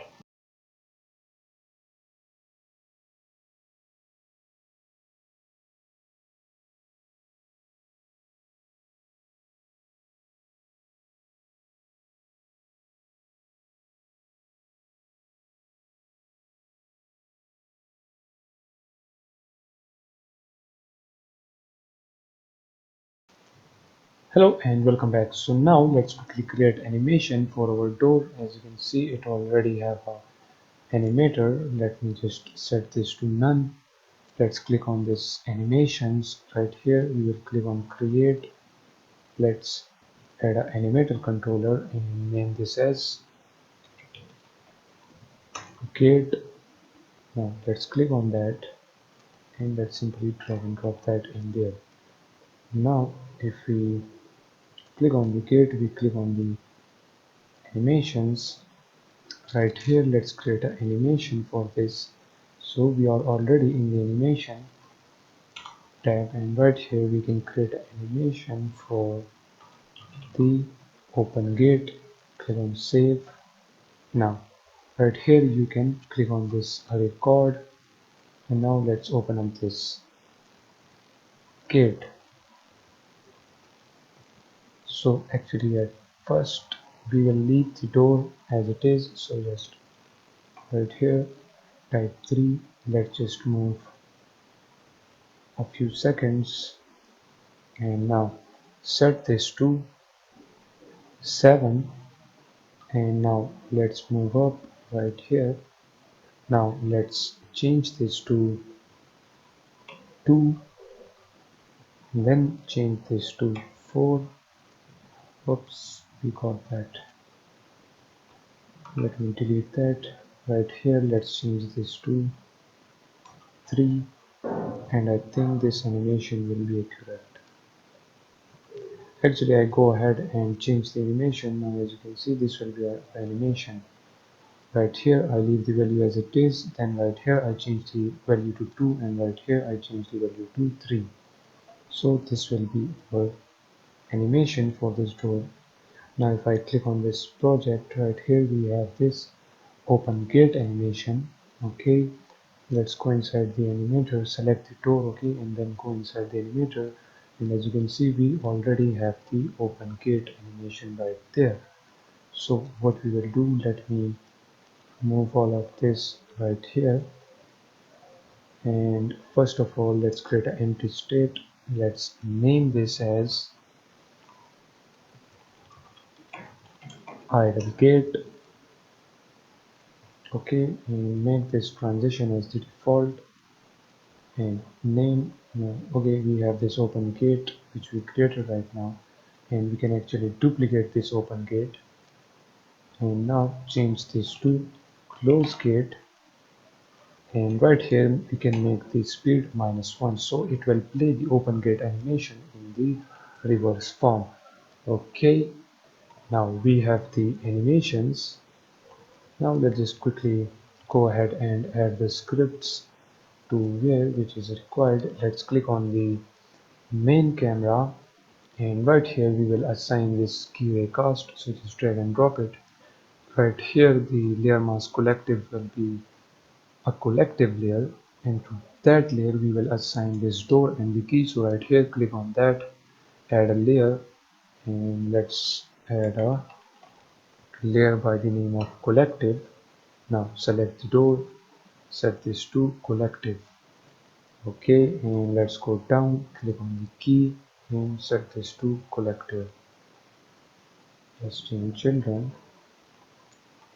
Okay, make sure that the door and the key is on the layer collective. And also if you see we need the collective tag by this name, so just copy it, come right here, add a tag. Let's add a tag by the name of collective object. Click save, select the door and change this to collective object, and also change the key to collective object. After this, now if we go to the main camera, the collective layer will be the collective. Okay, basically as I told you, this is the same process as we did for the shooting. We are raycasting invisible ray from the main camera, so that's why we attach this key raycast script to our main camera. And now from the main camera we will raycast a layer, and if that layer collides with anything that is on the collective layer, for example the door and the key, then it will do as we type in the script. It will change the crosshair color to blue, and if we are on the key we can pick up the key, and then if we come to the door and press the F button we can open the door. Now as you can see here, you can select whatever button you want, but I will just leave my button as F. Now right here let's add our crosshair, so let me check. Our crosshair was in the third person canvas, so if we go inside the third person canvas, okay, we will drag and drop this crosshair, and that will be it for this. And if you want to ban any layer, for example we have many layers right here, for example the player surface enemy, if you want to ban that, then simply type that layer name right there. Okay, you are feel free to do that. Okay, that is done. Now let's click on the door. We need to add an empty game object. Let's name this as door locked UI, and on this we will add a text mesh. Let's move this text mesh right there. Okay, right here type a text such as gate locked. Let me change the name of it to gate as well. Okay, let's change it to 180. Now change the scale to 0.1, 0.1, 0.1. Let's focus on it. Okay, we will show this text right down below there. Let's make it bold. Let's change this to this army font style,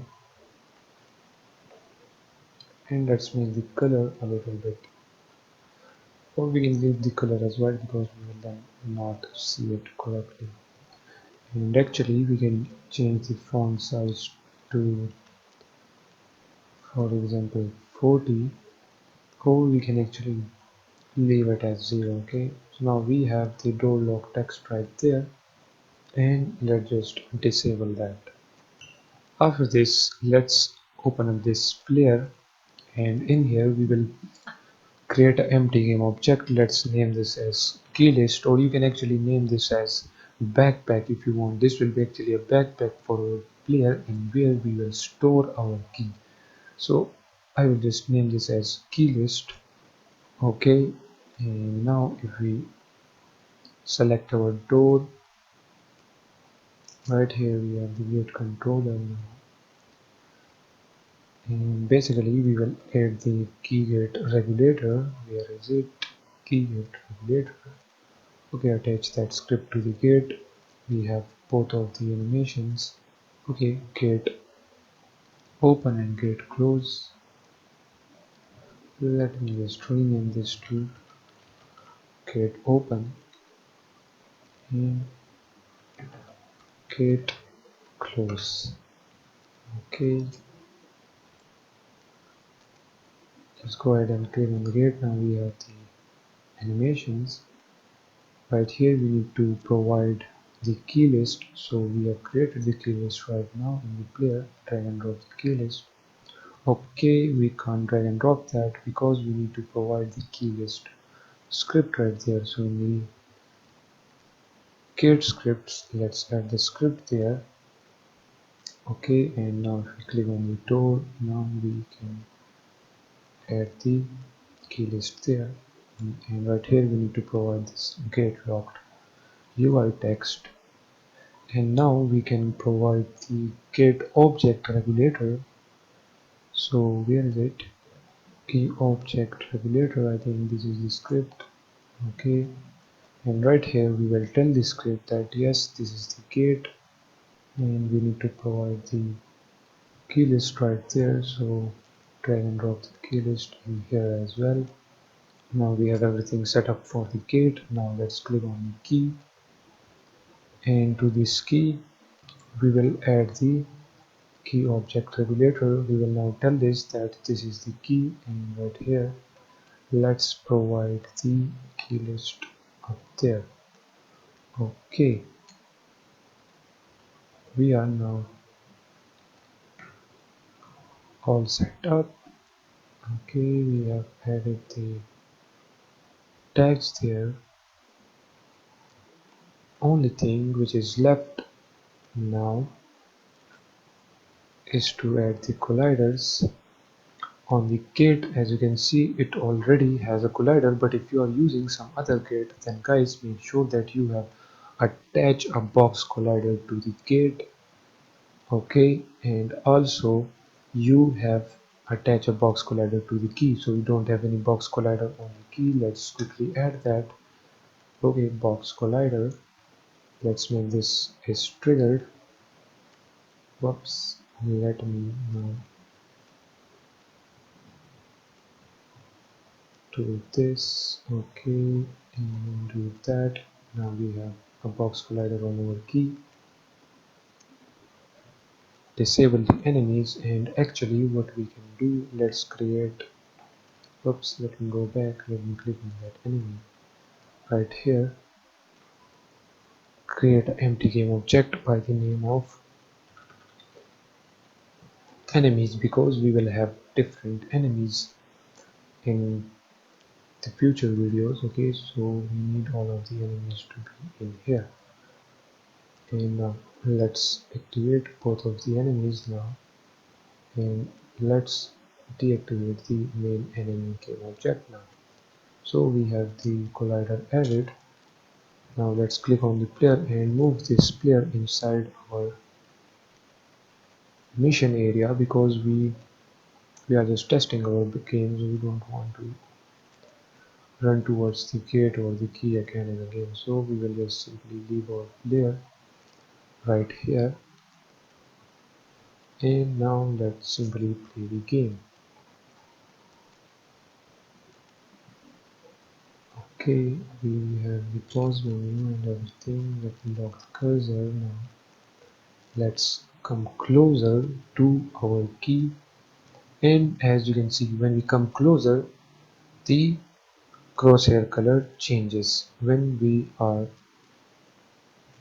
facing the key. As you can see now, if we press the F button, we have collected our key. Now we have the key now. Let me show you this. If I come out of this, let's click on the player, then on the key list. Now as you can see, it has said that the player now has key. Okay, so now let's come right here. Now as you can see, the color changes to blue. Let's click the F button, and as you can see, it shows the door animation, but it is a little bit messed up. So in order to fix that, let's click on the animation, the gate animation, and remove that loop time from there. Now let's play the game again. Okay, and let me show it to you guys that if you click on the skill list, or actually the backpack of the player, as you can see, it shows that the player has no key, but when we pick the key it will be then tick. Okay, let me just go in maximize mode. Okay, let me lock the cursor. Let's run towards, first of all let's run towards the gate, and you will notice that when we press the F button it shows that gate locked.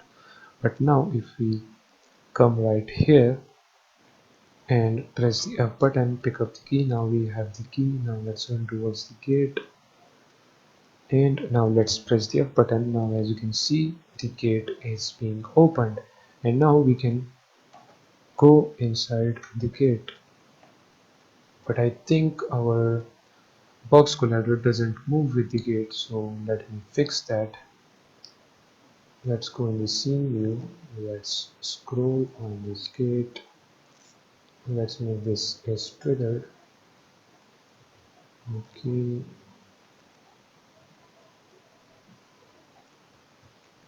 as you can see, we have the box collider added, and if we try to move the gate up there, as you can see, the box collider moves with the gate, but I don't know why it doesn't move when we play the animation. I don't know why it blocks the view. Let me remove the box collider. Okay, and now let's play the game. Let's run in the gate. Okay, we still can't move in the game. Let me move the door up there. Now the gate is opened, and as you can see, we still can't go. I don't know why this is happening. This is such a headache.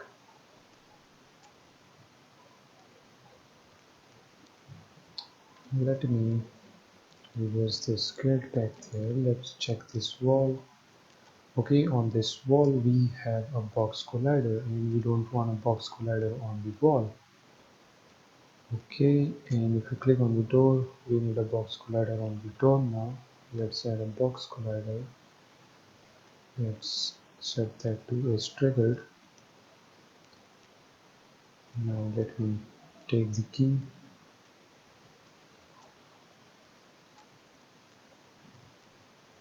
Okay, press F. And if you come right here, press F.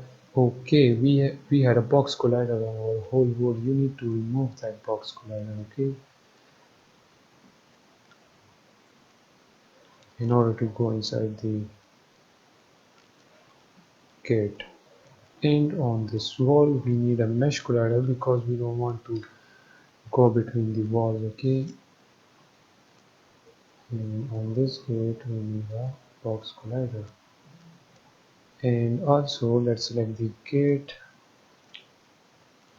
Let me remove the box collider because I tested the game and we can go between the gate as well. Okay, so on the gate we also need a mesh collider.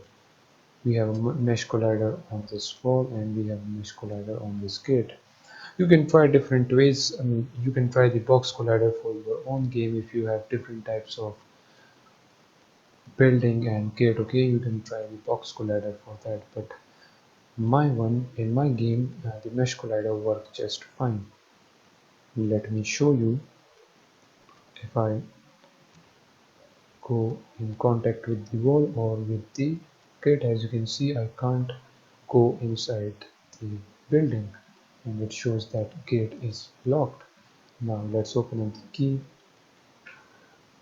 and then pick up the key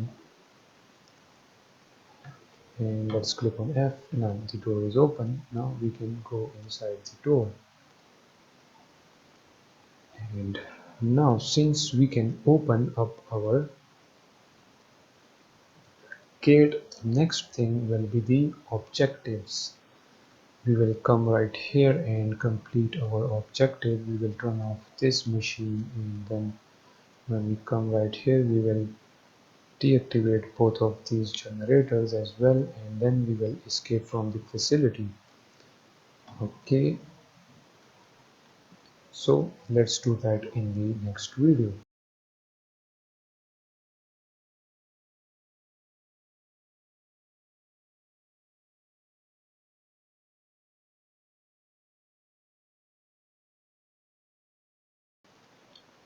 Hello and welcome back. So now in this video we will create all of the objectives.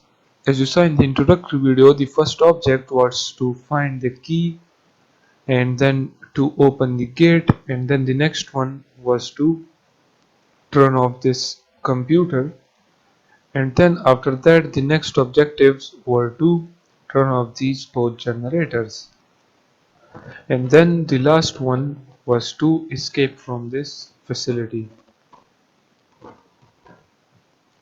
So our first objective is completed. Now let's continue our work on our second one, which is shutting down this computer. We will basically shut down this red light bulb. Okay, so for that in the scripts folder we will create a new C# script. Let's name this as computer. Open this up in the Visual Studio Code or whatever text editor you are using, and then at the top we will say header and let's name this as computer on slash off. After this we will create a public bool and we will name this as lights on, and by default this will be set to true because yes, the lights are on. And after that we will create another float by the name of radius, and the radius will be 2.5f.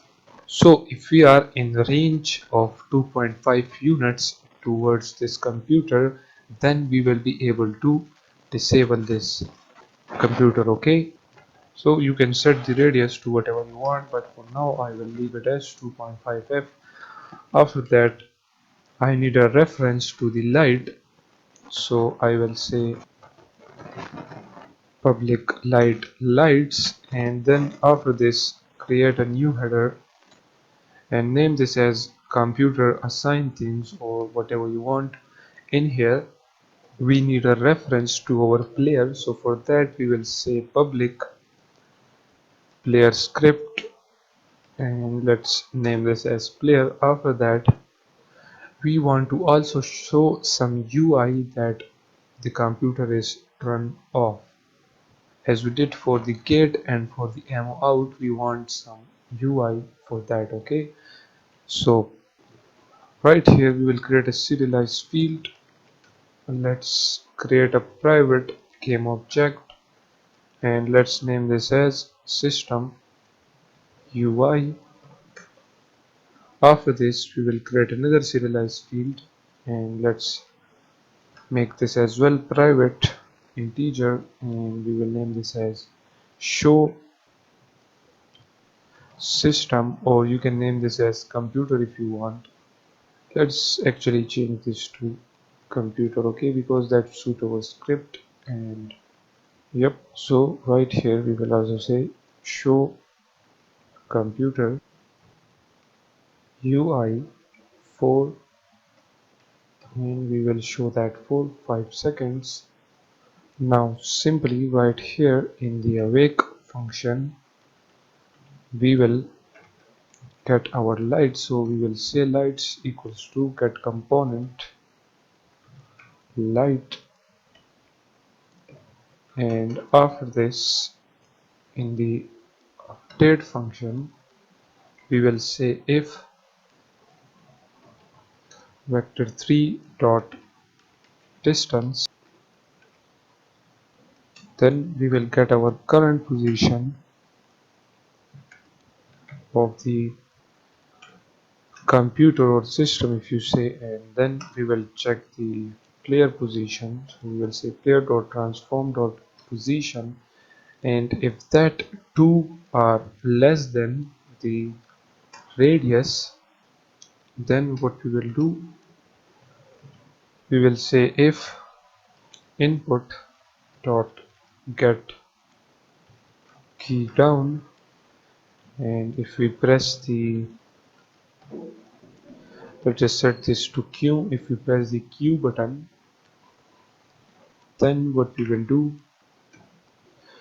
we will simply set the lights on to false. Okay, when we press the Q button, then we want to shut down the computer, so we will turn the lights off, and then we will set the lights dot intensity,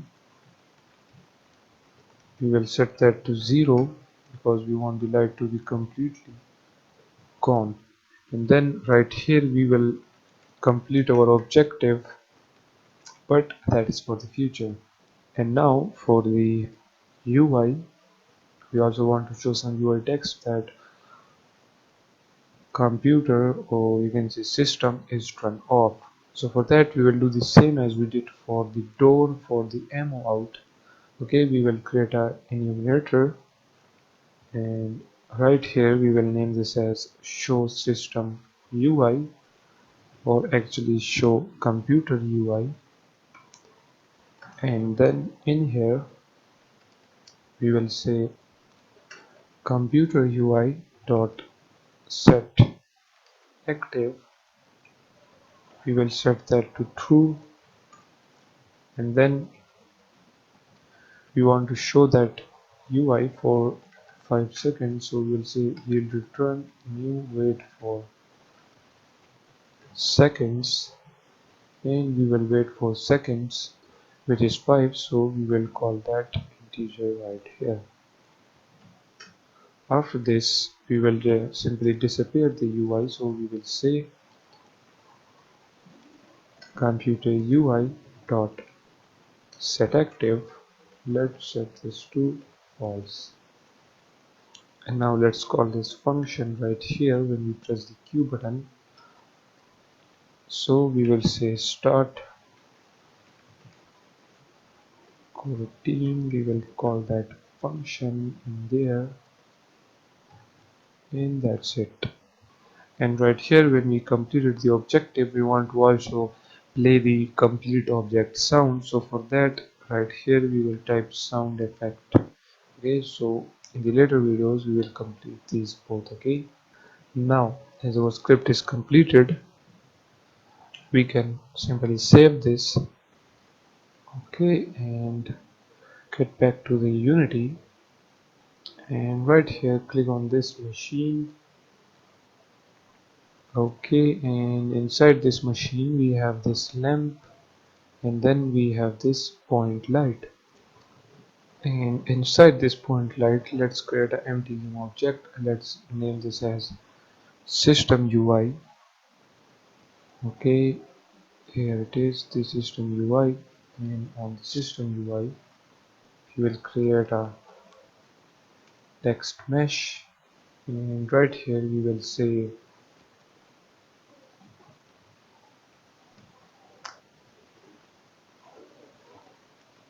computer disable. Let's rotate this on 180, make the rotation 90, and make the Z1 as 90 as well. And here is our computer disable text. Let's make the alignment center, make the text bold. Let's select this font. Okay, this one is too much bigger. Let's select the army font and let's scale it down to 0.23, 0.23. Okay, let's move this now right here.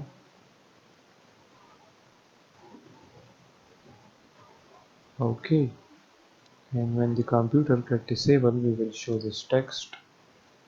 So for now, let's simply disable this. Click on the point light, and as you can see, we have the intensity right here. We can increase this intensity, or also when the object completed, we will make the intensity 0, but by default it will be 1. As you can see right here, when we press the Q button, we will make the intensity 0. So I was talking about this point light intensity. So now we have the system UI, and again I mistaken there, and you can actually change this to computer. Okay, computer UI. Now click on this point light, and we can actually drag and drop the computer script. So drag and drop that in there. Right here we need to provide our light, so we will provide the light, and then we need to provide our player, so drag and drop the player there. Then we will drag and drop the computer UI, and we show UI timer will be 5, and the spelling is a little bit messed up, as you can see. Okay, let's make this UI 4, change this right here as well. Okay, and now as you can see, it is now showing just fine. So now when we get in the radius, which is 2.5, this light should be turned off then. So let's play the game. Let's run towards the key. First of all, we will pick up our key. Now let's run towards the door. And when the door is open, let's run there. Okay, first let's check it from here. When we press the Q button, as you can see, nothing happens because we are not in the radius. Now let's come right here. Let's press the Q button, still nothing happens. But when we come more closer, now as you can see, the lights are turned off. Let me show that to you again. Actually, what we can do in order to save our time, let's click on our player. Okay, and let's move our player inside the warehouse. Okay, right there, because the next videos will be inside our warehouse, because we will be creating all of our objectives. So let's leave the player there. Now let's test the game. Okay, let me load the cursor now. Now if we press Q right here, as you can see, nothing happens. But let's get closer to the machine, and now if we press Q, as you can see, the lights turn off, and when we press it again, nothing happens because the objective is now completed. But if we press on Q, as you can see at the top, it shows that computer disabled. Let me show it to you again. When we press the Q button, as you can see, it shows computer disabled. And actually we can move this text a little bit down below so that the text can be visible. Okay, but as you can see now, it works just fine. We need to just drag and drop that a little bit down below. Lock the cursor. Now let's run towards. Okay, okay, we didn't disable the text, so make sure that you disable the text. Okay, now let's run towards it. Let's click on Q, and as you can see, it shows computer disabled. And after 5 seconds, it will be just disappear. So with our computer objectives completed, let's end this video right here. Hello and welcome back. So in the previous video we have completed our computer objective. Now the next one will be for the generators. We need to turn off these both generators. So for this, let's create a new C# script by the name of generator turn off. Let's open this up, and in here we will remove this and create a header by the name of generator lights and button. The next header will be the generator sound effect and radius. Okay, now create a public game object. Let's name this as green light, and create a new public game object, and let's name this as red light. So when we turn off the generators, we will turn off on the red light, and then we have a public bool which will be a button. Okay, and then in the next header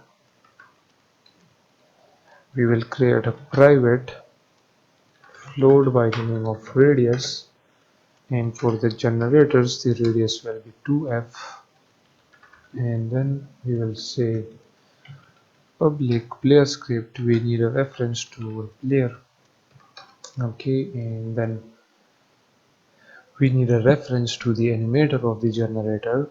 When we play the game, you will notice that the fans of the generators will be going round and round. So when we stop the generator, then we want the fans and the sound of the generator to be just turned off.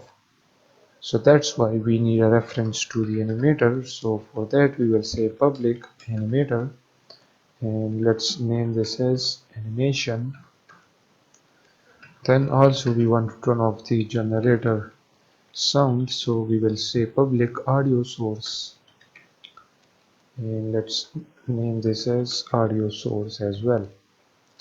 Now create a awake function, and inside this awake, when the game starts, we will make the button false because we didn't press the button when the game starts. So make sure that you may set it to false. Then we need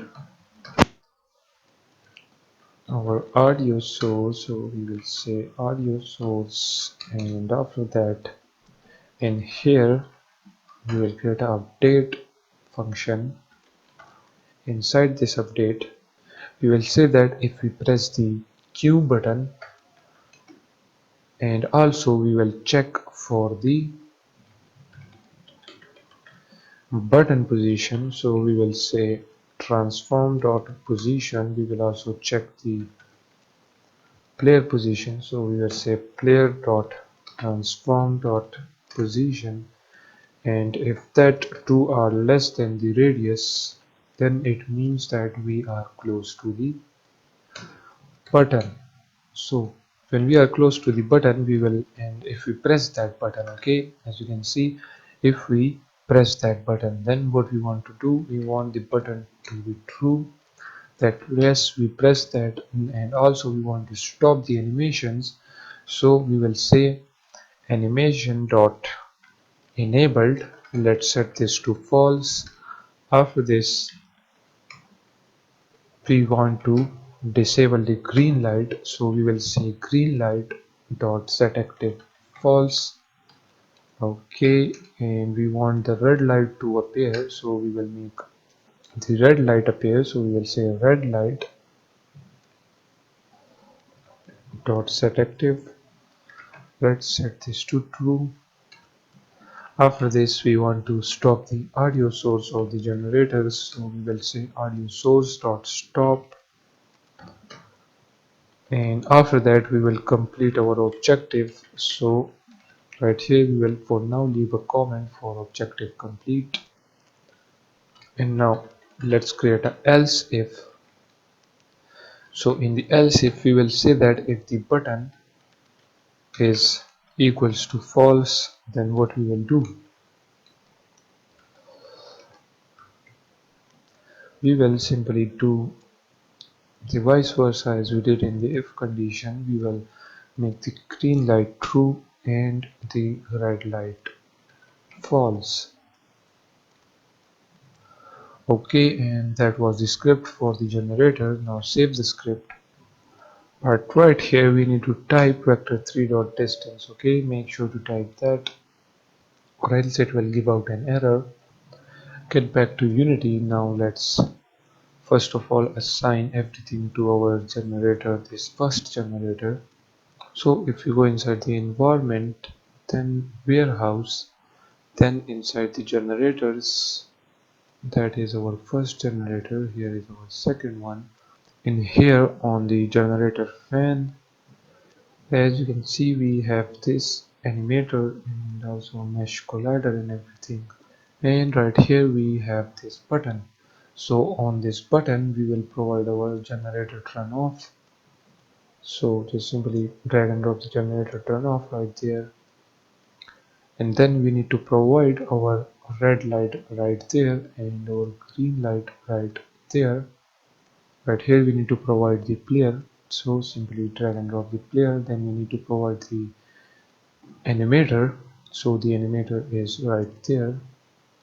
What we can do right here is log this inspector, and then from here we will add another inspector, and let's move this inspector right here. Okay, make sure that you click there. Now right here select the generator fan,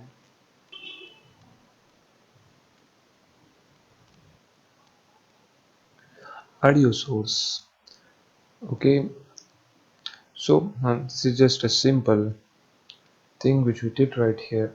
You need to lock the first inspector. Okay, select the generator fan and then lock that inspector.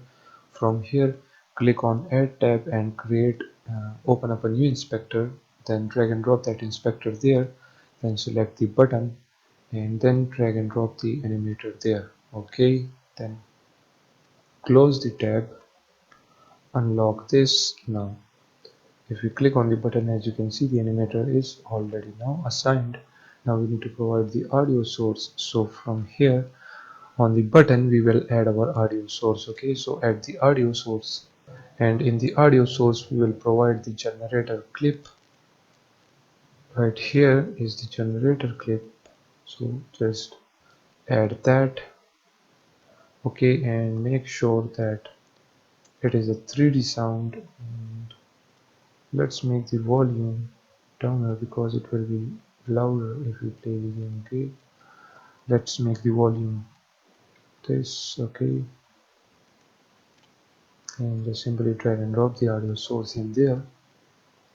Now we have everything assigned for this, and right here when the game start we want the red light to be disabled, we just want the green light to be enabled. Okay, and then when we press the Q button, then we want the green light to be turned off and we will turn on the red light.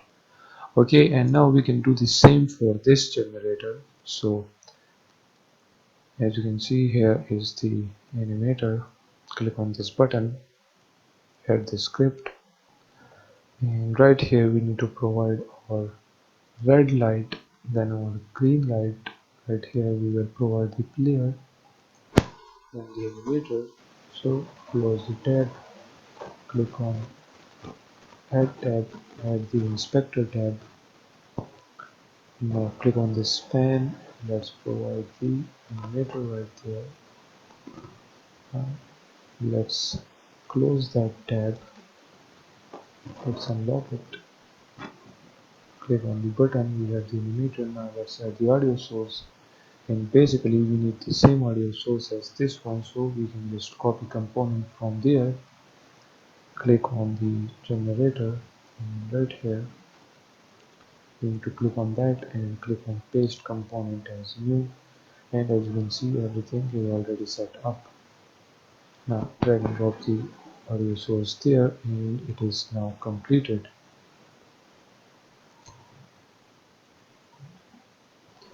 And guys, we need to click on this button again, okay, and make sure that we don't disable the red light, because we already did that by using the script. If you check the script right here, if you didn't press the button, then we want the green light to be appear and the red light to be false, okay, so we don't need that right here. Now as everything is completed, let's play the game, and you can notice the generator sound, it is really slow, but you can notice the generator sound as you can see the fans are also turned on, as you can see. Okay, now what we will do, let's first of all turn off the first generator. So if we press on Q, as you can see both of them are now disabled, because the radius for these two are 1 and we are closer to both of them, so that's why both of them just turn off at the same time. You can actually move this button a little bit right there, okay, to right here, in order to turn off both of the generators differently. So come right here, select this whole button, and let's move this button right there. Now let's select the other button, let's move it a little bit there. Okay, and that will be it. Now let's play the game. Let me lock the cursor. Let's swing towards it. Now if we disable this one, now as you can see the fan is turned off, the sound is off. Now only this generator is turned on. Let's disable that one as well, as you can see. So with this done, see you guys in the next video. Hello guys and welcome back. So now in this video we will create our final objective, which will be escaping from the facility and running towards our vehicle. So right here we will simply delete that vehicle, and actually let me do this. Okay, now click on this PBR military pack right here, the PBR armor. Let's go inside the prefab and we have this armor vehicle. Drag and drop that. Okay, if we click on it, it has a lot of things attached to the vehicle. Let's click on unpack completely and let's move this vehicle inside the environment. And let's rotate this vehicle actually to 180 on the Y rotation, as you will see. And from here, when we reaches our car, okay, then we will finish our game. So what we can do, let's move this car a little bit on this side and let's move it a little bit right there. Okay, so our car will be waiting for us right here. Let's click on the player, let's move the player to this position. Okay, so we will start the game from here, and also we will end the game right here as well. So now let me actually start the game and see how does it looks. Okay, here is our vehicle, and as you can see we can run into the vehicle. We need to provide a collider on this vehicle. Okay,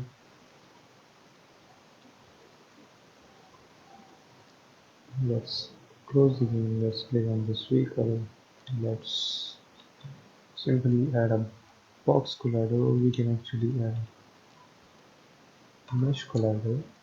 Actually, let's add a box collider. Okay, right here we have the box collider.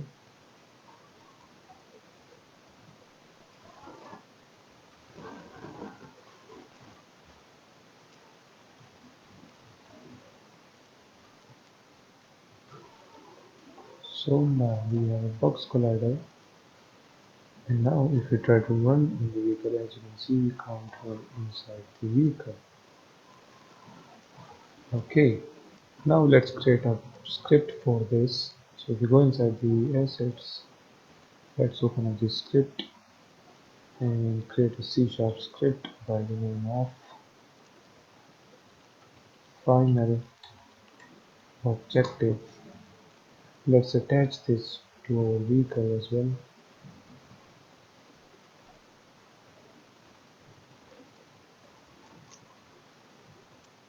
Now let's open this up, and in here what we will do, we will actually do the same as we did for the generator. So let me just copy all of this. Let's come right here, paste that all. Okay, let me change the header to vehicle button. Let's remove this red light and green light and leave the button. Let's remove these two. We just make the radius. Let's make the radius as 3. Remove this as well. And actually we can change this button to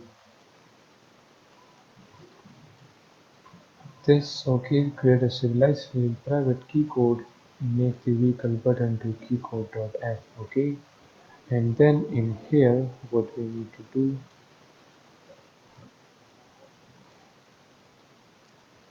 right here, if we say that if we press the vehicle button and we are closer to the vehicle, then what we want to do, we want to simply end the game.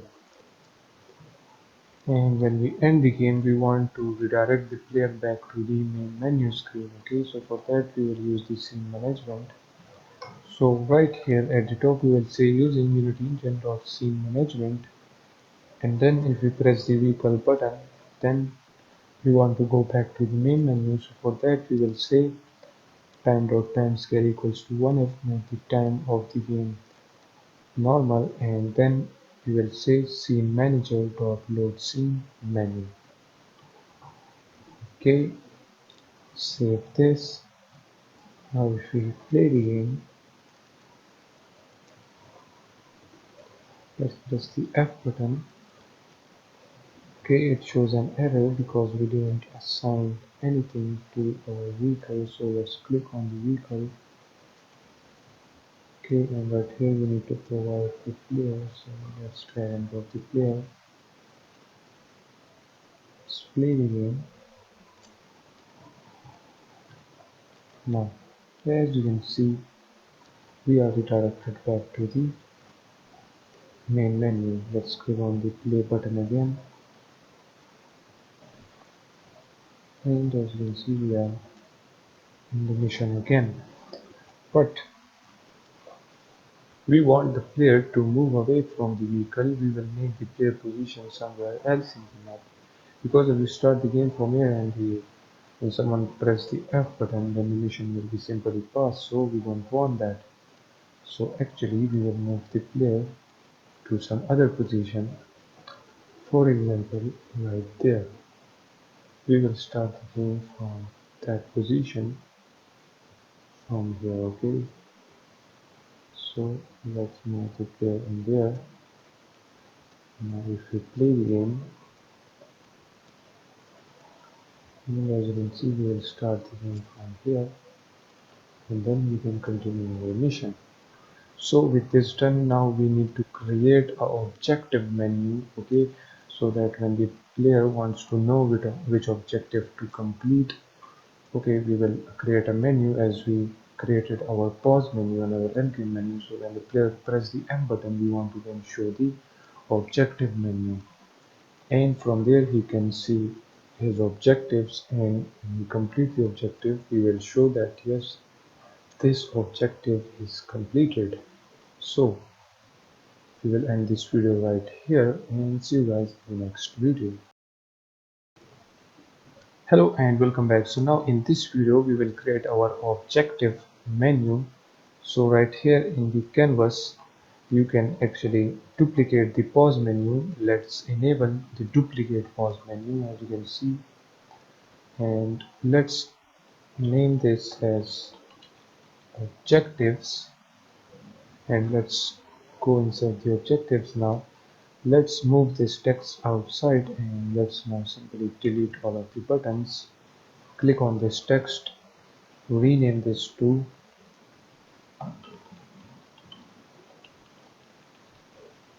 objectives or just objectives, objective heading. In here change the text to objectives, make the font size 30 and leave this in the center. Okay, let's click on that, middle center, or actually we can leave this in the center. Okay, and now let me go inside the scene view. Let's go in 2D mode. Let's focus upon this objective and let's click on it. Let's make it a little bit bigger like that. Okay, and move it right there. Okay, we can move this to that point. Okay, it shows objectives like that. Then in here duplicate the objective heading and let's change this to now objective 1. Make the font size 20 and move this down below right there.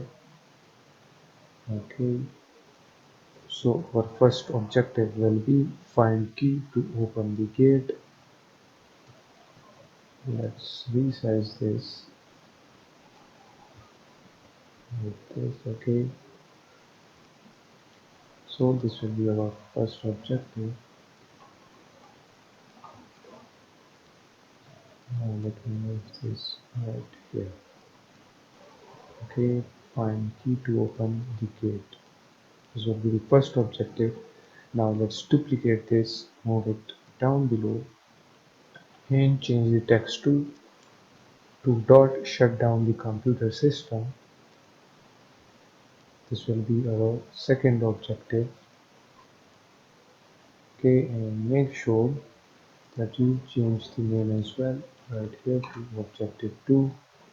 Now let's duplicate this 2 times. Let's select that one, the third objective, move it down below, change this to objective 3 and change the text to shut down both of the generators. Okay, and after this let's select that one, move it down below to this point, change this to objective 4 and in here we will change the text to escape from the facility. So these 4 will be our objectives. We move them a little bit down below. Let's leave that there.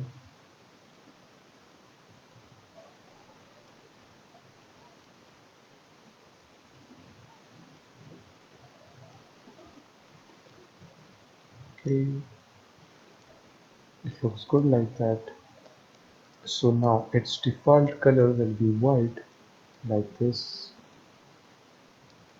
Okay, now click on this canvas. We need to open this menu script, and in the menu script now we need a reference to our objective menu as well. So we will say game object. Let's name this objective menu UI, and then Right here, after this update, we will create a function which will be public void. Let's name this as show objectives,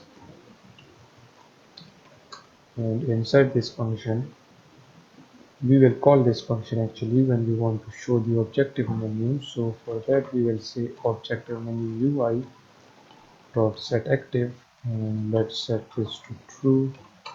After this we will say time dot time scale. Let's set this to 0f, and let's set the game stop to true, because when we appear the objective menu then we want the game stop to be true. Okay, and after this let's create a function for removing the objective menu. So we will say remove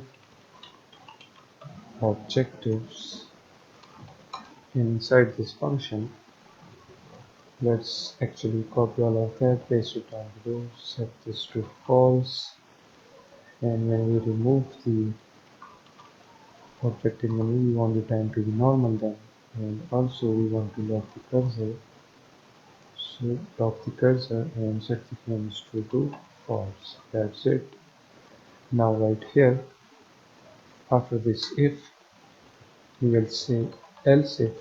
Now if someone press the M button, then what we want to do, we want to show the objective menu. So first of all we will say if, we will check if the game is paused, and by default as you know that game is paused is set to false. Okay, so if the game is paused is game stop is false, then we want to call the function which is remove objective, and we simply want to lock the cursor. But if that is not the case, then it means that the objective menu is on. So call the show objectives function, and then we will unlock the cursor. So set this to none. Now let's click on this canvas. Let's assign our objective menu here. Now let's play the game, and then as you can see when we press escape it shows the pause menu, and now when we press the M key, as you can see it shows the objective menu. So it works now. Now in the next video we will type a code for completing our objective. So if we complete our first object we will change the color to green, and like that we will do the same for the other three as well. Okay, so let's end this video right here and see you guys in the next one. Okay, so let's create a script for completing our objectives. So let's name this as objectives complete. Open this up. Right here we will be messing around with the UI. So at the top make sure that you type using Unity Engine UI. After that let's remove all of that. Let's create a header, and the header will be by the name of objectives to complete. Okay, and right here we need a reference to our objective, so we will say public text objective 1. Then we can do the same for the objective 2, 3 and 4.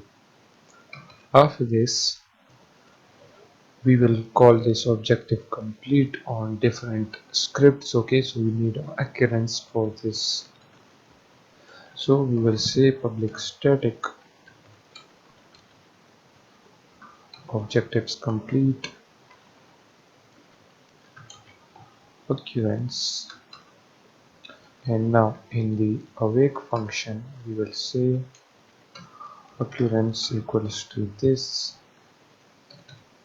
Now let's create a function which will be by the name of get objectives done, and in here we will pass a bool by the name of objective1, and then we will pass a bool by the name of objective2 or obj2, and the same for objective 3 and 4.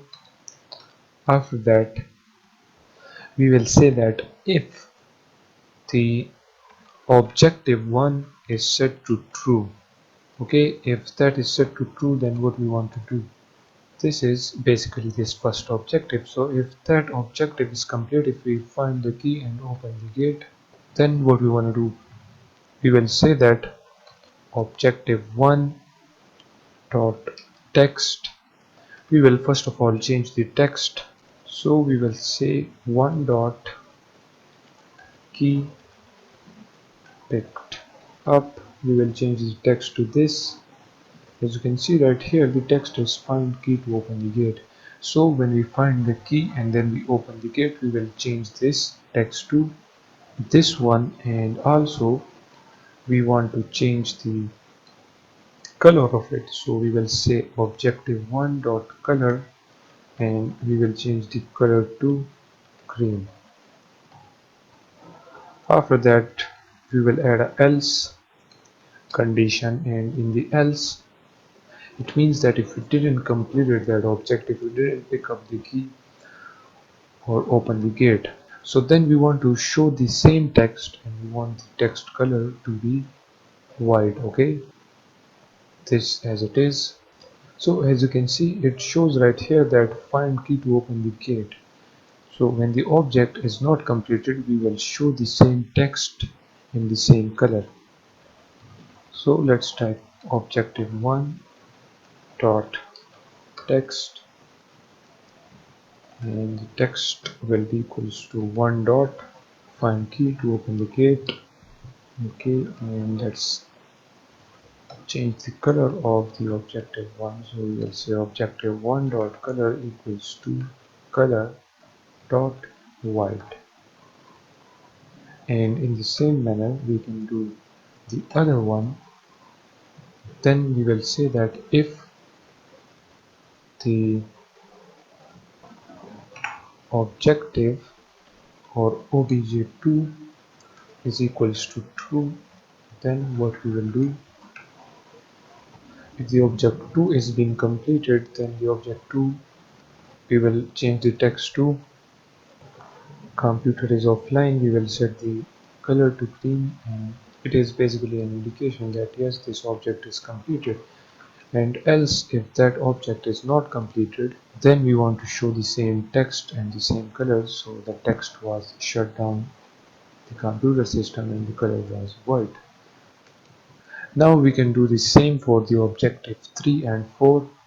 So we will say that if the object is now completed, then we will show that generator is offline, and if it is not, then we will show that shut down both of the generator. Let's do the same for the objective 4. So right here we will say if objective 4 is true, then we will show mission completed color green, and if it is not, we will show this text and the color will be white. This is basically a simple if else condition. Now our objectives are completed, but now where we want to call this if else condition. Okay, so the first object is find key and open the gate. So we will complete this first one when we open up the gate. So for that, let's open up the script, which is this one, key get regulator. And if you scroll down right here, when we open up the gate, okay, and this open gate is set to true. After that, we want to complete our obj1. So we will say objectives complete dot occurrence dot get objective done. This is the function which we created right here, and since this is the obj1, it will be by default set to false, and as you can see, we need to set this to true in order to complete the objective. So when we open up the gate, it means that the first objective is completed. Right here we will set the first bool to true, and all of the other bool, which is obj2, obj3, obj4, we will set all of them to false. It means that only our first object is now completed, which is the obj1, and if it is completed it will show this text and color green. Okay, now let me simply copy this. The next object is obj2 and it is right here, which is computer is offline. So we need to open up the computer script, and right here as you can see we have leave a comment for ourselves, so just paste that, and this is so when our object 1 completed, then we will also complete our object 2 as well.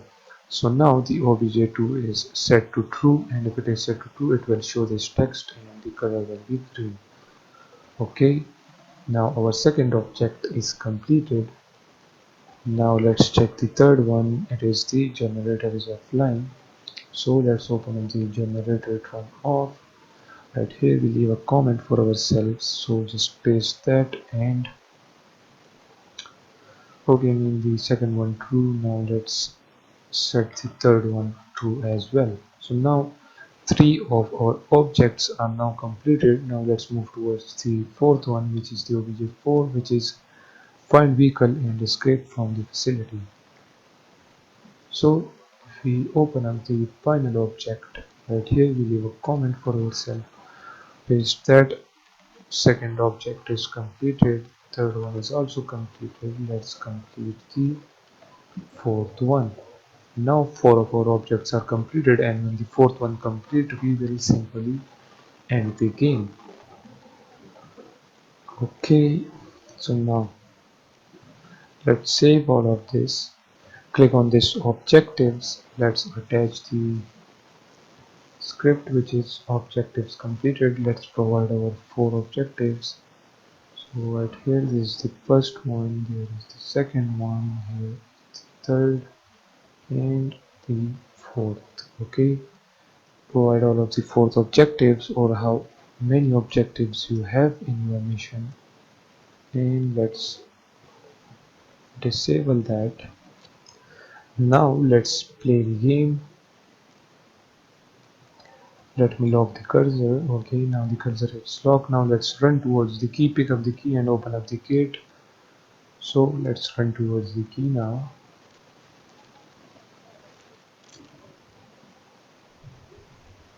Okay, let me click on the M button, and you will notice that none of our object is completed, as you can see. So let's open up the key, sorry, uh, pick up the key. As you can see, our object is still not completed. We need to open up the gate. So if we come right here, let me show you the object. It is this one. Okay, now if we open up the gate, and as you can notice, now the color changed to green, and also the text is changed to keep it up. Okay, it looks beautiful. Now the second object is to shut down the computer system. Here is the computer system, so let's get closer to the computer system. Let's press the Q button. Okay, it shows that computer disabled, and as you can see, computer is offline.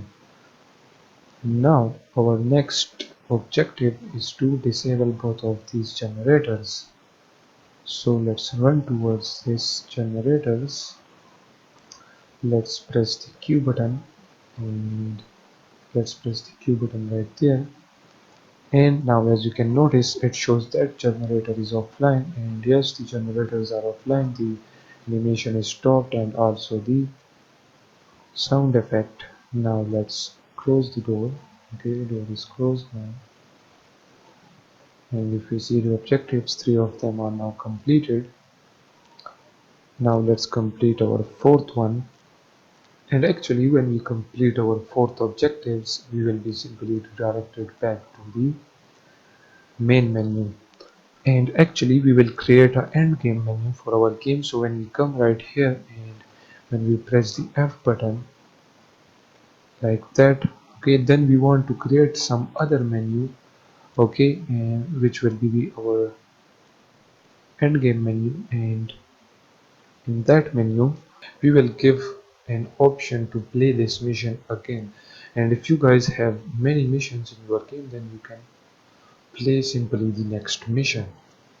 We don't have a mission for now. Okay, we don't have the mission 2, we just only have one mission. And actually now you know how to create missions and maps, okay, so you can do that by yourself now. And what we can do when we complete our final object, we want to show the endgame menu. So if we go inside the asset scenes, right here we have this menu. Let's simply duplicate this and let's rename this to endgame menu scene. Let's open this up. Endgame menu scene, we have a canvas, we have a title up there, we have the buttons. Let's check out the buttons. Okay, we have the script and everything attached. Right here we want only the play button, so we will actually remove the other button, or let's just leave it as it is. Let's remove this button right here and actually select both of them now and move them right here somewhere. Okay, and then let's click on this number plate. So in the nameplate, and it says ghost. Let's duplicate that. Let's change the font size to 10. Let's move this one down below like that. Let's actually resize it, and we will type created by vcode. Let's move this somewhere right here. Okay, make the font size 15.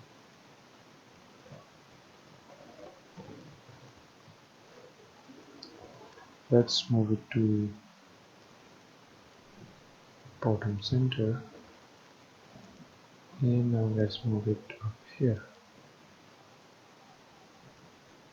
Okay, let's make this the nameplate, the play button and quit button to the bottom center, to the middle center. Okay, like that. And actually we can just leave that there. Click on that. Let's move them right there.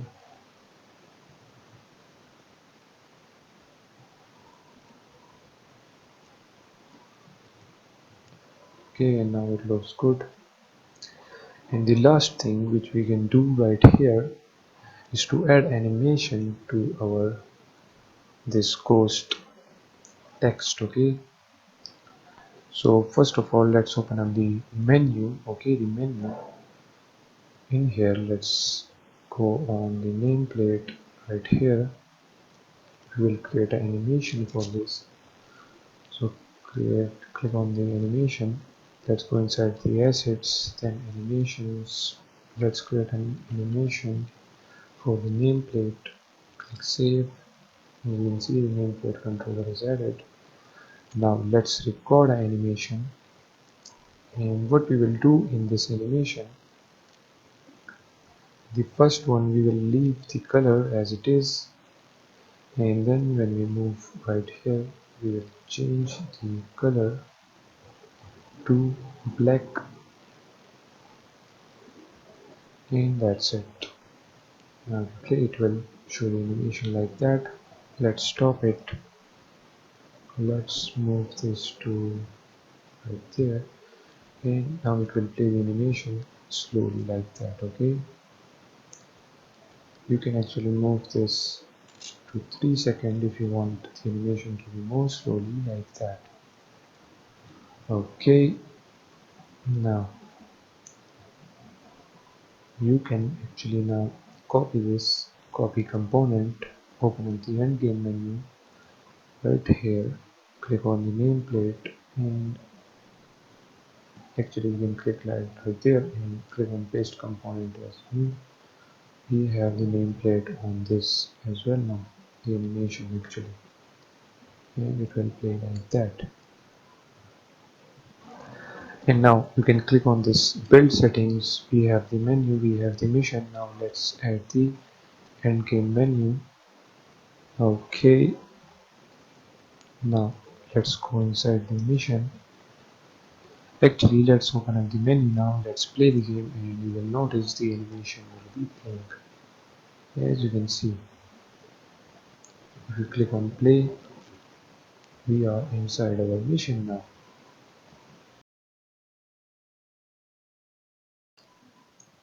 Hello and welcome back. So now from this video onwards we will start adding different sound effects to our game.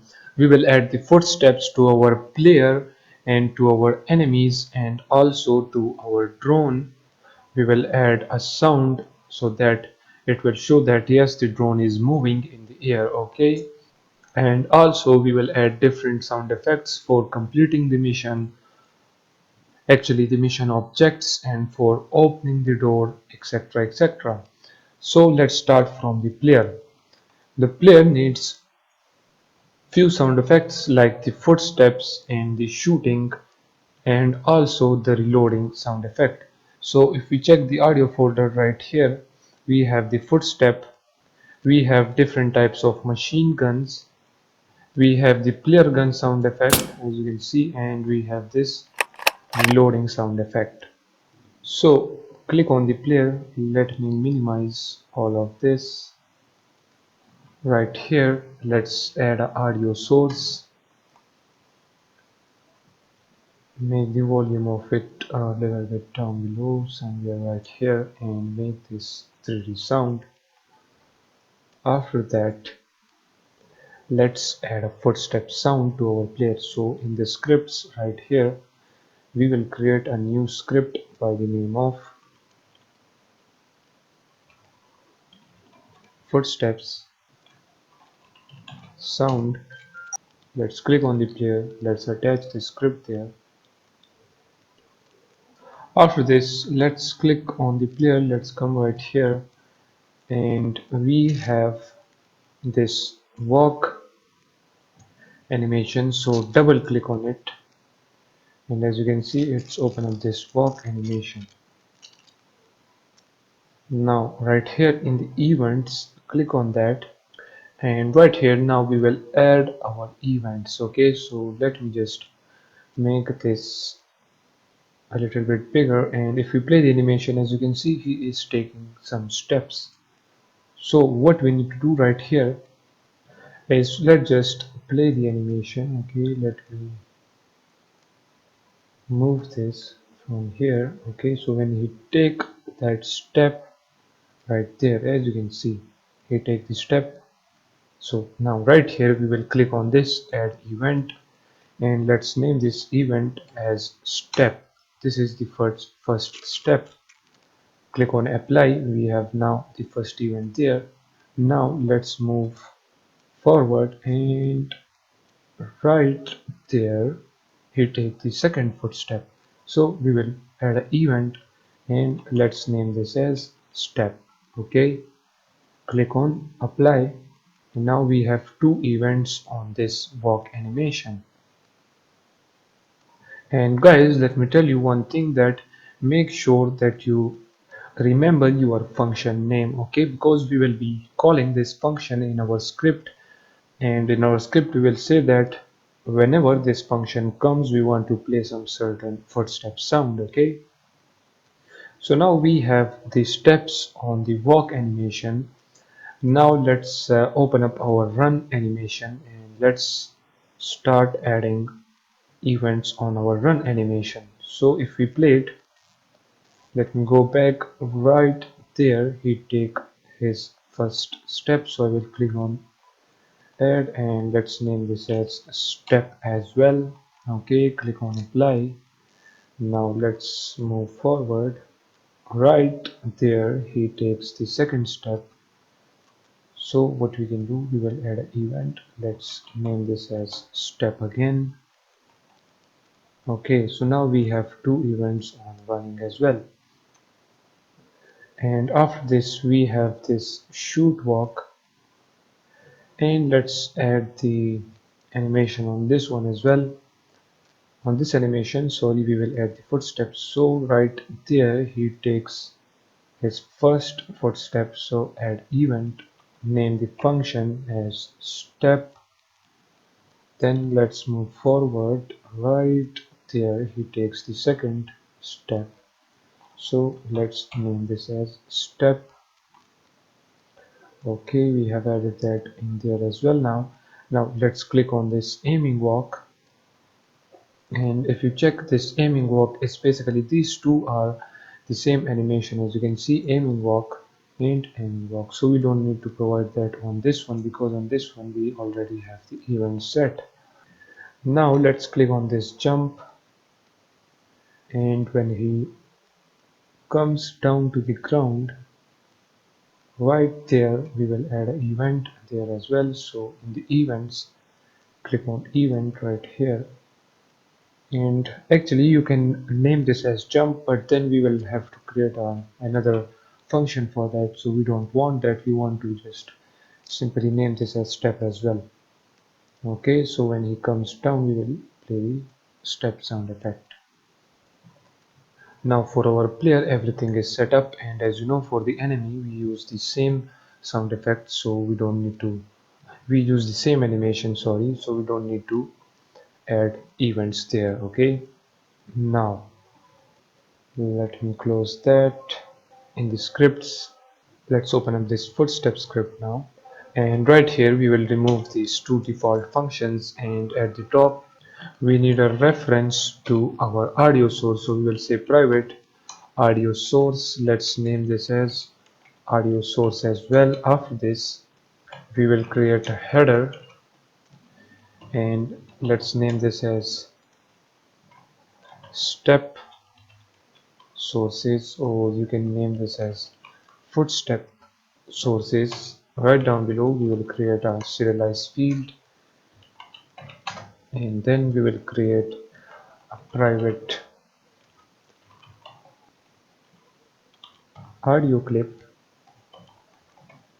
and let's name this as footstep or footstep sounds. Let's make the f small, okay, so that it don't confuse between the class and the variable. Okay, you can name the variable whatever you want. Now in the awake we will say audio source equals to get component, and we will get the audio source. After this we will call out that function which we added in our event, and that is by the name of step. Okay, so if you guys name your function, for example footsteps or whatever you want, okay, then you need to name this as well footstep or whatever you name it. Okay, in my case I name it as step. So now I will say audio clip, and this clip will be equals to a function which will be by the name of get random footstep,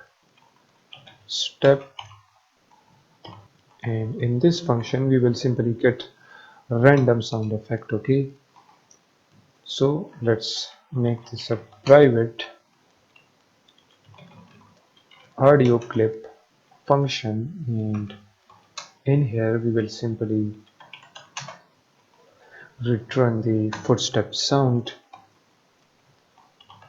So we will say unity engine dot random dot range.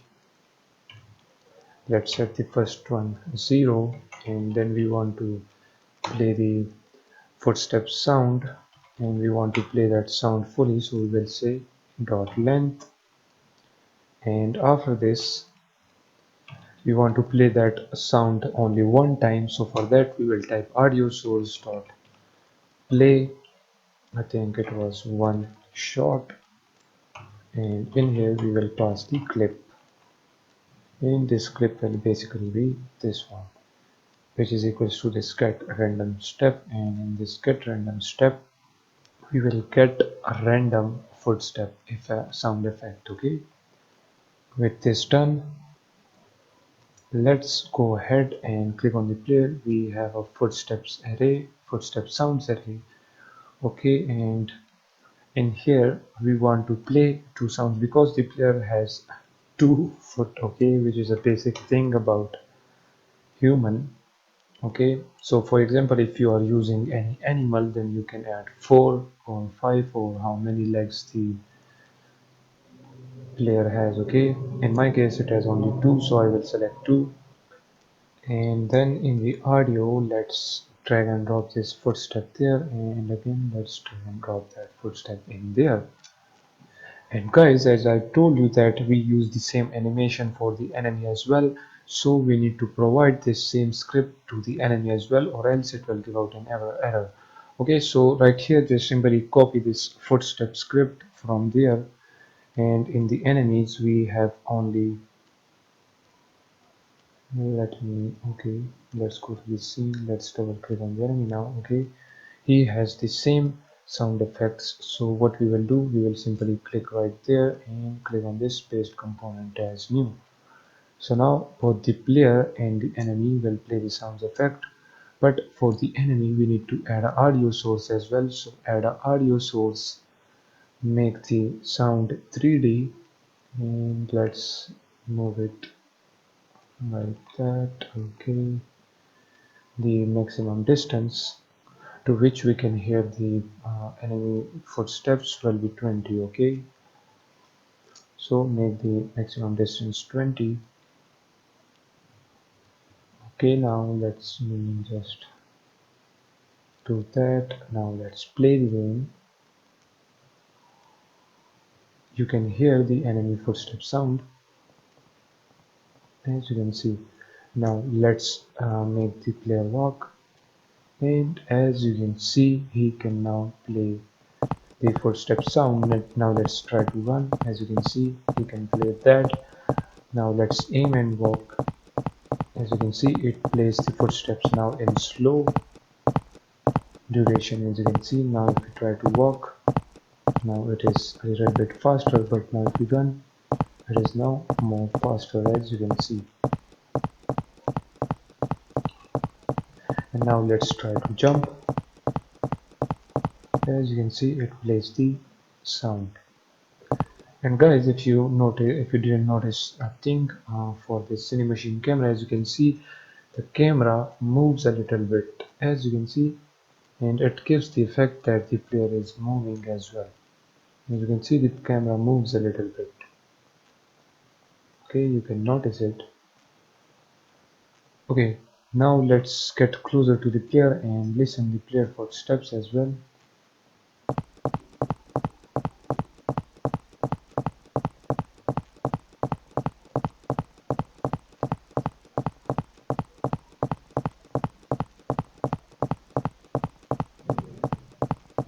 If you hear it, as you can see the enemy can also play the footstep sound. Okay, now he is shooting us, but he can't shoot us because we have this cover between. Okay, now let's close the game, and with our footsteps added, see you guys in the next video.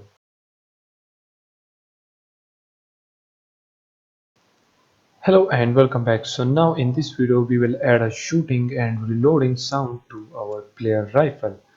So as you can see right here, if you open up the body, Tommy gun mesh, right here first of all add an audio source, and in the audio source make the sound 3D, and let's make the sound 0.129. Okay, and now let me minimize that and open up the rifle script. Let me close the other scripts for now because we have so many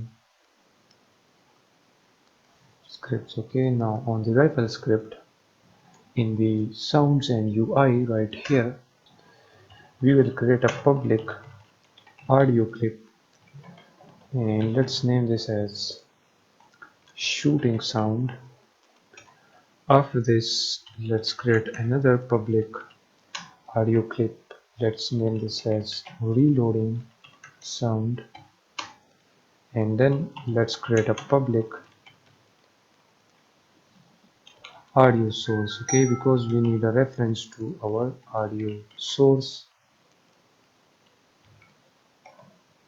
Let's name this as audio source as well. Now we also need a player hurt sound, so when the player get hit we want to create a sound for that, so let's name this as player hurt sound. So let's first of all add the shooting sound right here in the shoot function. Right here, after we play the muzzle flash, we also want to play the shooting sound, so we will say audio source dot play one shot, and we want to play the shooting sound. Okay, let me copy that. Now the next one is the reloading, so right here in the reload, after we set the reload to true, right here we will say audio source dot play one shot.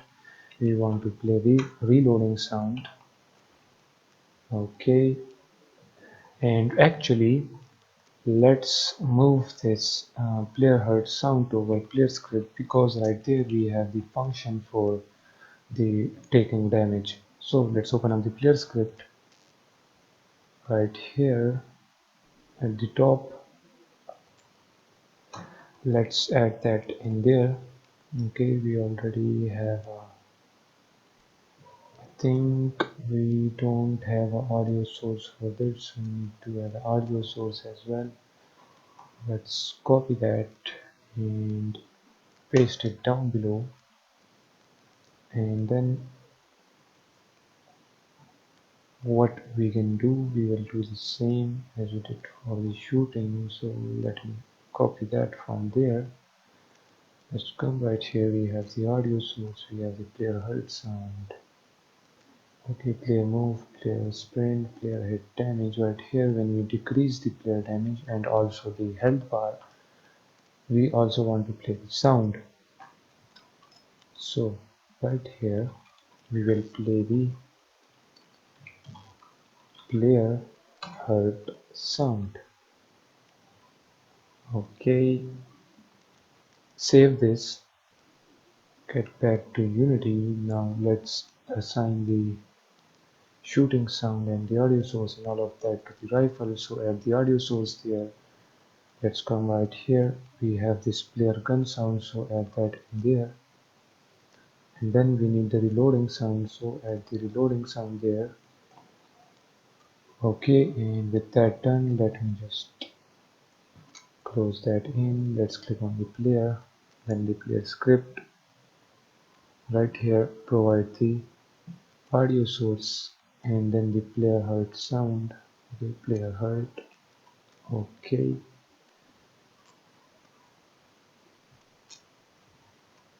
everything is set up. Now let's just quickly play the game, and you will notice it plays the sound effect for the footstep. Now let's try to shoot.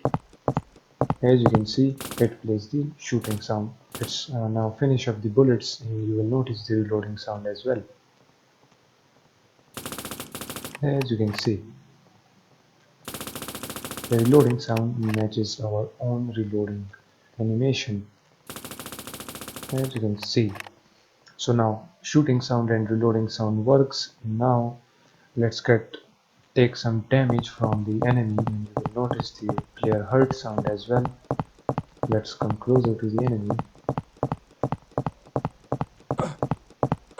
As you can see, now let me close the game. As you can see, everything works now. We have the reloading sound, shooting sound, footstep sound, and the hurt sound. Now the next thing is to add sound effects to our enemies. So see you guys in the next video.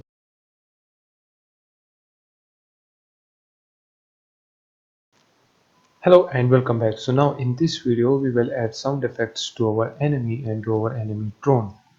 So first of all let's click on our enemy. Okay, he has the audio source, he has the enemy script. So let's quickly open up the enemy script. Where is it? Right here. And on the enemy script, if we scroll up, and actually right here in the sounds and UI, let's create a public audio clip. Let's name this as shooting sound as well, and then we need a reference to our audio source, so we will say public audio source. Let's name this audio source, and then in the awake,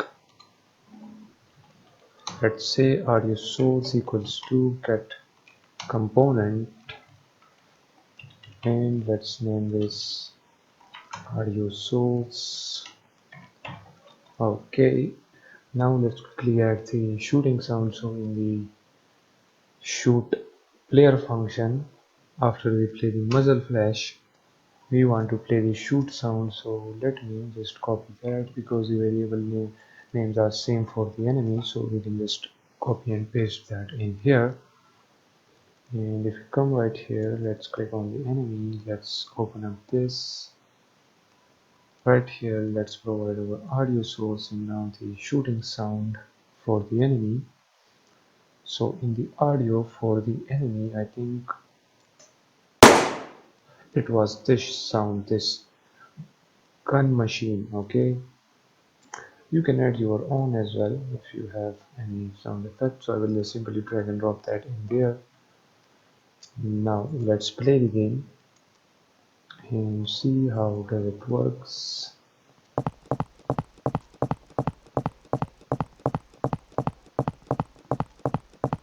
Let's come closer.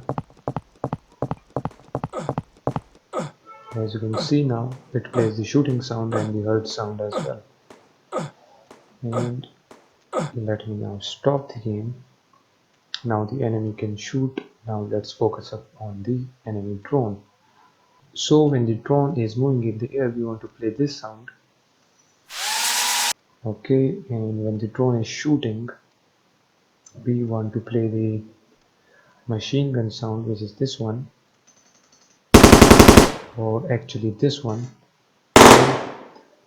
So click on the enemy drone, add a audio source, and in the audio source make it 3D. Let's make the volume down to here, and let's set the range to 10, or you can say 15 for example. Okay, because we don't want to hear the drone sound everywhere in our map. Now in the scripts, open up the enemy drone script, and right here we will do the same as we did for the enemy. So we can actually copy these two, paste it right there, and now let me go down. Let's copy that, and we shoot player after we play the muzzle flash and the muzzle flame. We want to play the shooting sound. Now let's get back to the Unity. Click on this enemy drone. Let me clear that. Okay, we need to provide the audio source there and now the shooting sound. So let's add that sound, and when the drone is moving, we want to play that sound, so simply drag and drop that in the audio source audio clip. Okay, now let me disable the first enemy. Okay, we don't want him in the scene for now, and let's play the game. Lock the cursor, and as you can see we can't hear the drone moving. We will basically make the range a little bit higher.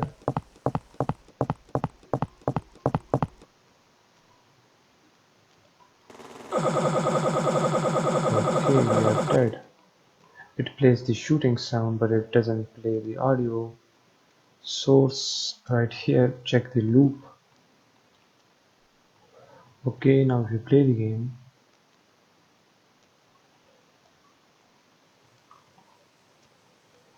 let's get closer to the drone and hear the drone sound.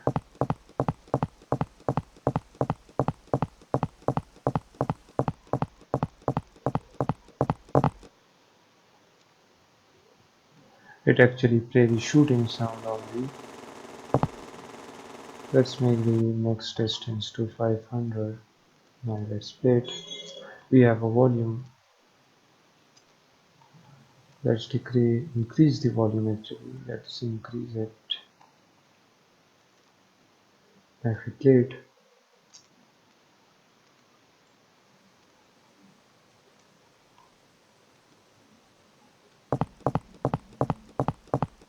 we still can't hear the sound of the drone moving.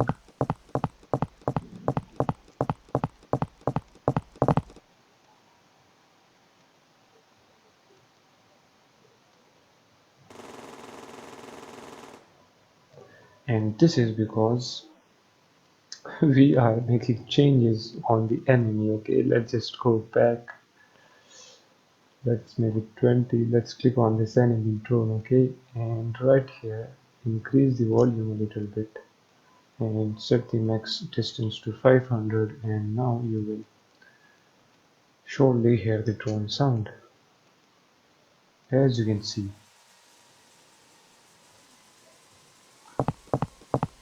the drone is moving and it is playing the sound. Okay, now let's set this back to 15 or 20 and move the volume down.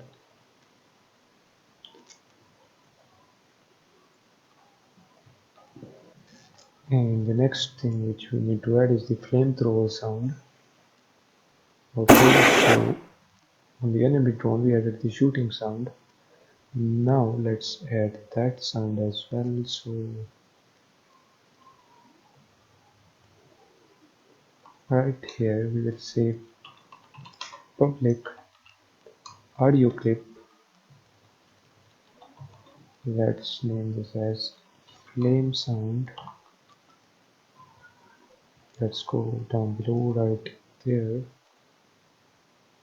Just cut that from there, add it there, and right here we will add the flame sound. Save this, get back to Unity, click on enemy drone. Right here we need to provide the flame sounds in the audio. Provide the flamethrower sound. Let's play the game.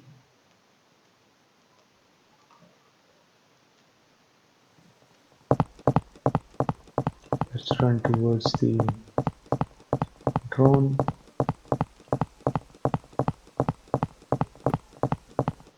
And you will notice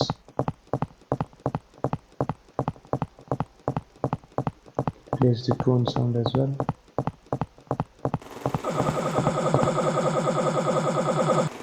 We actually don't want the player heart sound to be played again and again like that. So for that, what we need to do in the player script, for now let's just comment out this player heart sound. Okay, we will actually be not adding the player heart sound. So with that done, see you guys in the next video. Hello and welcome back. So now in this video we will add a sound effects to our door. So if we click on our door, we have this script which is key gate regulator. Let's open this up, and in here at the top let's create a header by the name of sound effect, and in here we need a gate sound and our audio source. Okay, a reference to our audio source. Now let's quickly go down right here when we play the animation of the open gate, we also want to play the door sound effect. So we will say audio source dot play one shot. We want to play the gate sound. That's it. Let's copy that from there. And when we close the gate, we also want to play the gate sound effect as well. Let's save this. Click on this door. We need to provide the audio source and everything. So let's add an audio source. Let's make the sound 3D. Let's give the volume a little bit down for this. Okay, let's drag and drop this in the audio source. And in the audio, we need to provide the door sound effect. This can be by the name of kid, but let's just add that. Okay, let me click on my player and let me actually disable the enemy so that we can run towards the gate peacefully. Let me play the game and run towards the gate. Okay, I will just simply pause the video right here. So now I have the key with me. Now if we open up the gate, press on F button, as you can see it plays the sound effect. And now let's press it again, and as you can see it plays the sound effect. We can actually make the animation a bit slower so that it matches our door animation. And guys, I don't know why I'm getting this error on this line. I don't know why that happens, but let me just clear that out. Now let's go in there. Let's focus up on the warehouse and let's make the animation of this door a bit more slower. Let's move this animation right there. Let's move this one right here. Let's wait now. Okay, let's move this a little bit there. Now let's play it. Okay, and this will be enough for this door.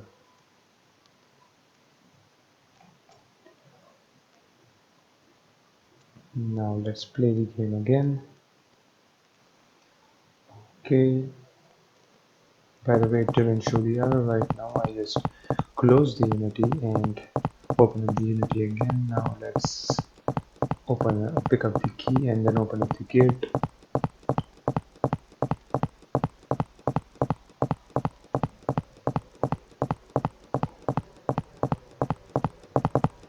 Okay, let's come right here, click on F, and then let's open up the gate now. So as you can see, it plays it accordingly with the gate, and now we can go inside the gate, inside our warehouse. And then now from here we can complete our other objects and play a sound when we completed a certain object. So with this done, see you guys in the next video.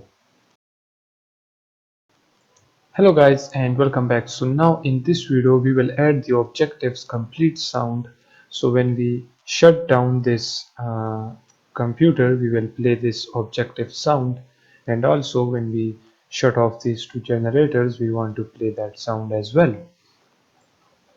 So let's first of all start from the computer. Right here, if we click on this lamp, okay, and this point light, we have this script which is computer. And right here, add an audio source, make this audio source 3D, make the volume of it a little bit down below. And now let's open up this computer script, and right here at the top, what we want to do, we will create a header, and let's name this header as sounds. And then after this, we will create an audio clip by the name of objective completed sound, and then we need a reference to our audio source. After that, right here we leave a comment for the sound effect. So we will say audio source dot play one shot. We want to play this sound effect, so just paste its name there. And now when we completed the object, it will play this sound. Okay, if you come right here, now we need to provide the audio source and the audio clip. Let's provide the audio source, and the audio clip will be this objective, so drag and drop that in there. Now after this we want to do the same for the generators as well. So let me click on this. We need to open up this generator turn off script, and right here we will do the same. So let me just copy this and paste it right down below. And after this objective complete, we want to play the sound effect. So as we did right here, let's copy that and paste it down below. And when we open up the gate, we already have a sound right there when we open the gate. So for the key, we will actually add a object complete sound when we pick up the key. Okay, so first of all, let's assign the audio source and everything to this generator turn off script. So right here, as you can see, we already have one audio source, so let's remove that. Okay, we don't need two audio sources in here because we already have a reference to our audio source. Now let's click on it. Right here we need to just provide our audio clip because we already have audio source on this. So if we provide this objective clip there, and also on this button as well, provide the objective clip there. And with this done, now let's focus up on our key. When we pick up the key, we want to add that sound on this too. So open up this key object regulator. First of all, right here, add an audio source.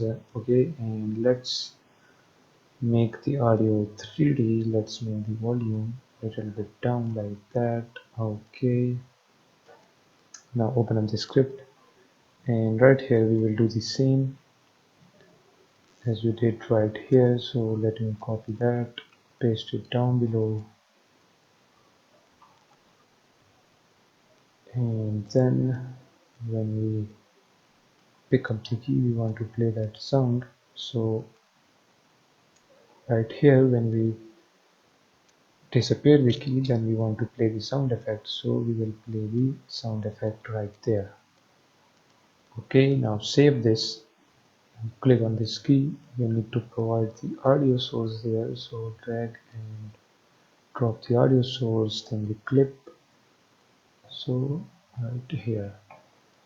Okay, now when we completed our object, it will play a beautiful sound. Let's test it out.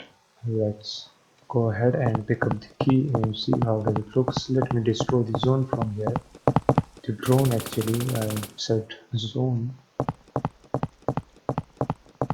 Okay, let me kill this enemy as well. Now the enemy in the drone is dead. Now let's complete our mission.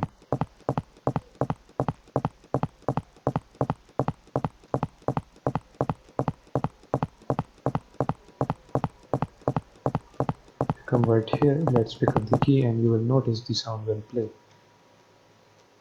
Okay, and actually it didn't play the sound because the key disappeared, but didn't think about that.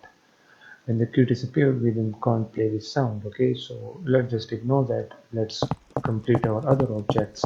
We have the key now. Let's open up the door. And actually, I just stopped the game. Let me remove this all from this. Let's remove this audio source and also all of that. So right here, we will remove that. Okay, we don't need the objective complete sound on this one. Now everything is clear. Let's focus up on the player. Now let's go ahead and complete our mission.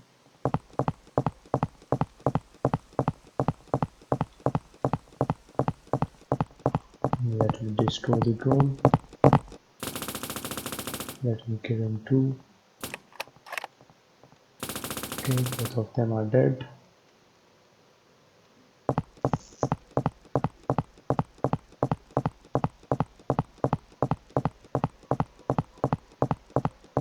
Now if we pick up the key, we have the key now.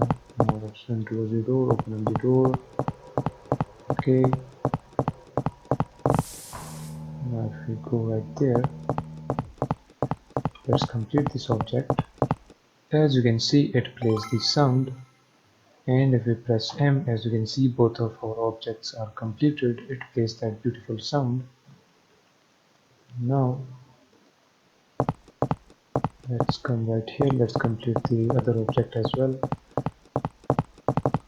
As you can see, it plays the sound. Now let's complete this one. You will notice the sound.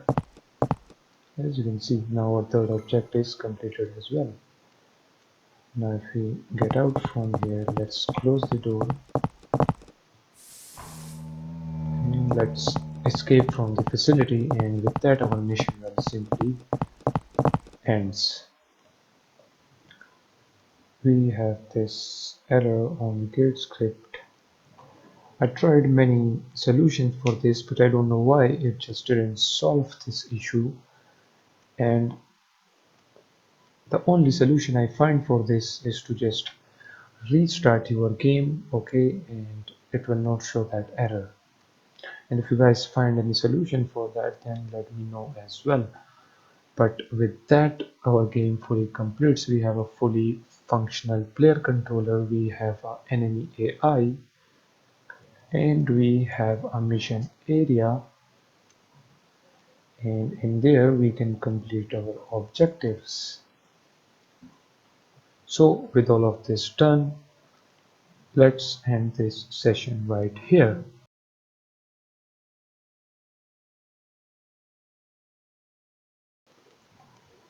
Hello guys and welcome back. So now in this video I will tell you how to add, or you can say duplicate the enemies. You can duplicate the drone or you can duplicate the enemies, okay? So the procedure for all of that will be the same, okay? Let's just duplicate this enemy, okay? You can select this enemy. As you can see, it shows that it is the enemy 1. Let's duplicate him. Let me move this above, and let's change this enemy name to, for example, enemy 4 now, and let's move this enemy 4 to that position, to there, okay, because already we have many enemies here. So let me just move that enemy there.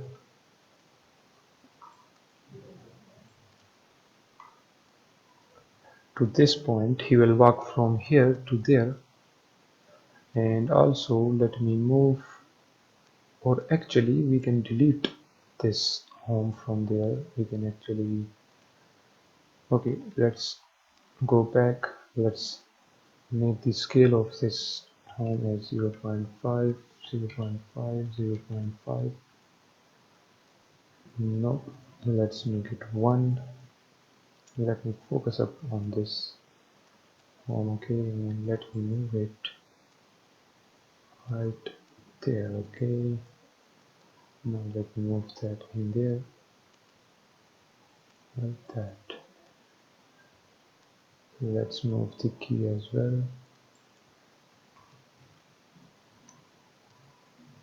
Okay, so now we have an open space for the enemy to walk. Let me do that.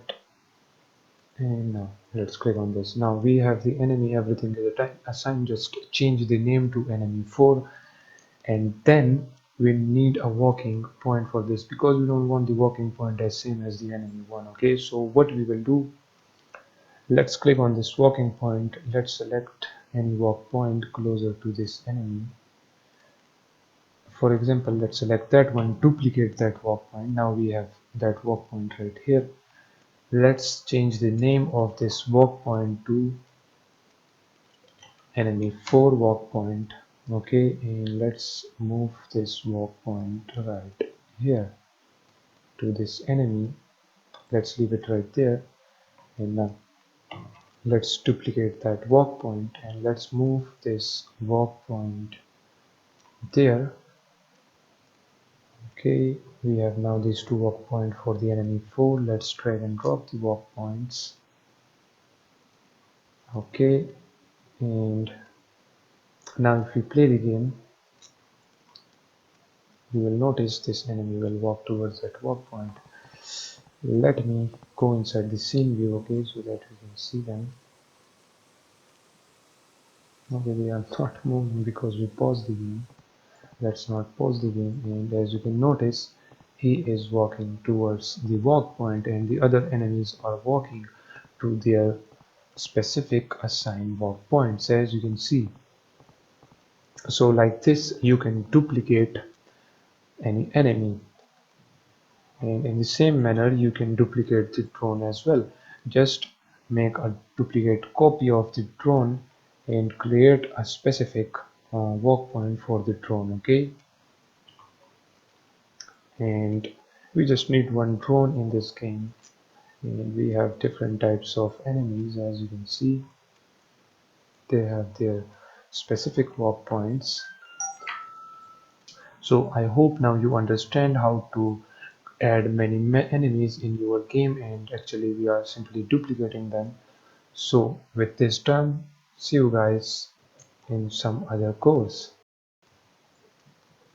Hello guys and welcome back. The last change we will make in the enemy AI will be that whenever we hit any enemy or the drone, we will then make the drone run towards the player, because then the drone will know that where the player is. So we will add this change in this.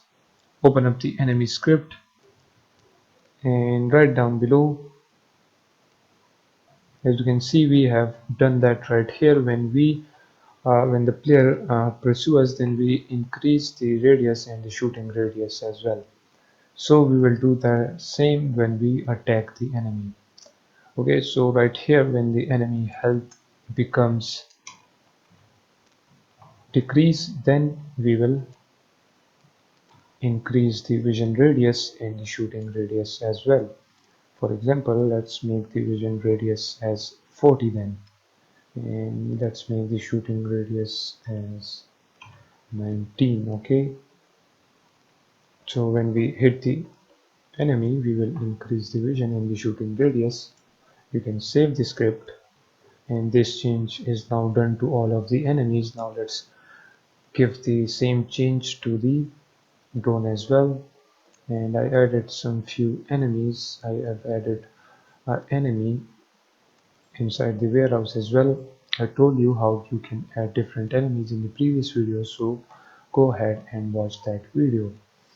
And the enemy which I have added in the inside the warehouse, I make his vision radius and shooting radius lesser, okay?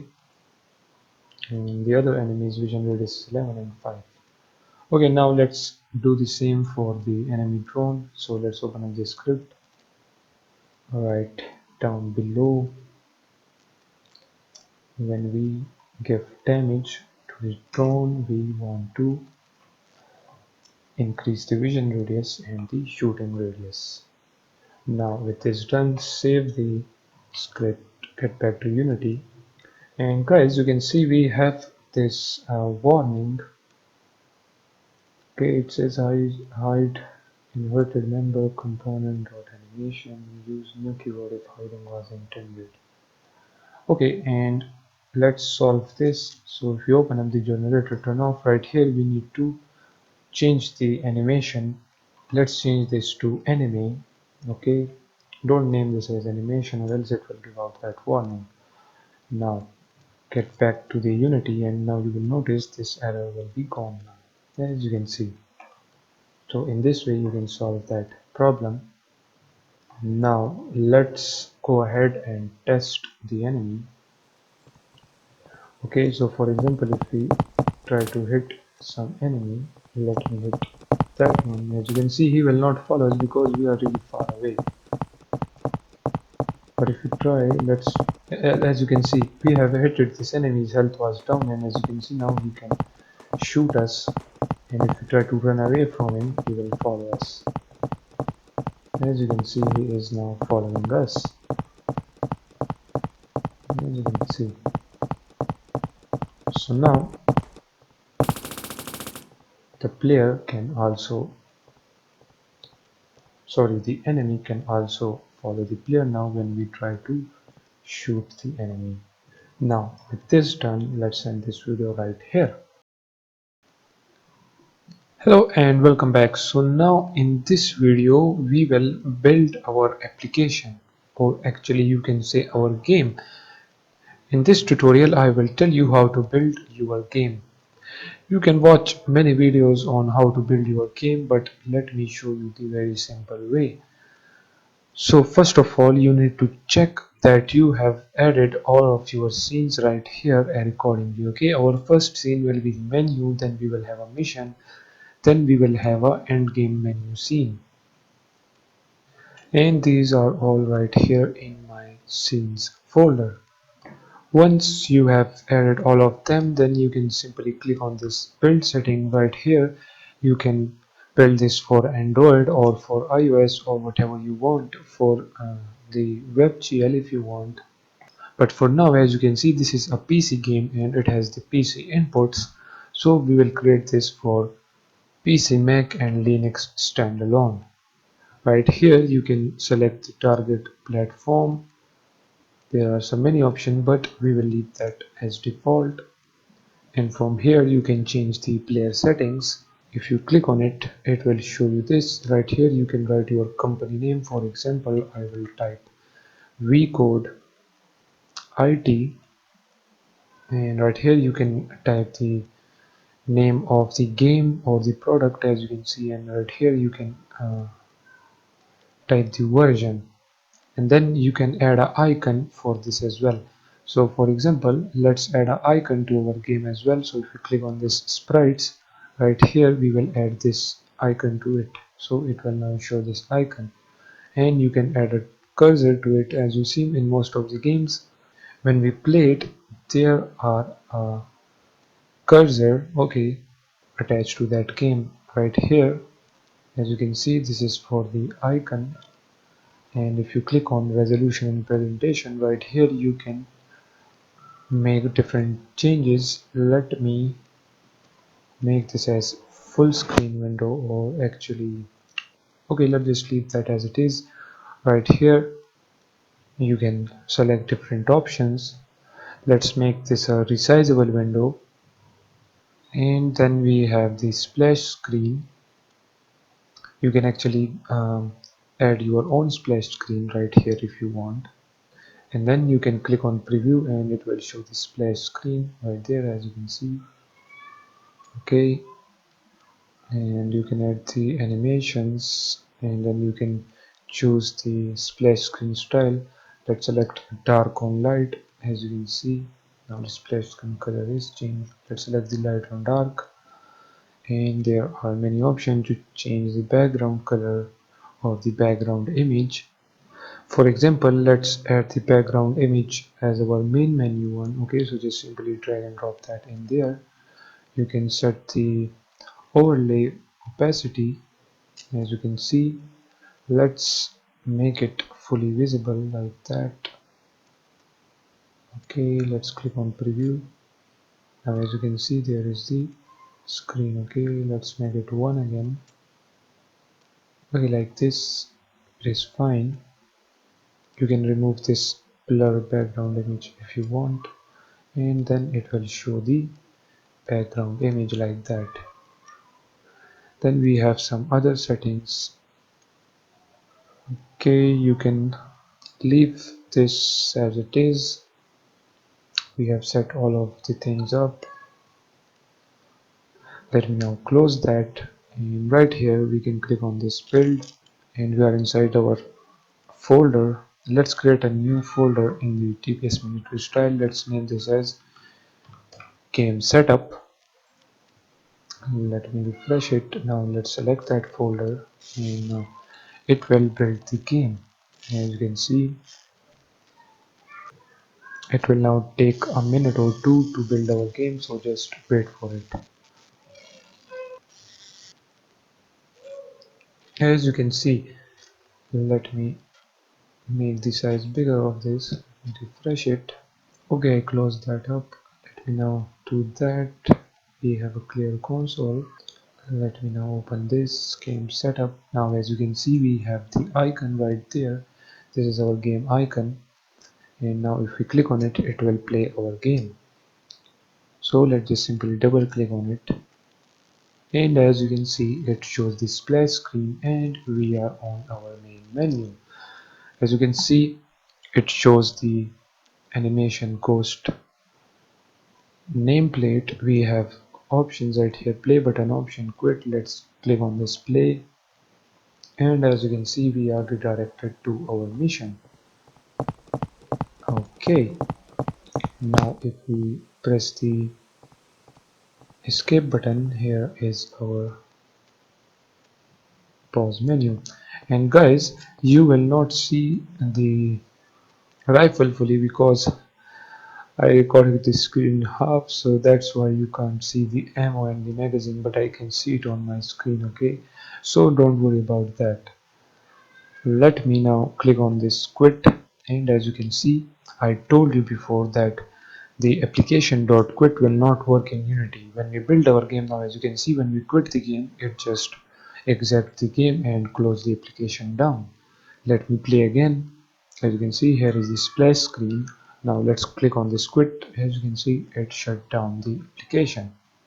So now there are some tools and many other ways to make a setup out of this all, and then you can upload your game to Steam or whatever platform you want. Okay, there are many ways to do that, but we will leave that.